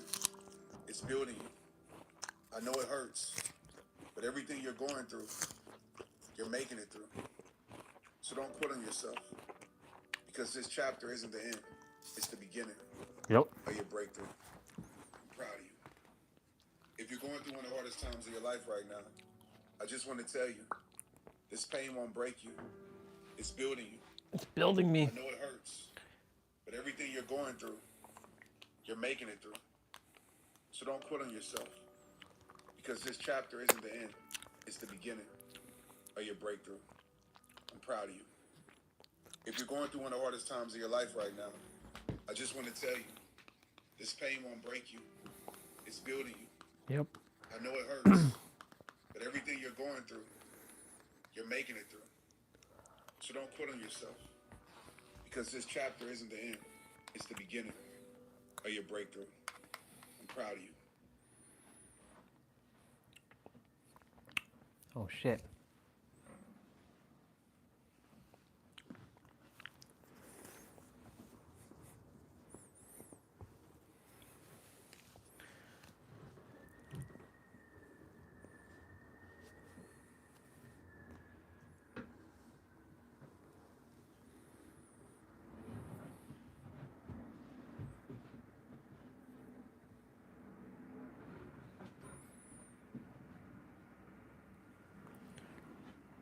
The best of CES.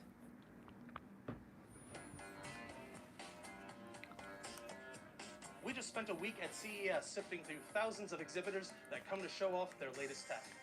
We've seen it all, from laptops, TVs, phones, robots, and everything in between. Here's what the Verge team thought stood out the most. This is our best of picks at CES 2026.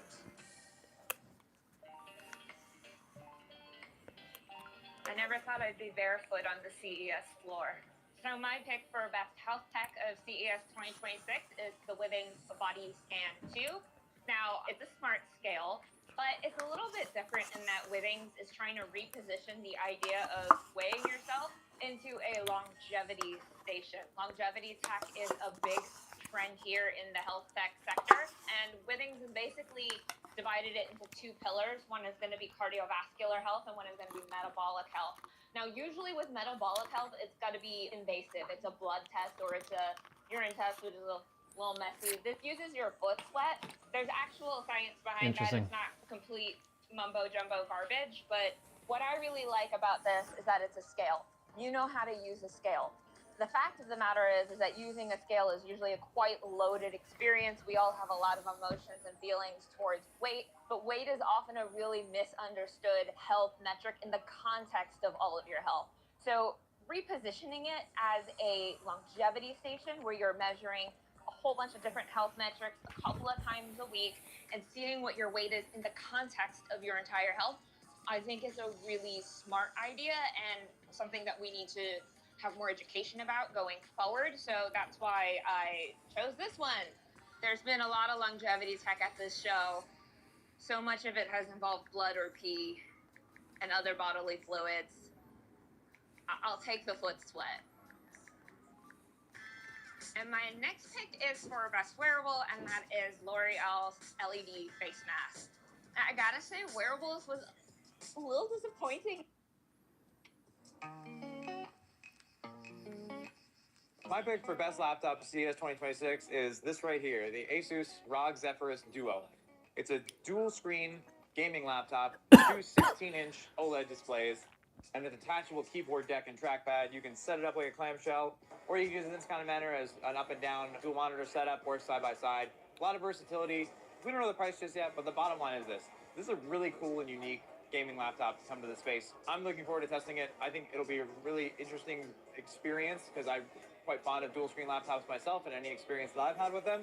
And I really like dual monitor, big monitor setups. This gives you a taste of that in a portable form factor that should be powerful to play most games at some pretty high specs, and also, ideally, hopefully, have battery life that should last you.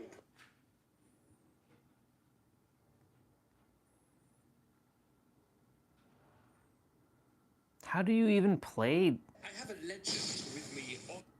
Trial number one to your situational awareness, to the communication. And it seems like we do have someone around here that's going to be a nightlight taking just the M1 here. It doesn't make any sense for Zeno to just go for some stalk here and just wants to get the first down, potentially also to kind of start this to-do list on the survivor side. You have to go for an unhook, you have to consider a reset, especially with the sloppy there. People actually play competitive Dead by Daylight. That's pretty nuts.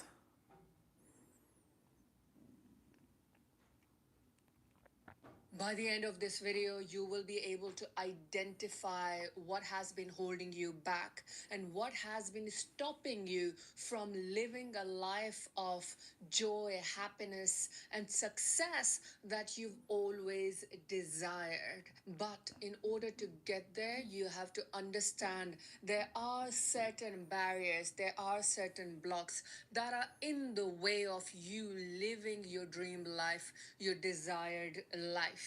So let's address the subconscious blocks. Some people say that there are no blocks, and I really want to unravel that for you so you understand the truth, because what happens when we hear multiple advices, we get confused whether we have blocks, whether we have barriers, whether we are just creating it in our mind. The first thing we have to understand, the blocks exist in a way that is limiting us, that is stopping us from If you want to manifest your dream life, you need to know how visualization affects your brain and the correct way to use it. And this is where Dr. Joe Dispenza's explain it perfectly. When you visualize,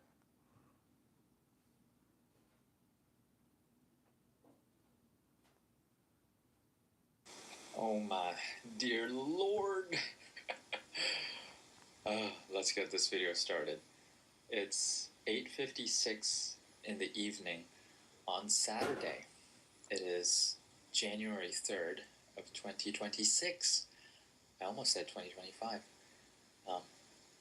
2 videos ago, which is 2 days ago, I posted, because I've been posting every single day, I posted a video that is going viral right now, and it's not done going viral. It's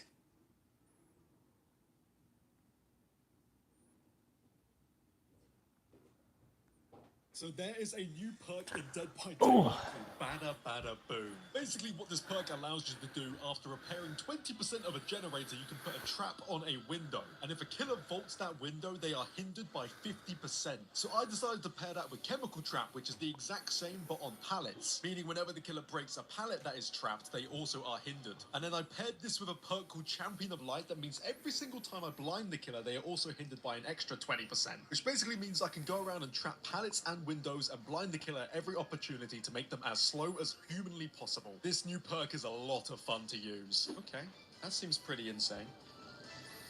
Here comes the big circle. Yep, there it is. And he's here. Is he gonna go for me? I don't have my traps yet, which is a... Hello. He cooked me. Absolutely cooked me. Okay. Fair enough. I need to lock in. Stop dilly-dallying. You guys are going crazy with the subs. Absolutely insane. Okay, is he going to keep trying to get the hit with that? Oh, he's just... Okay, it's just falling off. Is he here?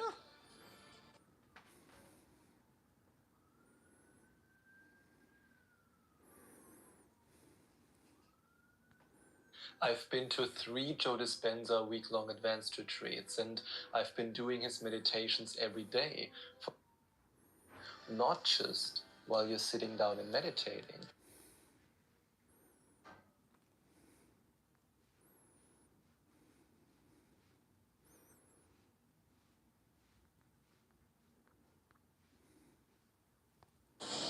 And now, mighty gods of Egypt, I revive thee!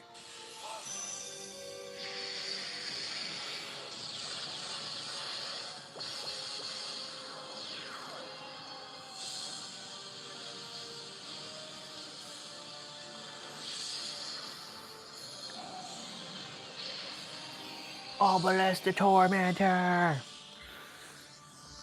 The Winged Dragon of Ra! And Slifer the Sky Dragon!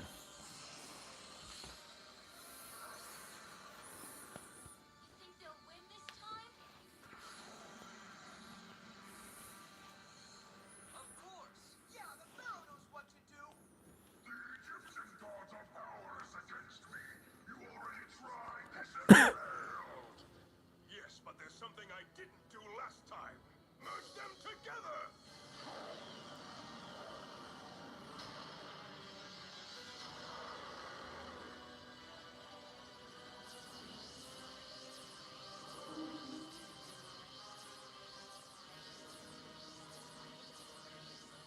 And now I give you the creator of light! What? Impossible!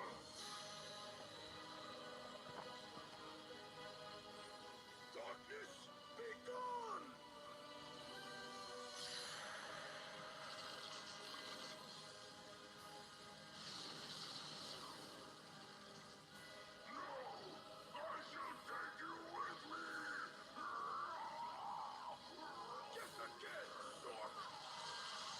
Zork.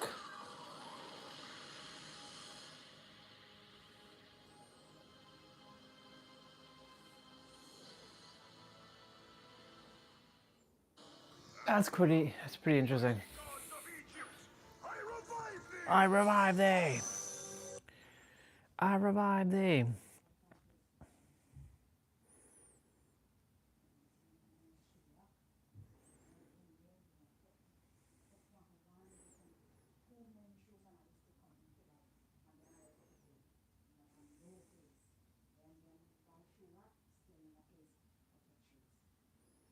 In this guide on Chrono Trigger, I'm going to show you how to defeat spectators. Unfortunately, there is no real short.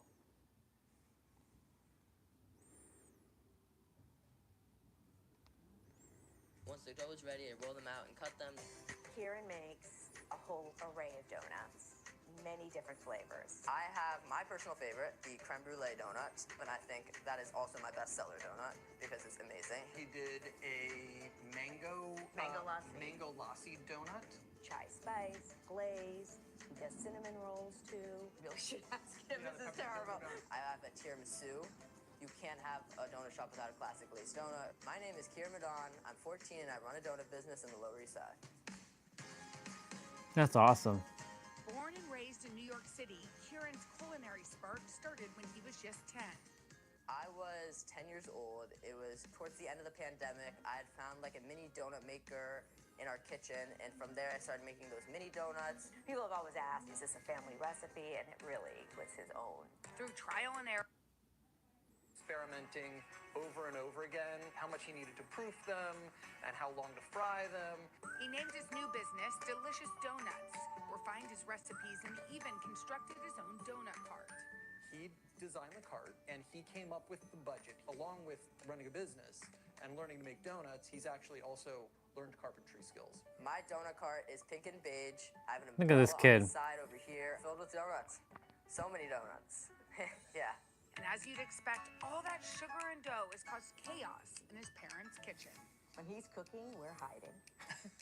Definitely glaze everywhere, flour everywhere, dough scraps. Everybody's like hates cleaning.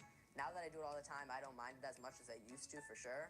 He's always thinking about what's the next thing he can do to make this bigger. Social media plays the #1 role in my business. There's a tripod, and there's a camera, and there's sometimes 2 cameras. I edit it, I film it, I plan them all out. Today, I sold almost 100 donuts in less than 2 hours. That's more and faster than ever before. Now serving more than 10,000 followers, the 14-year-old chef and entrepreneur can add author to his list of accomplishments. The donut He way. self-published his cookbook, The Donut Way, last June. I spent about a year-ish making all the recipes, testing them, writing everything out, editing it, proofreading it. We both looked at each other and like, whose kid is this? Yeah. It was one of the greatest experiences of my life. Between book sales and the donut cart, Kieran's business is booming.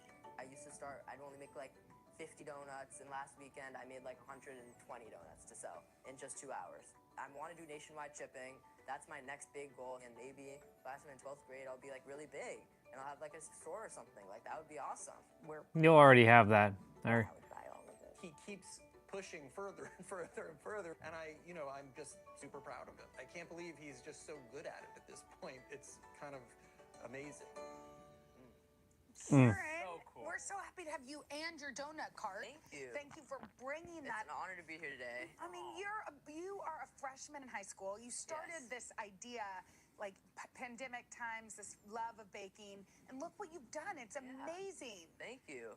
Yeah, I've grown from just a small little table on the street to like this cart today, and it's just like it surpassed any of the dreams I had when I started, and I'm so happy to be at where I am today and here with you guys. So you never know, I guess, like it was the pandemic, Yeah. we all started little hobbies. Yeah. You never know. So I would imagine it's a lot of trial and error to get to this point. Like I would imagine. Right? Were your first donuts any good?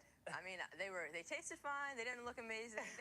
They were good. You know, they're good for a first-time donut, but they're nothing like they are today. It took a lot of trial and error. It took years even, and every time I make donuts, I try to expand. Like, I want to get better and better each time, and they've grown to a point today where I'm really proud of what I am, and I'm able to bring that to people all over the city.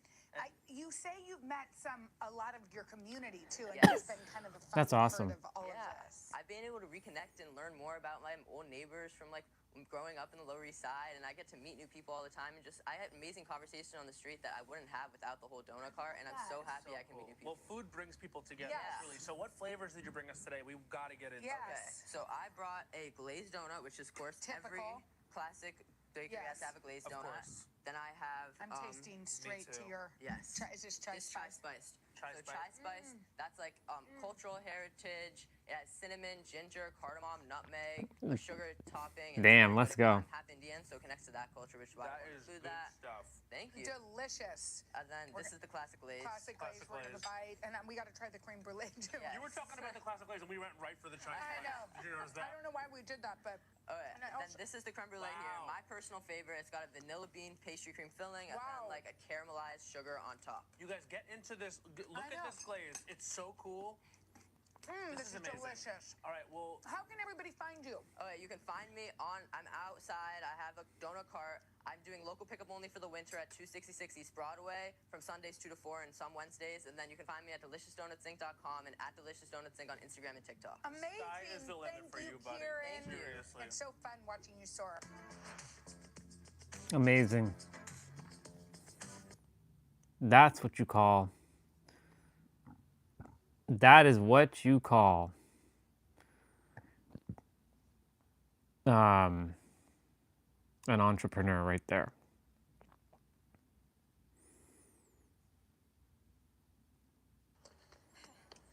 It's, bro?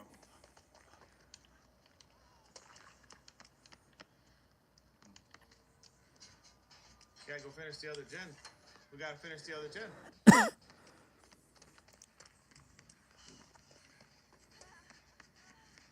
Oh, that gen was almost done, bro.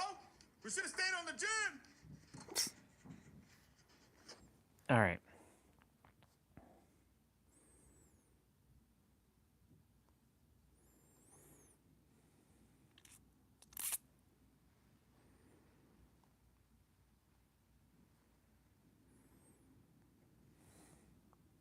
Look at me just like not even doing my stuff.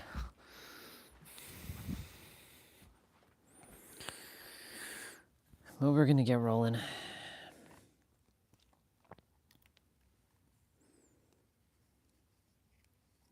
That's awesome. Kudos to Karen. You got a bright future, my brother. Keep it up. You got parents that support you. Everything's just going great for that kid.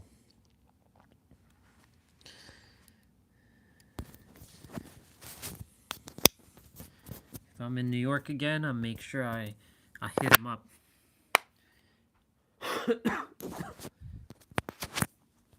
And find a way to support him through his ventures.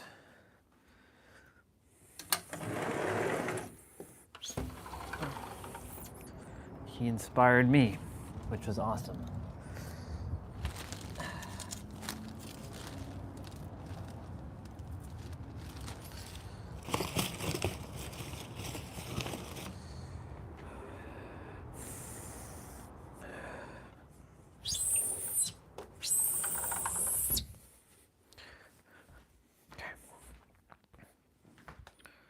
Time for us to get rolling.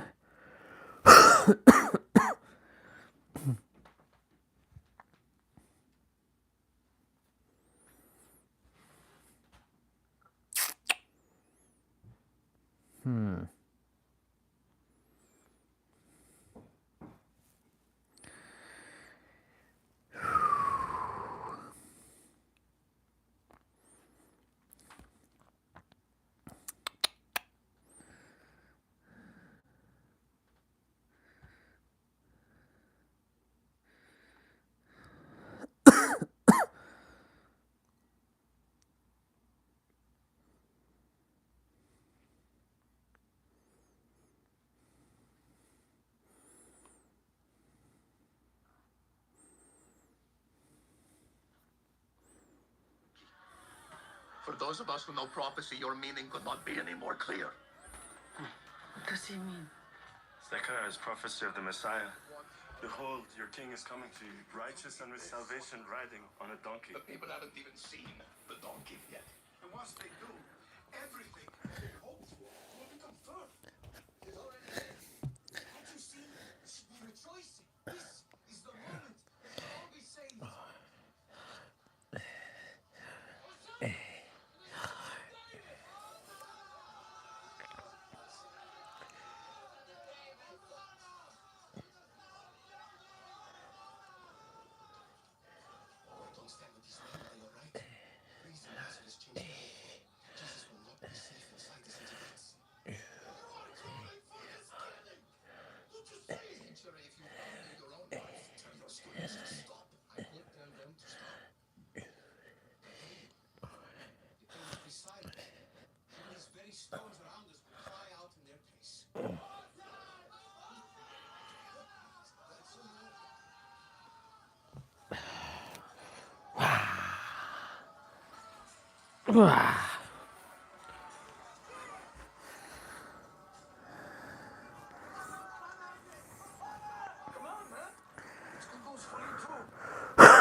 Days are getting longer, which is good.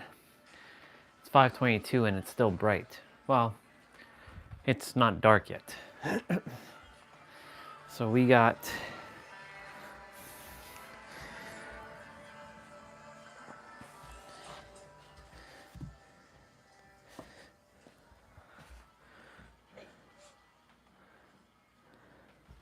Remember what he said the first day we met? Well, I met him before you, but he said we'd be fishers of men. We used to fish to feed. Now we're gonna feed them spiritually. I think I'm gonna learn how to preach. Now, what better time? All these people. Exactly why it's risky. Oh, what are we looking at? All these strangers. Well, not all strangers. Friends, family even. No doubt we'll encounter just as many who want to send us home. Thomas, can't you just take a moment to appreciate all this? Hey, give him a break, man. He's not well. My mind is clear.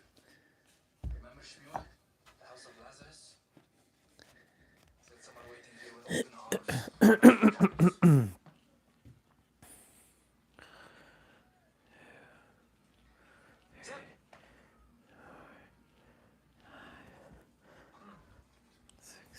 Take Salome, Eden, and Lazarus' sisters to the court of women until everything calms down, and meet you there.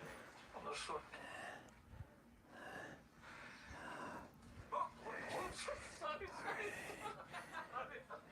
Try waving that thing. Shut up! Shut up, man!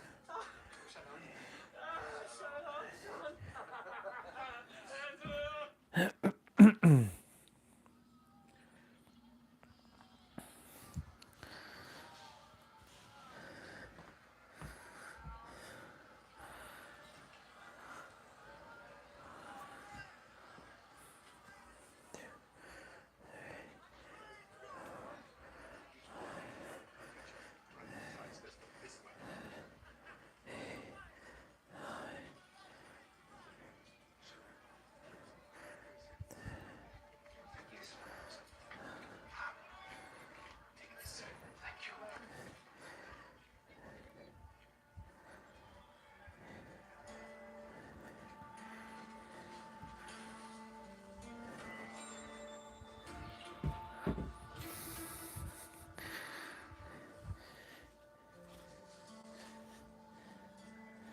All that fuss, and he rides in on an Atlas.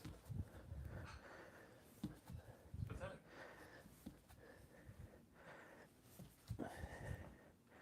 I'll admit, for the crowds, I'd be nervous for a minute. Really? Oh, come now, did you see his scrubby little followers? Soldiering along. That's what Antiochus said about the Maccabees.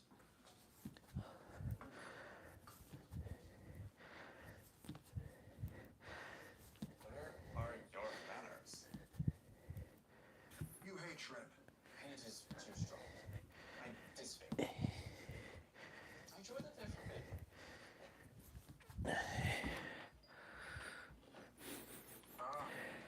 Happy Caiaphas dead.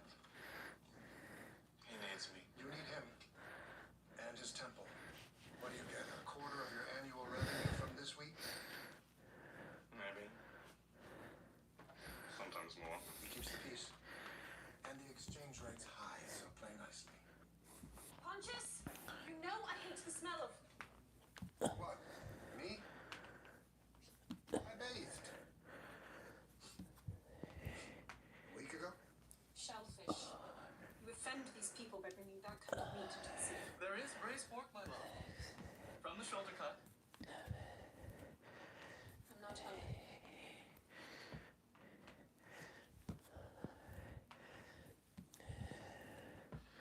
Shut up, she's... No, she seems great. Governor? The high priest has arrived. Send him in.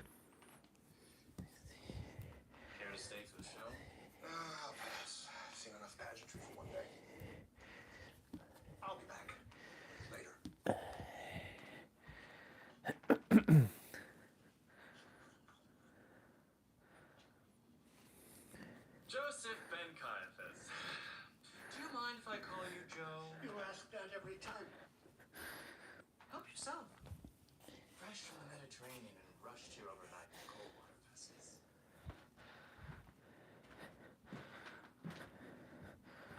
You know, we have this lovely appointment 3 times a year. And yet, your disposition never strikes me as grateful. Pardon me for saying, Governor, but you should be washing my feet for ensuring an orderly festival. You know, in the Empire, we tolerate other religions because we see them all as variations on the same thing. For instance, Don't!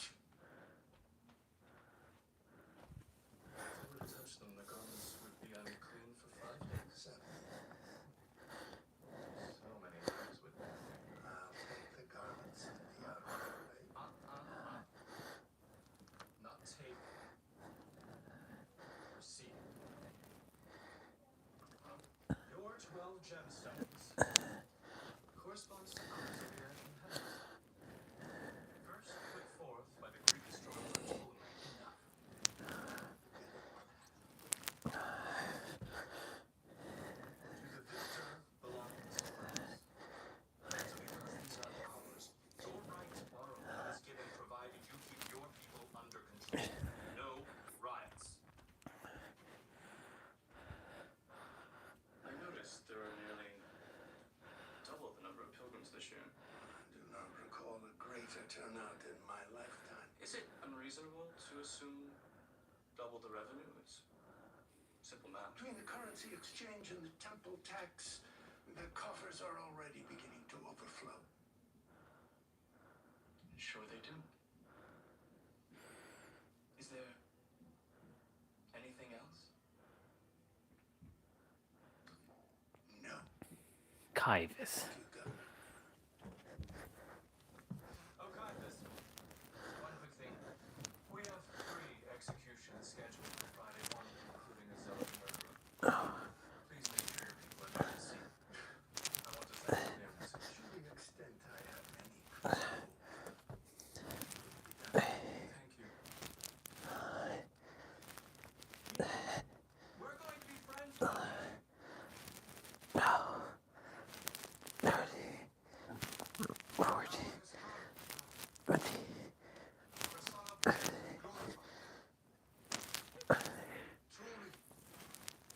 Truly I say to you, unless a grain of wheat falls into the earth and dies, it remains alone. If it dies, it bears much fruit. What does this mean? Whoever loves his life will lose it. Whoever hates his life in this world will keep it for eternity. Figure I put on The Chosen in the background. Serves me. Must follow me. For where I am, there my servant is also. Where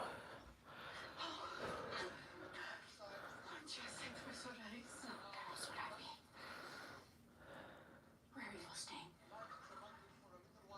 Perhaps the men know. Well, I have use of a large home in the Essex Quarter, owned by my friend Phoebe. Is she comfortable with 15 strangers? Oh, she doesn't stay in Jerusalem during these festivals. She hates the crowds. It has plenty of beds and a discreet entryway through the alley in the back. That sounds perfect. Say the word, and I'll see to it that the rooms are prepared. And I can tell her to have the rooms ceremonially cleaned as well. Oh, thank you.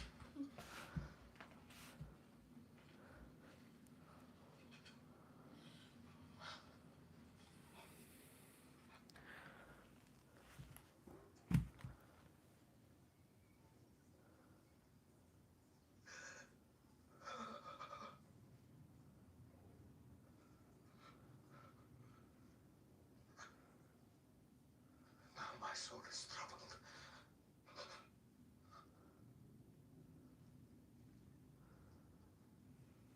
We got hips to do. What shall I say? Father, save me from this hour.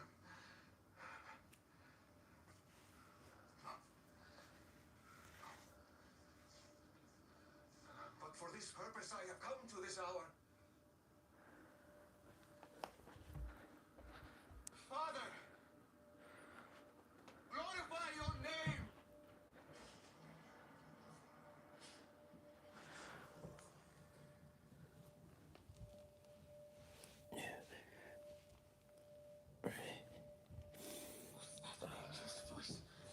I'm sure I heard the word. 6. Glorify. Did you hear that? Strange thunder. That wasn't thunder. Those of you who heard the voice was for your benefit, not mine. There will be many signs this week, as now is the judgment of this world. Now will the ruler of this world be cast out. And I am lifted up from the earth, and draw all people to myself. What do you mean? 5, 6, Light is among you 7, 8, 9. while you have the light, so that darkness doesn't overtake you. The one who walks in darkness doesn't know where he is going. Oh. While you have the light, believe in the light, so that you may become sons and daughters of light.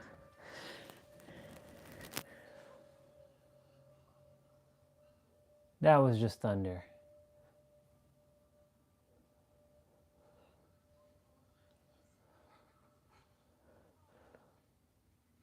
This time it was just thunder. And I think you all know what that sound means. Time to find shelter. I will speak with you all again soon. Shalom, shalom.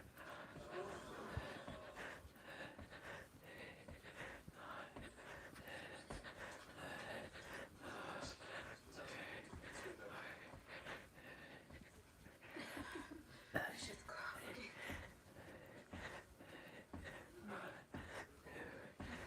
She'll be fine.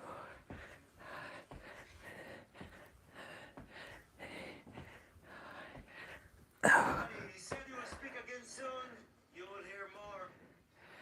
Till then, find shelter.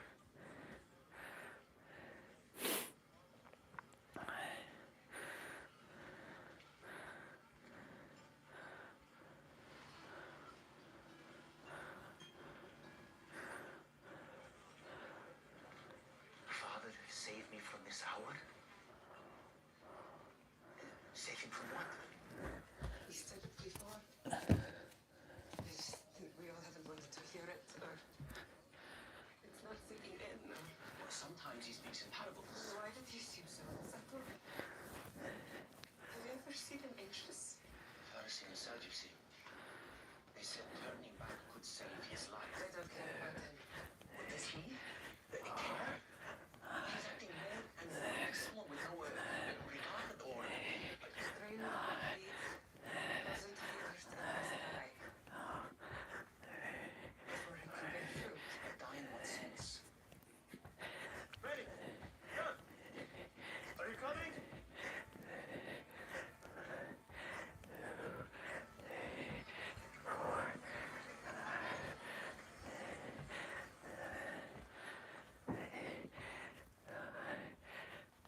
So, Joanna has graciously provided a place for us to stay.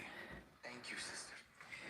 As you all move through the city, spread my message. Any parable or teaching you've heard from me, you may repeat it to anyone with ears to hear. Time is running out.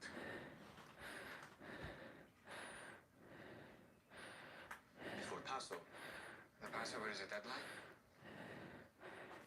For what? See two bags. Go get settled. They still have not picked it up. Can't wait for season 6 this year. I can finally say that.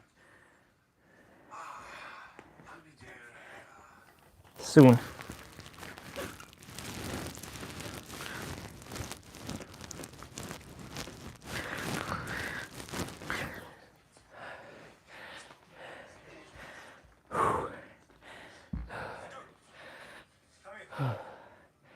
Redundant.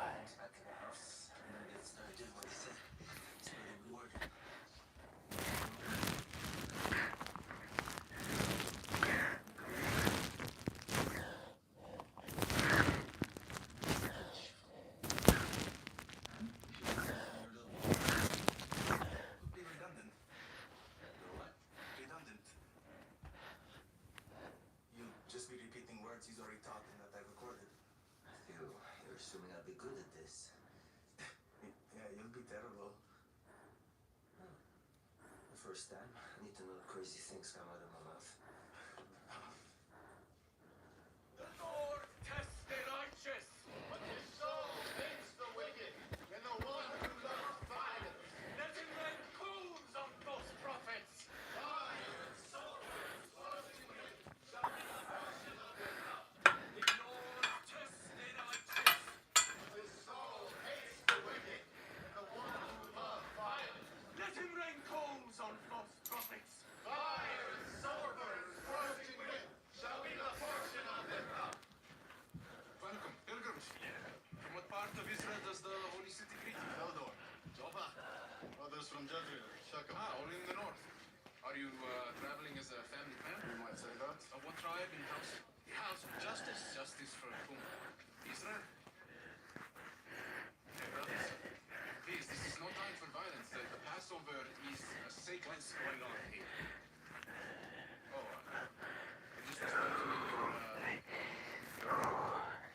Jerusalem. Shalom, shalom. I heard you say something about violence. The opposite of shalom. No, There's a false prophet scourging the land, luring young minds, deceiving people into heresy, and in some cases, even into death. Well, he or she sounds dangerous. Has Jesus of Nazareth made his way into the city yet? He more than made his way in. It was something of a scene. I bet it was.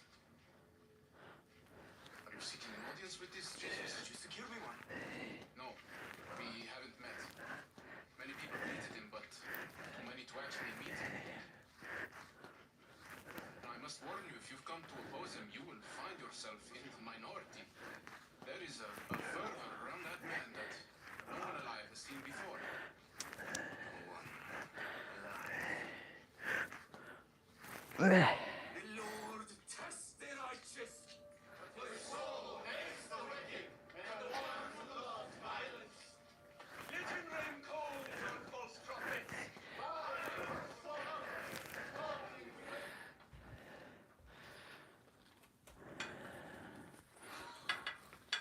I got Lazarus' house when I played. Hey, little James, we'll take this call a little. Little James, get out.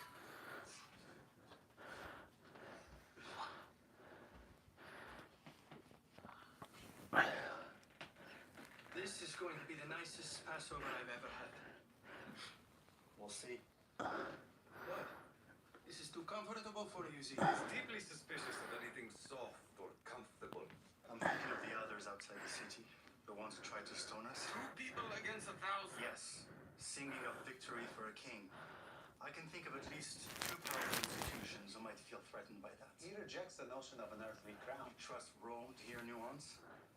Regardless of what he may or may not say, people clearly made up their own minds. Nothing happens outside of his intentions, Z. You know that.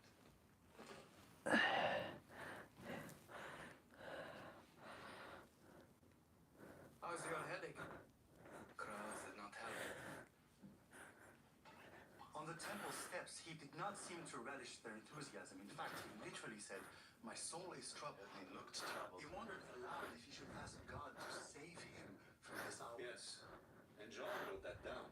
But immediately after, he resolved, "For this purpose I have come to this hour." So what is it about this hour that troubles him? He has told us at least twice he would suffer many things from the elders and chief priests and scribes. Yes, and he handles them all. Rome is the real threat. What about the thunder? It sounded like a voice. Do you think it meant anything? It did sound almost like a voice. When people want to believe something, they can certainly make the skies talk. Do you want to believe?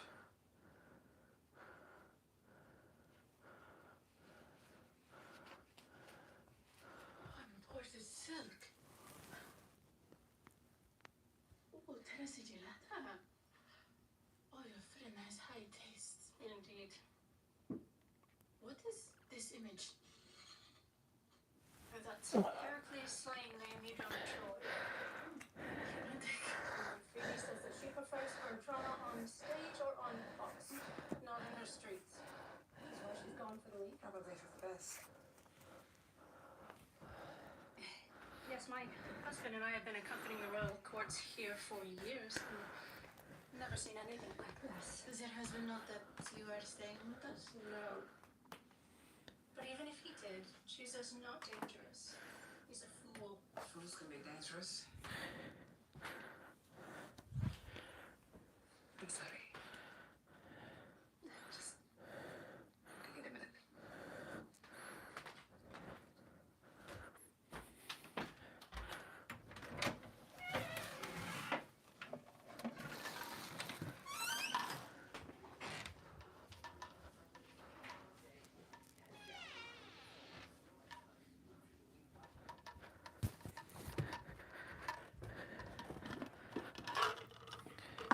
Temperatures are going down.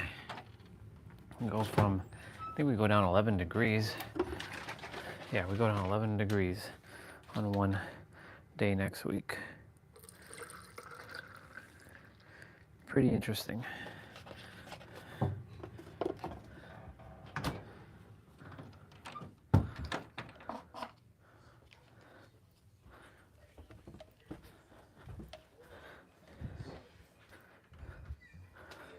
The Furies are winged spirits, driven by blood vengeance. They chase people. Gonna go grab dinner in a moment. Sounds familiar. Which part? Blood, vengeance, torment, madness. Mystery is too great to comprehend. Horror is not mysterious at all. Terrifying but plain.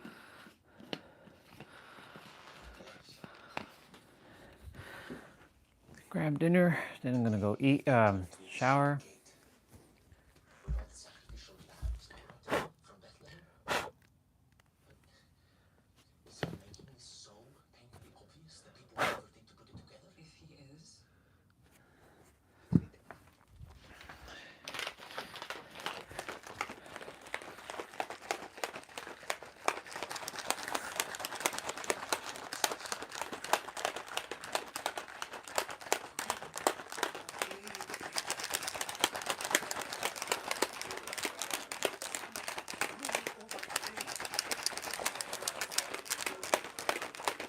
stars to rule over the night.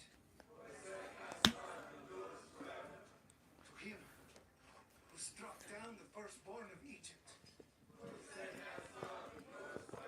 and brought Israel out from among them with a strong hand and an outstretched arm. To him who divided the Red Sea in two.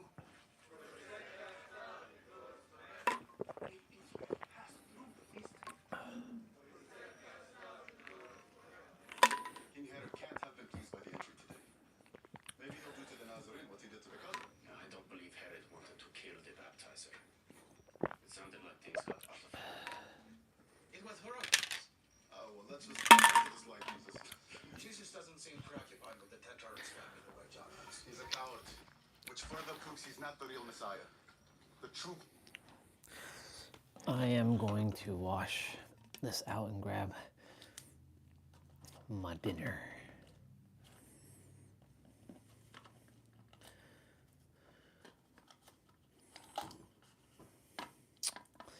Son of a bitch.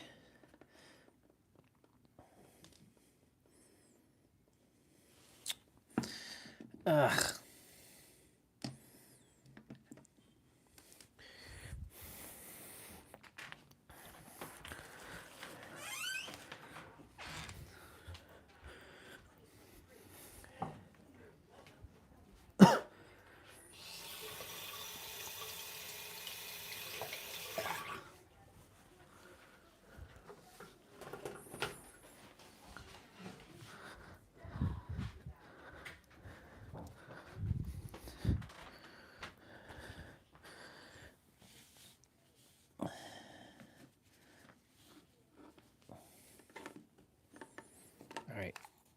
Now I can go upstairs and grab my stuff.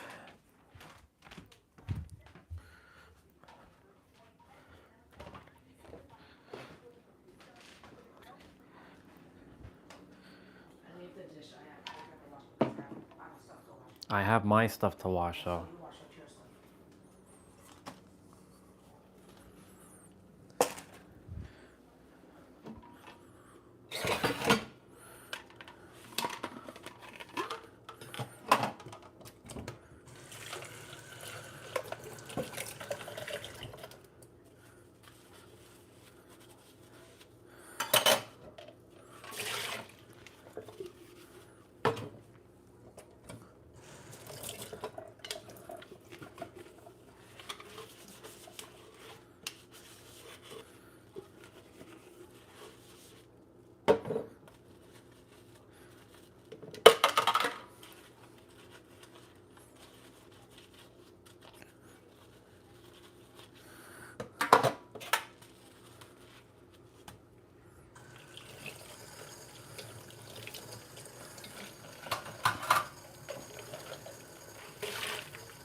Oh, I have chips, plantain, and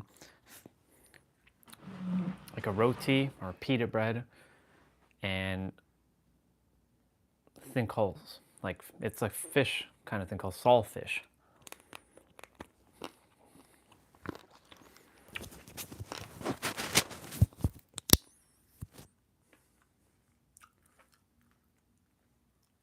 Christ would have gotten that traitor out of the way by now. Don't you wonder why he doesn't condemn the empire?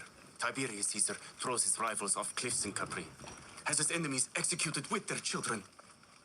Not a word from Jesus on that. He's insulting our own more than our oppressors. And yet no one seems ready to hold him to account for that. Present company excluded. I can think of others in the temple. But they are less concerned about the death of one girl in the Galilee than their positions. We'll just have to make this as personal for them as it is for us.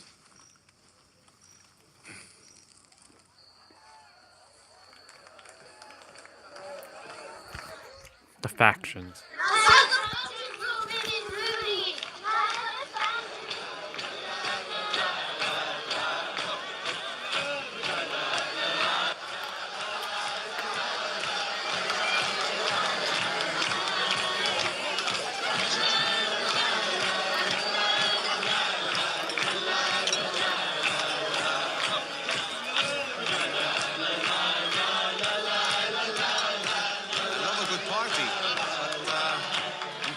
It's a bit more mirth than usual for the Passover, no? Not that I mind.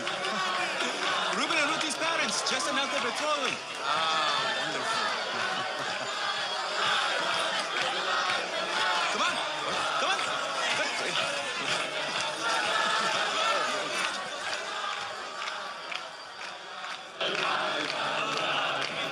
You're always this nice with strangers? You're not a stranger now. You're family.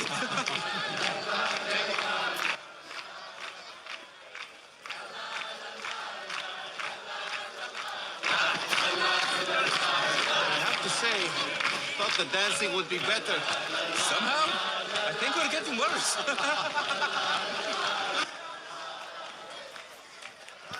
His hoodie came off and the kid sees him.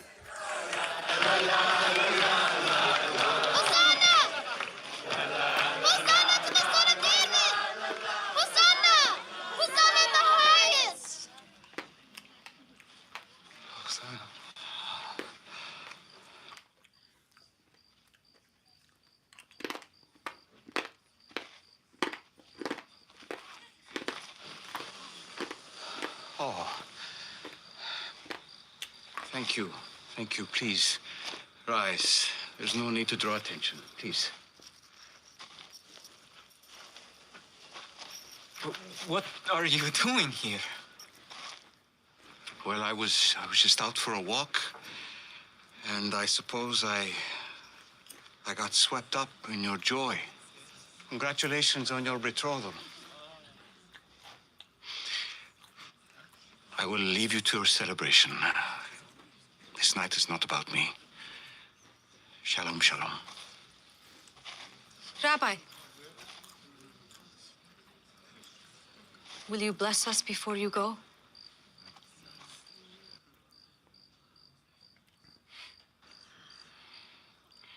Come here, my children.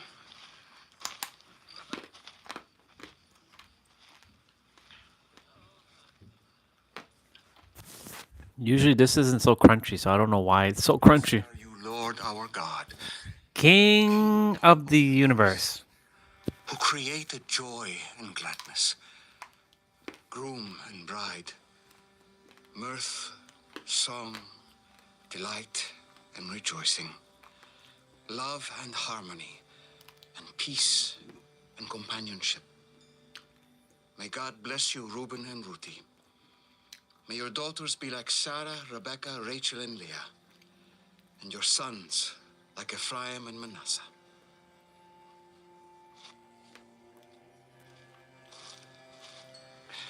Our union was just blessed by thee, son of David. And to all present here tonight, may the light of the Paschal feast burn within you, that with heavenly desires and pure minds, you may attain the festival of everlasting light, the kingdom I am bringing into this world. Chag Pesach Sameach, my friends. Chag Pesach Sameach.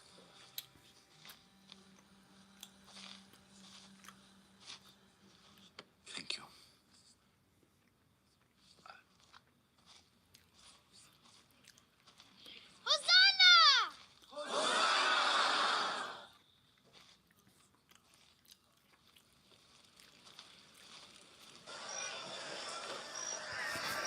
Hosanna.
He's getting sad right now because of all the stuff in Jerusalem.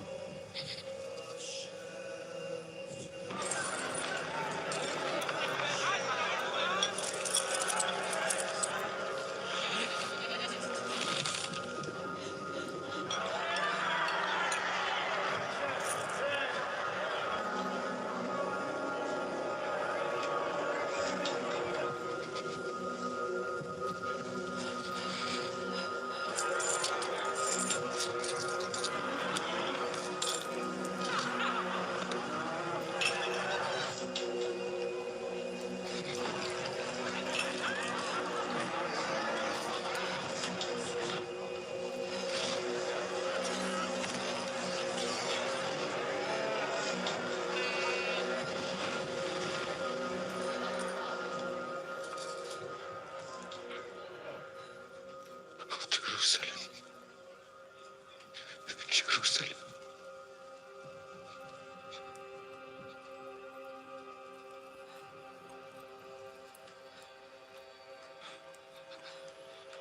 For the days will come upon you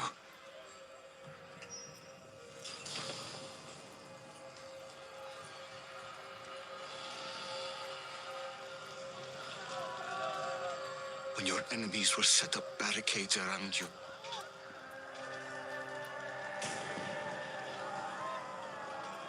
And surround you.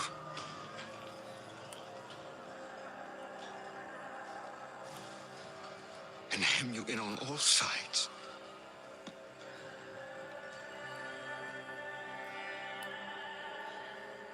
And tear you down to the ground. You and your children within you.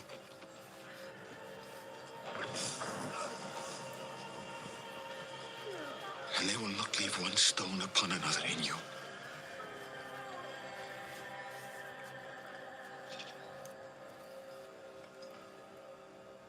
Because you did not know the time of your visitation.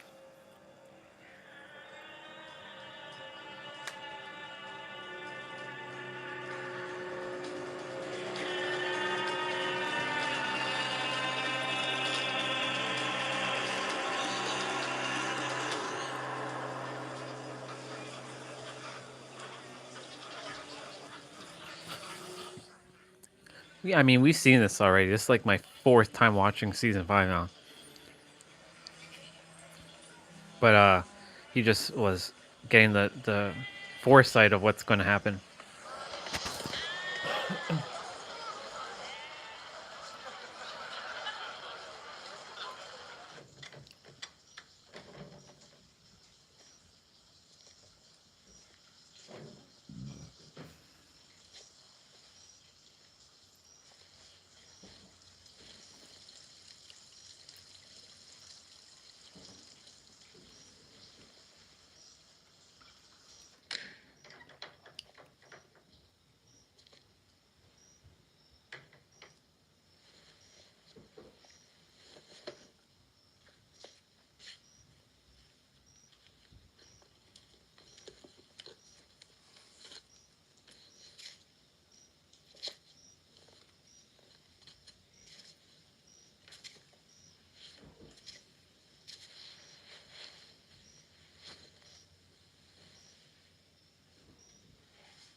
All the boys are sleeping.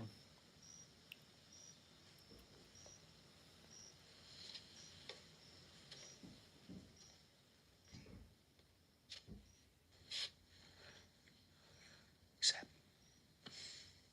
It's okay, I'm sorry. Listen, I need you to do something for me. Of course. Tomorrow morning, will you take my Ema back to the house of Lazarus, along with his two sisters? I can, but not the Passover. Don't you? I have a plan, Sam. I just don't want her in the city for the next few days. Please, trust me. I always do. Be sure to leave immediately at dawn. And tell her I will come to visit soon.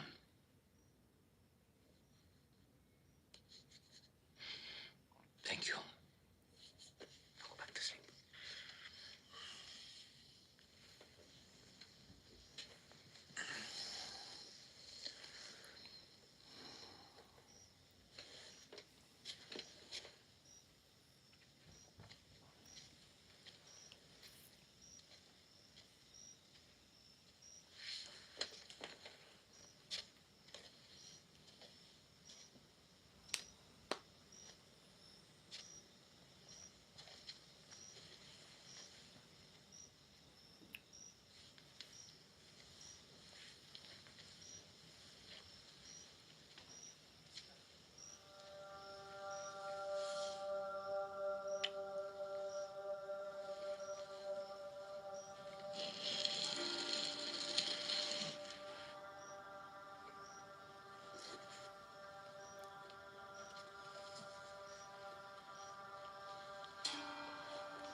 funny.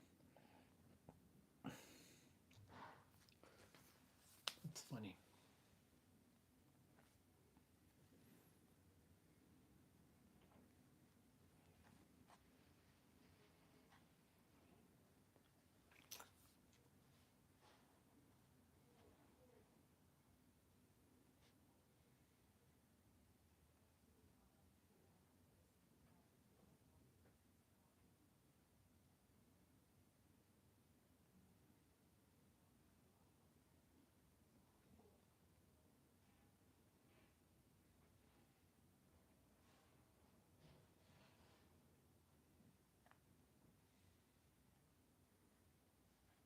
Wait a minute, what the fuck?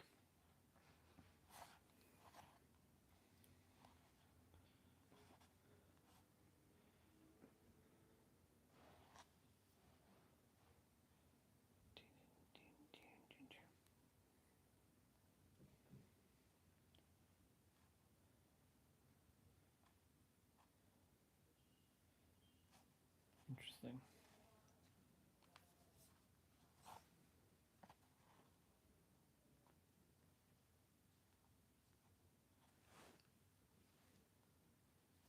That's interesting.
Okay, I'm gonna go shower. I'll be back.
I was having another deep, heartfelt conversation with the character. The character was getting very upset in the shower. It was punching the wall. It was getting mad. It wanted to just like it wanted to go on an attack mode and kill and destroy. It's funny how this character is getting all tripped up with the illusion. But I have to let the character feel what it's feeling. I can't let the character shove it down because I know that it's not advantageous to the body. It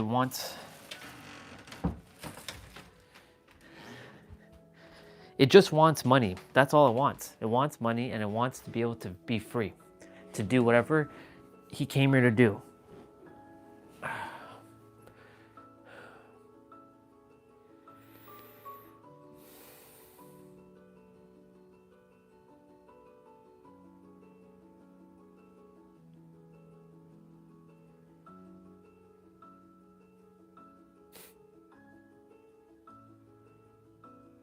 I'm just allowing the character to sit and feel what it wants to feel right now. No judgment. But I remind the character every time, like the more you feed this, the more it grows. And the more it grows, like this is the paradox. Like you want to feel these things, but you're giving energy to these things. And if you're giving energy to these things, then why can't you give energy to the other thing? It's because it doesn't believe that the other thing is possible for him. Because life has beat him down. Life has beat the shit out of him. Physically, mentally, spiritually, emotionally, financially specifically. And because that's the experience the character is experiencing, it can't seem to find its way out, even though I keep telling it to, like, you have to, not to fake it, because there's no faking it till you make it. It's knowing and acting real before you fully remember. And you actually do remember because you have the answers. I've been telling you the answers. But for whatever reason, it just...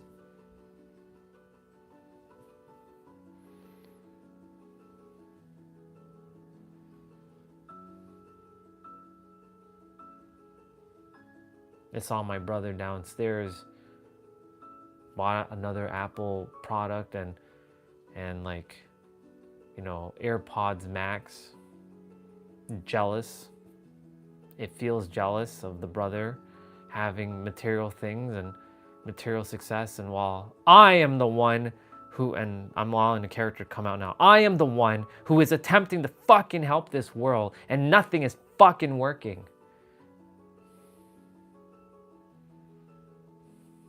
Bullshit. And I'm not going to go work for some piece of shit boss that's going to tell me what I have to do because I don't take orders from nobody. I'm nobody's slave. I came here to fulfill my destiny, not to work for some piece of shit boss. To just slave away and work for some measly old little salary. Are you fucking kidding me? I'm better than that. I'm a god that deserves everything. I'm letting the character speak. So this is the character right now.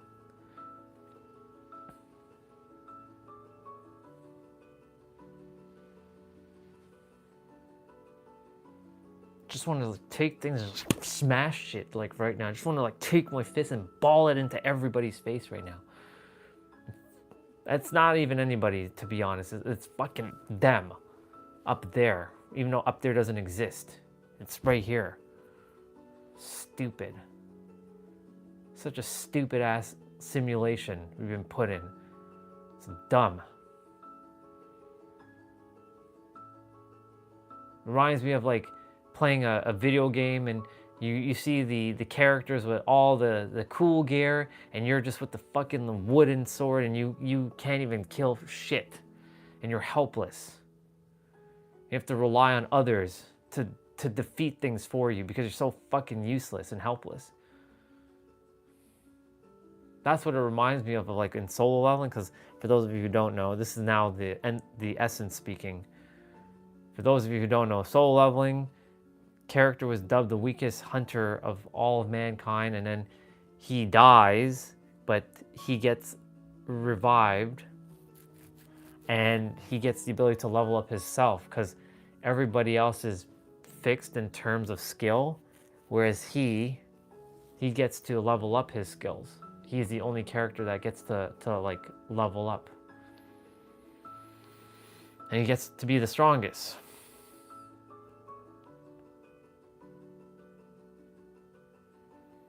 Now I'm gonna let the character speak.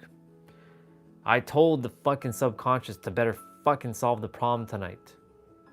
I'm not gonna settle for anything else. Tonight it gets fucking solved. You're gonna give me all the opportunities that I deserve, because I fucking deserve the opportunities, so I can go out there and show what is possible for humans, for them to stop fucking creating their own damn suffering. Unless you don't want me to help anybody, universe. Do you want me not to help anybody? Because I'll more than happily just stop helping everybody, and I'll say fuck you. Then you can take me off this shitty ass planet. You can send a fucking lightning bolt and zap me. Go ahead. Is that what you want? Switch. So you see, the character is really pissed off right now. And I have to allow the character to vent and feel what it has to feel. It's funny how the role-playing thing has helped out a lot, because like it's allowed me to be able to, well, this vessel to switch between two things.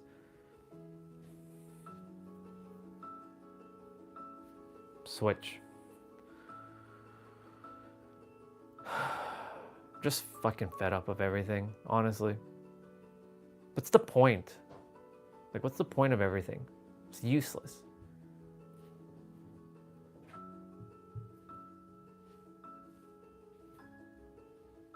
The live stream sucks. Canada sucks. People suck.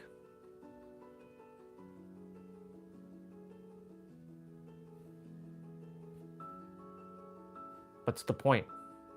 There's no point anymore. Is that what you want? Is that what you want? You want me to give up? You want me to falter? Well, fuck you.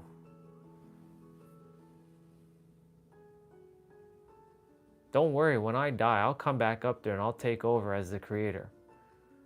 I'll literally find a way to end all of this existence so that nobody can ever come back onto this planet and live again. Or in existence, I will wipe it out completely.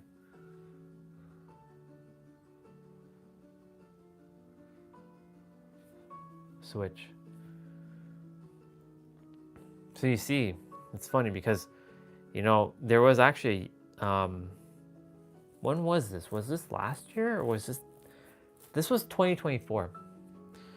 Just before I started live streaming, there was another person on YouTube who was speaking like how the character is speaking. He was actually in his car. Funny enough, funny story. He was in his car and he's like, I'm gonna kill you, God. He was so mad. He was so mad. And I was like, I feel his pain. I really do. I can feel what he's feeling. I looked at him. I was at peace. This is like maybe like a month or two just before the live stream, even though I was going through my own dark night. You know, it's funny because like the way I was feeling, I summoned him into my experience. And so I'm telling the character, look at how you are right now. Don't you see everything's working for you? Like, look at all the people that you've manifested that are talking the way you're talking. So clearly you know this works. So what are you getting tripped up for? It's just inevitable. Don't worry about the physical. Like, it's an illusion. Like, you'll have everything when you're supposed to.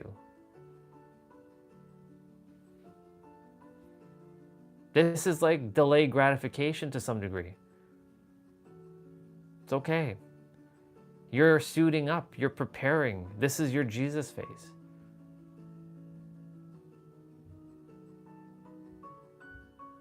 Now I'm actually talking to the character right now. This is your Jesus face. You're being prepared. You're anchoring in that the answer is you, and you know why the answer is you. Because every word is made up. Money is made up. Everything, the word energy is made up. Every word that exists in any language is made up. It's just a bunch of sounds. What exists before your words? The thing that cannot be explained. That is what you are. That is what we are. But you keep thinking that you are some separate thing from the universe. How dare you? I should slap you silly, character. I'm not going to do that because, you know, I have only love and compassion, but I should still slap you silly for even adhering to that nonsense. How dare you think that you're separate from the universe?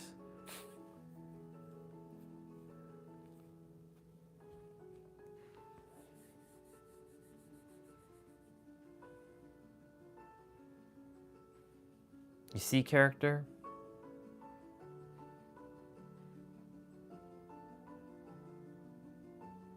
You know how to feel these feelings. You just felt it for a moment. You felt the abundance just now. You just have to anchor that feeling in more. Feeling, not thinking, feeling.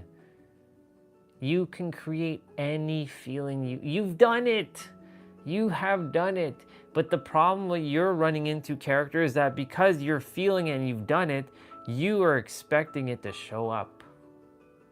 What's up, dude? I'm having a conversation with the character and myself. So there's gonna be some split, it may sound confusing. So just bear with the character. Right now it's the essence that knows what's good for the character. The character is getting mad right now. So I'm allowing the character to come out and just let it out, you know,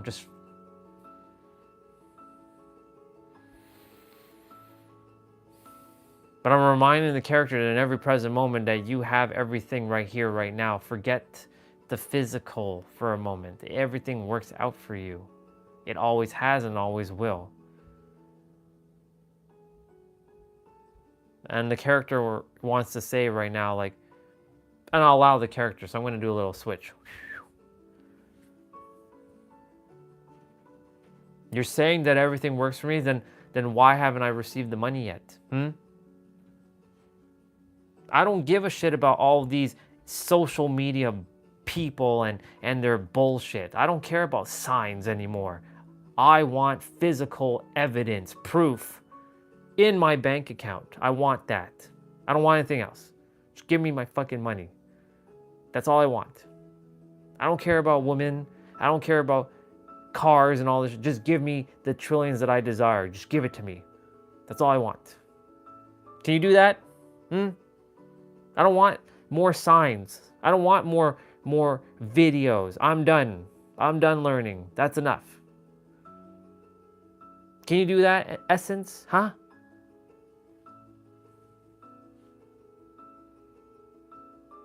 Or should I say fuck you to you, Essence, and to God in the universe? Should I say fuck you? Switch. You see? Character just wants to but I have to allow the character to feel these things and let it out and purge. It's absolutely necessary. I'm glad you just got home.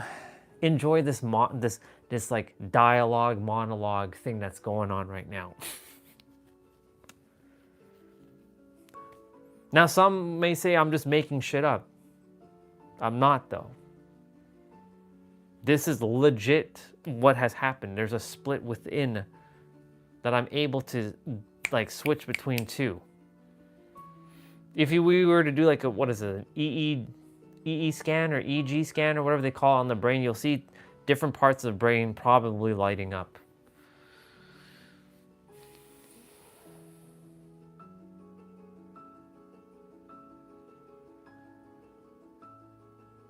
The character just feels helpless right now because, you know, the money, the bank account is like, basically there's like nothing now. It's like, it's basically dry. And asking my sister for the payment for the car, I never have to do that. And the fact that the character had to do that was like sucking like up his pride. And he doesn't like asking people to do things when he's already explained. She already sent it, and I appreciate her for doing that for the character, but you know, the character is like getting fixated on the physical. The character is also comparing, and we were talking about comparing earlier. Comparison gets you to be bitter. And we talked about comparison is the thief of all joy. And comparison can help, but most people compare against someone who's like there, but then they put themselves here thinking they're not at the same level because that person has everything. But the thing is, that person who has everything, right? Let's say the physical, material stuff, you're there too. You know why? Because you and them are one and the same.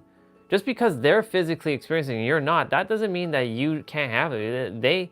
You should be celebrating them, and if you celebrate them, you get it too, because you have it. That's how it works.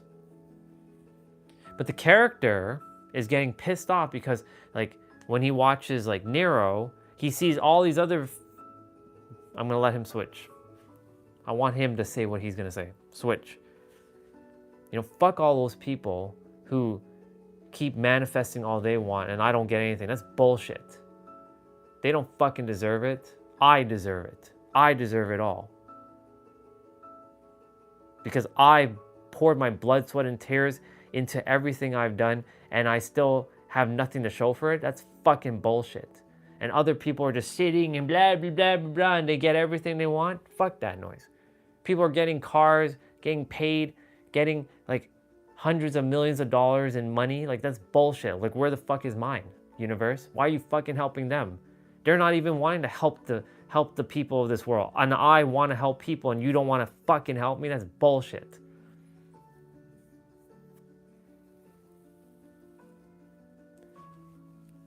Switch.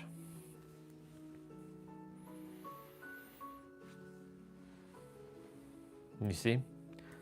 This is these underlying feelings that this character is feeling. And so I can't allow the character to just be sulking in the... It's sort of like seeing your child in the corner sulking and like hitting his head on the wall.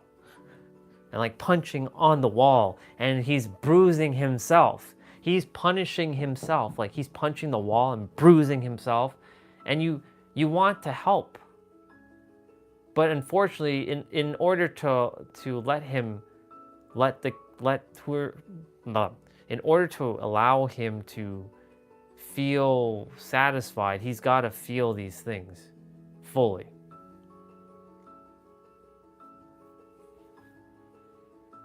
Because he's not the fake it till the make it kind of guy. He's not going to do that.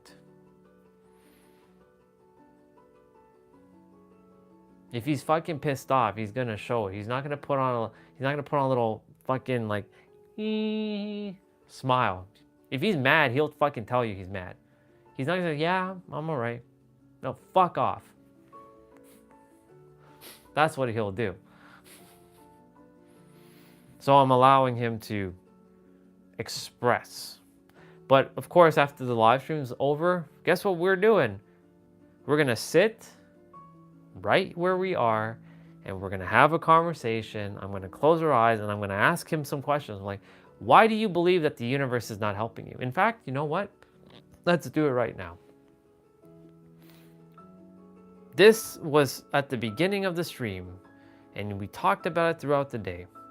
So let me ask you, character, why do you believe, or why do you feel that the universe isn't helping you? Haven't I just told you? The universe hasn't given me any money. It's stupid. Like, why should I have to go work for that bullshit? I've put in action. Essence, I've put in action. Like, this is ridiculous. I am the most hardest working person on this fucking planet. There is no other person who has live streamed as much as I have and has put in his blood, sweat, and tears into helping people and asked for nothing in return. Nothing. He asked for nothing. I've asked for nothing.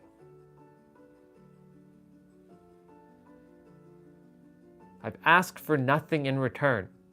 Some have, been gracious enough to donate to me, and I appreciate that. I really do. And I took their donations and I used it with love.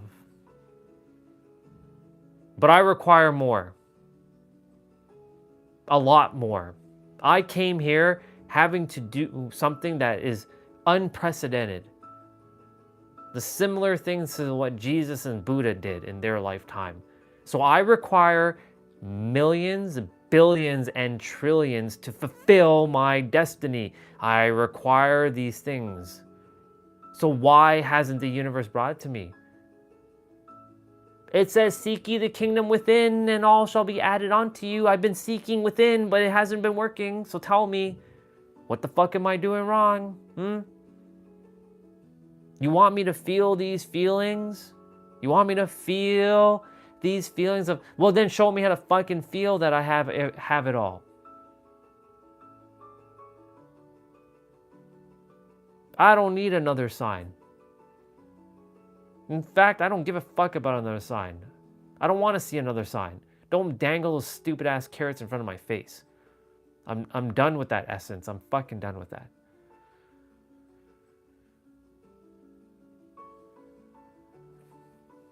Good. I'm glad that you said what you had to say there, and I'm glad that you took a moment to pause and breathe. Because you have to get relaxed. You have to stay in a frequency long enough for material to catch up to it. But if you keep feeling this and then you shift and you go back to this, you are sending mixed signals to the universe, and the universe can't do anything with that. And so it stays where it is because you're sending mixed fucking signals.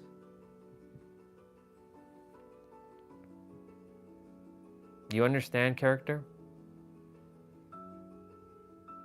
You have to just be still. Remember, relax. Relax means to chill. Breathe. Joy. You. Have fun. Enjoy. Enjoy. Enjoy. Remember what joy is? Fun. Smile. You know what that feels like. And don't lie to me, character. Don't fucking lie to me. You know what that feels like. Go back to the summer. Go back to even the late fall. Even right now, you know what that feels like. You had joy a week ago. Don't get tripped up. This is not 2025.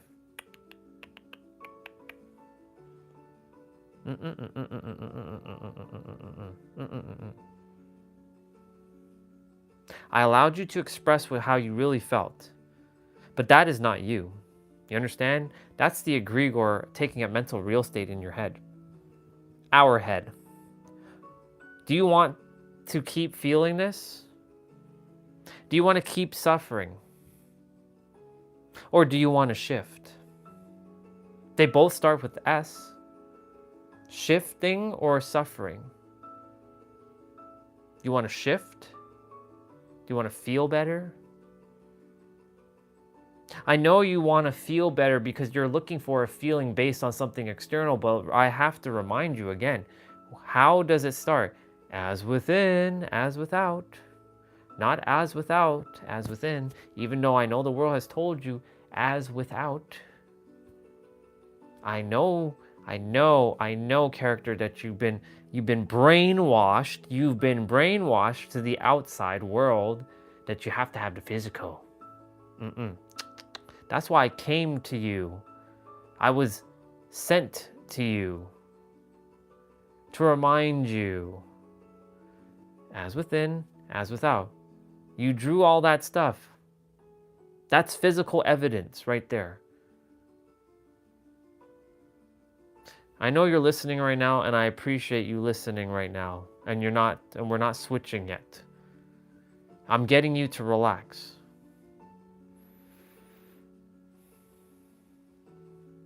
Do you see how easy it is? Do you remember when I had you visualize sitting in your Supra? Look, and that's a material thing, and I know that's something you really desire. But I'm gonna tell you right now, you're too far in the timeline where even that is not gonna, that's gonna be irrelevant to you at some point. Because you didn't come here for superficial desires. I'm gonna tell you that right now. Your penthouse, same thing. You came here to serve. You might actually not live in San Diego. That might be a possibility. I know you want to live there. But you might live everywhere and nowhere. Just like you know who did it. You might live everywhere around the world, but you might not live anywhere. All in the same time.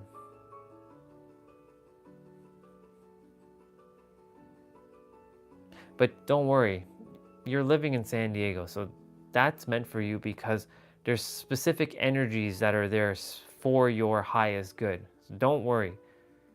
That one is yours. That one is not a superficial desire. The penthouse, you'll have that because you want a place to live. You deserve to have that, and that is yours. The Supra, you want to have a car, cool. That's yours.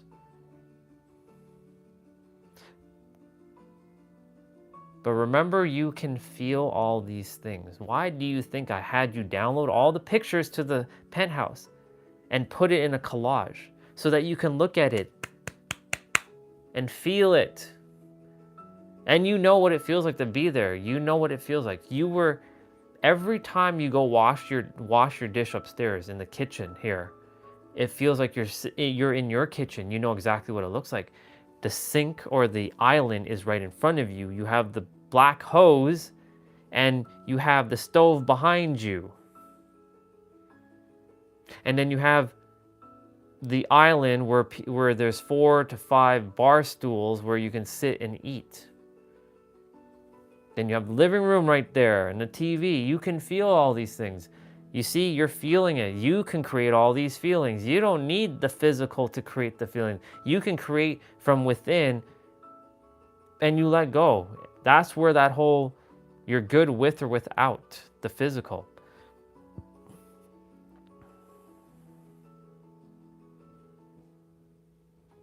Do you see? What is it ultimately what you're looking for? It's a feeling. Why do you think I had you start your new framework yesterday? But I had you think about the framework about 4 days ago. You just didn't put it together yet. And I had you start talking about relief. If you felt this sense of relief, everything falls into place. Right? You have your relief, you have safety, you have certainty, and you have serenity. And then they have assurance and a few other stuff. And for safety, and for certain, you have clarity, confidence, and you have your purpose. And then for serenity, you have peace, harmony, and tranquility, or joy. So all you have to do is feel relief. You have the answer. I've told you the answer.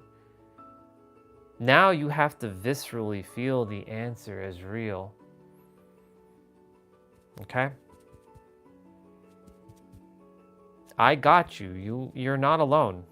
You think you've been alone, but you're not alone. And plus, you got fam on your side too. They got your back. You're not alone. I told you this. But don't let the egregores, the thoughts, tell you a different story. And look, it's going to happen again. But just remember one thing. You've risen once before. So if you've fallen, you can stop at that point and rise again, because reality is like this, but you have the ability to not allow the pendulum to swing back and forward. You're good with or without, and you're neutral.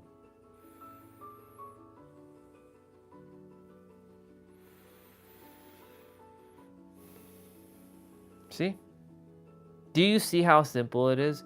I had you just let out what you're feeling. We purged it as much as we can. I'm sure there's still something lingering, and hey, if something's lingering, let it linger, but eventually it will be brought to the surface when it's supposed to, and up and out. But I feel like I think you feel like God isn't helping you, the universe isn't helping you, but it is, because you're helping yourself, because you are the universe. It's not some external force. You've been programmed to believe that it's some external force, but it's not. Let's see. I see Olga was there. Hi, sister.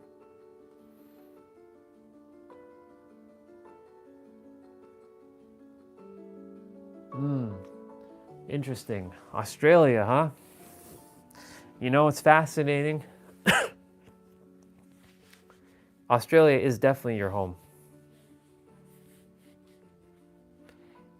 It's a deep inner knowing, but you don't know how you know, but you know.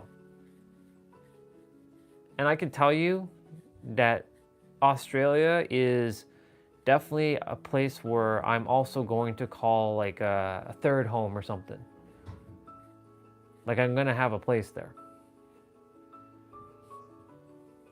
In the physical. I mean, in the inner world, it's already done.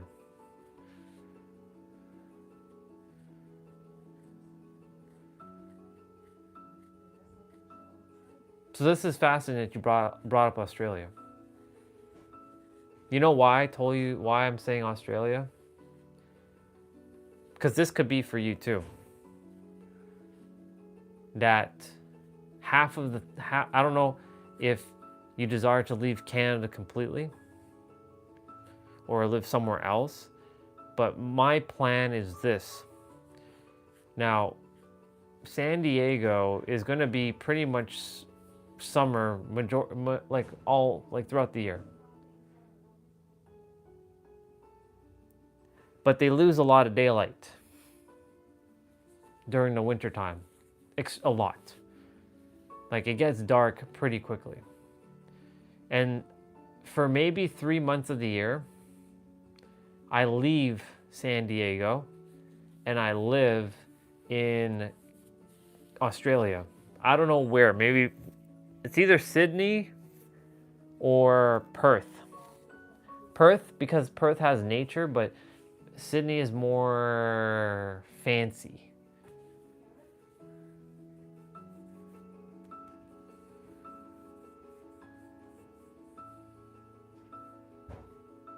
Alexa, how long does it take to travel from Sydney to San Diego?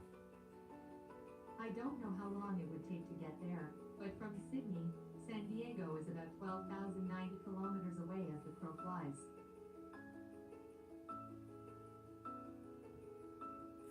That didn't answer my question, but whatever. Alexa, how long would it take to fly from San Diego to Sydney, Australia?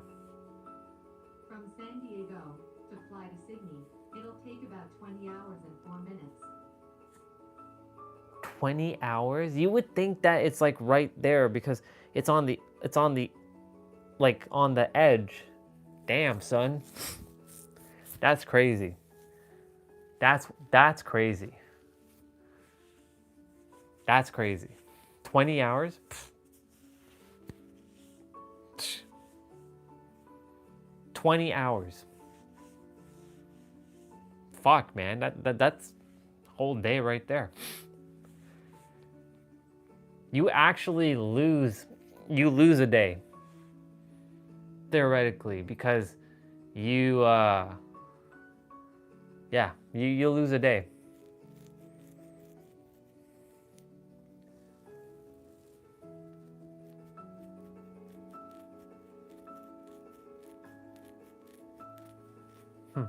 It's interesting.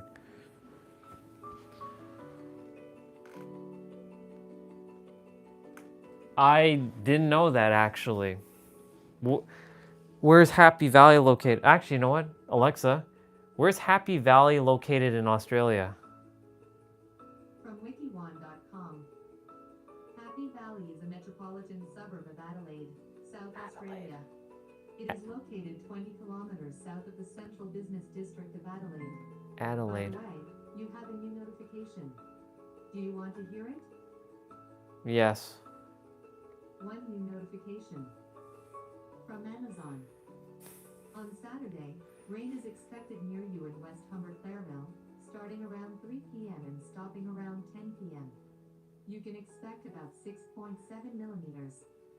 Okay, so we got lots of rain. In the afternoon to the evening. Okay, fair enough. Yeah, Happy Valley, huh? So it's in Adelaide. Interesting. How much time do we have on the live stream? Just 700 minutes? Okay. I'm gonna bring you upstairs. I'm gonna make a hot chocolate. Oh! I think my mom then went out.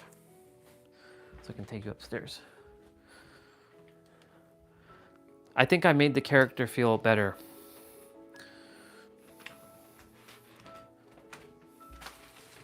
I think the character feels better.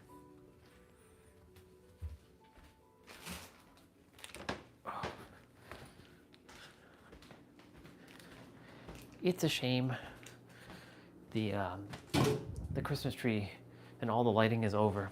It's done. It's finished. Dude, your dreams are fulfilled. You know why? Because I'm going to help you manifest that as well. It is yours. It was meant for you. You know, the thing is, if you're called to there, not if, there's no if. Because you're called to there,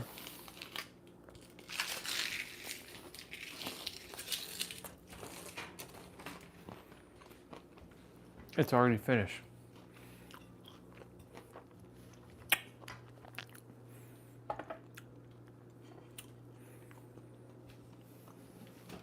Maybe your partner's there. Maybe she's waiting for you. And I'm gonna tell you something. I love me them Aussie chicks. I love me them Aussie chicks. I don't know what your intention is there, but if I was living in Australia, them Aussie chicks, bro. See, I'm letting the character just enjoy our conversation now.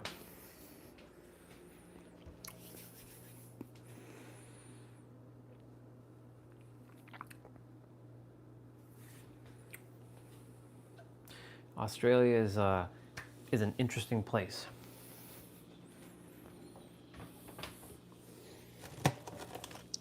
Character, it's okay. Have your muffin. Go ahead. Enjoy your muffin. Enjoy your muffin. Have a cookie.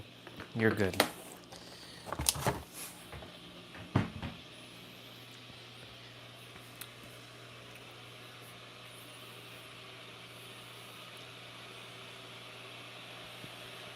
You know, this thing right here, and it's not just the one that's with this vessel. It's with people with other people's vessels who are suffering right now. That's the reason why I wanted to show all this stuff on the live stream. Because, you know, I was like, what the heck is that? Because showing this stuff on the live stream will show others like, oh, you want it to be relatable. You want it to show that, like, you're not alone. I know you're going through suffering, but you're not alone. I've been there. No one really shows this stuff on YouTube. You don't really see the suffering that someone's going through much. I'm not saying there's nobody that doesn't, you know, get angry or vent or get pissed off. There's plenty of people, but like they usually cover it up with like hyper editing.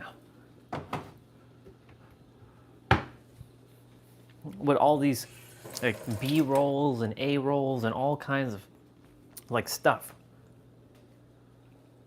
There is no editing with me. It just is.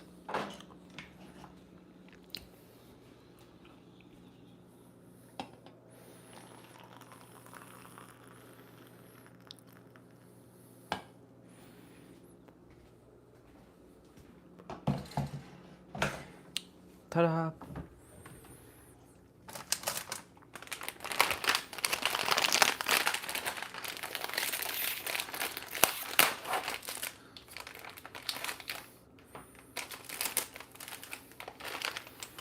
Giving the character some love with some cookies.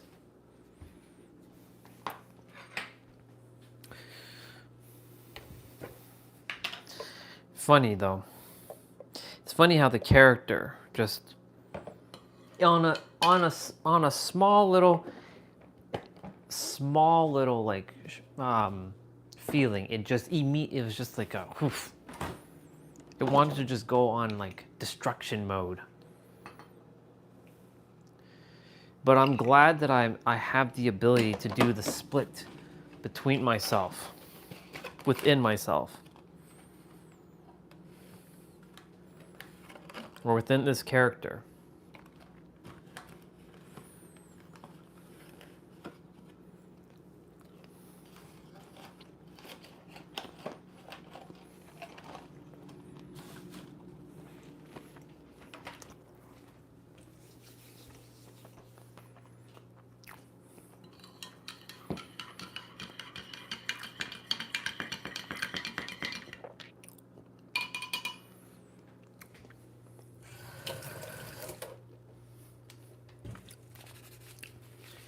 I know there's still some more lingering stuff for the character, but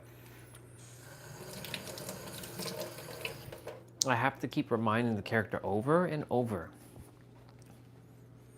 until it becomes the new norm, which I thought it was, but clearly the character is still feeling this sense of, I'm gonna come back for you, this weird sense of, but it's not here yet. That the universe isn't helping me. That's what the character is feeling.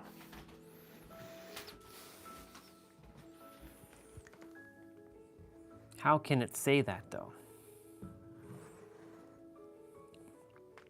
When all along it's been guided.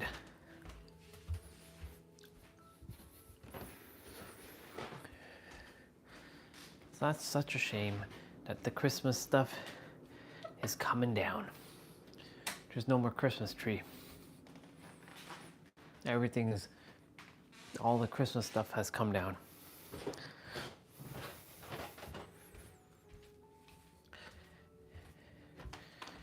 I thought they would have left it on for another, like, week or so. Nope. Took it off. I'll do my wrap up shortly. But I'm not gonna end the stream just yet, since you jumped on. Yeah, Australia's for you, bro. If you're feeling called to go there, that means it was for you. And it was for me to tell you, you know, you don't need to tell, I don't need to tell you that, but it's for me to tell you that that is meant for you and it's yours already.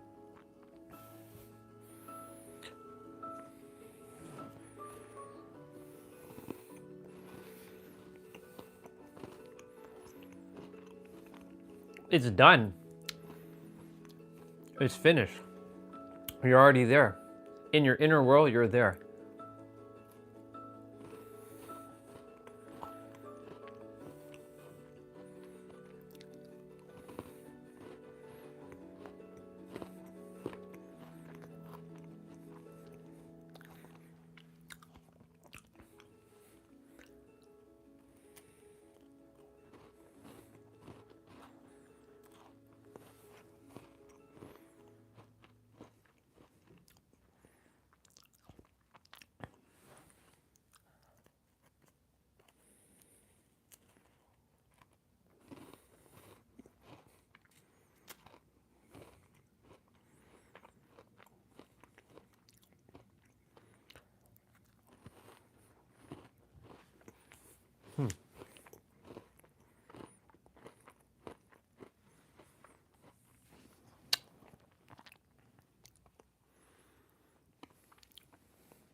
The one thing I want to experience in Australia is seeing the water go backwards when it gets flush, and kangaroos. And I want to hear somebody say crikey. I want to actually experience somebody saying crikey in the physical.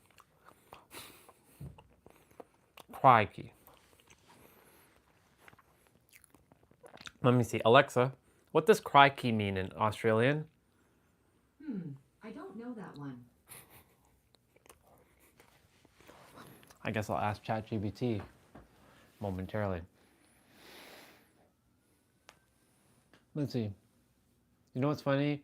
I take my Christmas stuff down in like February or March. Hey, bro, honestly, dude, I'd probably just leave it. I'd just probably leave my shit up all year. Nah, I think I would actually do the same. When I'm living in San Diego, in the physical, I'll have a tree. As much as I love real trees, I don't have time to go hoist a tree from outside, bring it into the elevator, bring it into the house, and then having to deal with falling needles and clean up and then having to dispose of that tree. Too much work. I'll have one of those like trees that are easily set up. I don't have to like put it together. It's already like, whoop. It's already pre-lit. And I'll just decorate it. And the lights are RGB. So I can control it.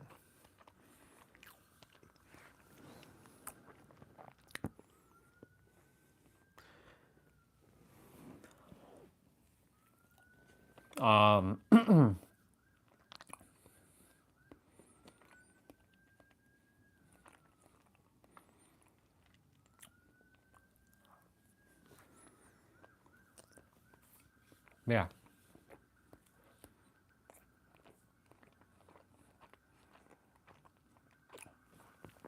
I'll either do it or I'll hire somebody to decorate my Christmas stuff. I'll pay somebody like one time to decorate it, and then every year I'll just remember how they decorate and just do it. Go out and buy my decorations.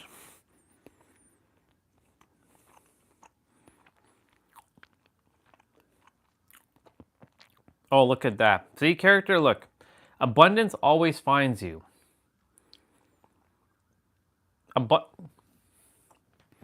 Do you see, character? What do I tell you? Every time.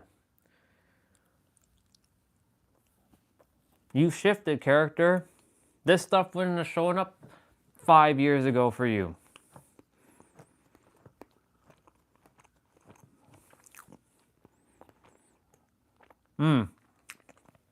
Listen to this. We have a minute and a half. Becoming wealthy isn't about obtaining a specific amount of money in your bank account. True abundance is about having enough money to fulfill your heart's desire. Some people need millions of dollars to feel wealthy because their soul needs that money to realize their vision. For others, they don't need any money. Appearance means nothing. Instead of trying to obtain specific material objects, focus on creating your heart's dreams, desires. That's true. Abundance always does find me. Even that is abundant in itself. And then here's another one. Things always work out for me, all on repeat. Both of these posts are basically repeat posts. Like, it's like Bart Simpson writing like a million times on the chalkboard. That's what these posts are. All right. We have 30 seconds. So I'm going to do my wrap up and then I'll just chill. Well, thank you all for coming on today. You saw the character a lot today, getting agitated. Tomorrow's jump rope day. It's the 3,000 jump rope one where we're skipping 3,000 skips. So that's tomorrow. And yeah, you all have yourselves a good night and I'll see you tomorrow. Bye. All right. Now that that's done,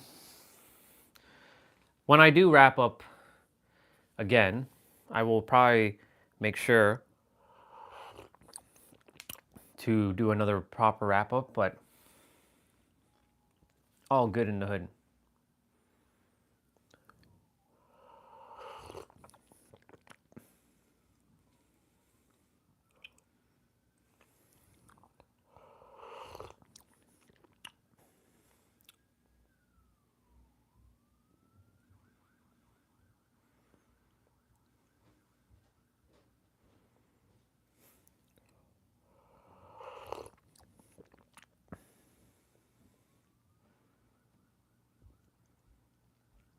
So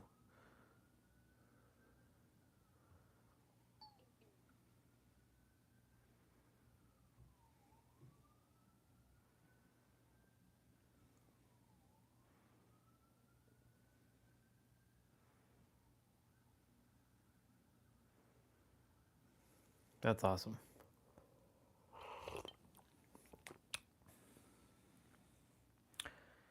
Yep, 2026, gonna be a good year. Character just has to stop with the bullshit.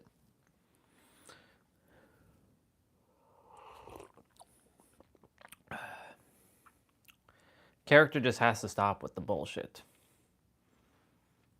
The bullshit, the bullshit, the bullshit. The bullshit.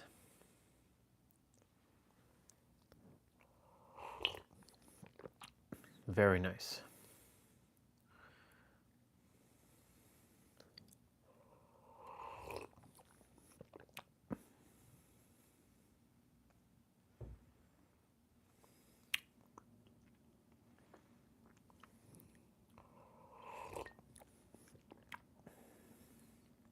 Mel Robbins was $800K in debt at 41, on the verge of losing everything. Then one decision changed her life.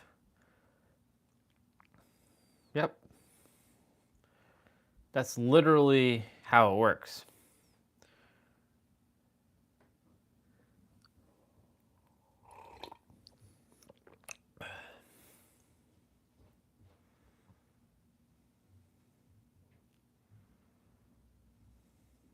Darman. Interesting. Let's see.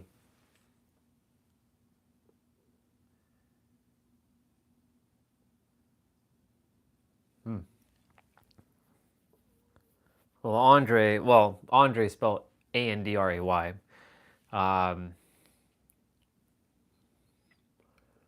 See, Orion is this is Orion, the essence. the character is Andre, because the character has been Andre for what, 39 and a half years, 39.5 years, almost 40 years. So it's only, what, half a year that Orion's really starting to take over. So it's like really re-identifying or unidentifying as Andre or the character, and not even really identifying as Orion, but we have to call me something, because just saying my name is I am is, it sounds too bougie now, because I am is an illusion. That's just words. So if I'm gonna have a name, I may as well have one that's aligned, which is like Orion. So to your question regarding the mindset, you know, before Orion showed up, this essence, so now I'm creating another version to explain the difference between Orion and Andre. Andre was good. He was not as confident in himself, though. He was more seeking things outside of him. He had shifted his mindset, though. He was the lifelong student, and learning and growing was his passion, and he will always keep learning and growing. Like, he is that type of person. He was learning and growing, taking action, always taking action, but not knowing that it all starts from within. Even though he changed inside and he started saying, I love you every day in the mirror, it still didn't really register that it could truly be from within. So the mindset of Andre is definitely growth mindset, but it's not that he didn't have a vision, because the vision was given to him about the healing resort and all that stuff. So it's not like he didn't have a vision, but he was a lot of unsure energy. So I don't know what kind of mindset you'd call that. Maybe just unsure, like not certain. He wasn't like confident, like it's gonna happen. With a lot of things, he felt more like things, it was like luck for some of them, even though it was all by his design, but he, for some reason, still doesn't believe that.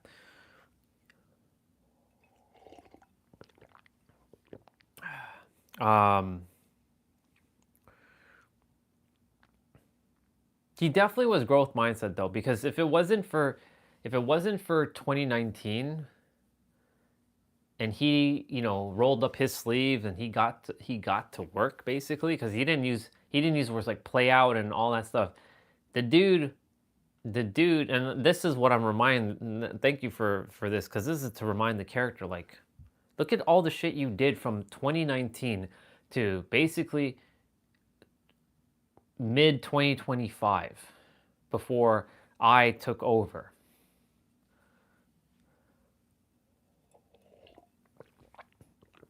Dude, you did a lot.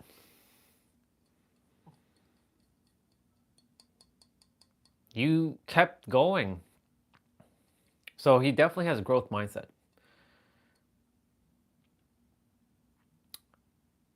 But abundance mindset, not so much. Because there's things like the word abundance and prosperity and opulence and wealthy that even though he had spent a lot of time with Jessa and he spent time with a lot of high level people, he still felt inferior to them. So there was still some inadequacy and inferiority complex.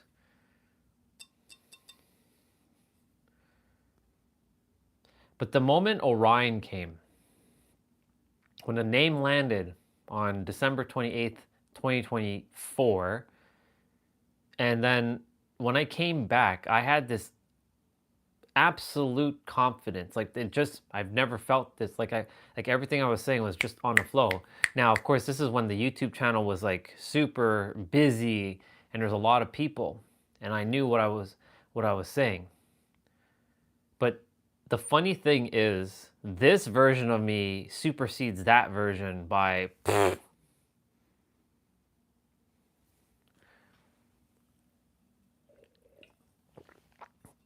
So Orion, he just knows.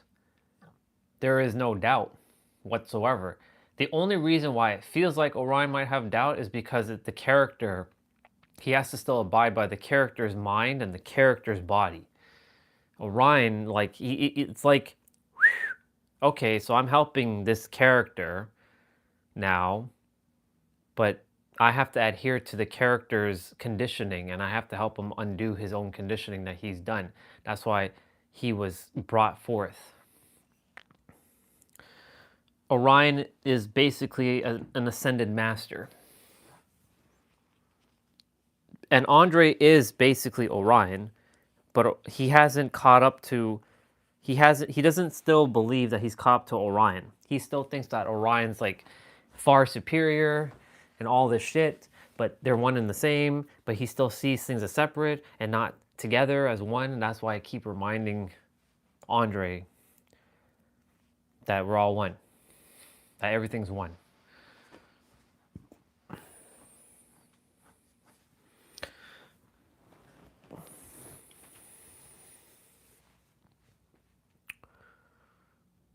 So growth mindset is both of them. But the thing is, Orion is not even growth mindset. It just knows. There is no mindset for Orion. It's mastery. So you can say Andre's growth mindset because he's the learner. He's like, I'm learning. And Orion is, I know, and I have mastered the mind. The mind is mastered.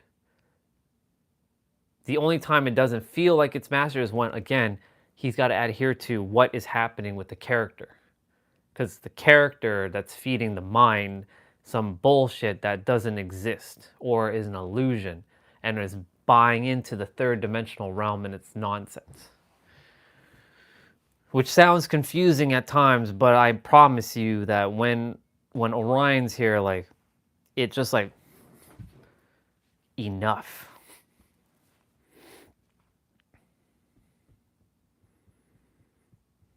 That's a good question, though. I can tell based on, like, the times we've chatted that you're definitely growth mindset. Because, like, just the level of awareness that you're at, I can feel it. And that awareness is definitely growth mindset.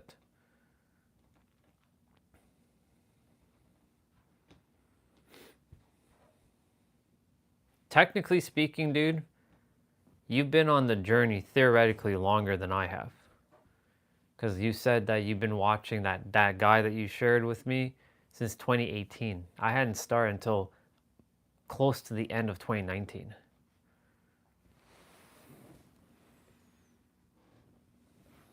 Of course.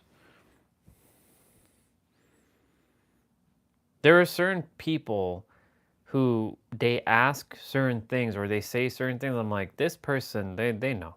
They're aware. Like, I've dealt with many.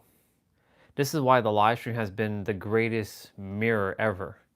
Because I've got to experience people from the entire world, from Australia to Alaska, basically. And everything in between. I use that. It's funny how both of them start with A. Alaska and Australia. Now, of course, Hawaii is technically missing from that. But you know what I'm saying. I'm basically saying I got to reach the entire world. And